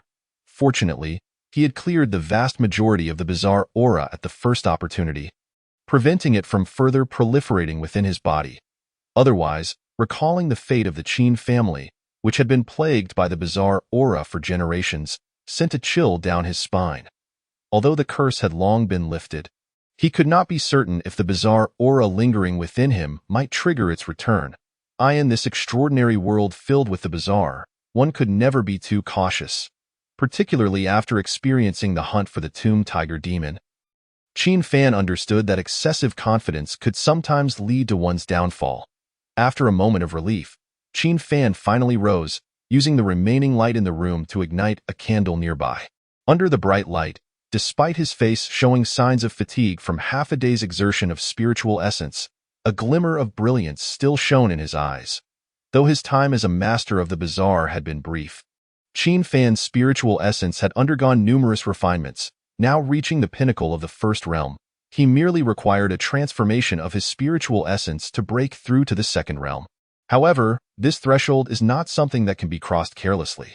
Much like Wang Qian, who had been stuck at the pinnacle of the first realm for at least 10 years, such situations are quite normal for cultivators. In fact, many cultivators at the first realm may never break through before their demise, ultimately stalling their progress on the path of the extraordinary. As for Qin Fan, to surpass the first realm, aside from slowly amassing foundation over time, he could only rely on meditation to avoid the taint of the bizarre aura. Fortunately, with the funds acquired from the Grand Ding Temple for purchasing the Black Dog Guardian statue, combined with the corpse of the Tomb Tiger Demon, Qin Fan remained confident about securing the meditation method he had long desired at the upcoming auction in the Gathering Wealth Pavilion at year's end. Feeling the enhancement of his spiritual essence, thoughts surged in Qin Fan's mind, yet he ultimately calmed himself and approached the corner of the bed to retrieve his wooden box. Thankfully, he had been prepared. Otherwise, he would have truly fallen victim to the misfortunes of his ancestors. Extracting the wooden box containing the sealing artifact, Qin Fan was taken aback to discover that the item concealed within was indeed a sealing artifact. Perhaps due to the inherent danger of this object, his ancestors might have passed down the information regarding it through oral traditions. Thus, upon obtaining it, He relied solely on the records and family tomes to grasp a general understanding. Luckily, both in his previous life and in the present, Qin Fan adhered to the ancestral teachings of the Qin family and refrained from opening it was only in this life-or-death scenario that he reluctantly pried it open a crack. The sealing artifact truly lived up to its reputation, instilling terror even in the Tomb Tiger demon, for in an instant, it tainted Qin Fan with the bizarre aura. While it is not uncommon for ordinary cultivators to carry the bizarre aura, the bloodline of the Qin family that Qin Fan inherited is markedly different. Possessing the bizarre aura surely heralds misfortune. Though he has traversed through time and space and the curse has dissipated in the unseen, he could not afford to gamble. However, fortune and misfortune are intertwined. Despite having faced a risk, he had gained insight into the information regarding the sealing artifact concealed within the wooden box. Qin Fan's right hand, resembling white jade, caressed the ancient wooden box, signifying that his risks had not been in vain. Perhaps due to his lineage from the Qin family, the moment he touched the sealed object, information about it surged into his mind. Within the wooden box lay a bronze mirror known as the Mirror of Drowning. This peculiar artifact was crafted by a bizarre artisan who employed unique sealing techniques to encapsulate a strange lake within the mirror. The strength of the bloodline warriors derives from the primordial blood of demons, while the power of the dynasty's guardians emanates from the dragon energy of national fortune. In contrast, the eccentric artisan wields bizarre methods, comprehending strange rules that gradually evolve into distinct systems. Should Qin Fan transcend to the extraordinary realm of the third stage or higher, he could utilize the statues he carved to seal the bizarre, thus acquiring the sealed object. However, the nature of the bizarre is difficult to describe. It resembles a distorted manifestation of laws, fraught with peril. It is said that most artisans above the third stage, provided they possess sound minds, would not dare to provoke the bizarre. For instance, the lake sealed within the Mirror of Drowning renders any practitioner who enters it, unless they have surpassed the 7th stage, powerless and ordinary. Should one fail to leave the lake through conventional swimming means within a set time, they are doomed to perish within its depths. Should one resort to extraordinary methods, or if someone intervenes, the lake would manifest mutations, water spirits, tumultuous waves, whirlpools, and various strange phenomena, ultimately devoured by the lake. The Mirror of Drowning possesses similar capabilities. When commanded, its surface projects the image of a lake, ensnaring even 6th-stage experts, rendering them ordinary and trapped within. Were it not for the inability to attack those within the lake, Qin Fan could dominate the area with the Mirror of Drowning in hand.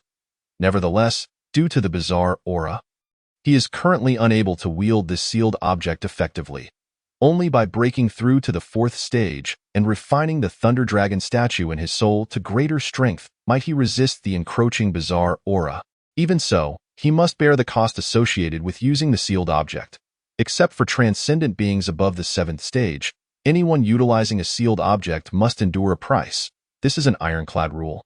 The side effect of the Mirror of Drowning is that after its use, the wielder experiences the sensation of drowning in their dreams. This feeling recurs, and those with weak willpower may gradually succumb to madness from the relentless sensation of drowning. Moreover, the more frequently the mirror is employed, the more intense and frequent the drowning dreams become, ultimately leading the user to become part of the sealed object. Although perilous, the Mirror of Drowning is capable of turning the tide in critical moments. As for the bizarre aura and its side effects, they are preferable to the fate of falling into demise. Beneath the flickering candlelight, Qin Fan faced the wooden box in his hand, devoid of any fear. Feeling instead that he finally possessed a trump card against formidable adversaries. Even if risking his life, at the very least, a corner of fate was now firmly in his grasp. Chapter 53. The arrival of the royal family. Has the issue been resolved? The following morning, in the back courtyard of the tea house, Wang Qian was slowly pouring hot tea into the cups with a teapot in hand. As he poured, he inquired about Qin Fan's situation. If this isn't resolved, I wouldn't have the heart to enjoy tea with you. Gently blowing on his teacup and sipping the hot tea, Qin Fan gradually responded, "You little rascal, how much better it would have been had you heeded my advice back then. Simply offloading your troubles to the Great Ding Temple. In striving for unnecessary opportunities, you nearly wagered your life. High risks yield high rewards, he added. The tea, brewed from wild ancient tea tree leaves, left a lingering fragrance and a refreshing comfort. After a subtle smile in response, Qin Fan resumed savoring his tea. A gambler's behavior, Wang Qin remarked after setting down his teacup, having initially assumed Qin Fan to be a person of prudence, only to discover his willingness to stake his life on a bet. What I fear most is not having the chance to gamble. Old Master Wang, had you not taken a gamble back then, you might still be an ordinary figure in the martial world. If I do not take risks, how can I forge a path further along the extraordinary journey? Qin Fan asserted, conveying his aspirations without contesting Wang Qin's assessment. Wang Qin fell silent, lost in thought. After a brief pause, the teapot's water began bubbling again, producing a gurgling sound. Wang Qin lifted the teapot, continuing to pour tea for both of them before transitioning to other matters. News has arrived from Guanshan County. The royal procession has entered the county and will soon arrive at the city. Traditionally, the royal family stays in Guanshan County for 3 days, and once they depart, we can return. I will be attending to matters at the old residence over the next few days and will not remain in the tea house. Will you stay here? Wang Qin briefly outlined the current situation in Guanshan County before inquiring about Qin Fan's future plans. I shall remain in the tea house. I prefer a quieter environment. The marionette binding spell, offered by Su Taihan as a reward, significantly aided him in hunting the Tomb Tiger Demon, and Qin Fan planned to utilize this spare time to master the remaining 2 spells. It seems my suspicions were correct. I have already instructed Wu Hongtao to meet any of your requests while you are at the tea house. You may simply direct him as needed. Then I must express my gratitude for your kindness, Old Master Wang. Just as the two engaged in leisurely conversation over tea, a caravan of over 1,000 people was steadily approaching Guanshan County along the official road. Most of those accompanying the caravan were armored soldiers, armed with sturdy bows and crossbows. Each soldier was robust and moved in unison, their sharp gazes scanning the surroundings, deterring any approach.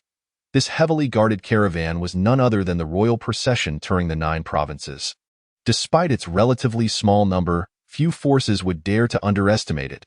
Should any practitioners be present, they would perceive the national fortune's dragon aura enveloping the entire caravan, akin to a soaring dragon. Not even practitioners of the first 3 stages, nor those of the extraordinary mid-3rd stage, would dare to show any disrespect. Within the caravan, aside from a 6th-stage Taiju serving as a bodyguard, the hundreds of soldiers should not be underestimated. The Great Jing Dynasty has a legacy spanning over 8 centuries, and the system of national fortune's dragon aura has not stagnated. Beyond the royal guards, the military has also evolved battle formations, harnessing both national fortune's dragon aura and the military's killing energy as a powerful weapon. Hundreds of iron-blooded warriors consolidate their strength into a cohesive unit, transforming into a battle formation centered around the national fortune's dragon aura. Against practitioners, the killing energy gathered by the national fortune's dragon aura is sufficient to suppress those of the first 3 stages. When bolstered by the national fortune's dragon aura, its power can multiply several times, making the slaying of practitioners above the 3rd stage a feasible endeavor. However, the soldiers bearing the national fortune's dragon aura's augmentation generally end up in a severely weakened state post-battle. After all, enduring the battle formation's might, formed from the killing energy and national fortune's dragon aura, is no trivial feat for ordinary martial artists. The primary drawback of the battle formation lies in its lack of flexibility. Practitioners of the 3rd stage or above rarely provoke it, making it difficult to threaten them. This flaw is akin to that of ordinary military formations, though the battle formation's power far exceeds that of a standard military array, which the court can accept. Furthermore, the requirements for soldiers to utilize battle formations are exceedingly high.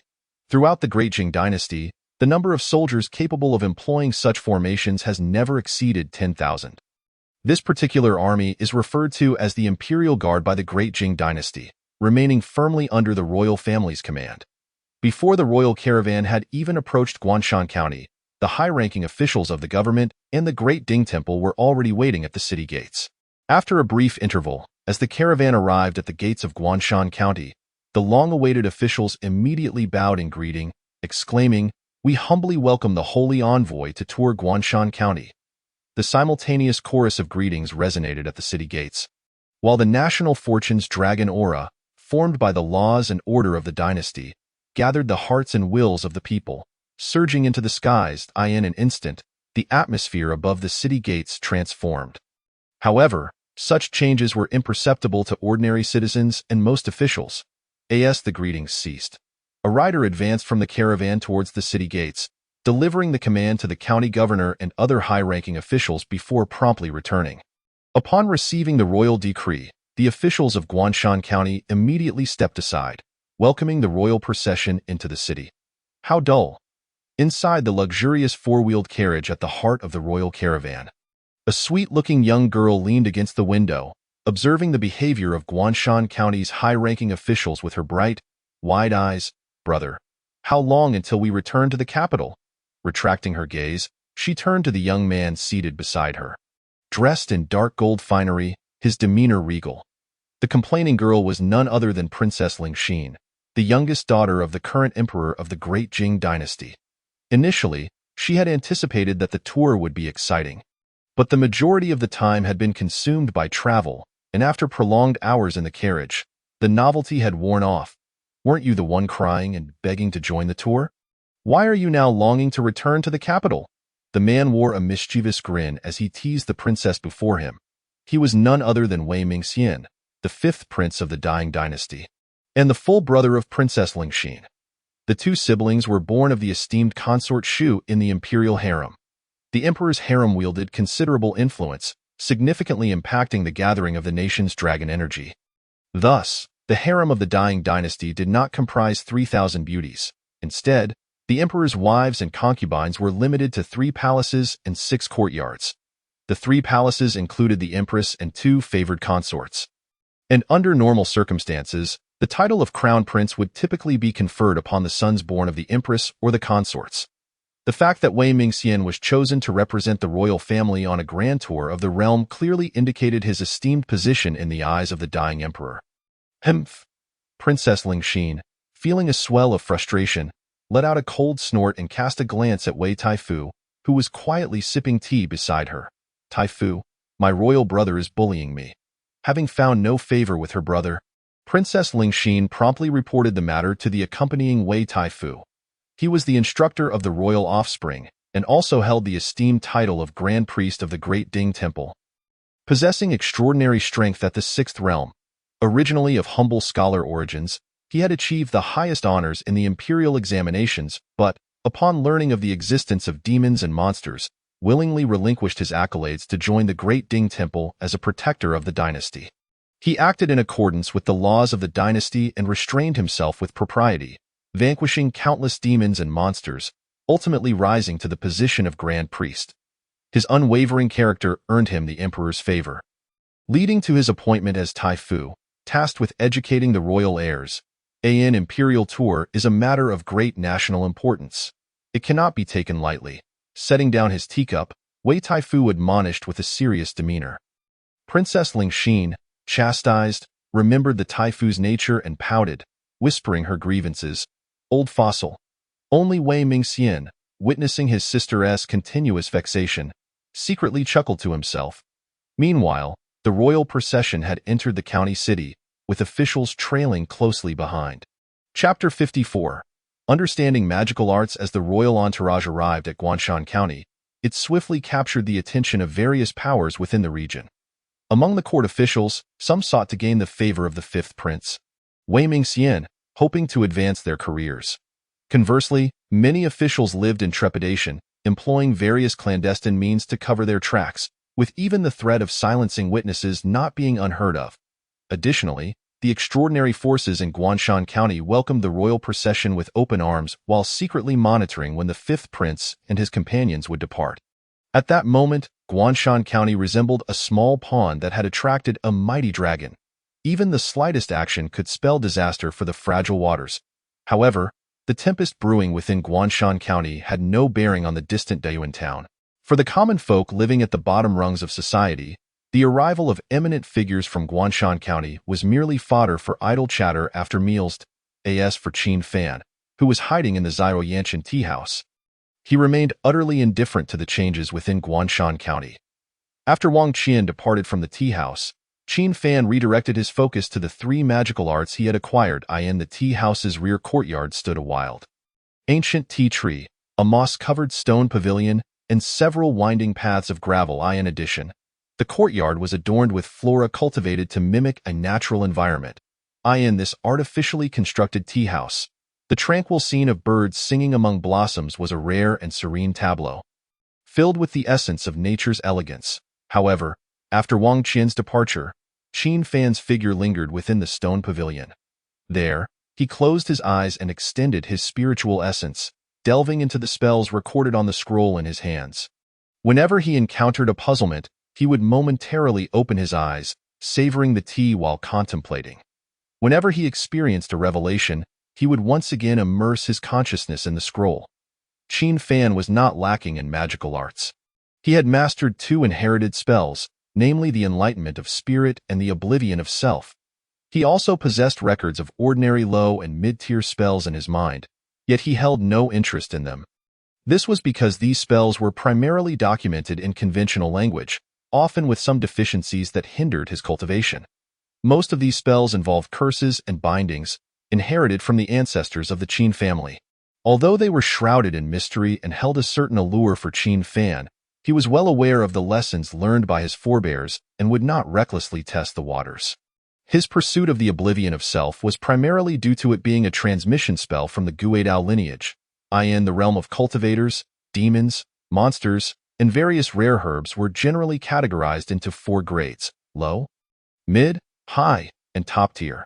Meanwhile, spells and artifacts created by cultivators were typically classified into 4 grades as well: low, mid, high, and supreme.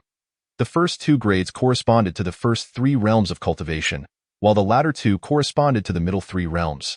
As for the classification of knowledge and items pertaining to the 7th to 9th realms, it was beyond Qin Fan's purview. In fact, aside from major sects with lineages, the vast majority of cultivators were oblivious to such matters. 4 top-tier demons and supreme spells were entities they could only yearn for from a distance. Beyond these 4 grades, there existed a unique classification known as transmission spells. These spells formed the foundation of extraordinary cultivation, applicable from the 1st realm to above the 7th. The deeper one comprehended them, the more knowledge one could acquire. Initially, Qin Fan intended merely to study and comprehend, without any intention of utilizing them. However, after obtaining the Thunderstruck Wood infused with the essence of heavenly thunder, he contemplated using its inherent energy to counteract the peculiar aura emanating from the Oblivion of Self. Thus, the statue of the Thunder Dragon Steed came into being. As for his cautiousness regarding the peculiar aura of the sealed object, it was primarily due to its extraordinary nature. Ordinary peculiar items, while possessing side effects and strange energies, could be easily resolved if one had sufficient strength. Even to the point of being disregarded, however, the aura carried by the undying and indestructible peculiarities posed a persistent challenge, as their effects were nearly impossible to eradicate. It was precisely for these reasons that Qin Fan placed such great importance on the 3 magical arts in his possession. Perhaps Su Taihan was reluctant to expose dangerous spells, which is why he selected those that were virtually devoid of peculiar aura and bore little lethal power. However, this move perfectly aligned with Qin Fan's intentions. Had it been other spells, he would have merely borrowed them for knowledge regarding the Guidao spells, enriching his own foundation. After Wang Qian's departure, he, as a guest, now felt akin to a half-master of the tea house. The rear courtyard, typically devoid of long-term guests, had transformed into a tranquil sanctuary for his contemplation of magical arts. The tea leaves produced by the ancient tea tree were freely enjoyed by him as a means to foster focus and tranquility. These leisurely days reminded Qin Fan of the initial 3 years he spent in Qingshan County, and perhaps even surpassed them in comfort. With food, shelter, and attentive service, the environment was serene and pleasant, allowing him to devote himself entirely to the comprehension of magical arts. Just as Qin Fan was reminiscing about these blissful days, a rustling sound of footsteps approached from afar. His previously serene expression shifted slightly, a frown creasing his brow, as if he were somewhat displeased. He had already instructed Wu Hongtao not to let anyone disturb him in the rear courtyard, even when delivering meals, which should merely be placed at the entrance of the courtyard. However, recollecting that he was, after all, a guest, Qin Fan adjusted his mentality, set aside the scroll, and turned to face the approaching individual. I apologize for the disturbance, young Master Qin. The newcomer was Wu Hongtao, the steward of the tea house, who now displayed an unusual reverence in front of Qin Fan, fearing that his sudden intrusion might disrupt the guest. After expressing his apologies, Wu Hongtao retrieved a letter from his bosom, indicating the purpose of his visit. This is a letter sent by the second master, instructing me to deliver it directly to young Master Qin. Oh, does old Master Wang have any further instructions? Taking the letter from Wu Hongtao, Qin Fan inquired whether Wang Qian had any additional messages. Noticing that Wang Qian had not come in person, he felt a twinge of curiosity. No, the servant delivering the message only mentioned that I should personally hand this letter to you. Upon hearing this, Qin Fan decided not to press further and promptly opened the letter.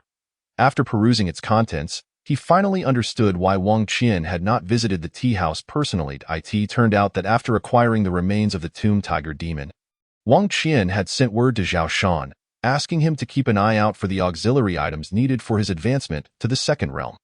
Now that there was progress regarding the required items, and with the royal procession having left Guanshan County, Wang Qian, feeling anxious, hurried back without inquiring about Qin Fan's thoughts. After all, matters concerning resources for cultivation required his direct involvement. Some items, while not particularly precious, were not easily encountered in everyday life, and Wang Qian wished to avoid wasting time, hence the letter left for Qin Fan. Understanding the reason, Qin Fan looked up at Wu Hongtao. Steward Wu, while old Master Wang is in a hurry to return to the county, I still wish to stay a few more days. I hope you won't mind. As for the elder Wang Qian, Qin Fan had no concerns about him absconding. In such a comfortable environment, he naturally wanted to take full advantage of it. With the 3 magical arts, including the puppet binding spell, already in his grasp, Qin Fan also wished to seize this opportunity to master all 3 spells. Even the already learned puppet binding spell could yield stronger effects with additional contemplation. Thus, Qin Fan boldly requested to extend his stay. Young Master Qin, stay as long as you wish. There is no need for formality. From the demeanor of Yi towards Qin Fan, it is evident that the young Master Qin is not regarded as an outsider. Coupled with the possession of similarly enigmatic abilities as Yi, Wu Hongtao is rather pleased to extend Qin Fan's stay.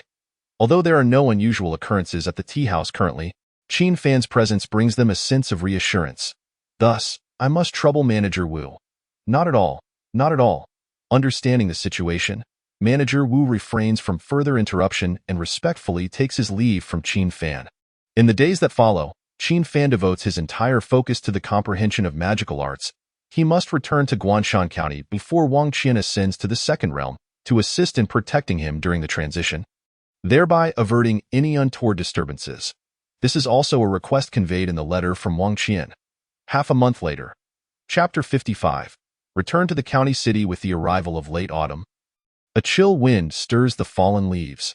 Along the smooth road, a young man rides swiftly, and if he were not carrying a wooden box but rather a long sword on his back, he would indeed resemble a young hero gallivanting through the world, clad in resplendent attire. This individual is none other than Qin Fan, having departed from Dawan Town, astride his steed, chasing wind. After half a month of tranquil cultivation at the Xiaoyanshan Tea House, he has fundamentally grasped 3 forms of magical arts. While he has not yet achieved mastery, nor reached an ethereal state, he has crossed the threshold of initial understanding and entered a realm of familiarity. Notably, the puppet binding spell, being the first he learned and having undergone practical application, is the form of magic he has currently mastered best among the 3. The other 2 forms, while still effective for combat, have yet to reach the same level of proficiency. To further enhance his magical capabilities, he must invest time in contemplation. However, at present, Qin Fan finds himself short of time. Thus, upon achieving a level of familiarity, he hastens to the Zhao family estate, mounting chasing wind to make his way to Guanshan County City. It has been half a month since Wang Qian left Dawan Town, and it is uncertain how he has prepared in the interim. After all, the early stages of a cultivator's breakthrough are notably less arduous than those that follow. Yet, in the early stages, due to the essence of their extraordinary powers not yet being fully integrated within themselves, cultivators remain in a borrowed state, making unexpected occurrences more probable during their ascension. Qin Fan fears that Wang Qian, eager to break through, may ascend to the second realm before he can return to offer assistance in his protection. After all, should Wang Qian successfully break through, it would benefit both him and Qin Fan. Attaining the second realm within the confines of Guanshan County equates to being a formidable figure among cultivators. In future endeavors within Guanshan County, Qin Fan could certainly claim a reputable ally. However, were Wang Qian to learn of Qin Fan's intentions, he might very well dismiss him with a swift kick. For it would seem he is contemplating how to rely on his elder for support at such a young age. Go! With a spirited exclamation, Qin Fan urges Chasing Wind to accelerate significantly. Perhaps due to the recent departure of the royal procession from Guanshan County, he faces no further troubles on his swift return to the county city. Nevertheless, Chasing Wind is not a machine. It requires rest at a relay station, and Qin Fan ultimately arrives back at Guanshan County City by the following morning. Young Master Qin. Upon his arrival at the Zhao estate, the gatekeeper promptly steps forward to greet him. I have borrowed your horses. Please ensure they are well taken care of. Dismounting, he pats Chasing Wind's neck in acknowledgement of its performance before addressing the attendant. The master has taken the young lady and young master out. They have been busy with the affairs of the estate lately, leaving only Yi in residence. Understanding this, Qin Fan nods in acknowledgement. Presently, the Zhao estate is under Zhao Shan's management, with Zhao Shui shadowing him to learn the intricacies of business.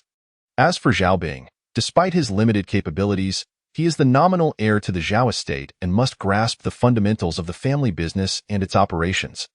With the royal procession having left Guanshan County, the previously stagnant county begins to stir with activity, and the halted commerce is set to resume. This period marks the busiest time for the Zhao estate, and Zhao Shan's departure with his children is thus a normal occurrence. However, Qin Fan has not come to seek Zhao Shui. He merely needs to find the elder master within the estate. After entrusting Chasing Wind to the attendant, Qin Fan proceeds directly into the Zhao estate. The surroundings are not unfamiliar to him. Following the paths etched in his memory, he swiftly arrives at Wang Qian's secluded courtyard. The servants along the way, aware of Qin Fan's status within the Zhao estate, do not impede his progress. Elder Master Wang, I half expected you to be eagerly preparing for your ascent to the second realm, yet here you are, leisurely enjoying your tea in the courtyard. Upon entering the yard, Qin Fan finds Wang Qian reclining in a rocking chair within the pavilion, savoring tea, while a maid gently massages his shoulders with her delicate hands. Qin Fan recalls Wang Qian's previous mention of taking him to the brothels during their trip to Dawan Town. It seems he has been living quite comfortably in private. Reflecting on his interactions with Wang Qian, Qin Fan realizes that they have typically been business-oriented, and he has yet to witness Wang Qian's everyday life. If you do not return, how can I feel at ease to ascend? Wang Qian shows no surprise at Qin Fan's arrival, as it was anticipated.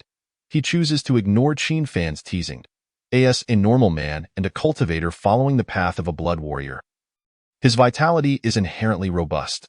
Unlike Qin Fan, who traverses the path of spiritual essence, his physical constitution pales in comparison to that of this elder. Wang Qian waves away the maid who had been attending to him and rises casually to respond. When do you plan to begin your ascension? After the maid departs, Qin Fan takes a seat opposite Wang Qian, dropping his playful tone to inquire seriously. 3 days hence, at a villa belonging to the Zhao estate outside the city. After pondering for a moment, Wang Qian finally specifies the time. Very well, I shall come to find you in 3 days.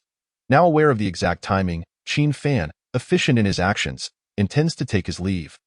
Moreover, Wang Qian needs to adjust his state of mind, and Qin Fan does not wish to disturb him unnecessarily. Wait. Just as Qin Fan prepares to depart, Wang Qian calls him back, tossing a storage jade stone into Qin Fan's hand. I have extracted the primal blood of the tomb tiger. However, the primal blood requires a vessel, so I have sealed it within the heart of the tomb tiger. Apart from these 2 items, everything else is contained within this storage jade stone. If you wish to extract and use it, it is best not to do so within the county city, or at least have measures in place to prevent the leakage of demonic energy. Otherwise, the people from the Great Ding Temple may come looking. The distribution of the Tomb Tiger Demon had already been decided between the two. As for Wang Qian's sudden request to take the demon's heart, Qin Fan harbors no objections. Had Wang Qian not agreed to his prior plan, he might have faced unforeseen troubles acting alone. Thank you for your trouble. Securing the items within the storage jade stone, Qin Fan expresses his gratitude for Wang Qian's thoughtfulness. If you are so formal, should I not offer you an additional reward for assisting me with my protective duty in 3 days?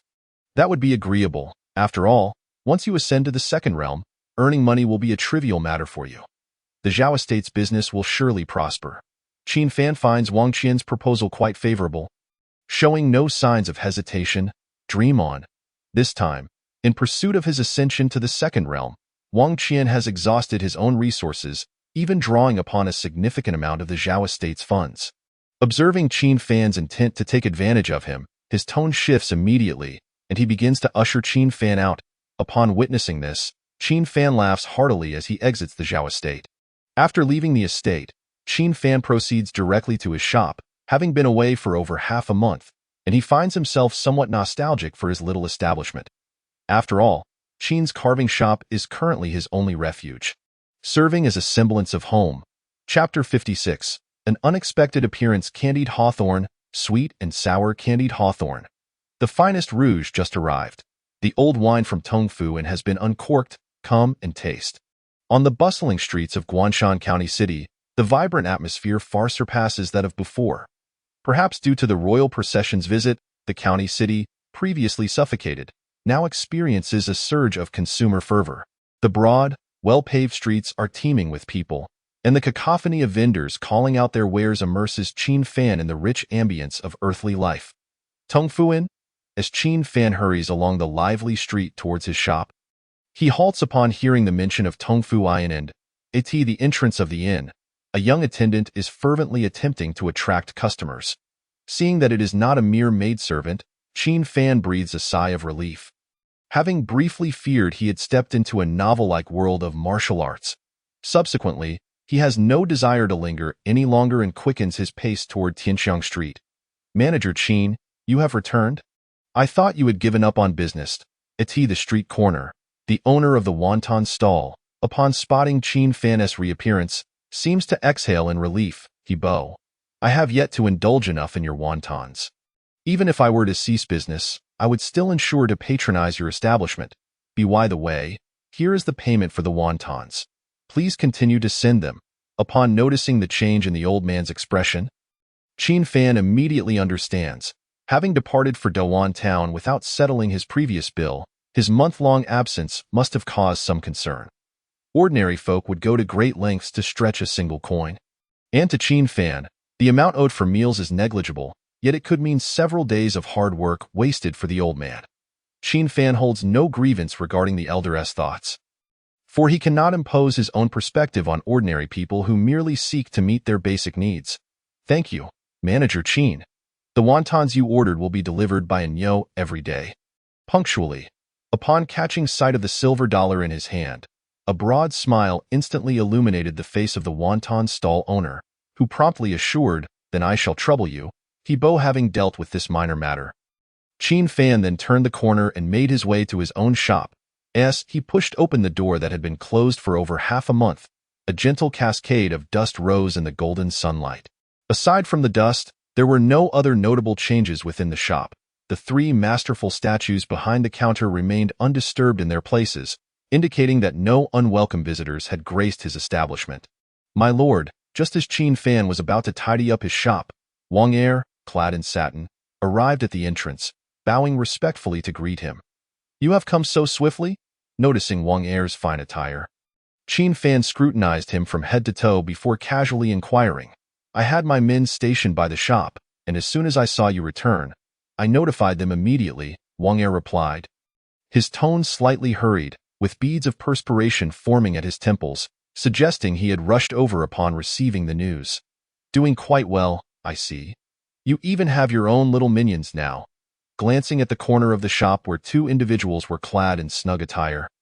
Coupled with the changes in Wang Er's demeanor, Qin Fan surmised the situation. However, he did not place much importance on Wang Er's transformation and merely uttered a brief comment before stepping inside the shop, where the dust continued to swirl. All thanks to your grace, my lord. Wang Er hurriedly followed him into the shop, proactively approaching a chair and using fine cloth to wipe away the dust.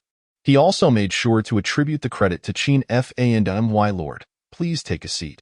Such perceptive actions caused Qin Fan to nod subtly in approval. It seemed that Wang Er was indeed a clever individual. It appears that the recent turmoil in the county town has brought you considerable benefits. However, I do not concern myself with your affairs, but henceforth, do not bring trouble upon me, understood? In the grand tapestry of life, some may suffer misfortune while others reap rewards. Qin Fan was indifferent to Wang Er's changes. He merely required this tool of his not to become a source of inconvenience. I understand. I understand. Wang Er replied, repeatedly bowing. Having witnessed his own leader being executed under the pretext of evasion by the authorities, Wang Er had survived through connections with the Zhao family and under Qin Fan's name, which made him acutely aware of his standing before Qin Fan. Even if he were to lead the remaining followers, he would still be the same Wang Er from before. He believed that as long as he avoided creating significant trouble and served his lord well, fortune would eventually come his way. Now, tell me about the changes in the county town over the past month. Yes. Observing that Qin Fan did not pry further into his personal matters, Wang Er promptly began to relay the information he had gathered. The details were, as always, of no direct relevance to Qin Fan. However, upon hearing that someone was surveilling the Zhao residence, Qin Fan's expression sharpened, and he interrupted Wang Er. Who is monitoring the Zhao residence? It is the He family. My men discovered members of the Iron Blade Society frequently appearing near the Zhao residence, so I took the liberty of keeping a close watch. Upon sending someone to investigate, it became evident that the higher-ups of that gang had connections with the He family, hence confirming it was they who were sending people to surveil. After all, ordinary factions in the town would not dare to pry into the affairs of the Zhao family. Qin Fan nodded slightly in acknowledgement of Wang Er's explanation. He had heard of the Iron Blade Society from Wang Er, a lowly faction with members often roaming the town. Thus, even if they were frequently seen around the Zhao residence, it would be challenging for the Zhao family to notice unless they made a deliberate inquiry. As for the He family's audacity to surveil the Zhao family, it was due to the presence of extraordinary cultivators within their ranks. The two families had business rivalries, however, with cultivators guarding each side. Their competition typically remained within the bounds of commerce. The sudden onset of surveillance against the Zhao residents could likely stem from the old master He discovering traces of resources being gathered for a promotion to the second realm. Previously, with comparable strengths, a balance had been maintained. Now that it was apparent that Wang Qian intended to disrupt this equilibrium, the He family would surely resort to desperate measures to prevent it. Wang Qian's breakthrough would not occur within the county town, as the secret blood warriors risk being backlashed by the blood of monstrous origins. The Grand Cauldron Temple would certainly not tolerate any such perilous occurrences. Monitoring the Zhao residence was merely an attempt to ascertain the precise timing of Wang Qian's departure. If they took action to thwart his breakthrough, they might even seize the resources for promotion. This was the He family's dual-purpose strategy. Qin Fan pondered silently, his thoughts swirling as he deduced the general outline of the situation. After all, without enticing benefits, the He family would not risk antagonizing the Zhao family for the sake of mere monetary gain. It was unwise for cultivators to engage in conflict, as it would involve considerable risks and also require consideration of the Grand Cauldron Temple's presence in the county town. The only plausible reason for the He family's sudden interest was indeed Wang Qian's impending promotion to the second realm. Having grasped the gist of the situation, Qin Fan did not rush to conclusions. He merely raised his head to commend Wang Er. Well done, I will inform Old Master Zhao, and should there be any troubles, he can extend his assistance. Although Wang Er had acquired crucial information, it pertained to the Zhao family, and thus any benefits would naturally be bestowed by them. To avoid complications, Qin Fan chose not to make any promises. Thank you, my lord. Wang Er immediately beamed with delight upon hearing this. With Qin Fan's frequent absences, the opportunity to establish a connection with the Zhao family was something he eagerly welcomed. This was not merely a favor extended by the Zhao family due to Qin Fan's influence. It was a genuine effort to forge a relationship. Subsequently, Qin Fan rose and moved behind the counter, where he began to carve a message onto a piece of letter paper before sealing it in an envelope. Deliver this to the Zhao residents, Yi. Remember to personally hand it to him and ensure that no one observing detects anything. Now that they were aware of the He family's actions, the initiative lay in their hands. Qin Fan was not overly anxious. He merely instructed Wang Er to deliver the letter to inform Wang Qian. Rest assured, my lord, I will see to it diligently, Wang Er solemnly assured as he tucked the envelope into his bosom. This was no simple errand. It bore significant implications for his future. Arrange for a few individuals to come over before you go. The dust in the shop is quite excessive. With someone to command? Qin Fan was certainly unwilling to tire himself unnecessarily. Yes, I will attend to it immediately. Seeing that Qin Fan had no further instructions, Wang Er clutched his chest, his face brimming with joy as he departed. Chapter 57. The Marriage Alliance Plan. Humph. I never anticipated that the He family, that wolf in sheep's clothing, would dare to spy on the Zhao residence. Within the study of the Zhao residence, where Zhao Shan often handled business affairs, a man of ample stature, usually amiable in demeanor, now wore a countenance of cold fury as he slammed the letter onto the desk. Why let such an old man ruffle your feathers at this age? Since we hold the initiative, why not seize this opportunity to obliterate the He family? Wang Qian, seated nearby, casually stirred the tea leaves in his cup, expressing his thoughts in a calm tone. Compared to Zhao Shan of old, Wang Qian now appeared more congenial, yet he showed unexpected decisiveness in his approach. Will this not provoke the Grand Cauldron Temple? Zhao Shan's concern was evident. After all, the He family had 2 first-realm cultivators still hanging on. Though incensed, his greater worry lay with Wang Qian's safety. While some of his considerations were directed towards the Zhao family, the apprehension in his expression was genuine. You know well the Grand Cauldron Temple's modus operandi. As long as we do not cause disturbances in town, they generally do not interfere in the disputes among cultivators. As for that old coot from the He family, with Qin Fan's assistance, he won't stir up much trouble. Wang Qian maintained his confidence in Qin Fan's abilities. Will he take the risk to assist us? Will he use the token he entrusted to Shuai? Zhao Shan hesitated before continuing. Will he really take such a gamble? Wang Qian glanced at Zhao Shan and replied, his tone laced with amusement, do you think everyone is as mercenary as you? However, this fellow will not miss an opportunity for gain, and since I have served as his shield a few times, it is only right that he helps me in return. Wang Qian bore no concern regarding Qin Fan's willingness to intervene. Instead, he took the opportunity to jest about the situation. If Qin Fan were present, he would undoubtedly be baffled. Was he truly expected to wield a statue to smash the opposition? You need not worry about the He family's extraordinary level. Just focus on devouring all their business interests. After reassuring Zhao Shan, Wang Qian shifted the discussion to how they might assimilate the He family's advantages. The interests involved with the He family are substantial. To acquire them, we must first manage matters with the authorities. However, with the royal tour just concluded, I fear they won't readily accept our offerings in ordinary times. We could merely eliminate the He family's extraordinary cultivators, and the other issues would be manageable. But at this critical juncture, certain matters become complicated. After all, those with vested interests in the He family will not idly watch as the Zhao family appropriates what rightfully belongs to them. Zhao Bing must be of considerable age now. Wang Qian suddenly brought up Zhao Bing's age in response to Zhao Shan's question. What do you mean?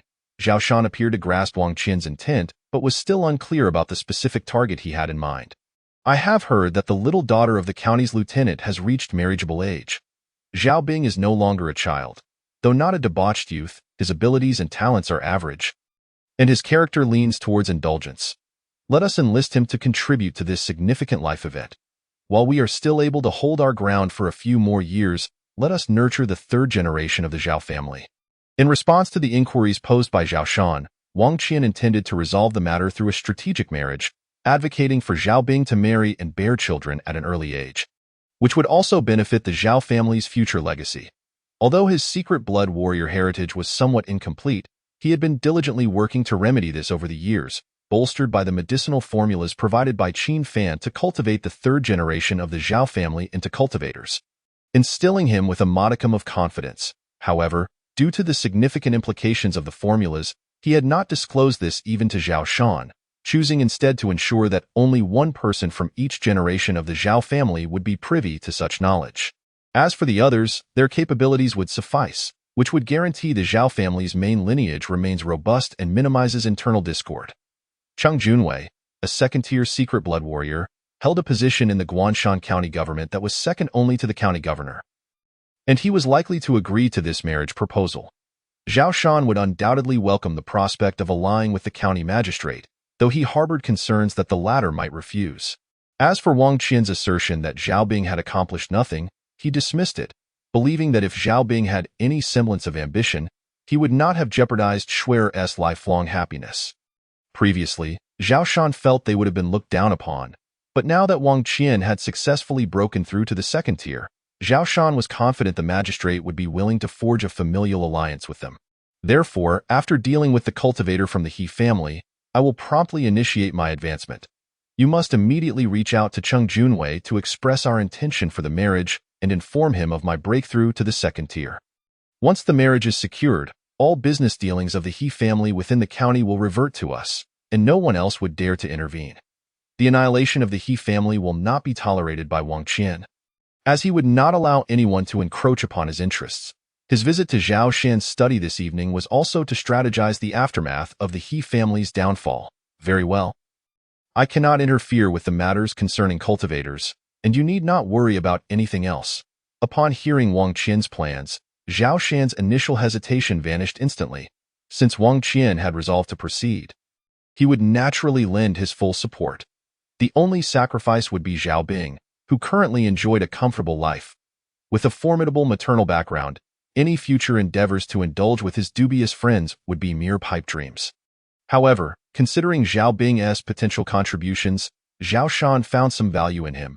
By the way, Wang Er, whom Qin Fan has taken under his wing, unexpectedly turned out to be of use. He would receive some assistance in return for this. Rest assured, even the seemingly inconsequential can serve a purpose, and utilizing them occasionally poses no harm. As for whether Wang Er is truly aligned with Qin Fan, neither party paid it much mind. Such matters were trivial, and even Zhao Shan understood that Qin Fan would not be overly concerned. After all, Wang Er was essentially their tool. Wang Er was also aware of his position, satisfied merely with the connection he had forged with Qin Fan and the Zhao family. After a late-night discussion, the two solidified their plans. The following day, at the Qinji carving shop, Qin Fan received a letter detailing Wang Qian's plans. Relay to Old Master Wang that I am aware. After glancing at the letter, Qin Fan promptly burned it before instructing the messenger from the Zhao family to convey his message. Without any hesitation, Qin Fan agreed to Wang Qian's plan. Whether it be the Zhao family or Wang Qian, Qin Fan could derive benefits from both. Particularly in this instance concerning Wang Qian, Qin Fan was determined not to let the He family succeed. Rest assured, I will ensure it is taken care of. With the matter settled, the messenger took his leave without lingering. How intriguing! I had not anticipated that a simple royal tour would spark such a chain of events. Truly, a mere flick of the upper echelons can send tremors through the lower strata. Once the messenger departed, Qin Fan reflected on the changes that had transpired over these few months, realizing that without sufficient strength, he could only drift along with the current. However, acceptance was the only option. Lamentations would serve no purpose, and he must hasten his own advancement.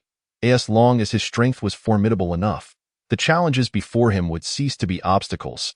Just like the Zhao family, previously aspiring to form a familial alliance with a county magistrate was nothing more than a distant dream. Now that Wang Qian had broken through to the second tier, an opportunity had presented itself. Thus, Qin Fan chose not to dwell on the matter further, redirecting his focus onto the wontons before him. Chapter 58.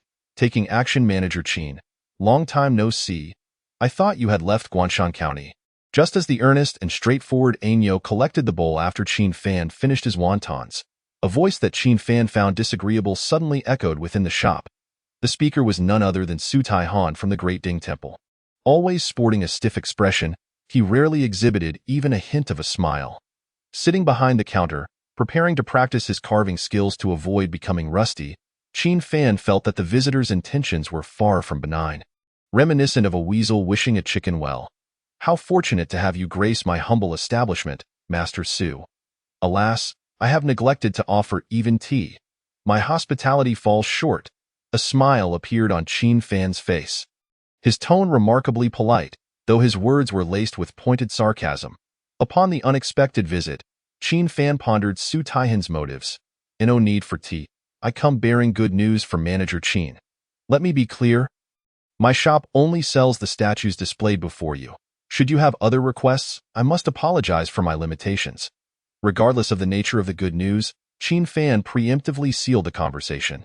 He currently possessed only 3 or 4 soul-nurturing incense sticks.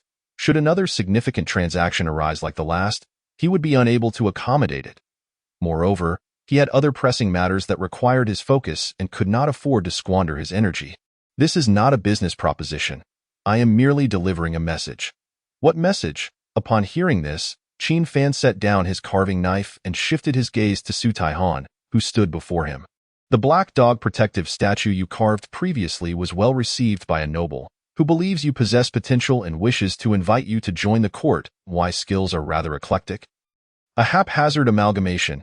It would be better not to embarrass myself. Qin Fan immediately grasped the situation.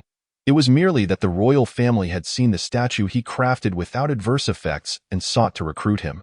Naturally, the noble must have discerned that his lineage was rather chaotic, lacking a complete cultivation system, thus not placing too much importance on him.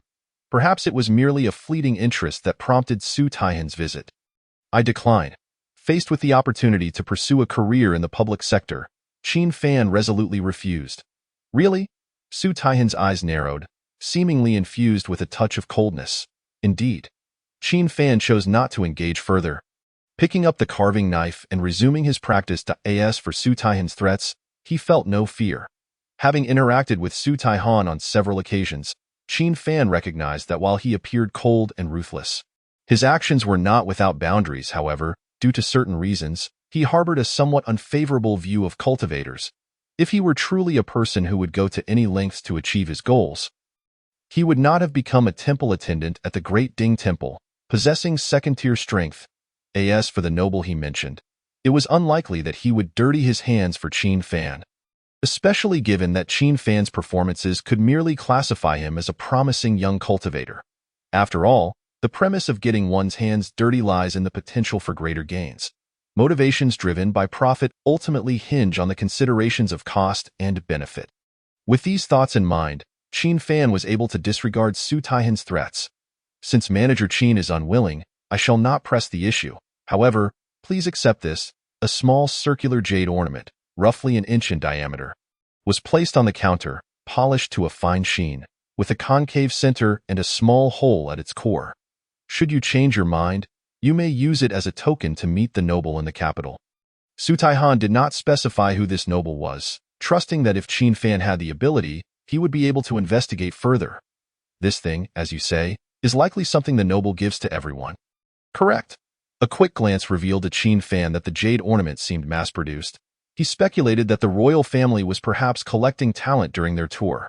The item at hand might be intended for those with lofty aspirations, or those who might find themselves in trouble and require assistance. Su Taihan's expression faltered momentarily before he replied coolly, I am merely delivering a message. Beyond that, I am unaware of the details. I shall take my leave. Su Taihan's visit was evidently official. Having relayed the message and delivered the jade ornament, he was disinclined to linger further. After Su Taihan departed, Qin Fan set down his carving knife once more and examined the jade ornament for a few moments. Subsequently, he stared at the now empty shop door and murmured his thoughts regarding Su Taihan. I did not expect Su Taihan to be loyal to the Dejing dynasty. As for the latter part of his thought, that he was not loyal to the royal family, Qin Fan refrained from voicing it. Had it been otherwise, Su Taihan would not have been so easily dismissed. His impression of Su Taihan had somewhat improved, albeit begrudgingly, however, recalling that sour expression and the occasional sly smile that surfaced. He still felt it best not to improve his opinion too much. Clang, he opened the wooden box he had carried and unceremoniously tossed the jade ornaments inside, for the sake of maintaining appearances.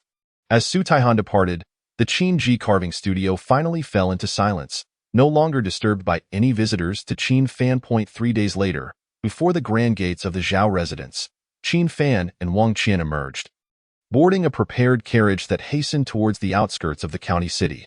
Their movements, however, did not go unnoticed, falling under the watchful gaze of those lurking nearby. Yes, the carriage departed from the Zhao residence. The news swiftly reached the He residence in the northern part of the city. Elder brother, Wang Qian from the Zhao residence has set off from the county city, and that peculiar craftsman named Qin Fan is accompanying him. He is likely Wang Qian's guardian during his breakthrough. Inside a secluded courtyard of the He residence, He Qingyuan, the current head of the family, was reporting the movements of the Zhao residents to his elder brother, He Qingshan. The He family was a long-standing power in Guanshan County, with each generation producing exceptional talent. The two brothers, He Qingyuan and He Qingshan, were of contrasting natures.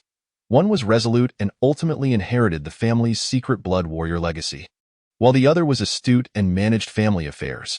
Additionally, their uncle, He Xianghui, was a practitioner who had reached the pinnacle of the first realm. Unfortunately, due to an incident during his attempt to break into the second realm, he not only failed but also found himself in a perilous state, necessitating his residence outside the city. This operation against the Zhao residents was motivated not only by the desire to prevent the emergence of a second realm practitioner, but also by the intention to seize the opportunity presented by Wang Qian's impending breakthrough. To their surprise, Wang Qian indeed possessed the chance to advance to the second realm. Your wisdom shines through, little brother. By releasing the auxiliary resources required for breaking through the second realm, we can seek out those who possess the opportunity for such a breakthrough. However, they did not anticipate that the individual in question would be Wang Qian from the Zhao residence. Perfect. We shall take this opportunity to eradicate the Zhao residents, He Qingshan, with a somber expression and a prominent hooked nose, spoke with a hint of satisfaction. Shall we inform our uncle now? Indeed, we must eliminate him before Wang Qian can utilize his opportunity. We cannot afford to waste time. Although He Xianghui had failed in his breakthrough and was suffering from the backlash of demonic blood, his strength still surpassed that of an ordinary first-realm practitioner. This was why, despite knowing that Qin Fan might intervene to assist Wang Qian, the two brothers remained confident in their ability to successfully eliminate both Wang Qian and Qin Fan. Very well, I will make the necessary arrangements at once. This operation was crucial for the future of the He family, and He Qingyuan did not dare to be careless, promptly setting off to organize the details. As for He Qingshan, he also departed the He residence, pursuing Wang Qian and Qin Fan based on the intelligence received. Chapter 59. Breaking one by one, is this truly the burial ground of the unruly? Riding on the swift steed, Qin Fan gazed at the desolate yet unthreatening burial ground before him, astonished that another practitioner from the He family, He Xianghui, had chosen to hide here. Although the disciples of the Great Ding Temple visited monthly to cleanse the area, it remained a place where the presence of unclean entities was most likely to manifest. Even if it posed no threat to practitioners, few would willingly reside in such a place. What you may not know is that the demonic blood within He Xianghui originates from a low-tier demonic raven. When he failed his breakthrough to the second realm, the backlash from the blood nearly consumed him, but he has managed to suppress it through the raven's innate ability to absorb death energy. Wang Qian, standing nearby, was well versed in He Xianghui's circumstances and readily explained, "A demonic raven. I cannot believe He Xianghui resorted to such desperate measures to stave off the backlash from his own blood." Qin Fan shook his head in dismay, taken aback by the lengths to which He Xianghui would go to preserve his life. Were it not for the He family's connections in the county, and He Xianghui's retained lucidity, the Great Ding Temple would likely have dispatched someone to cleanse him long ago. The demonic raven had mutated from an environment abundant with corpses, resembling the conditions under which the grave tiger demon was born. Unlike the grave tiger, which craved flesh and blood, the raven preferred to devour the death energy that emanated from living beings at the moment of their demise. It was said that should the raven ascend to a higher tier of demon, the third eye upon its forehead could foresee the approach of death. However, the raven was ultimately a mere avian creature, and even achieving mid-tier demonic status was a rare occurrence. He Xianghui's use of the raven's innate abilities to suppress the backlash of demonic blood came at the cost of his humanity. If the issues within him remained unresolved, he would undoubtedly become a malevolent entity upon his death. Surviving by such means is merely a path to death, Wang Qian remarked dismissively, having no faith in He Xianghui's methods. The Great Ding Temple tolerated his presence here as long as he had not yet lost his sanity and still held the title of a practitioner, aided by the He family's covert support. Although the temple itself was reluctant to intervene, it had already leaked the location of his hideout, hoping to see someone with a grudge against him take action. Upon hearing Wang Qian's explanation, Qin Fan finally understood why. After he had proposed a strategy of eliminating their foes one by one, Wang Qian had immediately known He Xianghui's whereabouts in their campaign against the He family. They had chosen to systematically dismantle their adversaries and to attract the He family's attention. Qin Fan utilized the abilities of the ghost-faced fox demon statue to transform the appearances of two servants from the Zhao residence. Feigning a visit to the estate's outlying manor, in reality, they had ventured outside Guanshan County, proactively targeting the He family's strongest member, He Xianghui, if they could eliminate him before the He family could react. They would then be able to swiftly take down He Qingshan as he left the city. Thus, their plan to annihilate the He family would become significantly simpler, allowing them to avoid excessive danger. Let us proceed. The longer we delay, the more unforeseen complications may arise. After clarifying the situation, Wang Qian was eager to avoid further procrastination. Agreed. As the architect of this plan, Qin Fan fully grasped the importance of time. With the sound of hooves echoing, the two hastened deeper into the burial ground. Moments later, within a secluded valley overgrown with dense foliage, they spotted a house partially obscured from view. As they approached on horseback, a flurry of cawing crows erupted from the thicket, signaling their arrival. It appeared their presence had been detected. Realizing the significance of the crow's commotion, Qin Fan recognized this as a tactic employed by He Xian in a cawing laugh reminiscent of a crow. He Xianghui confronted Qin Fan's attack with a bloodthirsty glint in his eyes. Black feathers tore from his arms, transforming his limbs into the wings of a bird of prey. In the next instant, amidst his cackling, He Xianghui's form morphed into a streak of black lightning, leaving a multitude of afterimages in its wake. Let fear blossom in your eyes.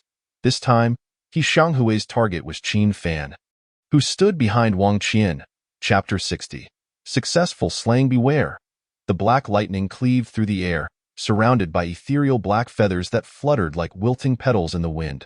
Wang Qian, already lacking in speed, found his senses ensnared by the bizarre black feathers, allowing He Xianghui to bypass him and reach Qin Fan. In that fleeting moment, Wang Qian could do nothing but loudly warn Qin Fan. Truly a feeble prey. The bizarre craftsmen, in comparison to ordinary individuals, possessed no significant physical disparity in their early stages, aside from their uncanny abilities. Even though Qin Fan had practiced martial arts, he found himself with no time to react against the demonized He Xianghui.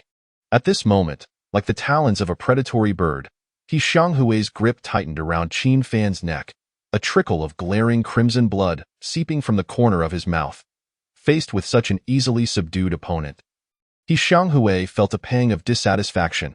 Old ghost He, if you dare to strike, I shall slay you today. Seeing Qin Fan captured, Wang Qian's heart raced, and he disregarded the disparity in their powers to threaten his adversary. Oh, is that so? The hood that had shrouded He Xianghui's head fell away, revealing his visage to both Qin Fan and Wang Qian. His mouth began to protrude, morphing into a beak-like shape, with fine feathers sprouting across his face. In response to Wang Qian's threat, his eyes were filled with derision. Let me see how you intend to slay me. He Xianghui extended his left hand, two sharp, scaly fingers inching toward Qin Fan's eyes. Simultaneously, his gaze, laced with amusement, swept over Wang Qian, as if seeking to witness his regret for annihilating the He residents. Just as his fingertips grazed Qin Fan's eyes, He Xianghui was taken aback to find no hint of fear reflected in his prey's gaze. His sinister grin abruptly cooled, and his grip on Qin Fan's neck slackened slightly as he furiously demanded, "Aren't you afraid of death? Do you even know what my most adept method is?" Confronted with his life hanging in the balance, Qin Fan surprisingly smiled and countered, "Why are you not afraid? Why do you lack fear?" For the first time facing prey that disregarded his life, He Xianghui felt no thrill of pleasure. Now, he desperately needed an answer from Qin Fan. In response to Qin Fan's inquiry, he did not provide a straightforward answer but instead frantically pressed for a response. Gripping Qin Fan's neck with his right hand, he shook him, urging him to answer. Methods of exterminating demons. In the face of He Xianghui's frenzied questioning, Qin Fan replied with a calm demeanor, speaking to himself. Just as he finished speaking, a shadowy serpent suddenly replaced Qin Fan in He Xianghui's grasp. Before He Xianghui could comprehend the change, the azure-scaled serpent enveloped him entirely. Simultaneously, not far from Wang Qian, ripples appeared in the air, and another intact Qin Fan emerged. "Qin, are you unharmed?" Upon witnessing this unexpected turn of events, Wang Qian rushed to Qin Fan's side, his face a mixture of disbelief. Old man Wang. It was merely an illusion. The earlier scenario had been a trap set by Qin Fan using the abilities of the demon fox statue. Though it seemed somewhat unethical to prey on a half-mad elder, it was the optimal strategy. Just as Wang Qian celebrated Qin Fan's safety, He Xianghui, wrapped in the Azure Serpent, suddenly underwent a transformation. A deathly aura erupted, annihilating the Azure Serpent that had enveloped him. Subsequently, the half-human, half-crow He Xianghui sprouted countless feathers, shredding his tattered garments. As his body convulsed, chunks of flesh adorned with black feathers erupted from him, resembling a mass of putrid flesh imbued with a deathly odor. Employing the innate abilities of the raven, He Xianghui used the deathly energy to eradicate the toxin-corrupted flesh and expel it from his body. With the deathly energy fully assimilated, He Xianghui officially transformed into a demon. Waves of deathly energy surged forth, causing the surrounding flora to wither at a visible pace, while the soil beneath turned black, reminiscent of the land of the undead. As for the steeds ridden by Qin Fan and Wang Qian, they had long since fled. What now? Should we retreat? There is no need for us to act. The Granding Temple will handle the slaying of He Xianghui. Upon witnessing He Xianghui's transformation into a demon, Wang Qian had no intention of further provoking him. With the Granding Temple involved, he was undoubtedly doomed. No, this is a mess we created. If he escapes and begins slaughtering innocents, the Granding Temple will not spare us. While he is still contending with the serpent's venom within, we must strike first. Wasting no more time, Qin Fan retrieved the black dog statue from his back, channeling all his spiritual energy to activate its exorcism effect. The sound of the dog barking, infused with exorcising power, echoed continuously. Wang Qian, observing this, understood that Qin Fan's words held truth as the blood-red blade light began to radiate. The Azure Serpent was exceedingly fragile, with limited defensive capabilities, yet the toxin that corroded flesh was formidable. Even though He Xianghui had transformed into a demon, expelling the toxins from his body in a short time would prove challenging. Seizing the opportunity, Qin Fan and Wang Qian unleashed their respective techniques, and the once formidable demon found itself at a disadvantage. Exorcise and subdue the demon. Seeing the chance, Qin Fan employed the black dog statue to cast the demon-sealing spell. Woof! The sound of barking resonated once more, as a visible dark spell surged forth alongside the barks. The spell expanded with the wind, ultimately forming a massive net of ethereal light that pinned the transformed demon in place.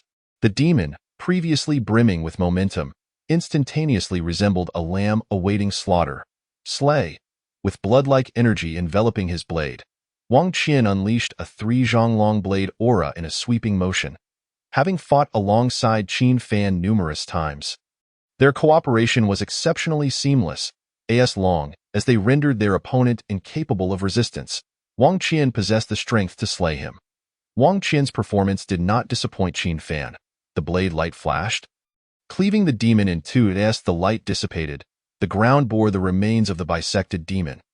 Let us depart. Otherwise, the Granding Temple's personnel will soon intervene, and we will be forced to converse with them, allowing them to clean up this mess. Though He Xianghui had been slain in his demonic form, if his corpse were not promptly dealt with, the surrounding environment would succumb to the corrupting aura of demons. As for the spoils of war, neither of them intended to gather anything. The blood of the demon, already used, combined with its volatile transformation, held almost no value. Moreover, they had no time to gather materials from the bodies. Furthermore, the materials from such a transformed demon bore significantly less value than those from demons of the same rank, and they were not inclined to take any risks for such trivial gains. Wang Qian was also aware that they could not linger, as He Yuanshan awaited their attention. The two promptly made their way towards the direction of the fleeing steeds, seeking out their grazing mounts, before taking a circuitous route to exit the chaotic graveyard. Shortly after their departure, a squad dressed in black uniforms, belonging to the Granding Temple's Imperial Guards, arrived, led by Su Taihan and Wei Lord. Based on the information gathered thus far, it appears that He Xianghui, who was hiding here, has been slain. With a simple investigation, the experienced Imperial Guards quickly ascertained the situation. Shall we continue to investigate who struck the blow? No need. The mere disappearance of He Xianghui as a threat is sufficient. Leading the team, Su Taihan had no desire to pursue the matter further. Arrange for the cleanup? Understood. Subsequently, deep within the desolate graveyard, the atmosphere shifted as the national luck surged. Chapter 61. Method of promotion. I never expected slaying He Yuanshan to be so effortless. Outside Guanshan County, before a tranquil villa, Qin Fan gazed at the corpse beneath his feet, feeling that taking down the last cultivator of the He family had been alarmingly simple, if his strength had been comparable to that of the old He Xianghui. The Zhao family would have already been cleared out.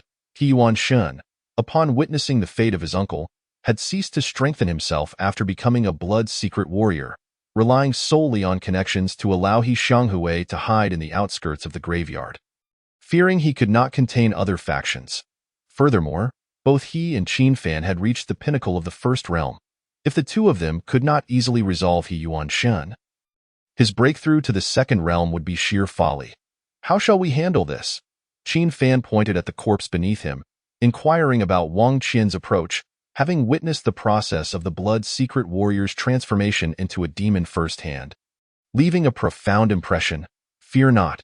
Upon the death of a blood secret warrior, the source blood of the demon will lose its vitality, rendering it worthless. It is only while the blood secret warrior remains alive that the source blood can retaliate, devolving into a tainted being. Wang Qian kicked He Yuanshan's corpse aside into a pit, casually slashing at the ground, causing dirt to fly and bury the body.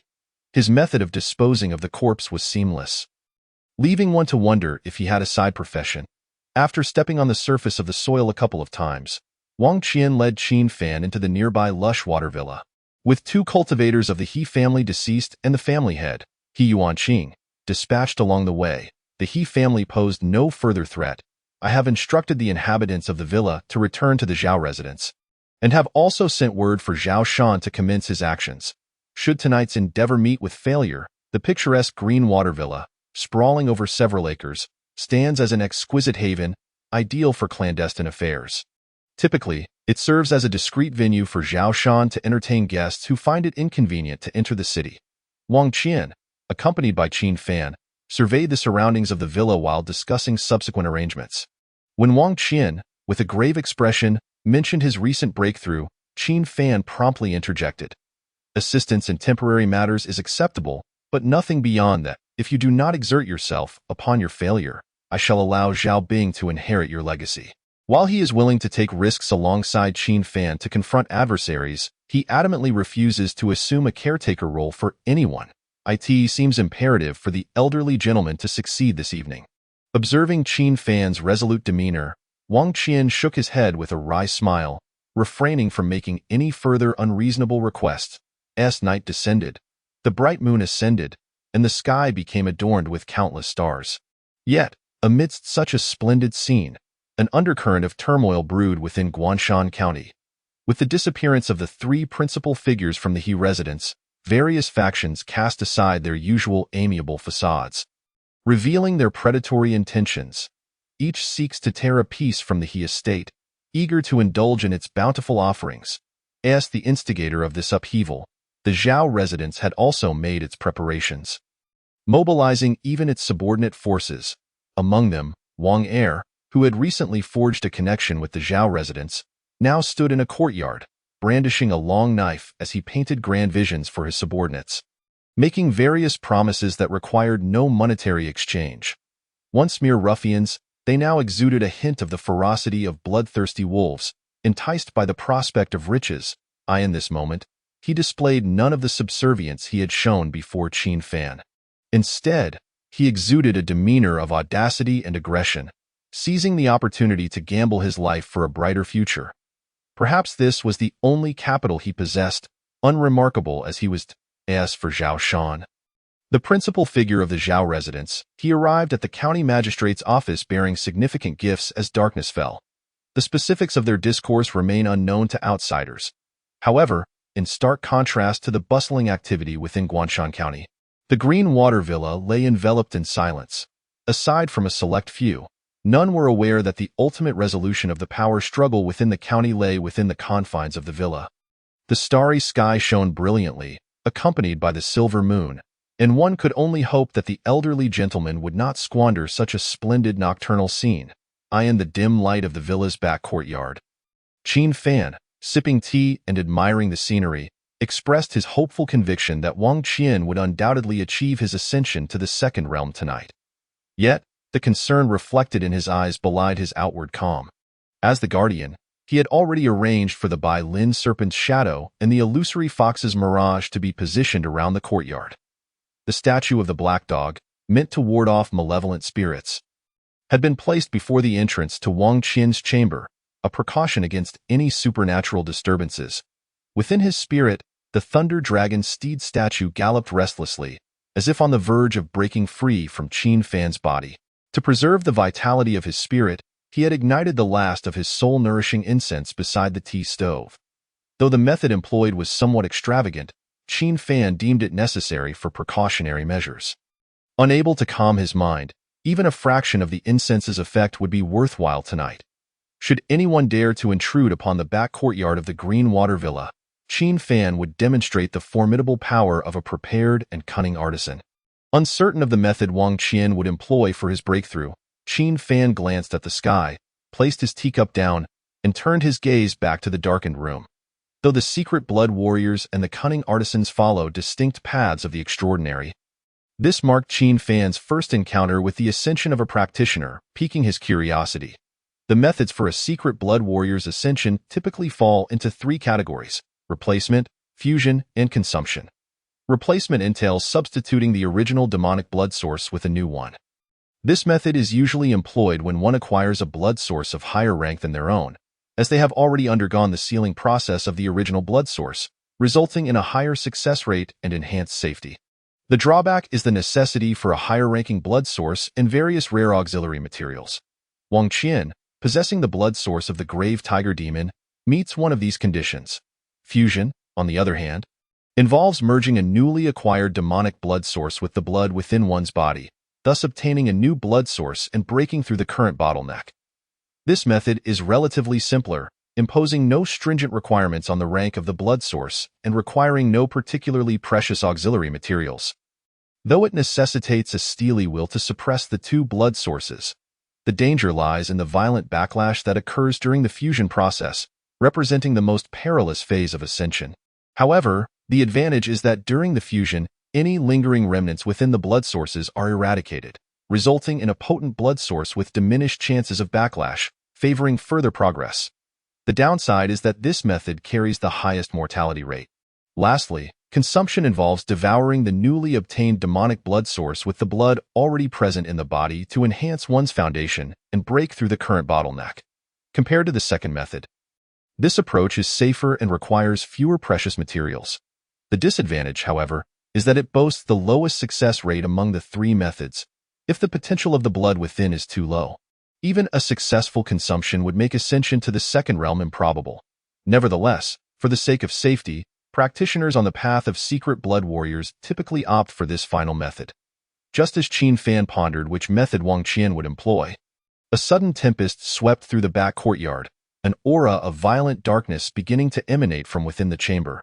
Observing this, Qin Fan immediately rose to his feet, eyeing a quiet, spacious underground chamber. Two candles cast a faint glow in contrast to the vastness of the chamber. The candlelight appeared remarkably meager. Yet, through the dim illumination, one could faintly discern certain details. The ground was laid with square black stone slabs, exuding an air of solemnity and weight. The walls were adorned with exquisite stone carvings depicting scenes of agriculture, animal husbandry, education, and the reverence of subjects. This was the subterranean temple beneath the Great Ding Temple. Inaccessible to outsiders, behind the candles stood an ancient three-legged bronze cauldron, its surface emanating a golden glow, suffused with an aura of sanctity and inviolability. A sense of ordered dominance enveloped the surroundings. Before the stone platform that held the bronze cauldron, three figures sat in solemn meditation. Their faces bore an expression of gravity, clad in dark golden robes, adorned with jade crowns, their appearance impeccably refined. From their features, it was evident that they were not young, yet they exuded none of the weariness associated with age. If any high-ranking officials from Guanshan County were present, they would undoubtedly recognize these three as the temple priests stationed at the Great Ding Temple. With each breath, they communicated with the bronze cauldron behind them. Suddenly, the elder on the left, his countenance sharp, abruptly opened his eyes, and a sharp aura permeated the chamber.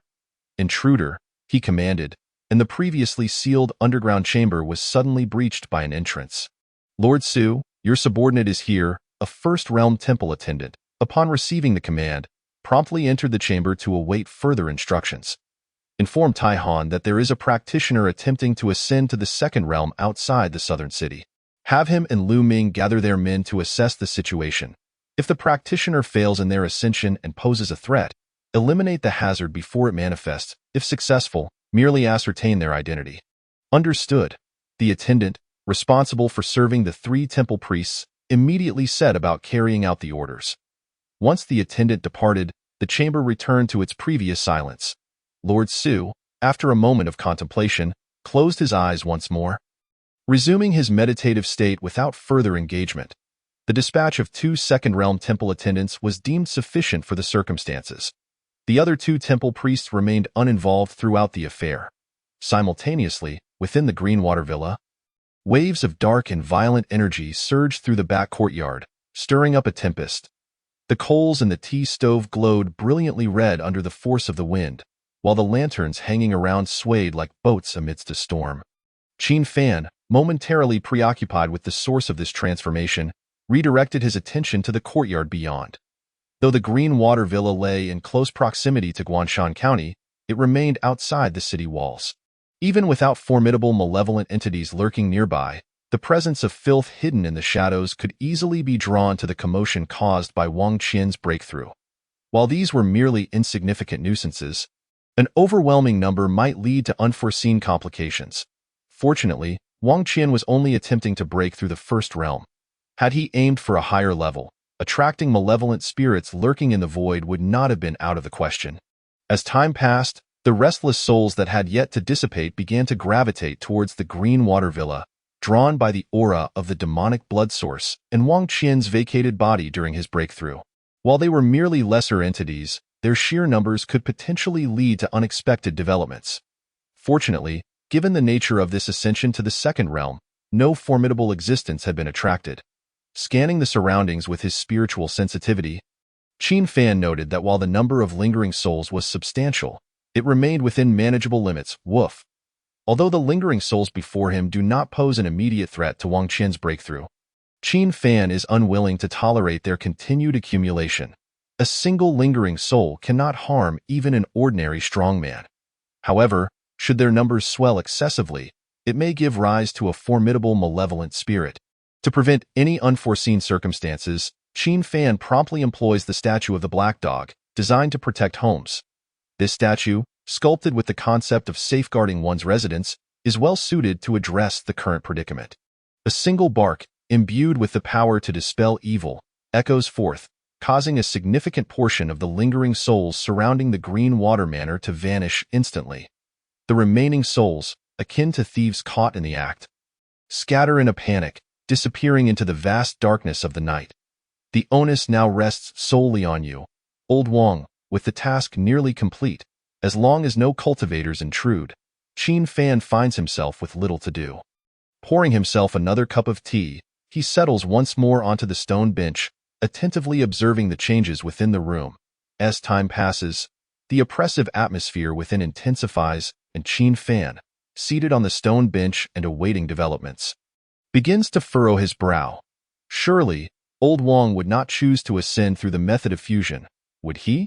Witnessing the growing fluctuations, Qin Fan cannot help but refer to Wang Qian as Old Man. Upon further contemplation, Qin Fan realizes that his speculation is not without merit in terms of alternative ascension methods. Despite Wang Qian possessing the bloodline of the Tomb Tiger Demon, it would be challenging for the Zhao family and Wang Qian to procure the precious auxiliary materials necessary. Even obtaining common auxiliary materials could lead to the leakage of his intention to ascend. As for the method of devouring, given the demon blood within Wang Qian, breaking through the First Realm's bottleneck would be exceedingly difficult. Moreover, given Wang Qian's nature, opting for the fusion method is not entirely out of the question. This old man may appear composed, yet he retains a vestige of the adventurous spirit from his youth. Were it not for the constraints imposed by the Zhao family, he might have perished long ago in the pursuit of the extraordinary. Age caught up with him, coupled with a dwindling lifespan. He became more prudent. However, with the acquisition of Qin Fan's potion and the bloodline of the Tomb Tiger Demon, not only could he extend his life, but he could also resolve past hidden dangers through this ascension, thereby revealing his innate adventurous spirit once more. A raspy voice suddenly emerges, as if struggling to endure, waiting for the final success. I in the courtyard. Upon hearing the sounds emanating from the room, Qin Fan leaps to his feet. His intuition tells him that Old Wang has reached a critical juncture. If he can endure this moment, ascension to the second realm will come naturally. At that instant, Qin Fan's heart races, and cold sweat begins to bead in his palms. When he himself ascended to the peculiar artisan level, he had never felt such tension. Just moments later, a sound emerges from the depths of his teeth, as if the struggle is becoming unbearable. It is akin to a person suspended over a cliff, lacking the strength to grasp the vine, on the verge of plummeting into an abyss. This is dire. Without further hesitation, Qin Fan kicks open the door and bursts in. Upon entering, he sees Wang Qian with disheveled hair, his visage contorted in agony, as the phantom of the Tomb Tiger Demon grapples with that of a bovine demon, unable to fuse successfully. This old coot. Despite his scorn, Qin Fan knows he cannot afford to waste time. It's now or never.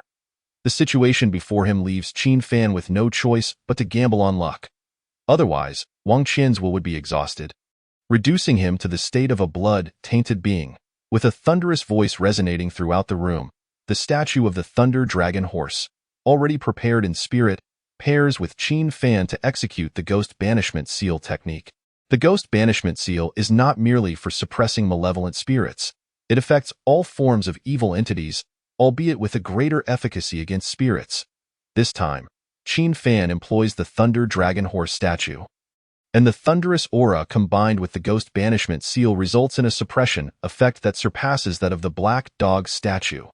The seal flies forth, transforming into a massive net crackling with purple arcs of electricity, enveloping the two phantoms above. As Wang Qian attempts to break through, his expression visibly relaxes. Old man, seize this opportunity. In his eagerness to admonish, Qin Fan reminds Wang Qian not to squander this rare chance. Chapter 63. The Storm of Ascension. If the bloodline of demons could be easily suppressed, the breakthroughs of the first three realms for blood warriors would not be a matter of life and death. Before him lies merely the Thunder Dragon Horse statue paired with the Ghost Banishment Seal, momentarily stalling the primal instincts of the two demon bloodlines. If Wang Qian cannot seize this singular opportunity, he will inevitably be consumed by the more violent demon bloodlines, ultimately becoming a tainted being. Fortunately, the resolute Wang Qian's consciousness remains clear. In that fleeting moment of the phantom stalling, he seizes the chance to fuse the two demon bloodlines together. Inside the room, Qin Fan remains fully focused on observing Wang Qian's reaction. Upon seeing the phantoms outside begin to merge, he promptly withdraws the Ghost Banishment Seal. Continuing to maintain the seal may lead to excessive correction, potentially harming Wang Qian instead. With a sigh of relief, Qin Fan wipes the fine beads of sweat from his forehead as Wang Qian finally overcomes the hurdle. Gradually, the oppressive atmosphere within the room begins to abate, allowing Qin Fan to once again sit on the stone bench and drink tea profusely. This old fellow must have witnessed my method of subduing He Xianghui, prompting him to consider the fusion approach for his breakthrough. Calming his thoughts, Qin Fan reflects and concludes that this is indeed the most plausible scenario. Given his propensity for caution, Wang Qian would only take such a risk if he felt a degree of certainty. Otherwise, he would never gamble. However, once a tangible chance for success presents itself, Wang Qian's adventurous nature would inevitably take precedence. This old man truly dares to trust me, unafraid of the potential consequences. After witnessing Wang Qian's choice tonight, Qin Fan's respect for him seems to have dissipated, calling him old man repeatedly. Yet, considering the trust Wang Qian places in him, Qin Fan's mood improves significantly. After all, very few would be willing to stake their life in another's hands. Even if Qin Fan trusts Wang Qian, his instincts would never endorse such a choice. Are there visitors from the Granding Temple? Just as Qin Fan finds his calm demeanor, a force embodying the nation's dragon energy emerges outside the Greenwater Manor. Quick to react, Qin Fan instructs the ghost-faced fox demon, who is setting up an illusion barrier, to withdraw the wooden box and proceed outside the manor. Since the other party has revealed their aura, it indicates that the situation has not yet escalated to a confrontation. After a brief contemplation, he discerns their intentions. Subsequently, Qin Fan strides towards the main entrance. Although Wang Qian has surmounted the most challenging obstacle, he has not yet achieved complete ascension. Thus, he must prevent any interruptions from the Granding Temple. Meanwhile, outside the Greenwater Manor, the expressionless Su Taihan stands with a handsome young man, a smile gracing his lips. As they arrive at the manor's entrance, this young man is Lu Ming, who, despite his youth, has already reached the second realm, making him the youngest royal guard within Guanshan County. Is this the place? Choosing such an inconvenient location to ascend, disrupting people's dreams at this hour. With a silver spear in hand, Lu Ming appears as though he has just awakened from slumber, stretching lazily with his weapon. Knock on the door. Ignoring Lu Ming's nonchalance, Su Taihan directly issues commands to his subordinates. Lu Ming, glancing at Su Taihan, finds it dull, pondering how exhausting it must be to maintain such pretenses. Wait. Just as the temple attendant prepares to slice through the door before them, a voice from within suddenly halts them. Creak. The redwood door, built with intricate craftsmanship, swings open before their eyes. Lord Su, a knock will suffice. There is no need to force our way in, comes Qin Fan's voice. In order to buy time for Wang Qian, he steps outside to greet them. Qin Zhangguei, you are here tonight. It seems the cultivator attempting to ascend to the second realm in this manner is none other than Wang Qian from the Zhao family. Su Taihan remarks, fully aware of Qin Fan's connections within Guanshan County.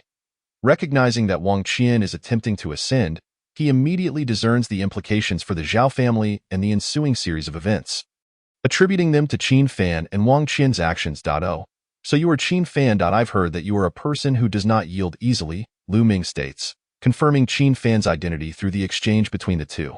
So it is the silver spear-wielding Lord Lu. I have long heard of your esteemed reputation, the youngest second realm royal guard in Guanshan County, with a bright future ahead.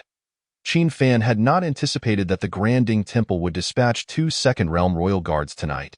However, upon reflection, should Wang Qian's ascension to the second realm fail, it could indeed lead to the possibility of him becoming a mid-tier tainted being. Given the proximity of the Greenwater Manor to Guanshan County, one cannot afford to be careless. As for Lu Ming, Qin Fan is well aware of his reputation, and the silver spear in his hand is indeed the weapon he wields. Old Su, Qin Zhangguei is not as you described. I find him quite polite, Lu Ming responds, feigning enjoyment at Qin Fan's flattery. Su Taihan snorts coldly, ignoring his colleague's antics, and turns to face Qin Fan. Qin Zhangguei, we wish to enter the manor to ascertain whether Wang Qian has successfully ascended. If he has not, we must eliminate him on the spot. Upon encountering Su Taihan, Qin Fan reluctantly positioned himself before the formidable figure. Master Su, I comprehend the regulations, yet Lord Wang has successfully ascended and is currently stabilizing his realm. Your actions here may be deemed inappropriate. Although the guards of the Dating Temple are bound by numerous protocols, to exploit these rules against them would be akin to lighting a lantern in a latrine, an invitation to disaster. Should they truly wish to engage, he would be powerless to retaliate. Engaging the dynasty's guards in combat, any one of them could easily overpower him. After all, the spiritual statue in his possession and the intricate techniques of the Gui Diao lineage he commanded were of no avail against them. Nevertheless, in light of the circumstances, Qin Fan had no alternative but to muster his courage, hoping that the other party would honor the laws of the Dajing dynasty. Wang Qian's elevation here posed a threat to the safety of the county town. He did not ascend within the town's confines, killing cultivators from the He family. Personal grievances among cultivators, as long as they do not manifest within the town, are beyond the Dating Temple's jurisdiction. This is a rule established by your own court. The conflict between the Zhao and He families within the city, that falls under the purview of the county office, while the Dating Temple's duties ostensibly revolve around slaying demons and vanquishing evil. Given the gravity of the situation, and with his relationship with Su Taihan not being particularly amicable, Qin Fan could only brace himself. Since understanding that the dating temple operates under its own set of rules, Qin Fan had memorized the edicts pertaining to the temple with remarkable diligence. They were the sole powerful entity he could engage with through mere words, and thus he was keen to familiarize himself with the laws of the Dajing dynasty. Nearby, Lu Ming, witnessing the amusing exchange akin to a comedic dialogue, could not suppress his laughter. Upon hearing this, Su Taihan instinctively tightened his grip on his weapon, intent on demonstrating to Qin Fan what true persuasion entailed. "Gentlemen, I did not intend to disturb your esteemed selves, I beg your pardon." Upon hearing the voice of apology from behind, Qin Fan felt an immediate wave of relief wash over him, as the cold sweat on his body threatened to soak through his garments. Regardless of the circumstances, he was no match for the other party's status and strength. Had it not been for their consideration of the Dajing court's edicts, he would have long since been cast into the ranks of malevolent beings. Although Wang Qian appeared disheveled from his breakthrough, the aura he exuded commanded the attention of those from the dating temple. "Master Su, Master Lu, once this old man returns to the city, I shall surely host a banquet for both of you as an apology for the disturbance. I hope this will be the last of such incidents." With the situation reaching a resolution, Su Taihan issued a warning before departing with his entourage.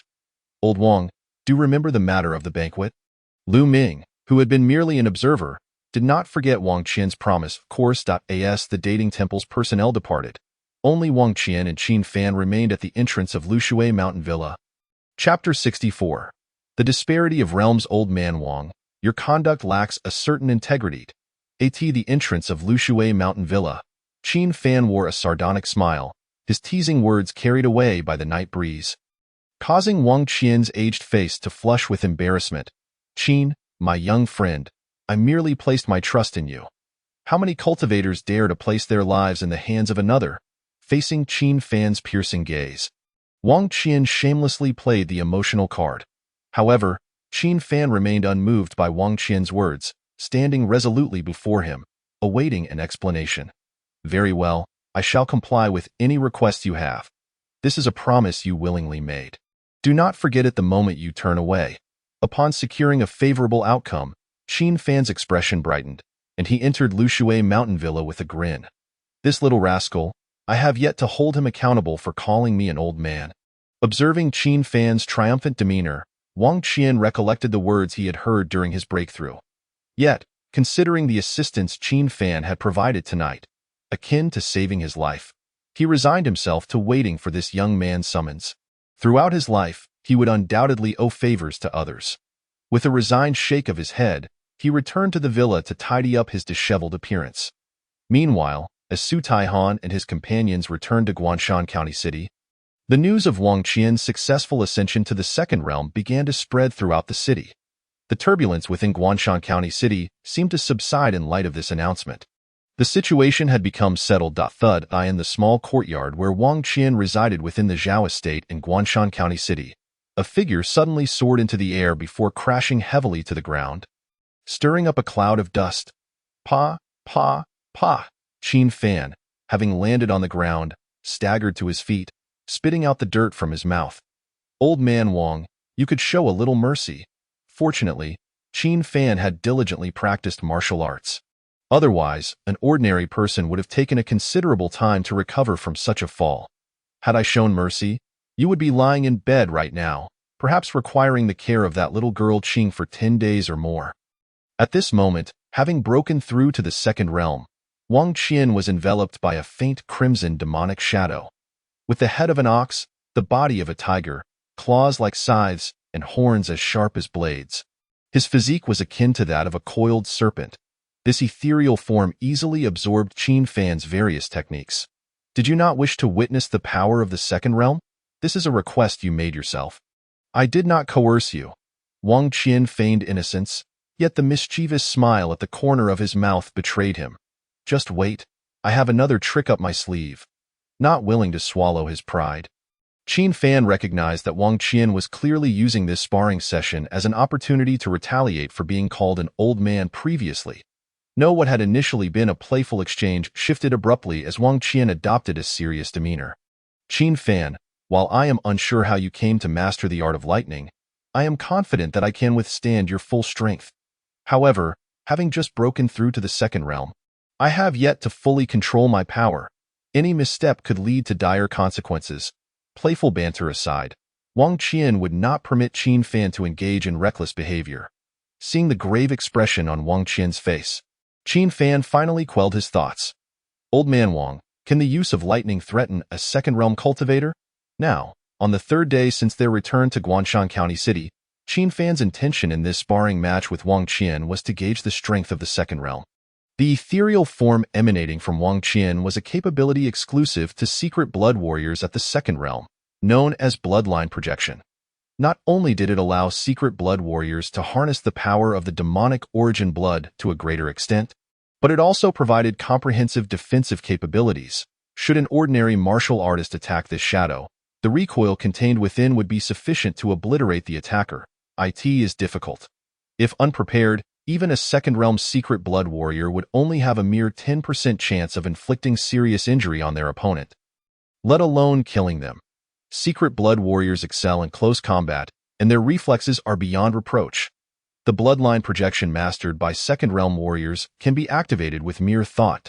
As a second-realm secret blood warrior, Wang Qian was acutely aware of the disparities in their strengths.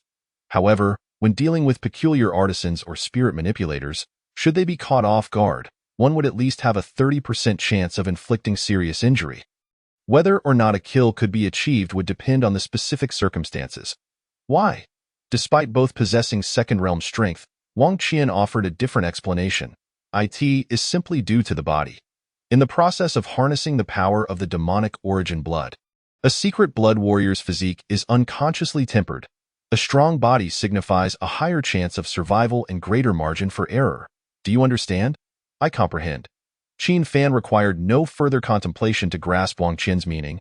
Akin to a game where one cannot eliminate an opponent in a single strike, leaving the opportunity for retaliation, it appears that Su Taihan had indeed shown him mercy after their earlier encounter. As one capable of directly confronting secret blood warriors, Qin Fan finally began to perceive the significant gap in strength between the two parties. It is good that you understand. Although Su Taihan may not be well liked, he conducts himself according to the Dijing dynasty's edicts. As long as you do not transgress those laws, he will not take issue with you. However, should you find yourself in violation and he becomes aware, he will pounce like a rabid dog, so exercise caution in the future. Conversely, that rascal Lu Ming enjoys taking unconventional approaches, so you should be wary of him. Having spent over a decade in Guanshan County City, Wang Qian had a far deeper understanding of its people and affairs than Qin Fan. Upon hearing Wang Qian advise him to be cautious of Lu Ming, Qin Fan was taken aback, realizing that this individual was not as simple as he appeared. Previously, during their return to Guanshan County City, Wang Qian had honored his promise to host a banquet, yet only Lu Ming had attended. This opportunity allowed Qin Fan to engage with him up close. Compared to Su Taihan, Lu Ming seemed more approachable, and their conversation flowed smoothly, initially believing that even if they could not form a deep bond, associating with Lu Ming was still a positive outcome. He was unprepared for the revelation that Lu Ming was the very individual Wang Qian had cautioned him about. He delights in enticing others to infringe upon the laws of the Dijing dynasty, only to prepare for their capture or elimination. While those who fall for his traps are indeed culpable, they have not overtly violated the laws of the Dijing dynasty, fishing for violations. Upon Wang Qian's explanation, Qin Fan immediately grasped the concept. Your description is quite accurate. Wang Qian, who had already retracted his bloodline projection, sat on a stone bench sipping tea, and upon hearing Qin Fan's characterization, he set down his cup in admiration. Does the Dating Temple not intervene? Why is it that the Great Ding Temple cannot find a reason to deal with those individuals? Lu Ming's fishing enforcement plays directly into their hands. Moreover, he consistently produces evidence, rendering the discontented cultivators unable to claim that he has violated the rules set by the court and the cultivation community. Thus, it seems he relies on such tactics to ascend to the position of temple steward. The first and second tier royal guards of the Dijing dynasty are typically temple stewards from the Great Ding Temple, yet their identities differ significantly. Although both wear black uniforms, the sleeves of the second-tier temple steward's attire are often adorned with threads of gold embroidery. You may be mistaken. While Lu Ming's methods may appear unconventional, it does not imply a lack of capability. Upon hearing Qin Fan's thoughts, Wang Qian shook his head in disbelief and proceeded to elucidate the reasons to prevent Qin Fan from underestimating Lu Ming, which could lead to future complications. Chapter 65. The Blood Fiend Stone. Beside a stone table, Wang Qian set down his teacup and began to meticulously introduce information about Lu Ming. Coming from a family of military lineage, he was sent into the army for training at a young age due to familial connections and participated in the selection of royal guards at 18. After becoming a royal guard, he rapidly ascended to the second tier, ultimately becoming the temple steward commander of Guanshan County. Although his methods may be displeasing, his abilities and determination are not to be compared with those of ordinary individuals. Without a resilient spirit, the auspicious dragon energy of the second tier would have rendered him an imbecile. Do not be misled into thinking he is a simple character. Upon hearing Wang Qian's account, Qin Fan recognized that Lu Ming's background was anything but ordinary. It is rare for a typical military family to allow their offspring to casually enter the army for training at such a young age. Although the Dajing dynasty's military may not wield the formidable battle formations of the Imperial Guards, they should not be underestimated. The military formations, combining the military's fierce spirit with the soldier's vitality, can unleash formidable power akin to that of a battle formation point. One could say that military formations are the embryonic form of battle formations, provided the numbers are sufficient and coupled with specially crafted weapons. They pose a significant threat to cultivators below the extraordinary third tier. The only drawback is their lack of flexibility compared to battle formations. After all, a battle formation can unleash immense power with just 100 individuals, while a military formation necessitates a greater number of soldiers, limiting the military's ability to confront cultivators unless they can encircle them beforehand. In addition to military formations, there are numerous secret blood warriors who have allied with the court. Thus, within the Dajing dynasty, the military strength and status are second only to that of the Great Ding Temple. The fact that Lu Ming was able to enter the army for training as a youth indicates that his background is indeed exceptional. Understanding Lu Ming's origins, Qin Fan comprehended the rationale behind his unconventional methods. The military values outcomes above all else, disregarding the process. Coupled with the influence of rough individuals within the army, Lu Ming's current fishing enforcement behavior can be considered somewhat compliant with the rules. Understood. With your guidance, I will remain vigilant of him. Old Wang, you've recently made a breakthrough, so I shall not further intrude upon your efforts to stabilize your realm. Having achieved his purpose in visiting the Zhao residence and gleaned substantial information, Qin Fan did not intend to linger any longer. Remember to attend Zhao Bing's wedding banquet. As Qin Fan prepared to depart, Wang Qian did not forget to remind him.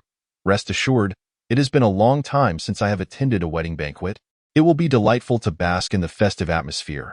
With Wang Qian's successful ascension to the second tier, the marriage alliance between the Zhao residence and the county guard's residence was also a natural progression. Considering that he had not found peace in Guanshan County for long, Qin Fan planned to seize this opportunity to rid himself of any lingering bad luck.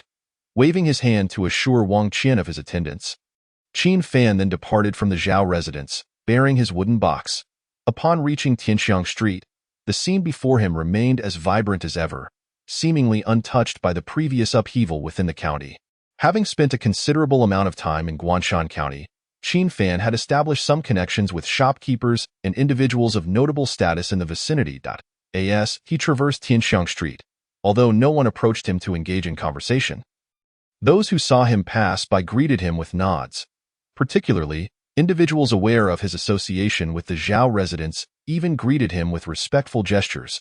In contrast to his initial arrival in Guanshan County, Qin Fan had gradually begun to cultivate a reputation of his own.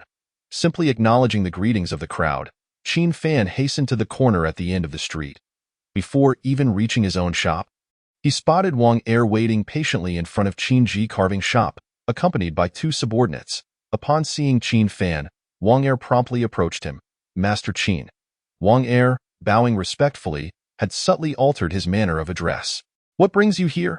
Qin Fan, not paying heed to Wang Er's change of address, casually inquired about his reason for visiting while continuing towards his shop. Wang Er, following closely behind Qin Fan, noticed the increased joy on his face as Qin Fan disregarded the alteration in address. Though it appeared to be a mere change of address, its significance was substantial. At the very least, it indicated a shift in his status, implying that he was now a subordinate of Qin Fan. I did not dare to disturb Master Qin without reason. However, you previously instructed me to inquire about any special materials. This time, I have obtained a unique stone and have come to present it to you. Though I am uncertain if it will please you. As Qin Fan opened the shop's door, Wang Er followed closely, explaining his purpose. Despite having established connections with the Zhao residents, he was acutely aware of who had granted him his current status. If Qin Fan were to disapprove, his ties to the Zhao residents would be of no consequence. Although he had become the leader of a faction, in the presence of Qin Fan, his demeanor remained as humble as before. "Oh, what sort of stone is it?" This was Wang Er's first time presenting a gift, and upon hearing this, Qin Fan felt a flicker of curiosity. "Zhuzi, bring it forth for Master Qin." Seeing Qin Fan's interest, Wang Er swiftly instructed his subordinate Point, one of the burly men remaining outside, upon receiving the order from his leader, hurriedly entered the shop carrying a wooden box about a foot in size. "Master, my lord." The towering Zhuzi, facing his leader, displayed a noticeable nervousness. "Let us have a look." Qin Fan, finding no amusement in the subordinate's demeanor, simply wished to see what unique stone it was. With Wang Er's cleverness, he certainly would not present him with an ordinary stone. "Why, yes." The wooden box opened. A rectangular stone appeared before Qin Fan's eyes. The stone appeared as if it had been soaked in blood for an extended period. It emanated a rich, metallic scent, and the blood seemed to have permeated the very stone itself. Upon probing with his spiritual sense, a wave of blood-fiendish energy surged forth, accompanied by countless wails resonating in his ears. Where did this come from? The stone's material seemed rather mundane, and Qin Fan could discern this at a glance. However, the intense blood-fiendish aura was quite rare. Reporting to Master Qin, previously, the court had dispatched individuals for inspections. Many dilapidated areas within the county were undergoing reconstruction, including the execution platform at the marketplace, which was utterly filthy and had long been permeated with the stench of blood. Hence, the officials arranged for their subordinates to renovate it. The individuals who rebuilt the execution platform belonged to a smaller hostile faction. They unearthed this stone but had yet to process it when I acquired it. Recognizing its uniqueness and knowing you were searching for various special materials, I took the liberty of bringing it to you. As Wang Er elaborated.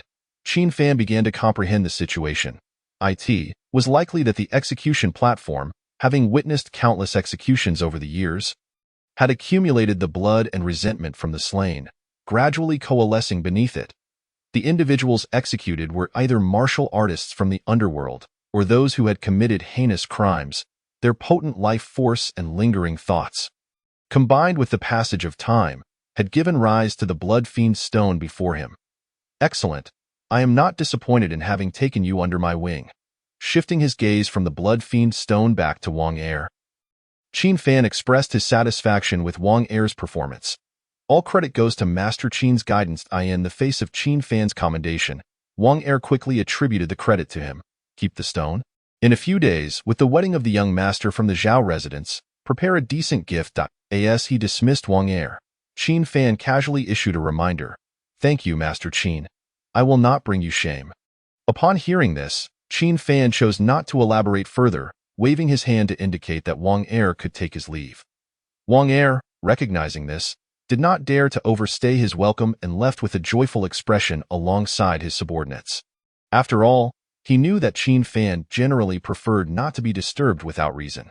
Once Wang Er had departed, Qin Fan shifted his focus back to the blood fiend stone within the wooden box. Chapter 66. Attending the wedding banquet, it seems I must master the art of stone carving in advance. With this stone, I will have suitable material for the new spiritual sculptures I have been contemplating. Qin Fan himself never anticipated that the impromptu decision he made at the outset would yield such an unexpected delight. However, upon further reflection, it has been quite some time since he accepted Wang Er, who has now become a significant figure within a gang. If he is still unable to gather useful intelligence or other resources, it would already indicate that his capabilities have reached their limits, making it increasingly difficult for him to be of substantial value in the future. The acquisition of the Blood Malice Stone serves to somewhat redeem his standing in Qin Fan's eyes. Moreover, the Blood Malice Stone proves to be quite advantageous for Qin Fan. His strength has already reached the pinnacle of the First Realm, and once he attends the joyous occasion at the Zhao residence, he can eagerly await the year-end auction at the Treasure Tower. Securing the meditation technique would allow him to devote himself to cultivation and seek opportunities to ascend to the Second Realm. Once he breaks through to the Second Realm, all aspects of his abilities will experience enhancement, and the soul sealing technique will enable him to seal the second spiritual statue within his soul. Although he still has a considerable distance to traverse before reaching the Second Realm, Qin Fan has long contemplated future matters. As for the Blood Malice Stone at hand, it is ideally suited for the new spiritual statue he envisions, which is modeled after the Grave Tiger. Qin Fan's choice is primarily motivated by two reasons. First, he possesses the nearly intact corpse of the Grave Tiger Demon. Whether it be observing the form of the Grave Tiger Demon or comprehending its ethereal essence, both will benefit Qin Fan in enhancing his carving success rate. Secondly, the runes inscribed upon the Grave Tiger Demon, which the peculiar artisans have interpreted through their understanding of the bizarre and twisted rules, give rise to an extraordinary system. In essence, these artisans primarily utilize the innate transcendent runes that are naturally bestowed upon various demons and spirits. Starting from the most rudimentary runes, they gradually delve into the rules. The bizarre and twisted rules, when compared to the natural laws of the world, can be more intuitively perceived through concrete imagery. With an almost complete Grave Tiger Demon corpse in his possession, Qin Fan would naturally seize such an excellent opportunity. Secondly, this endeavor serves to address the repercussions brought forth by the Thunderbolt Dragon Foal statue. Crafted from thunder-imbued wood and combined with the transcendent techniques of the Forget Me Return to Oblivion inheritance, the Thunderbolt Dragon Foal statue not only allows Qin Fan to master the power of thunder, but also helps him avoid the peculiar aura multiple times. Currently, the Thunderbolt Dragon Foal statue brings Qin Fan only benefits, with no drawbacks. Yet, the reality is rather different. The path Qin Fan has chosen ultimately belongs to the strange sculptor lineage within the peculiar artisan system. Even though the light-infusing and spirit-endowing inheritance techniques he has grasped have not fundamentally departed from this system. By sealing the Thunderbolt Dragon Foal statue within his soul using the soul sealing technique, he can conveniently carry it while continuously nurturing it with his soul's essence. Simultaneously, the thunderous aura contained within the Thunderbolt Dragon Foal statue also influences Qin Fan's soul. Once the essence of his soul bears the thunderous aura, it inevitably becomes an obstacle in his pursuit of excellence in bizarre sculpting. After all, the peculiar artisans fundamentally harness strange powers. To resolve the current dilemma, Qin Fan has three options. The first is to cease sealing the Thunderbolt Dragon Foal statue within his soul. The downside is that, apart from the demon-slaying effects of the Thunderbolt Dragon Foal statue, it would be challenging for Qin Fan to fully unleash its abilities. Furthermore, without the nurturing essence from his soul, it would be difficult for the Thunderbolt Dragon to continue assisting him as his strength grows. After all, the rank of the spiritual statue is fixed. The second option is to forge a new transcendent path using the Thunderbolt Dragon Foal statue. However, given Qin Fan's comprehension, this is purely a fantasy. Perhaps if his previous incarnation were still alive, there might have been a glimmer of hope. The third option is to seal a second spiritual statue, one whose power properties are contrary to those of the Thunderbolt Dragon Foal statue, thereby achieving a state of balance. Thus, when Qin Fan perceived the drawbacks presented by the Thunderbolt Dragon Foal statue, he began to contemplate how to address the hidden issues within his soul. The corpse of the Grave Tiger Demon provides him with inspiration for sculpting the new spiritual statue. Additionally, the Blood Malice Stone is not only exceptionally suited for the Grave Tiger spiritual statue but also possesses power properties that are directly opposed to those of the Thunderbolt Dragon Foal statue. Inside the Qin's carving studio, Qin Fan gazed at the Blood Malice Stone in his hand, thoughts swirling in his mind. Based on the current circumstances, he ultimately made his present choice. A moment later, Qin Fan rose and approached the shop counter, placing the Blood Malice Stone carefully in the small shop devoid of customers. He settled into the rocking chair behind the counter and retrieved the storage jade used to seal the Grave Tiger Demon's corpse from his bosom. Subsequently, he directed his soul's essence into the storage space, meticulously observing the form of the grave tiger demon and the hidden demonic runes on its surface. Thus, in the tranquility of his restored daily life, aside from occasionally attending to customers, Qin Fan devoted the majority of his thoughts to the corpse of the grave tiger demon. 7 days later, within the Qin's carving studio, Qin Fan gazed contentedly at the ring in his hand. This latest work was prepared for the celebration at Zhao Bing's joyful feast. Selecting fine rosewood, he intricately carved a pair of mandarin ducks on the surface of the ring. These birds, once they choose a mate, will remain companions for life. Although these rings are mere ordinary sculptures, the intricacy involved is no less challenging than that of carving a spiritual statue. Achieving a lifelike depiction of the mandarin ducks on the ring's surface in bas-relief demanded an exceedingly high level of skill from Qin Fan. Once he had completed the mandarin duck rings, Qin Fan prepared to depart for Xiaobing's festive celebration. In the city of Guanshan County, delicate snowflakes began to fall, and compared to Yun Province, the winter in Qi Province arrived a tad late. Strolling along the bustling streets, passers-by donned thick cotton garments, while playful children appeared as round figures, exhaling puffs of white mist with their laughter and chatter. Observing this scene, Qin Fan felt a surge of sentiment, reflecting on the changes of the year. Compared to the 3 years spent in Qingshan County, his half-year life in Guanshan County has proven to be far more vibrant, albeit fraught with constant risks. Master Qin, the hour grows late. Wang Er, who had dressed up for the occasion, awaited beside a horse-drawn carriage, reminding him of the festivities at the Zhao residence. Let us go. Clad in a white mink coat, Qin Fan made his way toward the carriage. Go. With Wang Er's call, the carriage began its slow journey toward the Zhao residence. Before long, the carriage arrived at the grand entrance of the Zhao residence, where the scene could be described as bustling with activity, throngs of people streaming in and out. Merchants from Guanshan County, extraordinary powers, and officials from government offices all gathered here to extend their congratulations on the joyous union between the Zhao residence and the county magistrate. The surroundings of the Zhao residence were adorned with red lanterns and crimson silk, suffusing the atmosphere with celebration. The influx of guests created a slight congestion at the entrance, yet many visitors remained unfazed, seizing the opportunity to congregate in groups, forging connections amid the festivities. Potential business deals that had long remained uncertain could be finalized with just a few exchanged words. As Qin Fan sat within the carriage, drawing closer to the Zhao residence, he could already sense the lively and celebratory ambience through the window. Master Qin, we have arrived. Wang Er halted the carriage before the Zhao residence, eagerly pulling back the carriage curtain for him. Chapter 67. The year-end approaches in the frigid winter's month. Fierce winds howled, swirling snowflakes into a blizzard. The world was draped in a silvery shroud, rendering everything white and enveloped in silence. Within the city of Guanshan County, under the heavy snowfall, the usual vibrancy had vanished. Only a few passers-by, bundled up tightly, hurried along the spacious streets. Perhaps only in a few days, as the new year approached, would the townsfolk bustle about once more to welcome the arrival of the new year. At the end of Tianxiang Street, Qin's carving studio, like most shops, had long since closed for a temporary respite.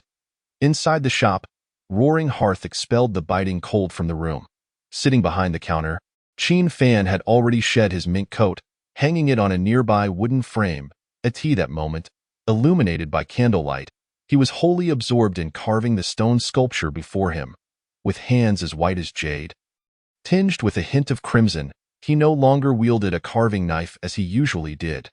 Instead, he grasped a chisel and a hammer. Compared to the fluidity he exhibited while carving wooden sculptures, Qin Fan wielded the chisel and hammer with less freedom than before. While the grave tiger statue he was sculpting could be regarded as a rare masterpiece, it still fell short of the level of a masterwork. Lacking in spiritual resonance and infused with an air of craftsmanship, the grave tiger stone sculpture before him appeared rigid. Sigh. It seems that to carve a spiritual statue of the grave tiger from the blood malice stone, I can only hope to break through to the second realm. After a month of relentless sculpting, Qin Fan has resolved to abandon his current method. While it is not impossible to create masterful stone carvings using a chisel and hammer, mastering this new technique requires an immense investment of time. As a master of wood carving, He possesses the innate talent to sculpt stone into masterpieces with his tools, provided he dedicates the necessary time. However, this choice is undoubtedly a laborious and thankless endeavor. Should he advance to the second realm, with the aid of his spirit enhancing his carving tools, he could treat stone as if it were mere wood, thus alleviating the mental and physical toil he currently endures. It can be said that Qin Fan's overly confident plans have completely faltered after a month of trial. Of course, this month has not been devoid of gains. In addition to mastering the art of chiseling and hammering, Qin Fan has gained profound insights into the characteristics of various stones. With the assistance of Wang Er, he has explored most common types of stone in recent days. While he may not yet possess exhaustive knowledge, he has certainly retained a considerable understanding of their properties, which will greatly aid him in future stone carving endeavors. Reluctant to squander any more time, Qin Fan set aside his tools and began to tidy up the chaotic counter before him. The lime, rubble, and remnants of failed carvings rendered the counter exceedingly dirty and disorderly. Just as he finished cleaning and was wiping away the last traces of dust, a sudden knock sounded at the shop door. Noticing a visitor, Qin Fan reluctantly put down his cloth and approached the door to unfasten the latch. As the door swung open, a gust of cold wind mixed with snowflakes rushed toward him, making him shiver. The warmth of the shop's hearth seemed to flicker in response to the chill. "Zhao Butler, what brings you here? Please, come in." The middle-aged man before him, clad in a leather hat and a scarf that obscured much of his face, was none other than Zhao Yin, the son of the old steward of the Zhao residence. Following Zhao Feng's return to the old Zhao estate in Duan Town, the position of steward has now fallen to his eldest son. "Young Master Qin, I apologize for the intrusion. The second master sent me to deliver a message." Upon entering the warm shop, Zhao Yin wasted no time in revealing his purpose, producing a letter from within his coat. "Thank you, Zhao Butler. It is my duty," he replied, understanding well the significance of Qin Fan's standing within the Zhao family and not daring to show any sign of negligence due to their elevated status. Upon opening the letter, Qin Fan discovered it contained the anticipated news. The treasure pavilion of the Bai family was soon to hold an auction, and Wang Qian had invited him to attend. "Please convey my regards to Old Master Wang. Inform him that I am aware of the invitation and will visit the Zhao residence tomorrow. Then I shall take my leave, young Master Qin." After receiving a response, Zhao Yin bowed respectfully before turning and exiting the shop, no longer wishing to intrude. This old fellow, even in delivering news, can't resist showing off. Besides the announcement of the auction, the letter also mentioned that Wang Qian had received a VIP token from the Bai family, allowing him to bring guests to the auction and granting access to a private VIP room. It seems I must strive to break through to the second realm soon, to temper his arrogance. Qin Fan smiled faintly and casually tossed the letter into the hearth. As for Wang Qian's boasting, he paid it no mind, recognizing it as merely the whimsical behavior of an old child seeking to impress his friends. The following day, after several days of heavy snowfall, the flurries ceased, and the streets were blanketed in thick snow. The once desolate streets were now alive with a touch of commotion. Adults busied themselves clearing the snow around their homes while children frolicked nearby, engaging in snowball fights and building snowmen, their laughter dispelling the lingering gloom. Yes, he made his way to the Zhao residence. Qin Fan, clad in a white mink coat and carrying a black wooden box, resembled an ink blot moving across a pristine sheet of rice paper. Following the narrow path trampled through the snow, he soon arrived at the grand entrance of the Zhao estate. Brother Qin, Zhao Bing, now a touch more mature, was seen pulling a young girl from the Zhao residence. The girl, still youthful with a hint of baby fat on her cheeks, appeared small and adorable. Yet, there was a certain grace about her that belied her age. She was Cheng Lei, Zhao Bing's new bride, the youngest daughter of County Lieutenant Cheng Wanshu. Brother Qin, Cheng Lei greeted him, still somewhat bashful, slightly bowing as she addressed him. "Are you on your way to see your father-in-law?" Noticing the servants behind them carrying various large and small gift boxes, Qin Fan smiled as he made his guess about their plans. "Yes, I haven't had the chance to visit my father-in-law alone yet. I intend to accompany Layer to pay our respects before the end of the year." "Then off you go, Brother Qin. We'll take our leave now." In the presence of the noticeably younger Qin Fan, Zhao Bing felt an inexplicable sense of pressure, as if he were conversing with an elder. Hearing Qin Fan's prompt, Zhao Bing hurriedly took Cheng Lei's hand and departed. Once the young couple climbed into their prepared carriage, Qin Fan continued his path into the Zhao estate.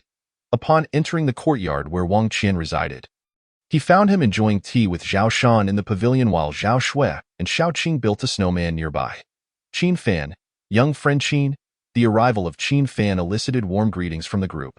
Old Master Zhao, Zhao Shui, I apologize for the interruption. Qin Fan was pleasantly surprised to find the two of them in Wang Qian's courtyard. Me? Wang Qian, noticing Qin Fan's disregard for him, feigned indignation as he set his teacup down.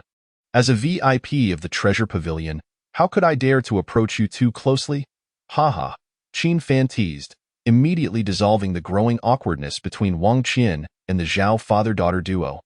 Upon hearing the laughter of Zhao Shan and Shui, Wang Qian's face flushed with embarrassment, and he quickly silenced the merriment, casting a few stern glances at Xiao Qing, who was stifling her laughter. After the laughter subsided, Zhao Shan, ever perceptive, took Zhao Shui and Xiao Qing away, leaving Qin Fan to converse with Wang Qian. Chapter 68. A return to the market after Zhao Shan and the others departed. Qin Fan and Wang Qian did not linger long. After a brief exchange of pleasantries, they mounted their horses and set off from the Zhao residence toward Guanshan Market. Old Master Wang, have we changed our route this time? Outside the county town, a blanket of white snow adorned the landscape, reflecting the vibrant sunlight. Although the road was obscured, Qin Fan could discern that they were not heading in the same direction as before. The previous path we took was for safety's sake, to avoid any potential trouble with other practitioners. Now that I have advanced to the second realm, while I do not dare to act recklessly in Guanshan County, I am at least confident in my own protection. Compared to the aura of fatigue Qin Fan had exuded when he first encountered Wang Qian, the latter now radiated a spirited ambition akin to a steed yearning for the horizon. However, in the presence of Qin Fan, Wang Qian could not resist indulging in his whimsical humor, quipping, besides, given your physical constitution, traversing the snow-covered mountains on a narrow forest path might pose a challenge. Hearing this, Qin Fan couldn't help but smirk, realizing that the old man was still holding on to that earlier jest. Yet, considering the prospect of avoiding the arduous trek, Qin Fan nodded in agreement. With their steeds galloping across the snow, the two figures gradually disappeared from the city gates at noon. The warm sunlight bathed the earth, melting the snow into gentle streams that flowed through the mountains and fields. The sound of the flowing water brought a touch of vitality to the previously desolate wilderness. As they approached the foot of Guanshan, the sound of snow being trampled underfoot signaled their arrival after a half-day journey. The steeds, now steaming with warmth, had clouds of mist lingering around their nostrils. Old Master Wang, let us take a moment to rest. We needn't rush. Though Qin Fan's physical abilities far surpassed those of ordinary individuals, he still could not compare to Wang Qian. After half a day's travel through the snow, he found his breathing noticeably labored, and the mist escaping his lips was much denser than Wang Qian's. Very well. This time, Wang Qian refrained from teasing Qin Fan, for he was astute enough to understand the nuances of human interaction. Light-hearted banter fosters camaraderie among friends, but excessive teasing can merely serve as a means of boasting. Wang Qian readily accepted Qin Fan's suggestion. Let us have a drink to warm ourselves. A wine flask made of animal hide was tossed into Qin Fan's arms. He uncorked it, taking a swig of the fine wine, the fiery sensation igniting within him in no time. A warm glow spread through his abdomen. Old Master Wang, it's quite rare for me to encounter such heavy snowfall in Yunzhou. Observing the branches of the towering trees enveloped in snow, Qin Fan couldn't help but express his wonder. Don't mention it. Even after decades of living, this is my first encounter with such a heavy snowfall. Upon receiving the wine flask handed over by Qin Fan, Wang Qian took a hearty swig. He was somewhat taken aback by the heavy snowfall before him. Nevertheless, snowstorms are a manifestation of the natural order, beyond the realm of human influence. After exchanging a few words of astonishment, the two men paid little heed to it. After all, should a calamity arise from the snow, it would be a matter for the grand dynasty of Jing to address. As the saying goes, one who is not in a position should not concern themselves with matters of governance. Following their light-hearted conversation and a brief respite, they noticed that their horses had calmed, prompting them to continue their journey toward the Guan Mountain Market. As they drew nearer to the Guan Mountain Market, they began to encounter other cultivators in the vicinity, either in small groups or traveling alone. However, with the market so close at hand, their encounters with one another merely served to heighten their vigilance. Within the span of a single incense stick's burning time, Qin Fan and his companion arrived at the valley entrance leading into the market.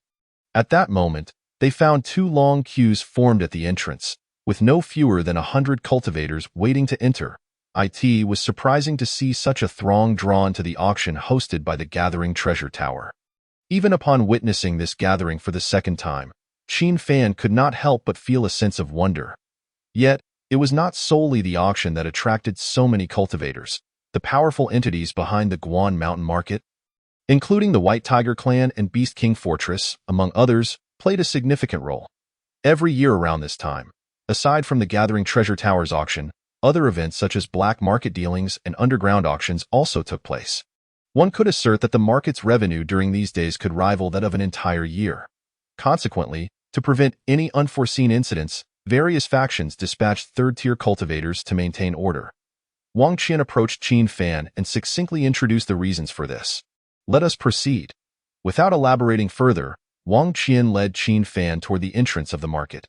Upon seeing the two enter, the market guards initially intended to stop them, but upon noticing Wang Qian produce a tiger-headed token from his pocket, they stepped aside, no longer interfering. Is this the VIP token of the Gathering Treasure Tower? Upon entering the market, Qin Fan unceremoniously requested the token from Wang Qian. The token, shaped like a tiger's head and crafted from silvery metal, bore the three prominent characters of the Gathering Treasure Tower in the Guan Mountain region. Those who ascended to the second tier were typically gifted such a token by the White Clan, granting them privileges within the Gathering Treasure Tower and usefulness in other establishments within the market. Even if one was not accompanied by Wang Qian, possessing this token would exempt them from the lengthy queues faced by ordinary cultivators, serving as a means for the White Clan to garner favor. Why is there no inscription of the White Clan on it? Noticing the token bore no particular markings, Qin Fan casually inquired as he returned it to Wang Qian. There is, but it is not for any trivial reason. The White Clan does not easily bestow such tokens, as they symbolize a personal favor. As long as the request is not excessive, the White Clan will do their utmost to assist. With Wang Qian's explanation, Qin Fan finally grasped the significance behind it. Subsequently, the two men left their horses at the stables outside the market before making their way inside. Upon entering the market, they adhered to their prior plan and proceeded directly to the Gathering Treasure Tower. Although the auction was not set to commence until the following day, Qin Fan needed to address the matter of the corpse of the Grave Tiger Demon in his possession. After all, the corpse of the Grave Tiger Demon held little value for Qin Fan at this point, and he intended to exchange it for gold coins to compete for the meditation techniques that would appear at the auction. Moreover, Wang Qian's VIP status at the Gathering Treasure Tower would enable them to gather information regarding the auction in advance. Before long, their figures were seen at the entrance of the Gathering Treasure Tower.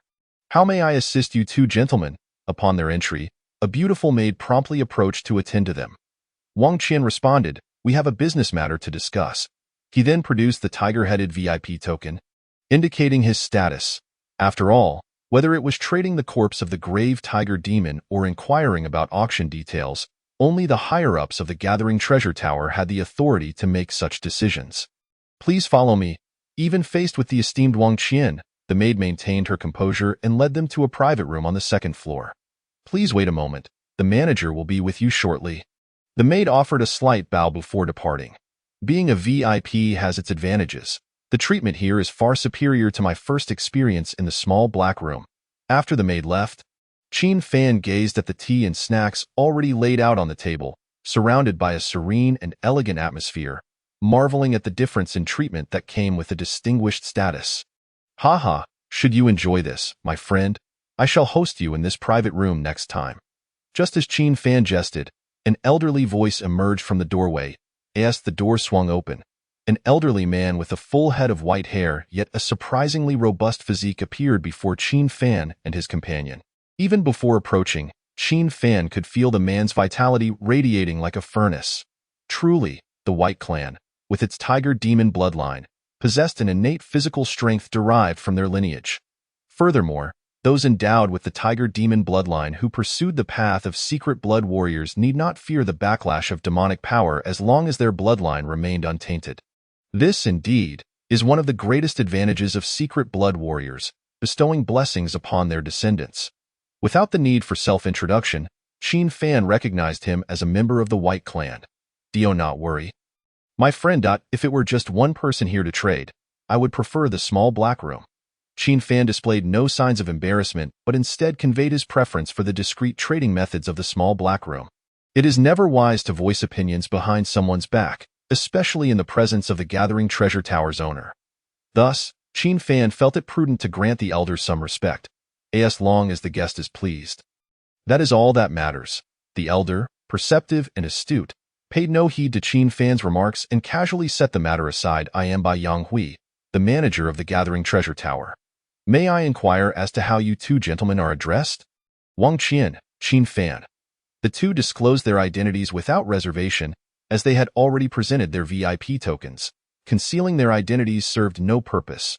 Moreover, if the White Clan truly desired to investigate their backgrounds, it would be a straightforward endeavor. So it is the Wang cultivator from Guan Mountain County. Bai Yonghui was well acquainted with the information of second-tier cultivators within Guan Mountain County, especially since the Gathering Treasure Tower had previously presented Wang Qian with a VIP token. What may I assist you with, Wang cultivator? After exchanging pleasantries, Bai Yonghui directly inquired about their intentions, for the Gathering Treasure Tower was, after all, a commercial establishment. Even the issuance of VIP tokens was driven by the pursuit of profit. Please, go ahead. Wang Qian did not rush to inquire about the auction details but rather encouraged Qin Fan to handle the matter regarding the corpse of the grave tiger demon first. Observing this, Bai Yonghui felt a twinge of surprise.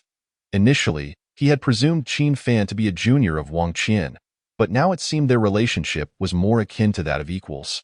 For a moment, Bai Yonghui regarded Qin Fan with heightened interest, as the ability to maintain camaraderie with a second-tier cultivator like Wang Qian suggested that he was no ordinary first-tier cultivator. By manager, I wish to sell a mid-tier grave tiger demon corpse. Without hesitation, Qin Fan produced the storage jade and placed it upon the table beside Bai Yonghui, the corpse of a mid-tier grave tiger demon. Upon hearing Qin Fan's claim, even a man of Bai Yonghui's experience could not suppress a flicker of astonishment. He wasted no time in examining the storage jade, probing the seal containing the grave tiger corpse. The primal blood has been extracted, the demon's heart is missing, and it seems the creature suffered serious injuries in its lifetime, resulting in insufficient bodily essence. Taking the storage jade into his possession, Bai Yonghui's merchant instincts kicked in, as he quickly outlined the shortcomings of the grave tiger demon corpse in just a few succinct statements. What price can you offer, Bai manager?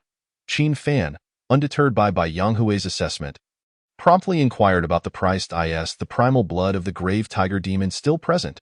In comparison to the transaction at hand, Bai Yonghui appeared more concerned with the primal blood of the demon. It has been used. Wang Qian furrowed his brow but ultimately provided an answer. Bai Yonghui's reaction led Wang Qian to speculate on the man's intentions. Perhaps someone within the White Clan was on the verge of ascending and sought high-quality primal blood to facilitate their advancement, thereby enhancing their tiger demon bloodline.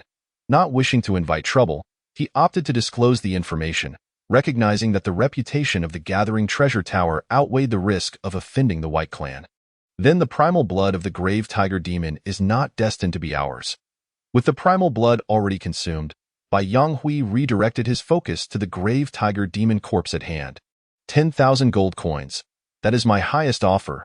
Bai Yonghui, having regained his composure, recognized the rarity of a mid-tier demon corpse and, as it was Wang Qian's first visit as a VIP, he refrained from haggling and offered his top price directly.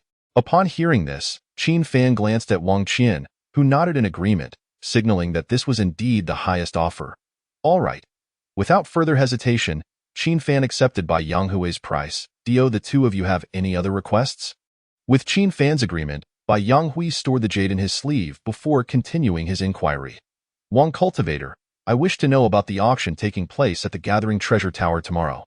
Could you enlighten us? Certainly, as a valued guest of the Gathering Treasure Tower, Wang cultivator is entitled to advanced knowledge. Perhaps having anticipated such a situation, Bai Yonghui directly retrieved a booklet from his bosom. which detailed the items to be auctioned at the Jubao building the following day. What is the price? Free of charge. Each friend possessing a VIP token shall receive one at no cost. Then I must express my gratitude to you, Daoist Bai. Since it was not a special offer, Wang Qian accepted it without hesitation. Seeing that their purpose had been accomplished, Wang Qian and Qin Fan rose to their feet and took their leave. Bidding farewell to Bai Yonghui, Old Master Wang, what are the next arrangements? With 1,000 gold notes already in hand, Qin Fan had no immediate plans. He glanced up to find that it was still early in the day and promptly inquired of Wang Qian beside him. Of course, we shall dine. You are treating. Wang Qian recalled that since he had met Qin Fan, this lad had never once invited him to a meal, always indulging in free food with an air of nonchalance. Now that he witnessed Qin Fan's newfound wealth, he naturally sought ways to reclaim his losses. Why should I treat? There are numerous cultivators gathered at the Guanshan Square, and treasures will undoubtedly surface in the black market. Arriving early may yield some rewards. To persuade Qin Fan, Wang Qian directly dangled the prospect of introducing him to the black market as bait. Where shall we dine? Although Qin Fan harbored some unpleasant suspicions, he still sought confirmation, at the Yingxian building. Wang Qian's choice was indeed a clever ploy. Though Qin Fan had never visited the Yingxian building, he was aware that it was the most expensive establishment within the square. However, the mention of the black market piqued his interest. The items there not only had dubious origins, but some were also prohibited for sale by the Great Jing dynasty. Ultimately, Qin Fan nodded in agreement.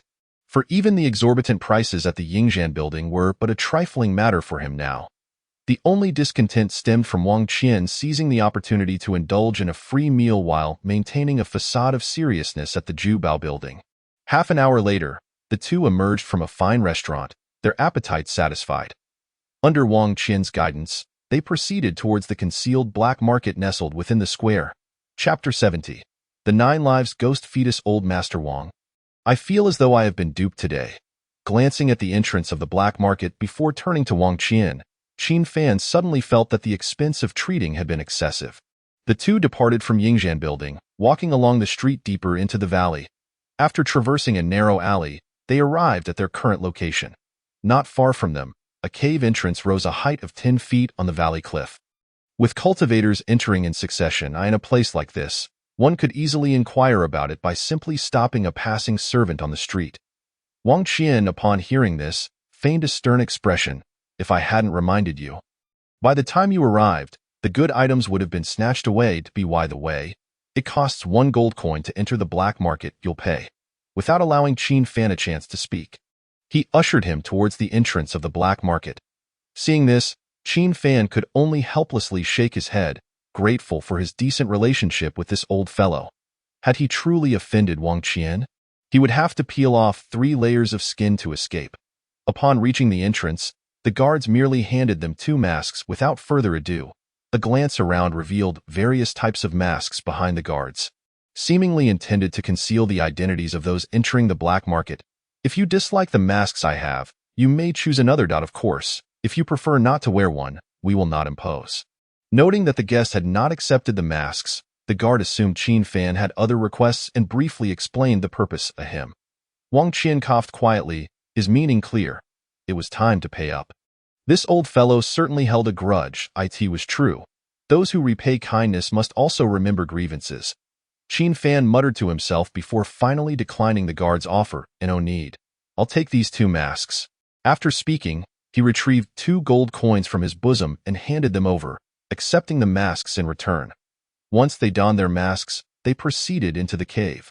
The passage initially felt narrow, but after a few steps, it became noticeably more spacious, and bright lights gradually illuminated the surroundings. In no time, an immense cavern, spanning 100 feet and towering 10 feet high, unfolded before Qin Fan's eyes. The walls of the cavern were adorned with crystals radiating an orange-red glow, their method of creation a mystery. Bathed in the orange-red light, the scenes within the cavern revealed themselves to Qin Fan. Vendors had spread animal skins across the ground, creating a scene not dissimilar to that of the square, with the only difference being that all cultivators and stall owners concealed their identities with masks. Furthermore, the air was thick with a strange aura, leaving Qin Fan with an instinctive sense of repulsion. Despite his discomfort, The bizarre items on display drew considerable interest. For instance, nearby on Qin Fan's right, a stall was selling a lantern that appeared to project the image of an infant within. However, upon first glance, an indescribable aversion stirred within him, even more distasteful than the prevailing eerie atmosphere. That is a human skin lantern. Wang Qian approached with a grave tone, starkly contrasting with his earlier joviality. What purpose does it serve? Noticing the shift in Wang Qian's demeanor, Qin Fan understood that this item was far from ordinary. It is a vessel containing the 9 lives fetus imprisoned within the lantern. What is that? In response to Qin Fan's inquiry, Wang Qian hesitated before speaking again, his expression serious beneath the mask. When a woman becomes pregnant and the fetus begins to take shape, if she terminates the pregnancy at that moment, the joy of birth is abruptly extinguished, giving rise to a surge of resentment. Cultivators employ special secret techniques to collect this resentment and infuse it into the placenta extracted from the pregnant woman, subsequently refining it into an infant ghost.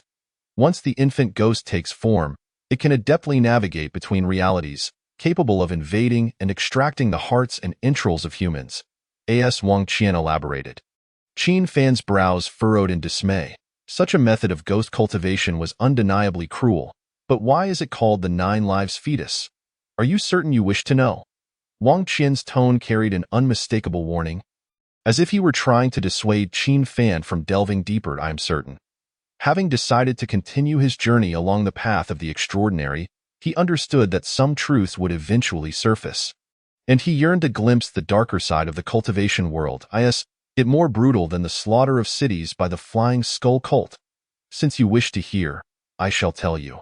After the first abortion, if the resentment is not collected, and another man violates the woman leading to another pregnancy, the fetus is again aborted just as it begins to take shape. This cycle repeats 9 times.